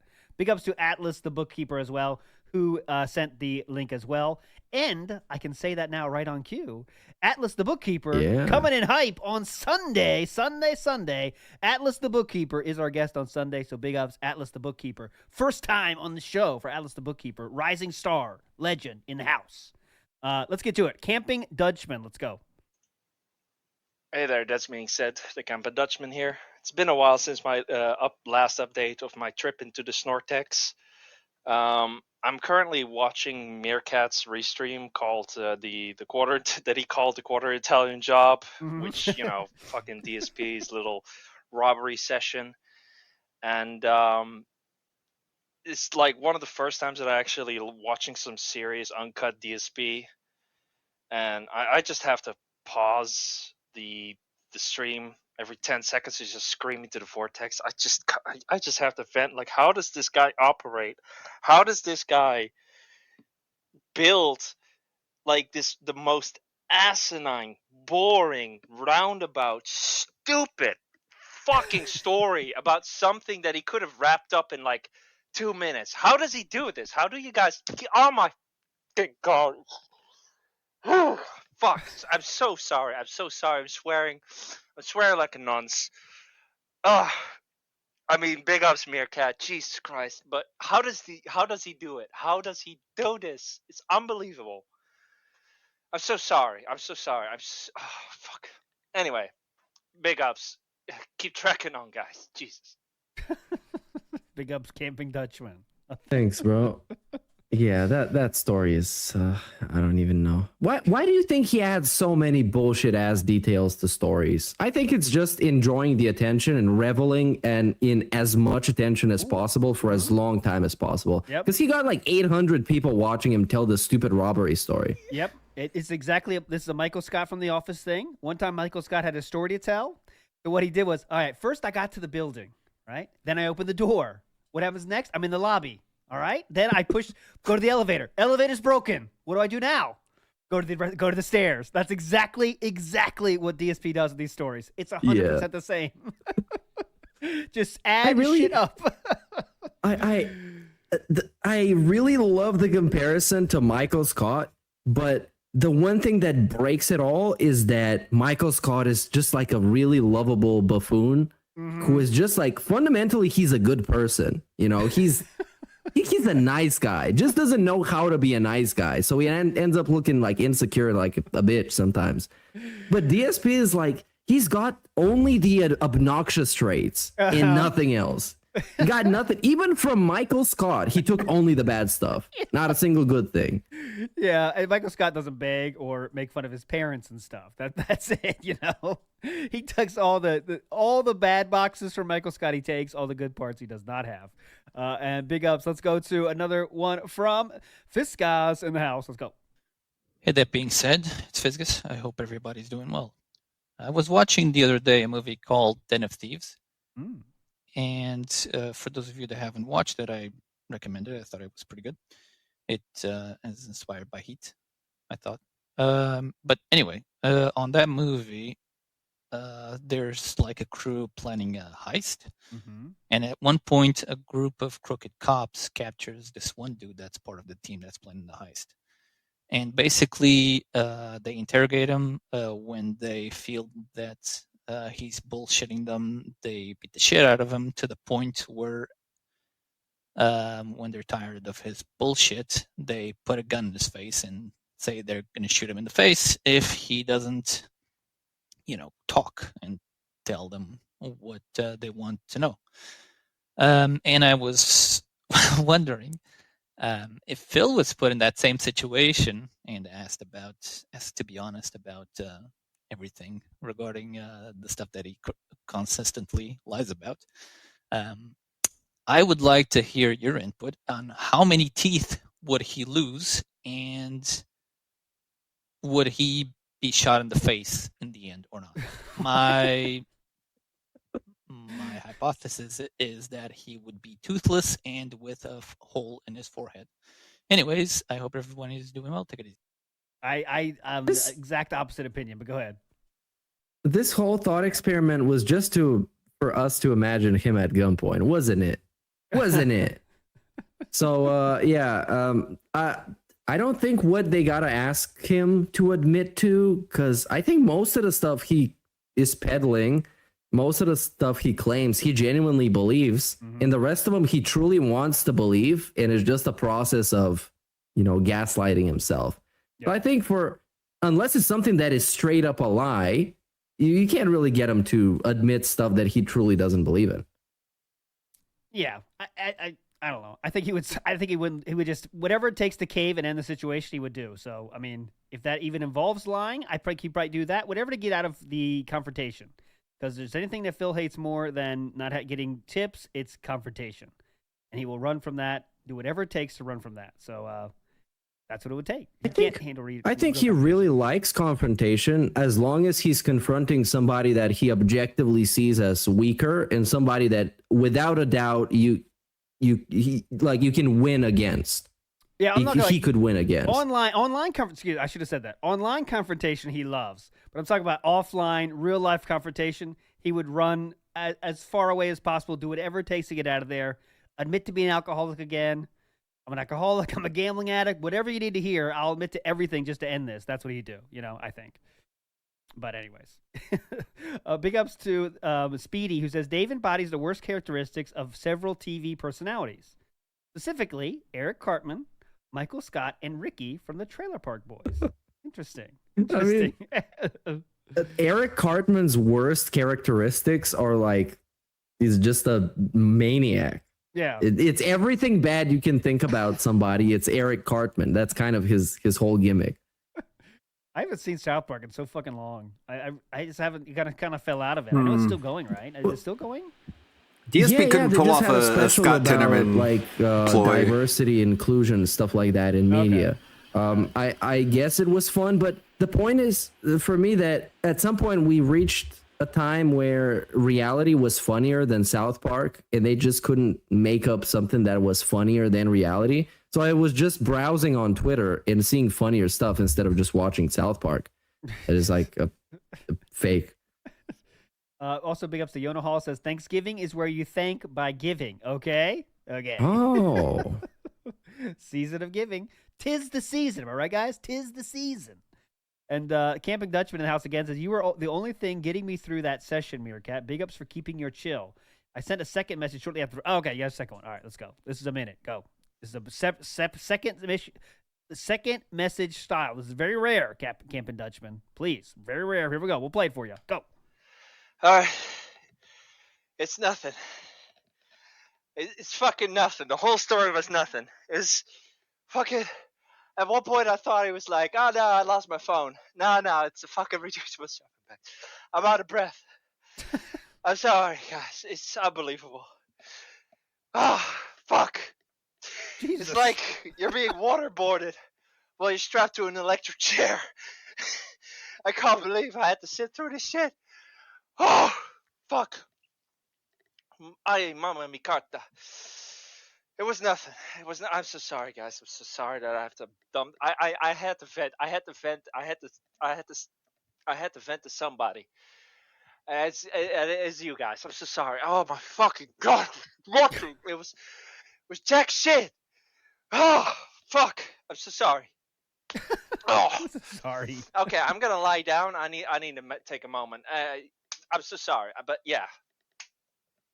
Big up, bro. Take it easy. You're Dutch. Just go to the coffee shop. Uh-huh. Yeah, you're Dutch. That shit is okay over there. Just go take the edge off. And it makes actually laughing at DSP way more endurable, I guess. Yeah. Big I guess. Ira, let's go. Is there any real reason why Phil has to go into such a vitriolic rage whenever he can just simply say no to something? The suggestion box readouts have gotten more and more insufferable as time has gone on. And he finally addressed the most upvoted one by not reading half of it.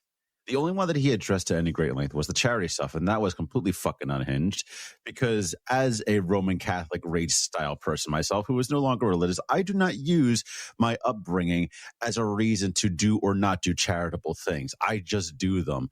And as we all know, he has done no charity work at all. So him saying that he does stuff behind the scenes is basically him saying, oh, he rounds up to the nearest fucking dollar whenever he's at the Kroger or the Fred Meyer or wherever he is. Sorry, I just need to get that off my chest because charity work is something that I'm really, really passionate about. I really believe in like doing various things like building houses and like feeding homeless people and stuff like that. And his excuses to just not do it are baffling to me when you could seriously just say, I don't want to do it. And most people will be fine with that. I'm fine with it. Nobody has to do charity work. Nobody's like holding a gun to his head to do it. But still, he has to go out of his way to give out these ridiculous excuses for why he can't do it. And none of them add up because, as we all know, Jasper's Angels exists. See you guys. Have a happy Thanksgiving. Big ups, dude. Thanks, dude. Yep. Everything correct. Yeah. All he could say is, Said I don't have the everything money right. right now. It'd be so easy. He uses that excuse for everything Yep. fucking else. So why don't you just use it for charity too? I don't have enough money for charity, Yep. guys. I wish I could, but I don't have money right now. And that's the end of it. We all know that's bullshit anyway, but at least it's better than just berating people that suggest it. That's much better. Yeah. And like the guy said, you don't have to do it, and not doing charity doesn't inherently make you a bad person, but trying to find out excuses and just trying to reach for whatever excuse you can find, it's just, that doesn't make much sense. But on the first part of the question, I got something to say about responding to customer feedback.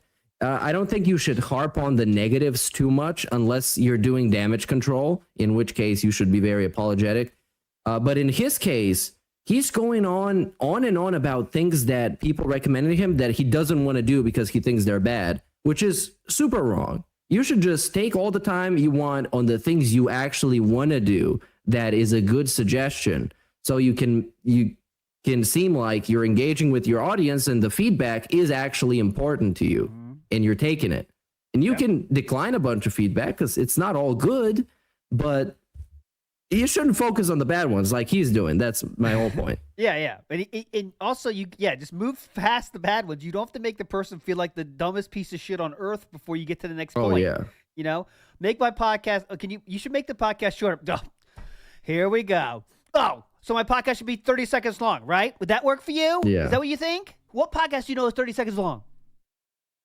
I'm waiting. That's what you do. It's like you don't have to go through the whole spiel every single time. I realize you need to fill your podcast with stuff because you have nothing interesting to talk about, but just spend more time on the good shit, right? There's some good stuff out there. But yeah, I want your insight on something because the podcast thing has really been confusing me. Why do you think he genuinely doesn't want to make it shorter? Because everybody's made it clear that they don't like it being an hour and a half every day where we're just doing Q&A and we play less games and, you know, the whole thing. And he's given like weird, stupid excuses that make no sense. Like, you know, that he's going to be like everybody else if he has a short podcast and so on and so forth. Why do you think it actually is? I think here's the long and short of it. It's because he gets most of his donations during his time talking. And that's it. I think he doesn't want to lose that. He doesn't want to lose that. I mean, if there's more hours in the day, someone could do the fucking statistics on this. But majority of his income during the day stream happens before the game starts. I mean, that's what it's. Yeah, maybe that's right. Anecdotal, but I really think that's it. I really think that's it. You know, it's just that's what all the people are there. Way more people show up for the podcast. You know, they're all listening to this shit. If there's a big story, he'll get those 500 viewers, and he's like, "Oh shit, I got him now," and then he'll talk. But if he didn't, that's the podcast. That's how you can kind of tell if he's gonna have a good day or bad day by the podcast, how the podcast ends. You know, that's it. I think. Yeah, but you know, thinking from the perspective of somebody that is a part of a podcast like we are, if we had to make our podcast, let's say, an hour long every single time, we're going to think about the format. You're going to think about what kind of segments you want that enriches the experience instead of just doing a boring ass Q&A for the remainder of the time. And he seems to like he sees the problem that the podcast's too long and it just sucks and people are bored with it, but he doesn't really want to do anything about it. He just want to make excuses. He's really lazy. And the Q&A at the end, like, okay, it's so easy to see that Q&A is bad. The same thing Amber Lynn does too. Yeah. All those narcissists, they love Q&A because it makes them feel important. I love Q&A. Oh, you want to ask questions about me? Cool. But then they both fucking hate the people that ask the questions, and they hate the questions. All right. Oh, what's my favorite ice cream? Okay. Oh, you want to ask my ice cream? I've answered this 1,000 times. Yeah, you've had 1,000 in Q&As. What are we supposed to do? We're running out of shit to ask if you punched. We're running out of animals. Have you punched a bee? Have you punched a zebra? Have you punched a gorilla? Have you punched a giraffe on a boat? What else are we supposed to ask? Yeah. I would even say there's no single person out there that deserves a daily Q&A. Even the people that do super exciting stuff are good. They can do a daily fucking half an hour Q&A. You know, you only got so many things exciting that are happening with you. It also I know he's done with Ask the King. I mean, he understands he can't do that at this point because like every day you get Ask the King. But it's one thing if you like really took the questions to heart and thought about them, but he does the fucking opposite. And not even the most interesting person on earth can do daily Q&As to have interesting shit to say. And that he berates everyone that asks questions. Anyways, I read in the house says the podcast length is cargo culting. Every podcast lasts an hour, so his must be. His pre-streams used to be only be 20 minutes. Oh, but that's a good deep dive to do is the pre-stream length, how it went up, and then people started complaining. Didn't go back down. Yeah. Then he just made a podcast about it. But where do you go from here, right? What are you going to do? And I think the key word here is cargo cult, which I found out recently was a concept, which is a really fucking interesting concept, especially relating to DSP. All right, explain, please. Because I can't give you exactly an explanation. So I'll just read what is from Wikipedia, right? Yes, please. And let's see, maybe we can make some sense out of it, because I'm kind of dumb right now. Cargo cults are marked. So, like, it's a reference to basically supplies being dropped off to poor nations. So the cargo would be dropped off at these poor nations, and the leaders of the nation, the sort of like tribal leaders, would take control of the cargo, and they would build a cult out of distributing the resources that they were given and distributing to the people. So they would make that into their own cult. I believe that's what the literal definition of a cargo cult is. By a number of common characteristics, including a myth dream, quote unquote, that a synthesis of indigenous and foreign elements, the expectation of help from the ancestors, charismatic leaders, and lastly, belief in the appearance of an abundance of gods. Now, this probably didn't make much sense. Yeah. Or maybe it did to you.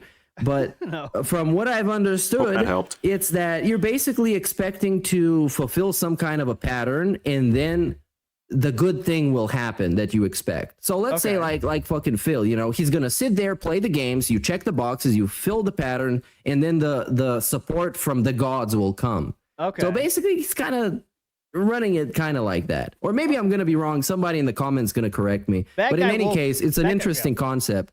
Bad Guy Wolf has a good take on it. A primitive culture imitates something they've seen without understanding the underlying concept in hopes of something happening. That's fantastic. Big ups. Yeah. Thank you. That's nice. That's sweet. Yeah, that's interesting. Very interesting. We need Steve back to get that. Come on, Steve. Steve, please. But anyways, let's get to the pasta maker. Nowadays, go ahead. Nowadays, there's a shit ton of superstition, especially on YouTube, because of the almighty algorithm, because nobody really truly knows how it works. Yep. So people have become somewhat superstitious, running their channels a certain way, expecting certain results by just doing things that they think are going to work out. And DSP is one of them, but he does it in a very, very special way. It is really interesting to 100 observe. likes, dude. 100 likes. Get this 100 likes. Yeah. Yeah.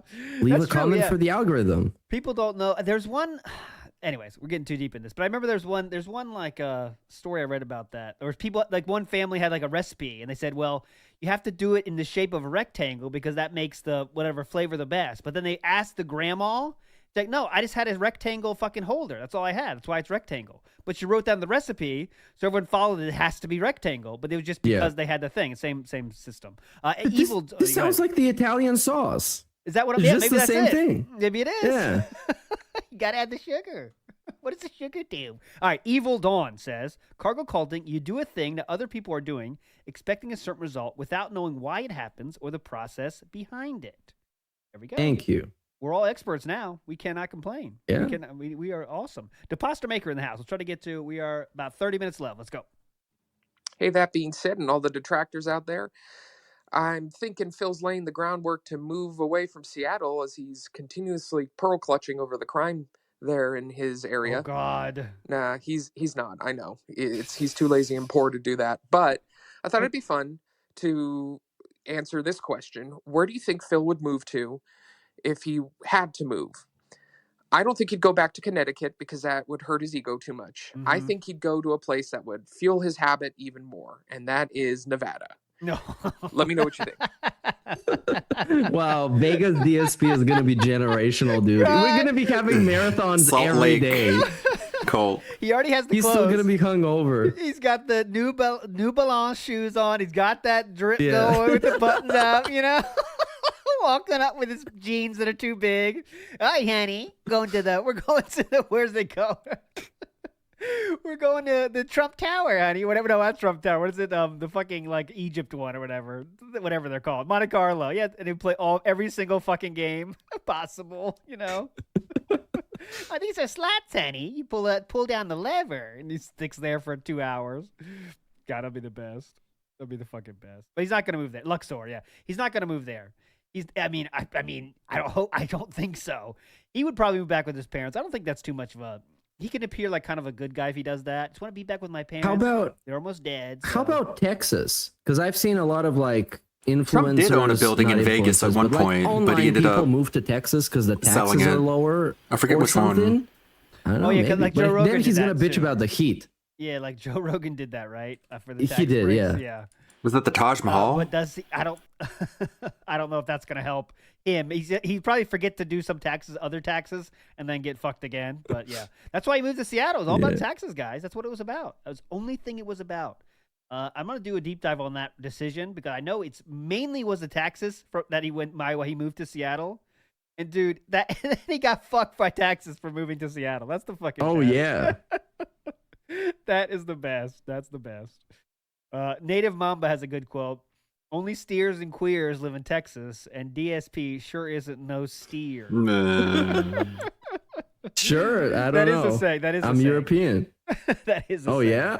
Yeah. Okay. Only steers and queers live in Texas. That is. What a is saying. steers though? Steers is like cattle, like cows and stuff.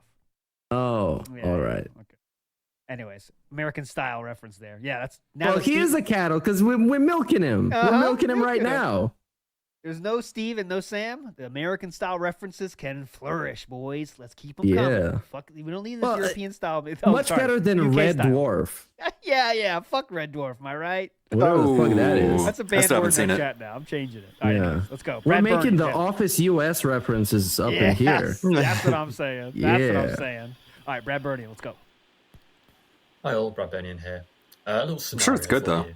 Let's say one day Phil announces that he's not streaming anymore, not gaming, for a living, etc. None of that. He is going to get a job, and that's he just is. He's getting a job, so he stops streaming. A few years go by, wondering, where is he? What's he doing? There's been no sightings of him, and then. One day, if you're ALT, you're American, so obviously you might go there anyway. Everyone else, if you're not from America, just pretend you're on holiday. You've gone on holiday to America. Don't know why you would, but you have. You've gone to America, and you go into Walmart just to get some bit of shopping, whatever you need. Get to the counter to be served, and it's DSP stood there. Now you're not allowed to directly say, oh, hello DSP, I know you. But you have to convey it in a way to him somehow, either subtly or not so subtly. But either way, you cannot directly say that you know who he is. But how do you do that? I'll give you what I would do. I'd clock it was him. I'd quickly leave my basket or my shopping cart, whatever, where it was, run back to one of the shelves. I'd grab all the cherry juice I could possibly carry, come back, dump it on the conveyor belt, and just watch his face as he scans it all through. So yeah, that's me. What would you all do? And what would chat do maybe if you want to ask them? Bye. Okay. How would we let Phil know we know who he is without saying, hey, I know who you are? Is the question. Oh, gaslighting is the answer, but how are you gonna gaslight him? Is the real question. No, yeah, that's are you gonna? Yeah, go ahead. Are you gonna start using words like style, robust, Yeah, that kind of stuff. something like that? I would just Maybe just start like wobbling next to him, just gently to see if he notices. yes, like start going like this. Oh, sorry, I swayed in your direction. Sorry about that. Sorry about that sway. Oh, sorry about that. Oh, I would maybe. just- Go ahead. Maybe you can tell him somebody is filming him from over there. Hey, Phil, look over there. Somebody's filming you, dude. He's gonna get like super paranoid. He's gonna run away. I would probably just hand knows? him cherry juice. Like someone told me you were looking for this, and then just give it to him. That's easy enough. Right? That's simple, but right to the point. You know, like someone's telling me you're looking for this. Here you go, buddy. That's it. I don't know. Oh, maybe while he's like putting everything on the conveyor belt, you can just look in his cart and be like, yo, man, take care of those plastic bags. They're like, one time you're not going to believe this. Somebody stole my plastic reusable shopping bags from my cart. Watch over these. They're precious. Yeah. Oh, God. All right. Joey Rivera in the house said, oh, you could do snorting. You could do Wolverine shirt. There we go. Leave 2 bags in your cart. Walk away with them in front. Yeah. Okay. Ask him where the iTunes gift cards are. That's a good one. Hum the banana song. That's a hype one too right there. Oh, God. Anyway, T-pose. Stand in front of him, just T-pose. That's good. Anyways, Joey Rivera in the house says, Pigbert got me feeling like the dude from Brokeback Mountain. I don't understand how. I just can't quit him. What? Have you ever seen Brokeback Mountain? No. Okay, well, the guy says, I I just know, can't. You know about the story, right? Like two gay. Well, I know it's about 2 guys that got that bond, like between Rambo and DSP. You know, they're Yes. really close together. That's all I know about it. Well, and in they're Bro- really like wearing cowboy hats or In something. Brokeback Mountain, they actually do have intercourse. It's just a thing. They do it. They're a gay couple, but they're kind of Okay. back in the day. They're not. Yeah. It's not kind of accepted as it is now, so they're kind of keep it a secret. One of them says, "I just can't quit you. I don't want to be gay, but I just can't quit you." So Joey Rivera is saying, All right. Pigbert got me feeling like the dude from Brokeback Mountain. I don't understand how I just can't quit him. So there we go. Anyways, thanks for the laughs and hope you all enjoy your holiday. Big ups, Joey. Tony T in the house says, cargo culting makes sense and explains DSP's thought process and entitlement. I do this and nobody cares. So-and-so does it, gets millions of views. Yeah, so that's a Tony T agreed. Now we're getting more discussion about this. I agree. He knows, like, Joe Rogan has a 3-hour podcast that gets 40 million views. Must be good. Must be good, right? The longer the better. That's what you got to do, right? So yeah, I think you're right on that. And the 100 likes the same fucking thing. Yeah, but at the same time, Joe Rogan has guests. It might be somebody you've never heard of, but at least it's a human. It's not Derek in DSP's chat. So, like, if you're going to do a podcast by yourself, just, like, keep it super straightforward, man. What the fuck is this, like, hour-and-a-half shit? But he takes the easy parts, but doesn't take the hard parts that require work. That's his superpower. Yeah. So, like, everything that requires work, it doesn't exist, and he has 1,000 excuses why he can't do it. But if it's easy and doesn't require any extra work, oh, I can do that. I can definitely do that. Begging for likes, that's easy. But Beth Bear in the house now says, Phil might be on that Law of Attraction Drek. The Secret by Rhonda Byrne. Think hard enough, and the universe will dump it in your lap. Peak laziness. Dude, boomers in my extended family got so fucking obsessed with that secret shit and thinking that you can just, like, visualize success, and they're, like, talking to each other about how they figure out the secret to life, and this shit is so fucking cringe. I cannot tell you. Because that movie, I've seen parts of the movie, it's very convincing. That it's like, oh, you just manifest your destiny, you know, you manifest your own success, and then it happens. You know, I have this picture of a house that I was looking at for 15 years, and that one day I bought the house, and I looked at this picture, and I realized, wait, that's my house now. I actually did this. And this is what people genuinely believe. But I'm not fucking shocked. The other day I went in the supermarket, and in the front row, in, like, the newspaper section, it was Dianetics. It was literally fucking Scientology. Come on, man. Like, come on. I'd rather read, like, DSP fucking manifesto or an autobiography than Dianetics. All right. I agree. Let's go. Big guy in the house. Let's go, big guy.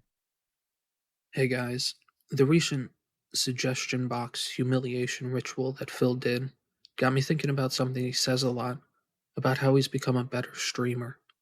Phil likes to bring up how, when he first started streaming, he would ignore stream chat and just record his YouTube videos in front of a live audience.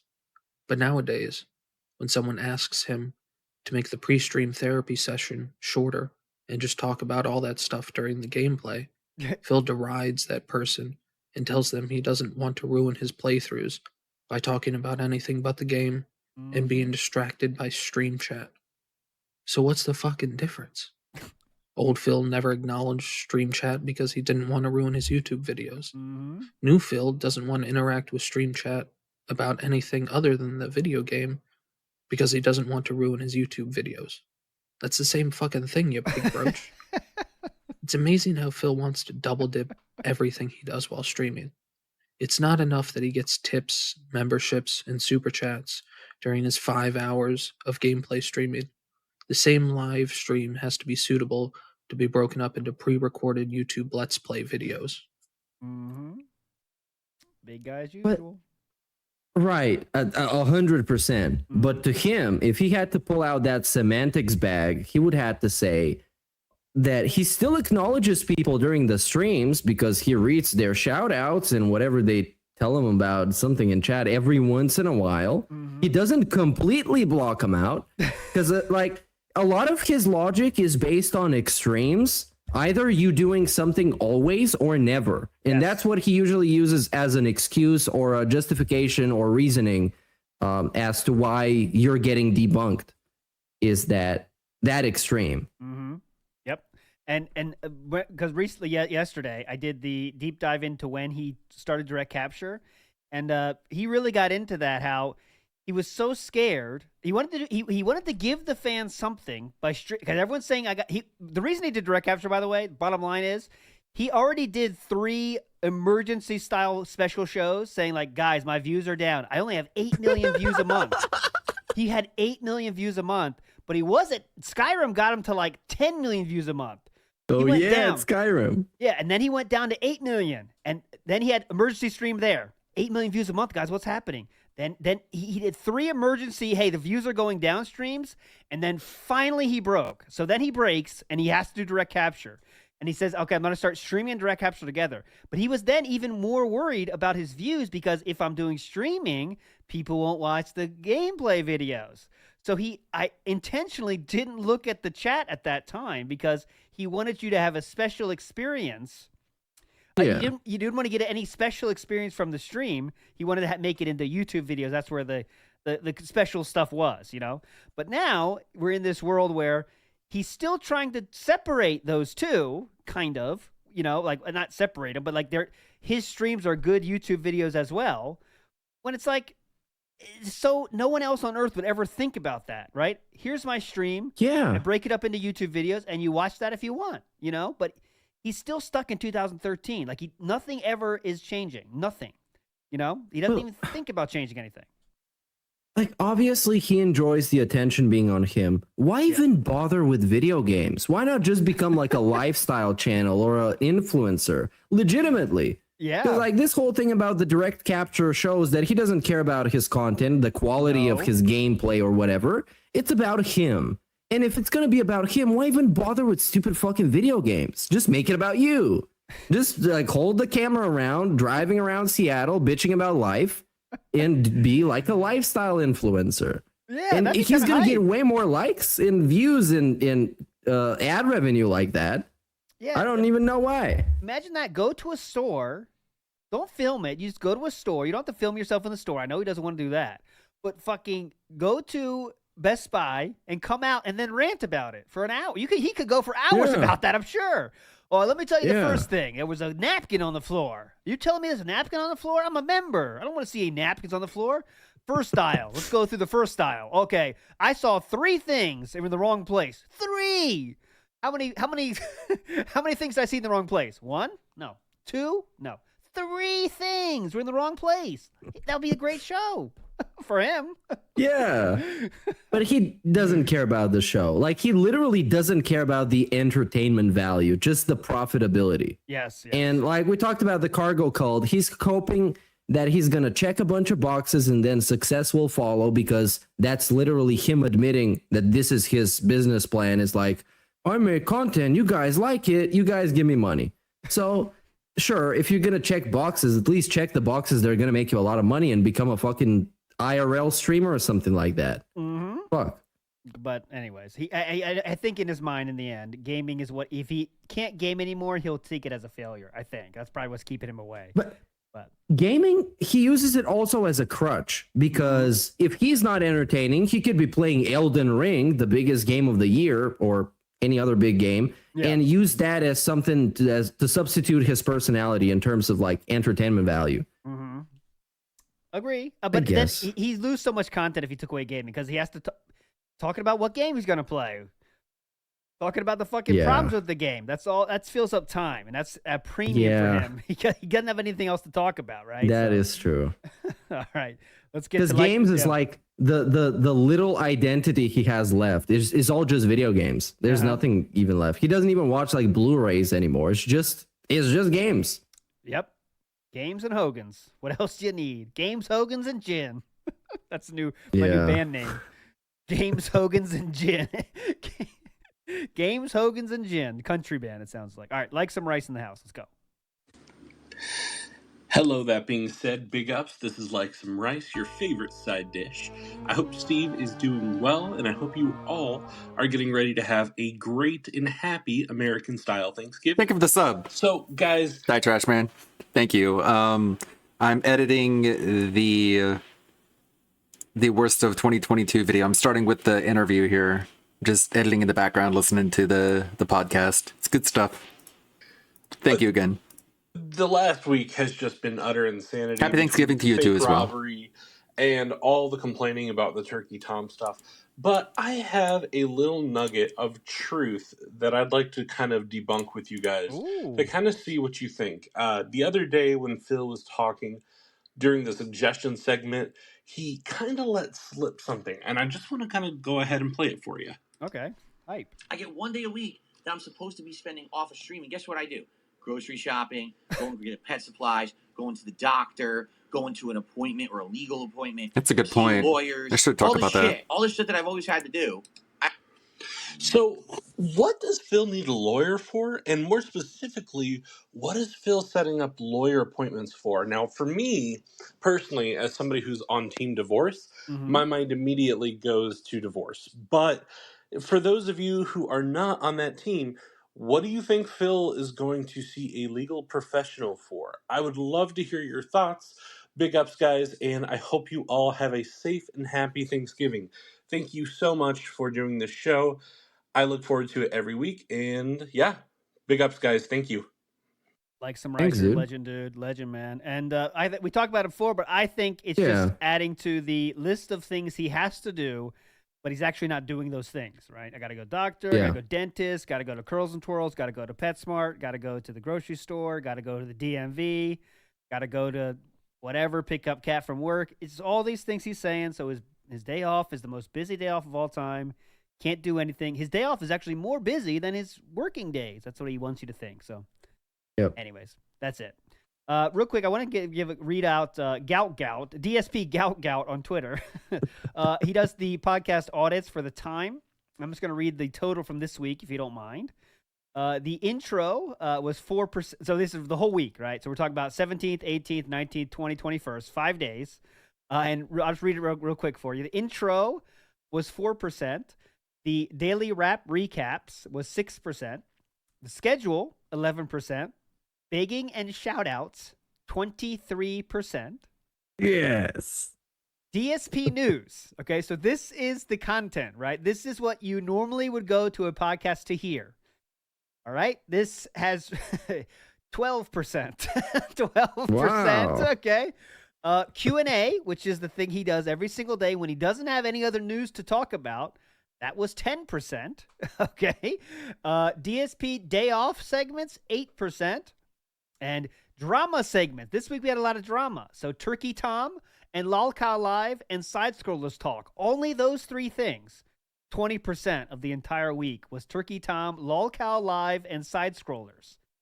Suggestion box was only 6%. Okay, it was only 6% this week. Considering that this week was full of segments of him talking about not engaging with drama and then having 20% of the runtime of your show be just engaging with drama. Yeah, good. The numbers don't lie, and they spell disaster for you. So just to recap, the thing that he spends the most time on is begging and shoutouts. That's the number one thing you tune in to DSP Gaming for. The second most popular thing is drama. So we're going for begs and shoutouts and drama. That's what you find on the DSP Level 1 podcast, named by Keemstar, but definitely not about Keemstar at all, of course. We never talk about Keemstar, guys. Just other than the 20% of the time we are talking about the drama, okay? 2 more messages. Let's get them all out here. 2D2 Will. I think we might have a more audit style segment right here. Oh, wow, really? Hey, guys. Oh, I So- didn't expect that. Yeah. One thing that DSP did that really pissed me off this week was during his farce of a suggestion box segment, he made fun of the ALS Ice Bucket Challenge, saying that people only did it for clout and that it didn't have any real opinions on charity, while touting his backward ass fake morals of charity. Well, let me spit some facts about the ALS Ice Bucket Challenge.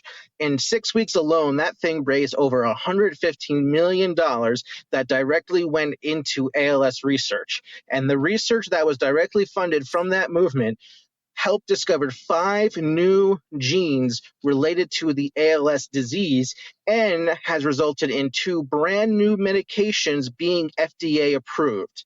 So that whole movement of people spreading awareness and donating money, which is the purpose of charity events, did way better than anything Phil could have done with his backward ass. Charity should be only sacrifice and private. And like, it doesn't make any fucking sense because people need to know. And also, when you're running a stream, you're sacrificing your time. So quite frankly, DSP, with your $0 donated to charity according to your bank leaks, you can take your backward ass sense of morals and shove it straight up your fucking ass. 2D2 Will There on you go. fire. Very good points there. And again, that's just what you do. And you can't. I have to tell you how it's stupid because I don't want to do it, guys. I know you might think it's a good idea, but let me bash your head into the wall to tell you how stupid it is. That's how we have to cope with that. So, 2D2 Will on fire. I know in theory what DSP was targeting is this like performative virtue signaling and like fake raising awareness for some stuff that you don't actually believe in. Yeah. But the ALS thing is not that.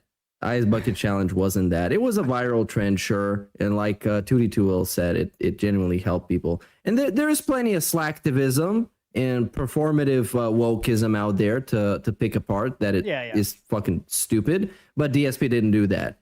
He targeted an actual genuine cause instead. Yeah. And of course, are there people that was some of people's reasons for doing the ALS challenge to get some more views on their channel? Of course it was. Sure. But, but it's not, that's not doing that, but also helping other people is fine. It's something that can happen, right? It's not one or the other, right? It's not helping yourself or helping charity. You can do both at the same time. You can do both. It's not bad to do both at the same time. But anyways, last message of the day is coming in hot from Wesker. Let's go. So fellas, big ups. Love the show. I'm wondering, he says he has rust in his bathroom. Rusted out shower head, but I'm pretty sure it's black mold everywhere. I wonder if that's like it has to be a huge problem in his house now, because it's not going to stay in one area. It's probably going to get into like the ventilation system. I'm pretty sure he hasn't been keeping up with the central air, if that's what he has in there. That place is, do you think it's livable? You know what I mean? Like, it sounds like it's getting to the point to where it might be dangerous for him to live there.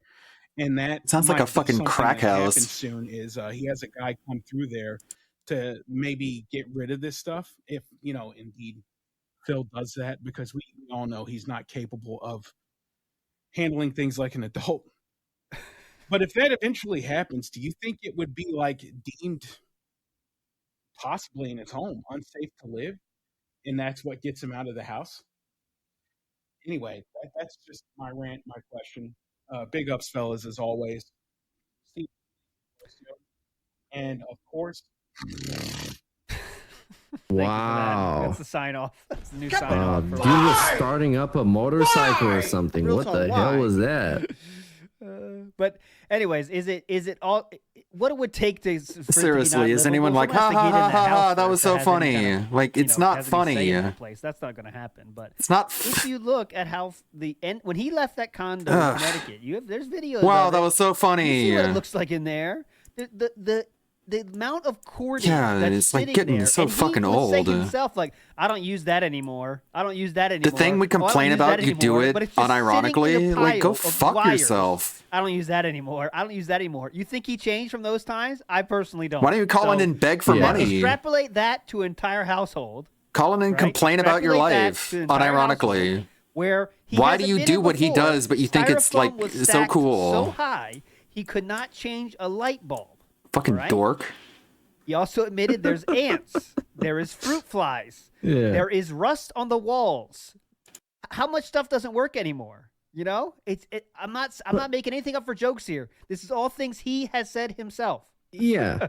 But I think his description of the house all depends on the narrative he's trying to push. So one day, if he's trying to push the narrative that he's broke and he really needs money to like take care of his house, he's going to say all these things about the rust and everything else.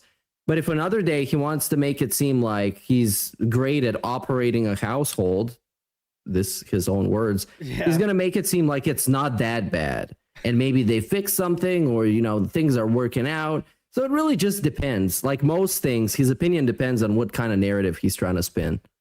Yeah. How the chips are doing. That's how decide. I do think the house is in a pretty bad state. Yeah. I mean, Just like overall. yeah. Who do you see him doing the work it takes to clean something? Right. It's not going to happen. It doesn't happen. And when he does do it, he makes the biggest deal of all time. Remember, like, I got to clean the office. Oh my God, dude. Yeah. Vacuuming. Holy shit, man. My off day, so busy. Let me tell you, I vacuumed. I went to the grocery store. Dude, I had no time. That's how his normal operations are, right, guys? So, anyways, that will do it for today. What a show it's been. Big ups, everybody, for hanging out, for the contributions. They're very meaningful to us. I promise you they're very meaningful. And hope you have a great Thanksgiving, American style Thanksgiving, all right? American style Thanksgiving. Get something from QVC. Call your mom up and tell her to send you something, because that's how you celebrate Thanksgiving in the best way possible. Meerkat, business style announcements. Go ahead. Anything you want to share? Yeah, I'm doing both the Thursday Thanksgiving state of the stream and I'm doing the Friday Adpocalypse. Feel free to swing by my place. If you're American and you got better things to do on Thanksgiving, I encourage you, please just do that instead. DSP is not worth your time on one of the biggest holidays of your country and your culture. Chillax, enjoy your family, enjoy your life, and I'll see you next time. Sounds good to me. Also, on Friday, I will be getting you warmed up for Meerkat with another foray into DSP's employment series. On Friday, 10:30 Eastern, we are covering Best Buy, my friends. So Best Buy will go right until Meerkat starts, and then we'll kick you off there. So what a Friday you have ready for you, my friends. You're all legends. Thanks so much. We are thankful for you guys. I promise you that. We're thankful for you guys. That's what we'll be doing. You guys are legends. We'll see you next time. Bye. Yeah.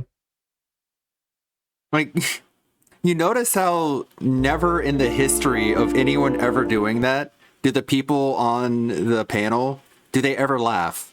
Like, think about it. Just think about it for a second. Look at the reaction that you get for it and realize that it's not funny. Nobody sits there and laughs. Shouldn't that be a good indication for you if it's funny or not? Anyways. Holy shit. Well, it's 4:30 now. I typically go on long for the That Being Said podcast. Yeah, they don't know how to read the room. And it's more than one, too. It's like, it's not just one person. Let's see who to follow. Marked One. Just looking at the piggy. We haven't raided Marked One in a while. Let's give him a raid. I hope you guys have a good Thanksgiving. I won't be streaming tomorrow because, Thanksgiving stuff. I'm going to go get a haircut, so people don't think I look like a neat whenever they come over or any Thanksgiving dinner. DSP is showing off some food.